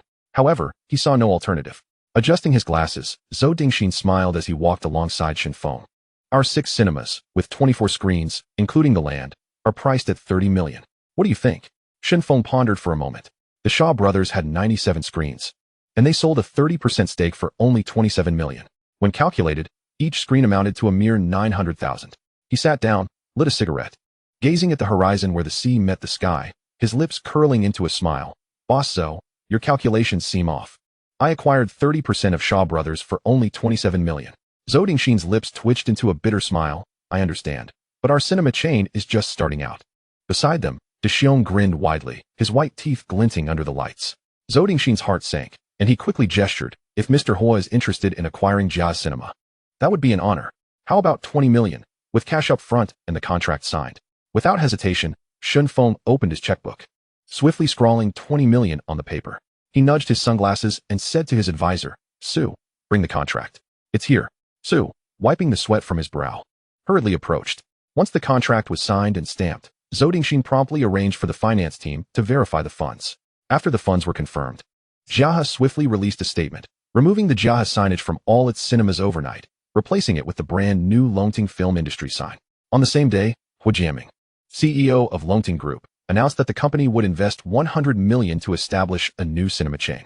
The news sent shockwaves through the entire Hong Kong entertainment industry. Thus, Shen Feng held a 30% stake in the Shaw Brothers cinema chain, took control of Jia Cinema, and was about to launch his own Longting Cinema, swiftly becoming the dominant force in the Hong Kong cinema market. All transactions were conducted through personal accounts, meaning these assets belonged solely to him. That night, the Shaw Brothers flagship cinema commenced its midnight screening as scheduled, officially showcasing the film Mr. Vampire. Shen Feng, Lu Guanwei, Lin Jingying, Hong Jingbao, and Quan Qilin, among others, were impeccably dressed, seated in the front row of the theater. In the 1980s, Hong Kong films did not have premiere events. Typically, there would be a week-long midnight preview before the official release to gauge audience reactions. If the response was positive, it would be heavily promoted. If negative, it would be reworked immediately. This unique midnight screening culture became the litmus test of the golden era of Hong Kong cinema. Midnight screenings usually commenced at 11:30, attracting an audience largely comprised of common folk who did not need to rise early for work, including many idlers from the streets. Do not underestimate this group. While they may lack formal education, they have seen countless films and possess a keen sense for discerning the merits of commercial cinema. Moreover, they are candid in their reactions, applauding enthusiastically if they enjoy a film and vocally criticizing or even hurling eggs and rotten tomatoes at the screen if they do not. Occasionally, even overturning a few chairs in their discontent. Therefore, if a certain film gained notoriety, cinemas often jested the next day. How many chairs did you guys flip last night? Shen Feng was confident in his work, and to make a strong impression, he decided to break tradition, canceling the week-long preview, and instead, organized a rare premiere ceremony in Hong Kong. 10 minutes before the screening, the theater was packed to capacity, with many professional film critics whom Shen Feng had specially invited in attendance. Zhou Wenlong and Dao Zihong scanned the room with intent. Tonight was Feng Jiyi's show. Who would dare to disrupt? Mr. Hua, I'm feeling a bit nervous, Quan Qilin quietly confessed, seated to Shen Feng's left, while Chung Chu-hung sat closely to his right. Followed by director Lu Guanwei, male supporting actor Hong Jingbao, and male lead Lin Zhengying. She had just entered the entertainment industry, lacking a representative work, yet found herself cast in a blockbuster with a hefty investment of 3 million, taking on a significant supporting role. This sense of anxiety was entirely understandable. Relax a bit. You are far more remarkable than you think, Shen Feng reassured, gently taking her hand. It was a delicate, soft hand that trembled slightly. Quan Qilin suddenly froze, her eyes wide with a hint of pleading as she leaned closer to whisper in his ear, "Don't do this." He did not release her hand. Instead, his fingers slowly intertwined with hers, gripping tightly. "Mr. Hua," she murmured almost inaudibly. Just then, Chung Chu-hung turned around and caught sight of their clasped hands. Her expression instantly frozen. "Oh my, what is going on here?" Looking back at Quan Qilin, she found her smiling, her eyes sparkling. Her cheeks flushed. Could it be that they shared a secret? As the screen lit up, the title Mr. Vampire appeared, accompanied by the emblem of Longting film industry. Characters emerged one by one, featuring the humorous segments brought by Hong Jiabao, the eerie atmosphere created by traditional Chinese rituals, and the subtle emotional entanglement blossoming between Shen Feng and Quan Qilin before the camera. The moment the music began, the entire audience fell into a hushed silence, as if they had been transported into another realm, holding their breath, completely absorbed, until the lights suddenly illuminated the room. With a resounding cheer, the audience rose, applause crashing like waves. The audience's reaction during a midnight screening is the most genuine testament to whether a film can touch the heart. Lu Guanwei listened to the deafening applause, his eyes misting with emotion, nearly brought to tears. Hong Jingbao, Chung Chu-hung, Yuan Hua, and others wore uncontainable smiles. These veterans had experienced numerous premieres and were mentally prepared. Although they were confident in the work, they still felt a twinge of anxiety as the screening approached.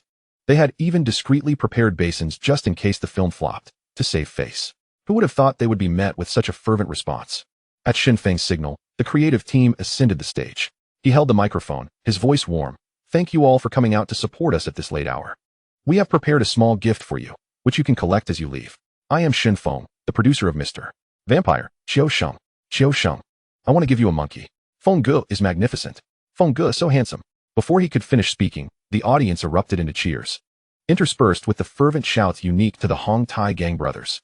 As the noise gradually subsided, Shen Feng maintained his smile. Standing to my left is director Lu Guanwei, followed by stars Lin Zhengying, Hong Jingbao, Chung Chu-hung, and Quan Qilin.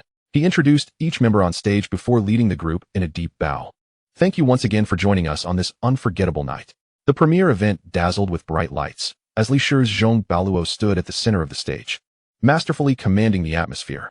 This host, who shone brightly in the 1980s, had once overshadowed the likes of Chun Baiqiang and Zhang Guorong, with a lively tone and witty remarks.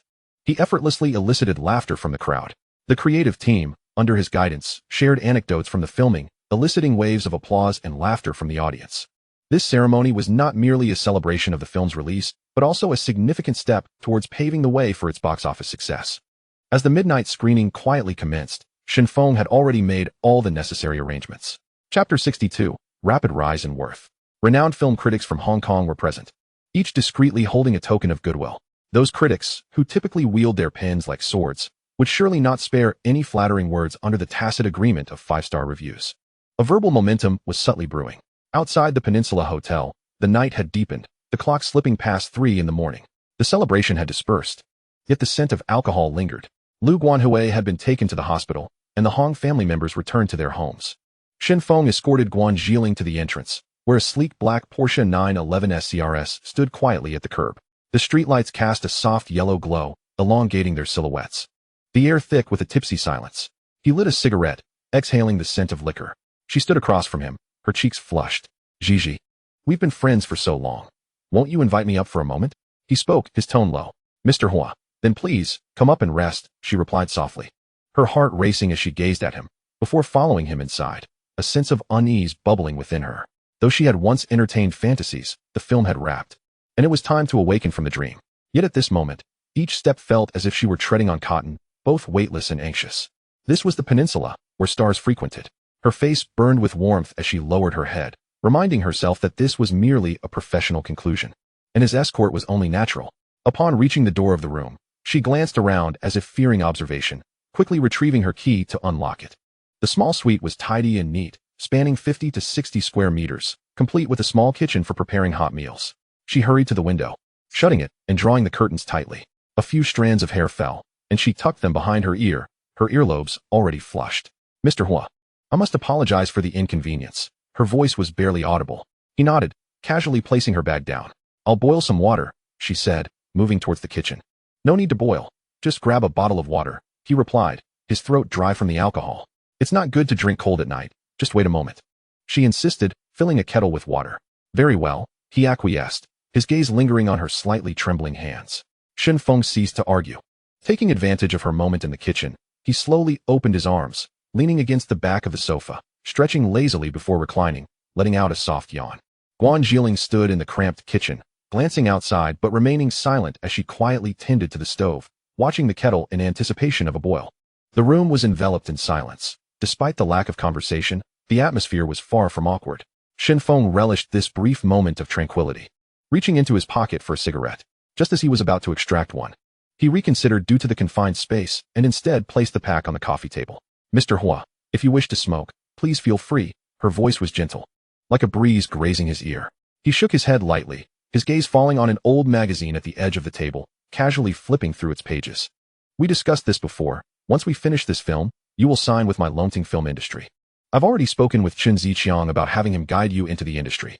What does your ideal home look like? The first artist signed by Longting Film Industry was not Hong Jingbao, Lin Jingying, or Lu Guanhui, but rather Chen Ziqiang.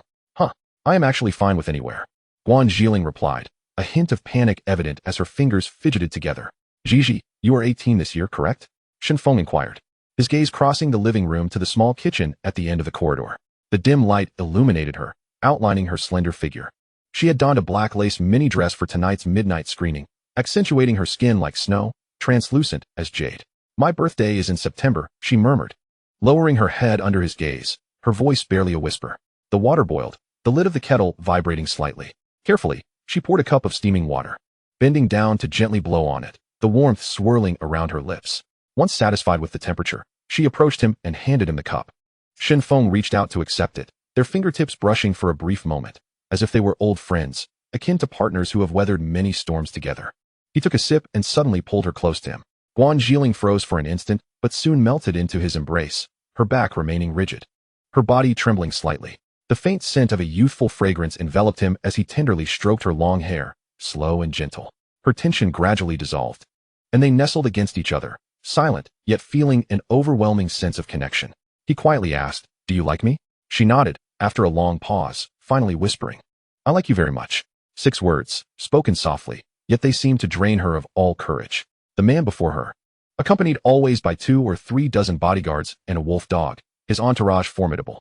He effortlessly acquired Jazz Cinemas and invested in Shaw Brothers, becoming a legendary figure in the industry within a matter of months. With a mere sentence, he wiped away all her debts.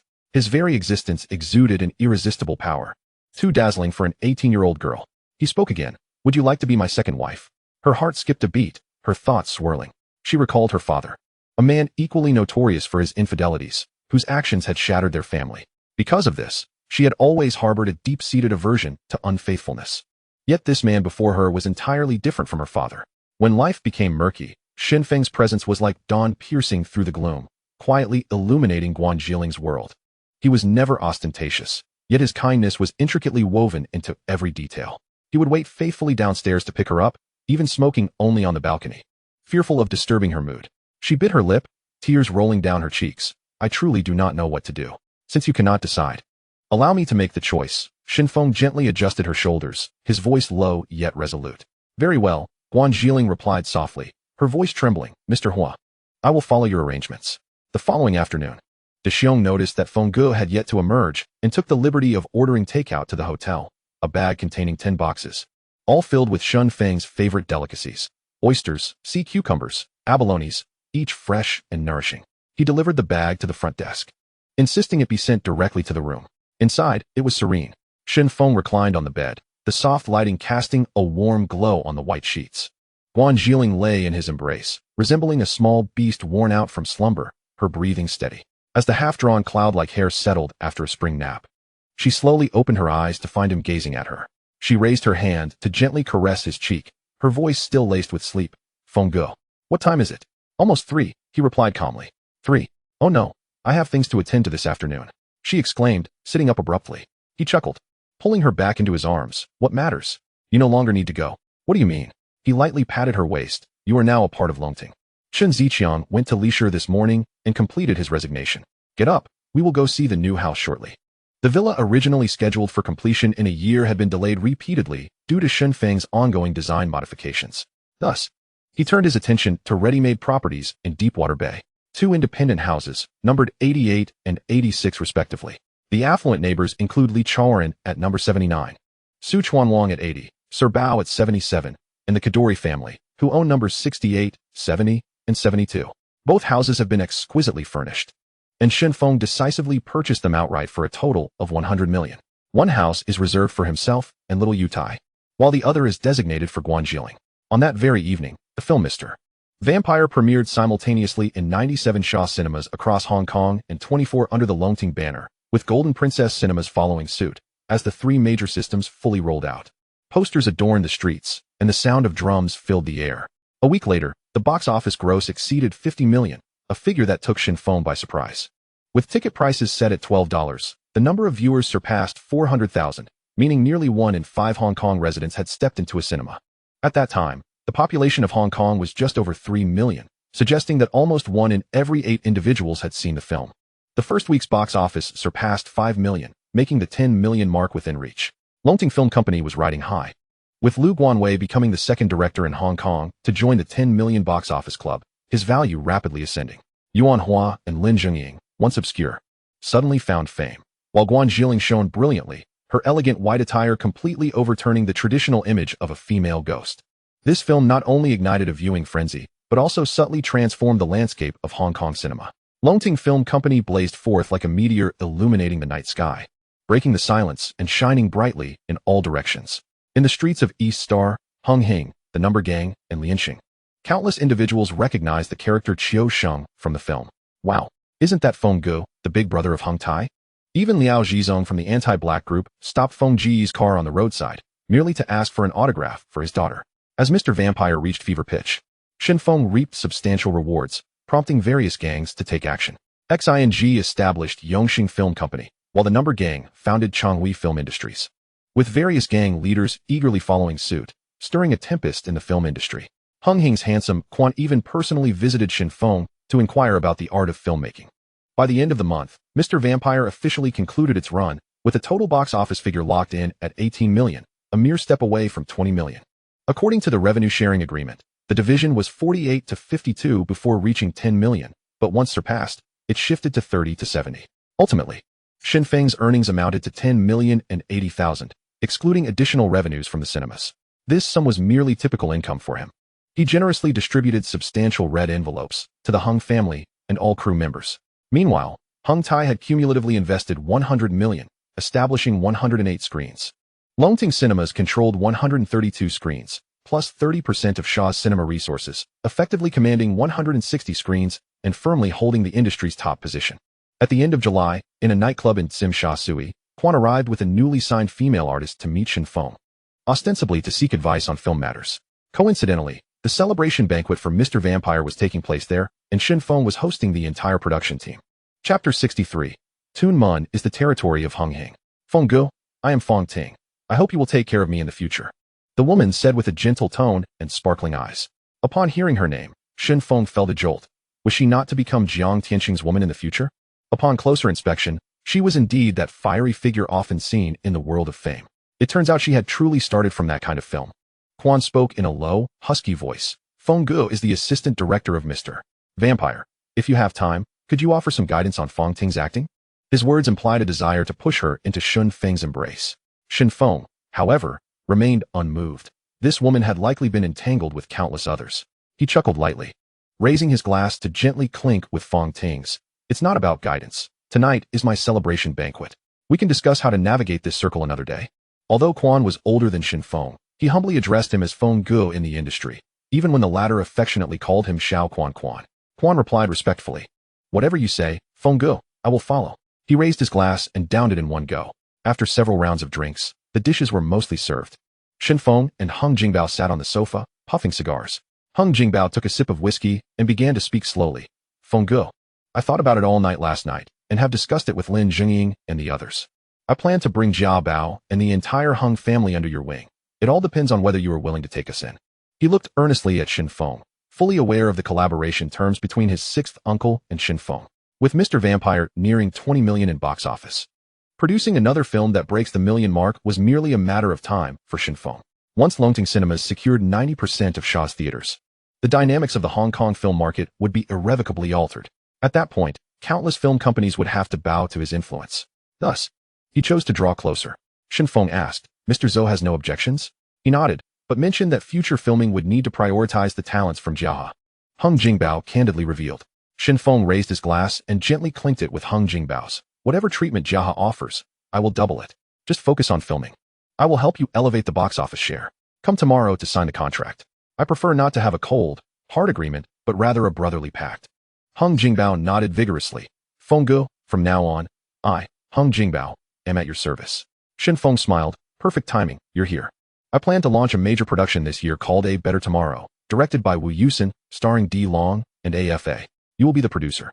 With one request, leave the comedic style of the Hung family behind. Remember, film is a form of artistic expression. Don't confine yourself to a single style. Go all out. Tomorrow, I'll have Dexiong help you find the right people." At the end of the month, Hung Tai's top leaders gathered for a meeting. Currently, we have opened 400 arcade halls across Hong Kong, with a total of 57,600 machines. Our territory is saturated, and the market has peaked. This month's income per machine has not surpassed last month's. Our total revenue stands at 574 million. The shops on Tong Choi Street and Flower Garden Street have completed renovations. The sneaker store grossed 45 million, while the clothing store brought in 90 million. After deducting operational costs and imports, our net profit is 108 million. After accounting for double salaries and other expenses, Feng Gu, we now have 1,523 million in our accounts. The money came in so swiftly, faster than printing banknotes. Should we consider purchasing a few more buildings for rental income? After the data report, the advisor Su adjusted his glasses and quietly suggested. Shen Feng waved his hand lightly. Speaking firmly, we can acquire the building at Central Trading Plaza, but let us hold off on other parcels for now. It's too complex to explain. Just remember that while buying properties for personal use is fine, don't think about profiting from real estate just yet. 2 years from now, Hong Tai will fully enter the real estate market. At this point, the Hong Kong property market had reached its peak. The surge in prices stemmed from the panic and speculation caused by the tumultuous situation. By 1982, when the Iron Lady visited China and stumbled, the news spread, causing market confidence to collapse, and property prices would plummet. That would be the true moment to buy at the bottom. The 9 major halls and 18 arhats of Hong Tai never questioned Shen Feng's foresight. In Hong Tai, the name Feng Gu was synonymous with authority. After a moment of silence, he asked, "Is there anything new anyone wishes to propose regarding the layout of arcade halls across various regions?" Dao Zihong suddenly stood up and thumped his chest. "Feng Gu, isn't there still some vacant space over in Tunmun? Previously, you suggested that we explore the depths. Why not plant the flag of Hong Tai this time?" Shen Feng pulled out a cigarette, lit it, and slowly exhaled a cloud of smoke, shaking his head as he remarked, "Longting Electronics is a legitimate business. If we resort to violence over an arcade, won't the ragtag gangs of the Underworld seize the chaos to incinerate our electronics factory? Given that so many factions are envious of the arcade's lucrative prospects, let them trade territory for it. We can sell the outdated machines at a low price, thus neither offending anyone nor jeopardizing our foundation. You three should deliberate on this matter thoroughly." Lao Zhang, as the helmsman of Longting Electronics, What is your perspective? Zhang Zhoumo adjusted his glasses. Mr. Hua, our products have no shortage of buyers. Orders are continuously pouring in from Taiwan, Japan, and even the United States. The director of the Commerce Department has just notified us, expressing a desire for Longting Electronics to represent the Hong Kong Electronic Gaming Association at the International Exhibition. Excellent. A jolt ran through Shen Feng. He had been preoccupied with the territorial disputes, nearly overlooking the true future of Longting. First, let us attend the exhibition and assess the actual orders thereafter. However, one point must be emphasized, Lao Zhang. You three must meticulously vet the identities of the clients. In the short term, the local Hong Kong market is not within our sales considerations. The three responded in unison. Shen Feng continued. As for the approval for the Tunmun Butterfly Bay that Daozi mentioned earlier, it has been granted. Give me a few days to ponder. Jiang Tianxing from Hongqing should be arriving soon. There is an old saying in the underworld, the Jiang family reigns while the Han family fights. Hongqing's ascendance to the pinnacle of the four prominent families in Hong Kong is attributed not only to years of accumulation, but also, crucially, to the territory that Gan Zitai and the Han family secured for Jiang Tianxing back in the day. The Han family refers to the three brothers, Benny Hu Han Bin, the dinosaur Han Chun, and the squinty-eyed Han Xian. Back then, Jiang Tianxing, at the cost of a piece of territory, brought these three under his wing. From that point onward, they fought for him to carve out half of the empire. Do not be misled by the portrayals in films, assuming the dinosaur is weak and easily bullied. The real Han Chun is the true sovereign of Tunmun, a formidable presence respected in the underworld. Why does Tunmun remain firmly in the hands of Hongqing? It is precisely because Han Chun holds dominion over it. Should anyone dare to lay hands on Han Chun, would Han Bin and Han Xian stand idly by? 3 of the 12 decision-makers of Hongqing have already acted. How could the others remain indifferent? The situation is akin to a spider's web. Even the slightest tremor can instigate a complete upheaval. Once ignited, a tempestuous storm will undoubtedly arise between Hong Tai and Hongqing. Currently, Hong Tai's existing power is far from sufficient to contend with Hongqing's 100,000-strong membership. Before his words could fully settle, Shen Feng's mobile phone rang. The caller was none other than Jiang Tianxing. As the call connected, a familiar voice resonated. Adong, it's me, Jiang Tianxing. Mr. Jiang. I apologize for the wait. Shen Feng pressed the speakerphone button and flicked the ash from his cigarette, causing the conference room to fall into a hushed silence. Jiang Tianxing cut straight to the point. I never anticipated that the Butterfly Bay territory would fall into your hands. Your foresight is indeed remarkable. What are your plans for this place? How about we play a round of golf and discuss it as we walk? Shen Feng, fiddling with his lighter, replied nonchalantly, all right. That sounds agreeable. An hour later, the convoy traversed the Hung Hom Tunnel, making its way along Gloucester Road. 2 Mercedes-Benz 600 AMGs led the procession, followed closely by 2 Toyota troop carriers, with a black armored Mercedes-Benz W126 Pullman sandwiched in the center. Wherever this motorcade passed, onlookers couldn't help but stare. The reason was simple. The armored Pullman is typically reserved for significant international occasions, often seen in the presence of heads of state. Its appearance usually heralds the imminent occurrence of an important event. Those who possess such a vehicle globally are either powerful or wealthy, truly individuals standing at the pinnacle of society. Compared to the ostentation of a Rolls-Royce, Shen Feng appreciated the stability and practicality of a Mercedes. Hence, he made a special order through SBS Auto Dealership for a Pullman as his private vehicle. The procurement process for such models is exceedingly stringent. Aside from submitting identification, one must also pass through layers of background checks. This is because it is never available to ordinary buyers. However, for organizations or gang leaders like Shen Feng, such restrictions pose no obstacle. This vehicle is unparalleled in Hong Kong's underworld. Nowadays, no organization dares to flaunt a Rolls-Royce ostentatiously, let alone a Mercedes Pullman, which surpasses the Rolls-Royce in prestige. Upon arriving at the Deepwater Bay Golf Club, De Xiong opened the armored car door, and Shen Feng confidently stepped out of the vehicle. Surrounded by a throng of bodyguards, he strolled toward the golf course. Having frequented this place, the staff were already familiar with his face and addressed him by name. Soon, Jiang Tianxing appeared, accompanied by Hongqing's strategist, Chen Yao. Wherever Jiang Tianxing goes, Chen Yao is never far behind. The two are almost inseparable. As they entered the Butterfly Bay Golf Course, Jiang Tianxing wore a cheerful smile, exuding an air of ease. He was intimately acquainted with this land and all its documents. What was the hottest business in Hong Kong during the 1980s? Real estate.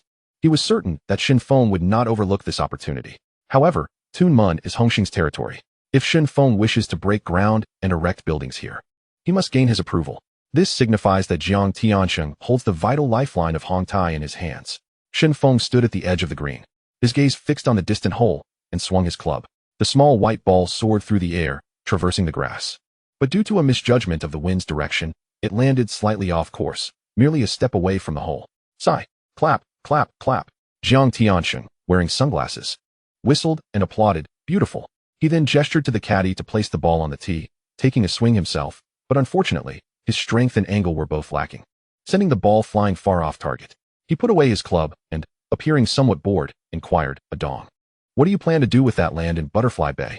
Shen Feng, donning a sun hat, continued walking at a measured pace. His tone unperturbed. Nothing has been decided yet. It might be sold, or perhaps I'll undertake a project myself. Chapter 64. Ultimately, not Hong Tai. Jiang Tianxing no longer beat around the bush and laid his conditions bare. I reiterate my proposal. Hong Tai should merge with Hongxing. Your territory will still remain under your control, and you will serve as the deputy leader. As long as you agree, the development in Tuen Mun will proceed smoothly, and no outsiders will dare to interfere. The dinosaur will personally oversee the situation, requiring no payment from you. In the event of any issues, he will handle everything. Shen Feng smiled lightly, gently placing the club into his bag. Suddenly appointing a deputy leader in Hongxing without any merits earned would inevitably raise objections from the other decision-makers. Jiang Tianxing felt a surge of excitement, sensing that the other party's stance was softening, and his boldness surged. I believe that with your inclusion, no one will oppose it. He turned to Chen Yao. What do you think, Yao? Chen Yao looked directly at Shen Feng, solemnly nodding. Indeed, Mr. Hua. Everyone in Hongxing is eagerly anticipating this. Their eyes are alight with fiery expectation. Once Hong Tai merges with Hongxing, Hongxing will ascend above all others, reaching the pinnacle of the four major organizations. The unique strategies of Hong Tai, including the subleasing system and the arcade network, are impossible for others to replicate. The former is intricate and complex, while the latter is constrained by resources. If both are fully integrated into Hongxing, the revenue generated by the arcade alone would be astronomical. This calculation is clear as day for Chen Yao, who wields the white paper fan. Shen Feng opened the car door, climbed into the golf cart, resting his hand on the steering wheel, and slowly remarked, the merger of Hong Tai into Hongxing is not a matter to be decided by any single individual. Who will steer the ship post-merger? Who will determine the future course? A vehicle can only have one driver. After Shen Feng finished speaking, he lightly tapped his palm on the steering wheel, his gaze unwaveringly fixed ahead on the road. Should Hongxing express interest in venturing into other industries and collaborate with Hong Tai, I would wholeheartedly endorse it. For my 2 nightclubs on Boland Street, as soon as Mr. Jiang gives his nod, the contracts will be promptly delivered to you. The lending business on Hong Tai's turf can be entrusted to Hongxing to manage, requiring only a percentage split each month. As for the casinos under my name, my subordinates have lost interest in managing them. Should Hongxing be interested, they are welcome to take over at any time. Not to mention the 1,000 or 2,000 vacant massage parlors. The prices for doing business are negotiable. What do you think of these terms? He enumerated them one by one, his tone steady yet commanding attention. With the death of Uncle May, the 2 nightclubs on Boland Street reverted back under his control. After Shen Feng assumed leadership of Hong Tai, he vigorously reformed the underworld industry, triggering a chain reaction. Once a coveted territory, Yao Ma Ti has now become a wasteland of illicit enterprises, the nights so desolate that even Yuan Long seems livelier. The nightclub owners and mamasans from Tsim Sha Sui flocked to plead with him, imploring him to reconsider, lest he sever their means of survival. For the entire underworld would find no refuge. Many massage parlors were forced to shut down, with the ladies lamenting their loss of livelihood. He initially thought to arrange for them to work in factories, but they refused, having grown accustomed to the easy money. After much contemplation, Shen Feng realized this approach was untenable. The world is inherently vibrant, and thus he recently contemplated reopening some massage parlors to provide these individuals with a way out. As for the underground gambling dens, most have ceased operations due to a lack of successors. In Yao Ma Ti, only the apprentice of the number gang, Bald Guy, maintained 2 bustling establishments, so crowded that the door frames were nearly collapsed. Bald Guy paid the protection fee punctually in the first month, and in the second, he personally brought 3 million in cash, accompanied by Daozi Hong and his subordinates, renting out the entire nightclub to make amends for past transgressions, inviting Hong Tai's members for tea as an apology. Yet, such trifling profits no longer held any appeal for Shen Feng. His aspirations had always been grander. Once the docks are established and the tourism company operates smoothly, he would have the confidence to sit at the negotiating table and propose any conditions to the gambling king of Macau. Although gambling is illegal in Hong Kong, it is a legitimate business in Macau. Before Shen Feng could finish his thought, Chen Yao, the white paper fan of Hongxing, widened his eyes, rapidly calculating in his mind how much silver could be generated monthly if those businesses were to revert to Hongxing. Being the accountant, he was particularly sensitive to numbers, fully aware that once this financial avenue was opened, the profits would be staggering. Cough, cough, cough. Jiang Tianxing suddenly choked, mineral water splattering on his suit. As he bent over, repeatedly patting his chest. After finally regaining his breath, his voice had changed pitch. Brother Feng, we both hail from the Hong lineage. Hong Tai would never betray Hongxing. You wouldn't be trying to pull us in to take on the heat from the police, would you? I, Jiang Tianxing, am not one to fall for such tricks. He had heard the history of those two nightclubs on Boland Street more than once in tea houses. Initially, it was the territory of the Loyalist Society's Four Crabs, who took over and renovated it, but just days after opening, Shen Feng personally dismantled their operation in Temple Street. Subsequently, their enemies sought revenge, and the four never stood again, becoming true dead crabs. Rumor had it that Ding Crab, incarcerated in the Treasure Islands prison, vowed that once released, his first act would be to settle accounts with Shen Feng. Who is Ding Crab? A notorious enforcer under a certain inspector during the era of money, capable of beating a man to the ground with a single punch. A formidable figure from 30 years ago. Afterward, Hong Tai's head, Chen Mei, took over the nightclub, and within a month, the heir Chen Tailong was killed by a rival, with Uncle Mei also perishing in a violent clash. Within 6 months, the two establishments changed hands twice, and whispers began circulating in the underworld. This place has bad feng shui and is steeped in bloodshed. Any owner who gets involved is doomed. Ironically, business had never been slow, with patrons filling the place to the brim all night long. Shen Feng's expression remained calm. The anti-black squad hasn't shown their faces in my territory for 2 months. The heat has passed. The problem is, I currently have no manpower to operate the gambling dens. Not even a reliable runner can be gathered. Initially, I set the rule that to join Hong Tai, one must be capable of a fight. I wanted to lead my brothers onto the straight path, but all I have are reckless fighters. No one understands business, let alone how to handle illicit funds. Adong, thank you for enlightening Hongxing. Jiang Tianxing retrieved 2 cigars from a box, offering one while biting the other. I appreciate this gesture, but I will not touch this matter. Shen Feng accepted the cigar, lightly tapping the car door with his fingertips. Casting a glance at Chen Yao beside him, clearly seeing the pallor of his face, Chen Yao was well aware that every word Shen Feng uttered was true. Presently, the underworld was rife with discussions, criticizing Hong Tai for appointing a young leader in his 20s, deemed inexperienced, predicting that the organization would inevitably falter under his reign. The title of leader is no mere decoration. The livelihoods of tens of thousands of brothers depend on that position. Severing someone's means of income is akin to killing their parents. If one cannot earn a living and no alternatives are provided, who would remain loyal? Jiang Tianxing was currently in the process of going clean, and just as his business was getting on track, he had no desire to revert to such dirty work. However, Hongxing was not solely his decision to make. Among the 12 decision-makers, who could be taken lightly, the tantalizing profits laid bare before them, yet the leader forbids any action. How could the subordinates remain complacent? Hongxing is ultimately not Hong Tai.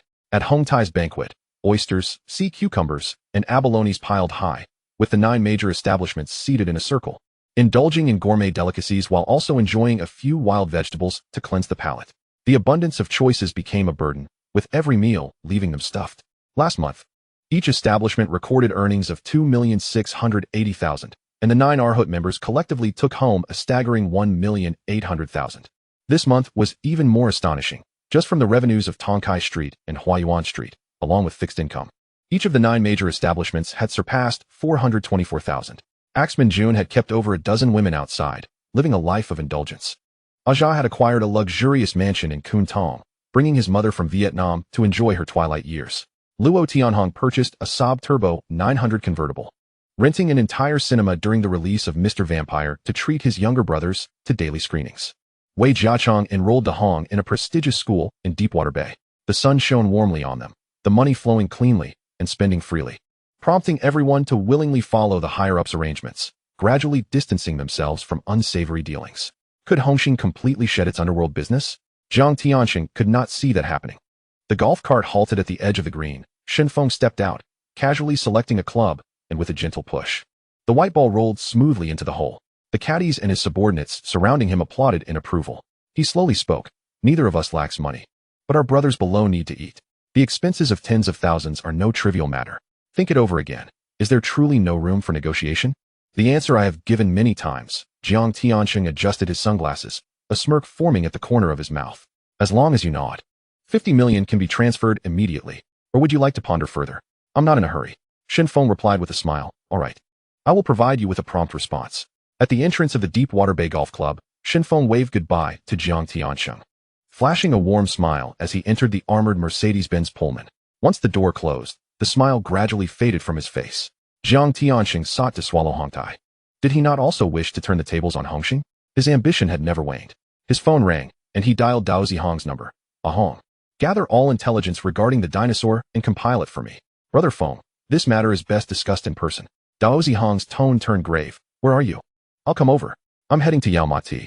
The vehicle arrived at the entrance of Yaomati, where the brothers of Hong Tai, clad in standardized security uniforms, marched in formation, each standing tall with unwavering morale. Ding. Old Ding.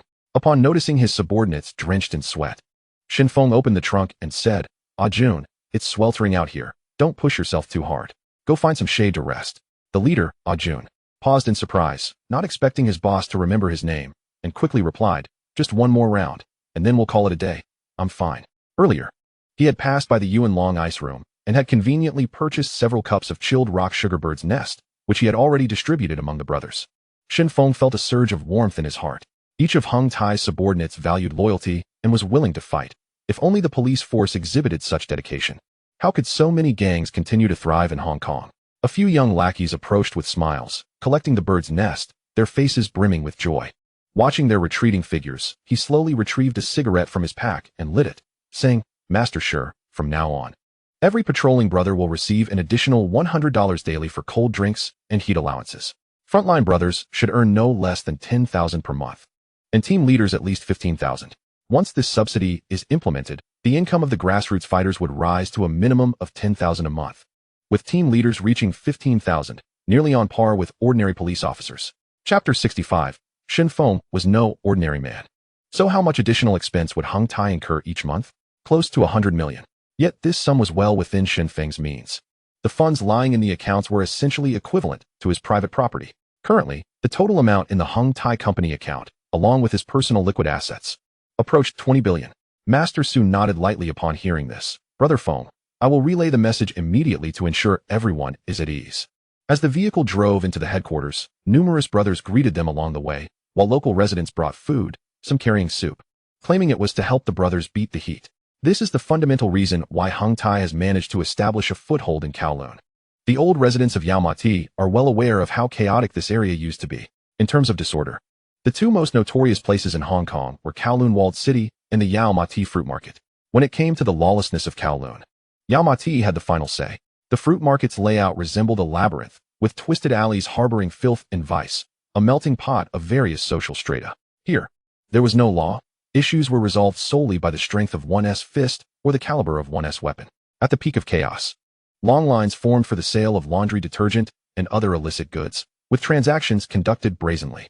The police had launched multiple cleansing operations at the Yao Ma Ti Fruit Market, sweeping through time and again, yet they could never eradicate the malignant tumor. Residents had long grown accustomed to the sound of gunfire, and at night, the sound of explosions no longer prompted them to venture out to investigate.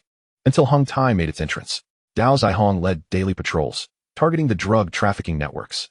Those incorrigible ruffians and drug dealers were systematically ousted.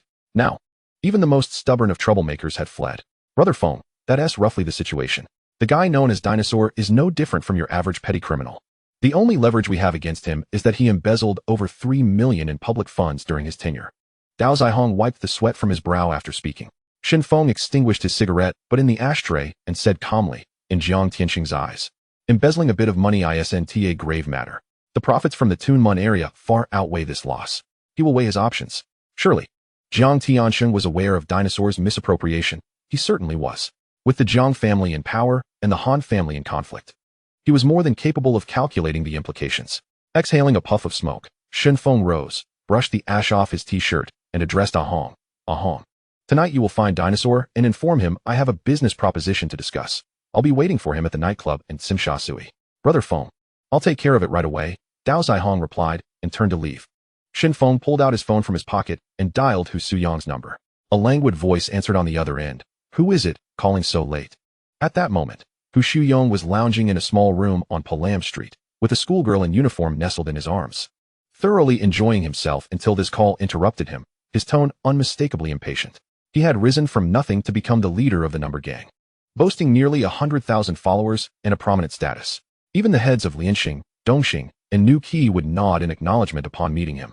Yet, Shen Feng was unperturbed. He calmly replied, It's me. Oh, Qiu Sheng? Upon recognizing the voice, Hu Suyong's attitude instantly shifted. He blurted out. Having recently developed a fascination with films, renting out entire theaters to watch Mr. Vampire with his subordinates daily, even establishing Fu E Film Company. Hoping to discover a lackey with acting talent to eventually promote to stardom. Cough, cough, Shen Feng nearly choked. Don't call me that. Call you what? I just got a fresh batch of goods in, the kind in school uniforms. When does brother Chiu Sheng want to come and offer some acting guidance? Hu Suyong laughed, playfully patting the girl beside him. His laughter was boisterous, but behind the jest, he understood that Shen Feng was no ordinary person. The memory of the brotherhood ceremony 6 months prior remained vivid. Even someone of his stature had to concede that this man was nothing short of legendary. Whose territory was Yamati? 5 years ago, it belonged to Lei Luo.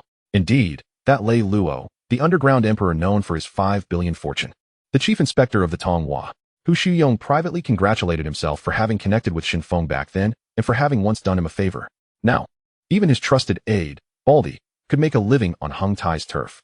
Are you talking about real students or those dressed as students? Shen Feng chuckled lightly. You'll find out when you come, Hu Suyong replied. After the banter, Shen Feng's smile faded. Yonggu, the Oquan area is within your number gang's territory, correct? Do you have any acquaintances over there?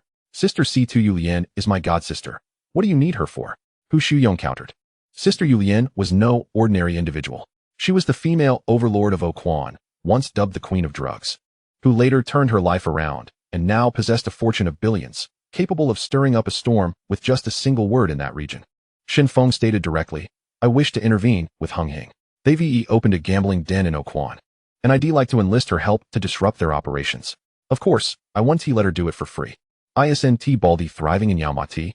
Hong Tai has 40 underground casinos in the Yao Ma Ti and Mong Kok area. I'll hand them all over to you. Adong, where are you? I'll bring Baldy over right now. Upon hearing this, Hu Suyong immediately stood up. 15 minutes later, he arrived at Shen Feng's private club in Sim Sha Sui, accompanied by his trusted aides, Long Mao and Baldy. Xian Mountain was too far and inconvenient for back and forth, so Shen Feng had purchased 2 units on the top floor of a building in Sim Sha Sui, converting them into a private stronghold. Inside, a wine cabinet displayed an array of fine vintages, particularly the rare red wines that stood out. Let us have a bottle of the 1961 Petrus. While the 1982 Lafite had gained widespread recognition later, at this moment, it was still 1980. The true pinnacle was that bottle of 1961 Petrus, with a market price already reaching $10,000 per bottle, destined to appreciate to the value of a Mercedes. Without waiting for the 3 to respond, Shen Feng expertly uncorked the bottle. The wine poured into the glass, its deep hue and stable aroma captivating. The taste was dry and powerful, with a firm structure, delicate and smooth tannins, exhibiting no signs of age, as if it had just stepped into its prime. He took a small sip, set down the glass, and then pulled out a hand-rolled cigarette to light, slowly beginning. The 40 underground gambling dens in Yao Ma Ti may not seem like many, but they easily operate over 200 tables daily, with daily revenue comfortably exceeding 10 million. While it pales in comparison to the grandiosity of the gambling houses in Macau, it remains a lucrative opportunity. Once you take over, there is no need for a major upheaval. Simply continue operations as usual, and I'll assign a small team to each venue. Should any disturbances arise, a mere phone call prompts immediate assistance. The details are well understood by the bald man. Each month, a fixed sum is remitted to Hong Tai as a commission and security fee. Having said this, he took a drag from his cigarette, the white smoke gently wafting from his nostrils. Bearded Yong inhaled the fragrance of the wine in his cup, taking a sip. Understood. Shall we proceed in the manner of the Haojiang Casino? Indeed. Shen Feng nodded, adding that apart from the racetrack, this is the most secure venture. With a slight smile, he continued, I initially intended to entrust this to Hongxing, but Jiang Tianxing opposed it. He gently shook his head. The bald man widened his eyes in disbelief. Wow. Is Jiang Tianxing out of his mind? Bearded Yong looked directly at Shen Feng. Adong, to be frank. Is your matter with Jiang Tianxing related to the land in Butterfly Bay? Precisely. Shen Feng exhaled a plume of smoke, stating his intention to construct a passenger terminal and yacht harbor in Butterfly Bay, exclusively for ferries commuting to Haojiang in the future. As for Tunman, you are well aware, it is entirely under Hongxing's domain. With these words, Bearded Yong suddenly grasped the situation. Damn. Once this route opens, the future profits will be immeasurable. In contrast, the gambling dens in Yao Ma Ti and Mong Kok are utterly trivial. To complicate matters for Hongxing, Shen Feng is willing to forfeit such substantial profits. This deal is indeed exceedingly advantageous. Bearded Yong, cigar in mouth, relaxed his brow amidst the swirling smoke. All right. Your willingness is commendable. I shall take this on. I'll call my sister-in-law right away and instruct Streetway to take action. Rest assured, Hongxing will not enjoy peace. Adong, you need not worry. Street Wei is the husband of the sister-in-law, both working together in the gambling den. It was this couple who aided and supported the rise of Peng Yaju and Imo Dingping in the past. Shen Feng chuckled lightly. Thank you, Yonggo. For what? Don't mention it. Even without your prompting, the people in the Haojiang faction have long desired to confront Hongxing. I'm merely leveraging the wind to assist you with this timely favor. Bearded Yong grinned widely. Before long, Shen Feng dialed a number, summoning Liang Kuan. Liang Kuan, initially preparing to shoot an adult film, hurried to Tsim Sha Sui upon hearing Brother Feng's summons. Kuan, take a seat. Shen Feng poured a glass of red wine, offering one to Liang Kuan while lifting another for himself, gently swirling it, the aroma wafting forth, exuding an air of calmness akin to that of a Mafia don. Liang Kuan's voice was hoarse. Brother Feng, did you call me for something? Indeed. Shen Feng set down his glass, his tone tranquil. Initially, I intended to assign the gambling business in Yaomati to you, but Jiang Tianxing disagreed. Now, I have transferred this business to Hu Zhiyong of the Number Gang. Kuan, I called you here today to discuss matters regarding the gambling dens in Yaomati. I value loyalty, and, previously, you honored me with your respect. This deal rightfully belongs to you. However, Jiang Tianxing suppressed it, leaving me powerless. As it stands, this business is now in the hands of Bearded Yo. Upon hearing this, Liang Kuan was taken aback. He was no fool. Otherwise, he wouldn't have risen to the position of the decision-maker in Hongxing's Mongkok operations. The contributions he made to the organization over the years were countless. Logically, the territory of Bao Lane should have been under his control. Yet, aware of his significant influence, Jiang Tianxing deliberately assigned that area to Sister 13, clearly intending to suppress him. Initially, Liang Kuan thought Shen Feng was jesting. However, upon reflection, he realized that Brother Feng had no reason to deceive him regarding the recent changes in Yaomati. Moreover, nearly all the gambling dens under Hong Tai had closed, leaving only 2 operated by the bald man. It seemed that Shen Feng's words were indeed truthful. He raised his glass, gently clinking it against Shen Feng's. Brother Feng, please do not tease me. Think as you wish. Shen Feng replied nonchalantly. I own 2 nightclubs on Bao Lane, which are currently unattended, and the manager and Mama San are constantly seeking me out. I wish to find a trustworthy individual to take over, with a monthly commission of 50%. Outsiders claim that my 2 establishments are cursed, destined for short-lived fortunes. Kuan, it all depends on whether you dare to take on this challenge. Shen Feng lightly raised his hand, tracing arcs in the air with his fingertips, his gaze flickering. He keenly sensed the fleeting change of expression on Liang Kuan's face, transitioning from surprise to contemplation, and finally to restraint.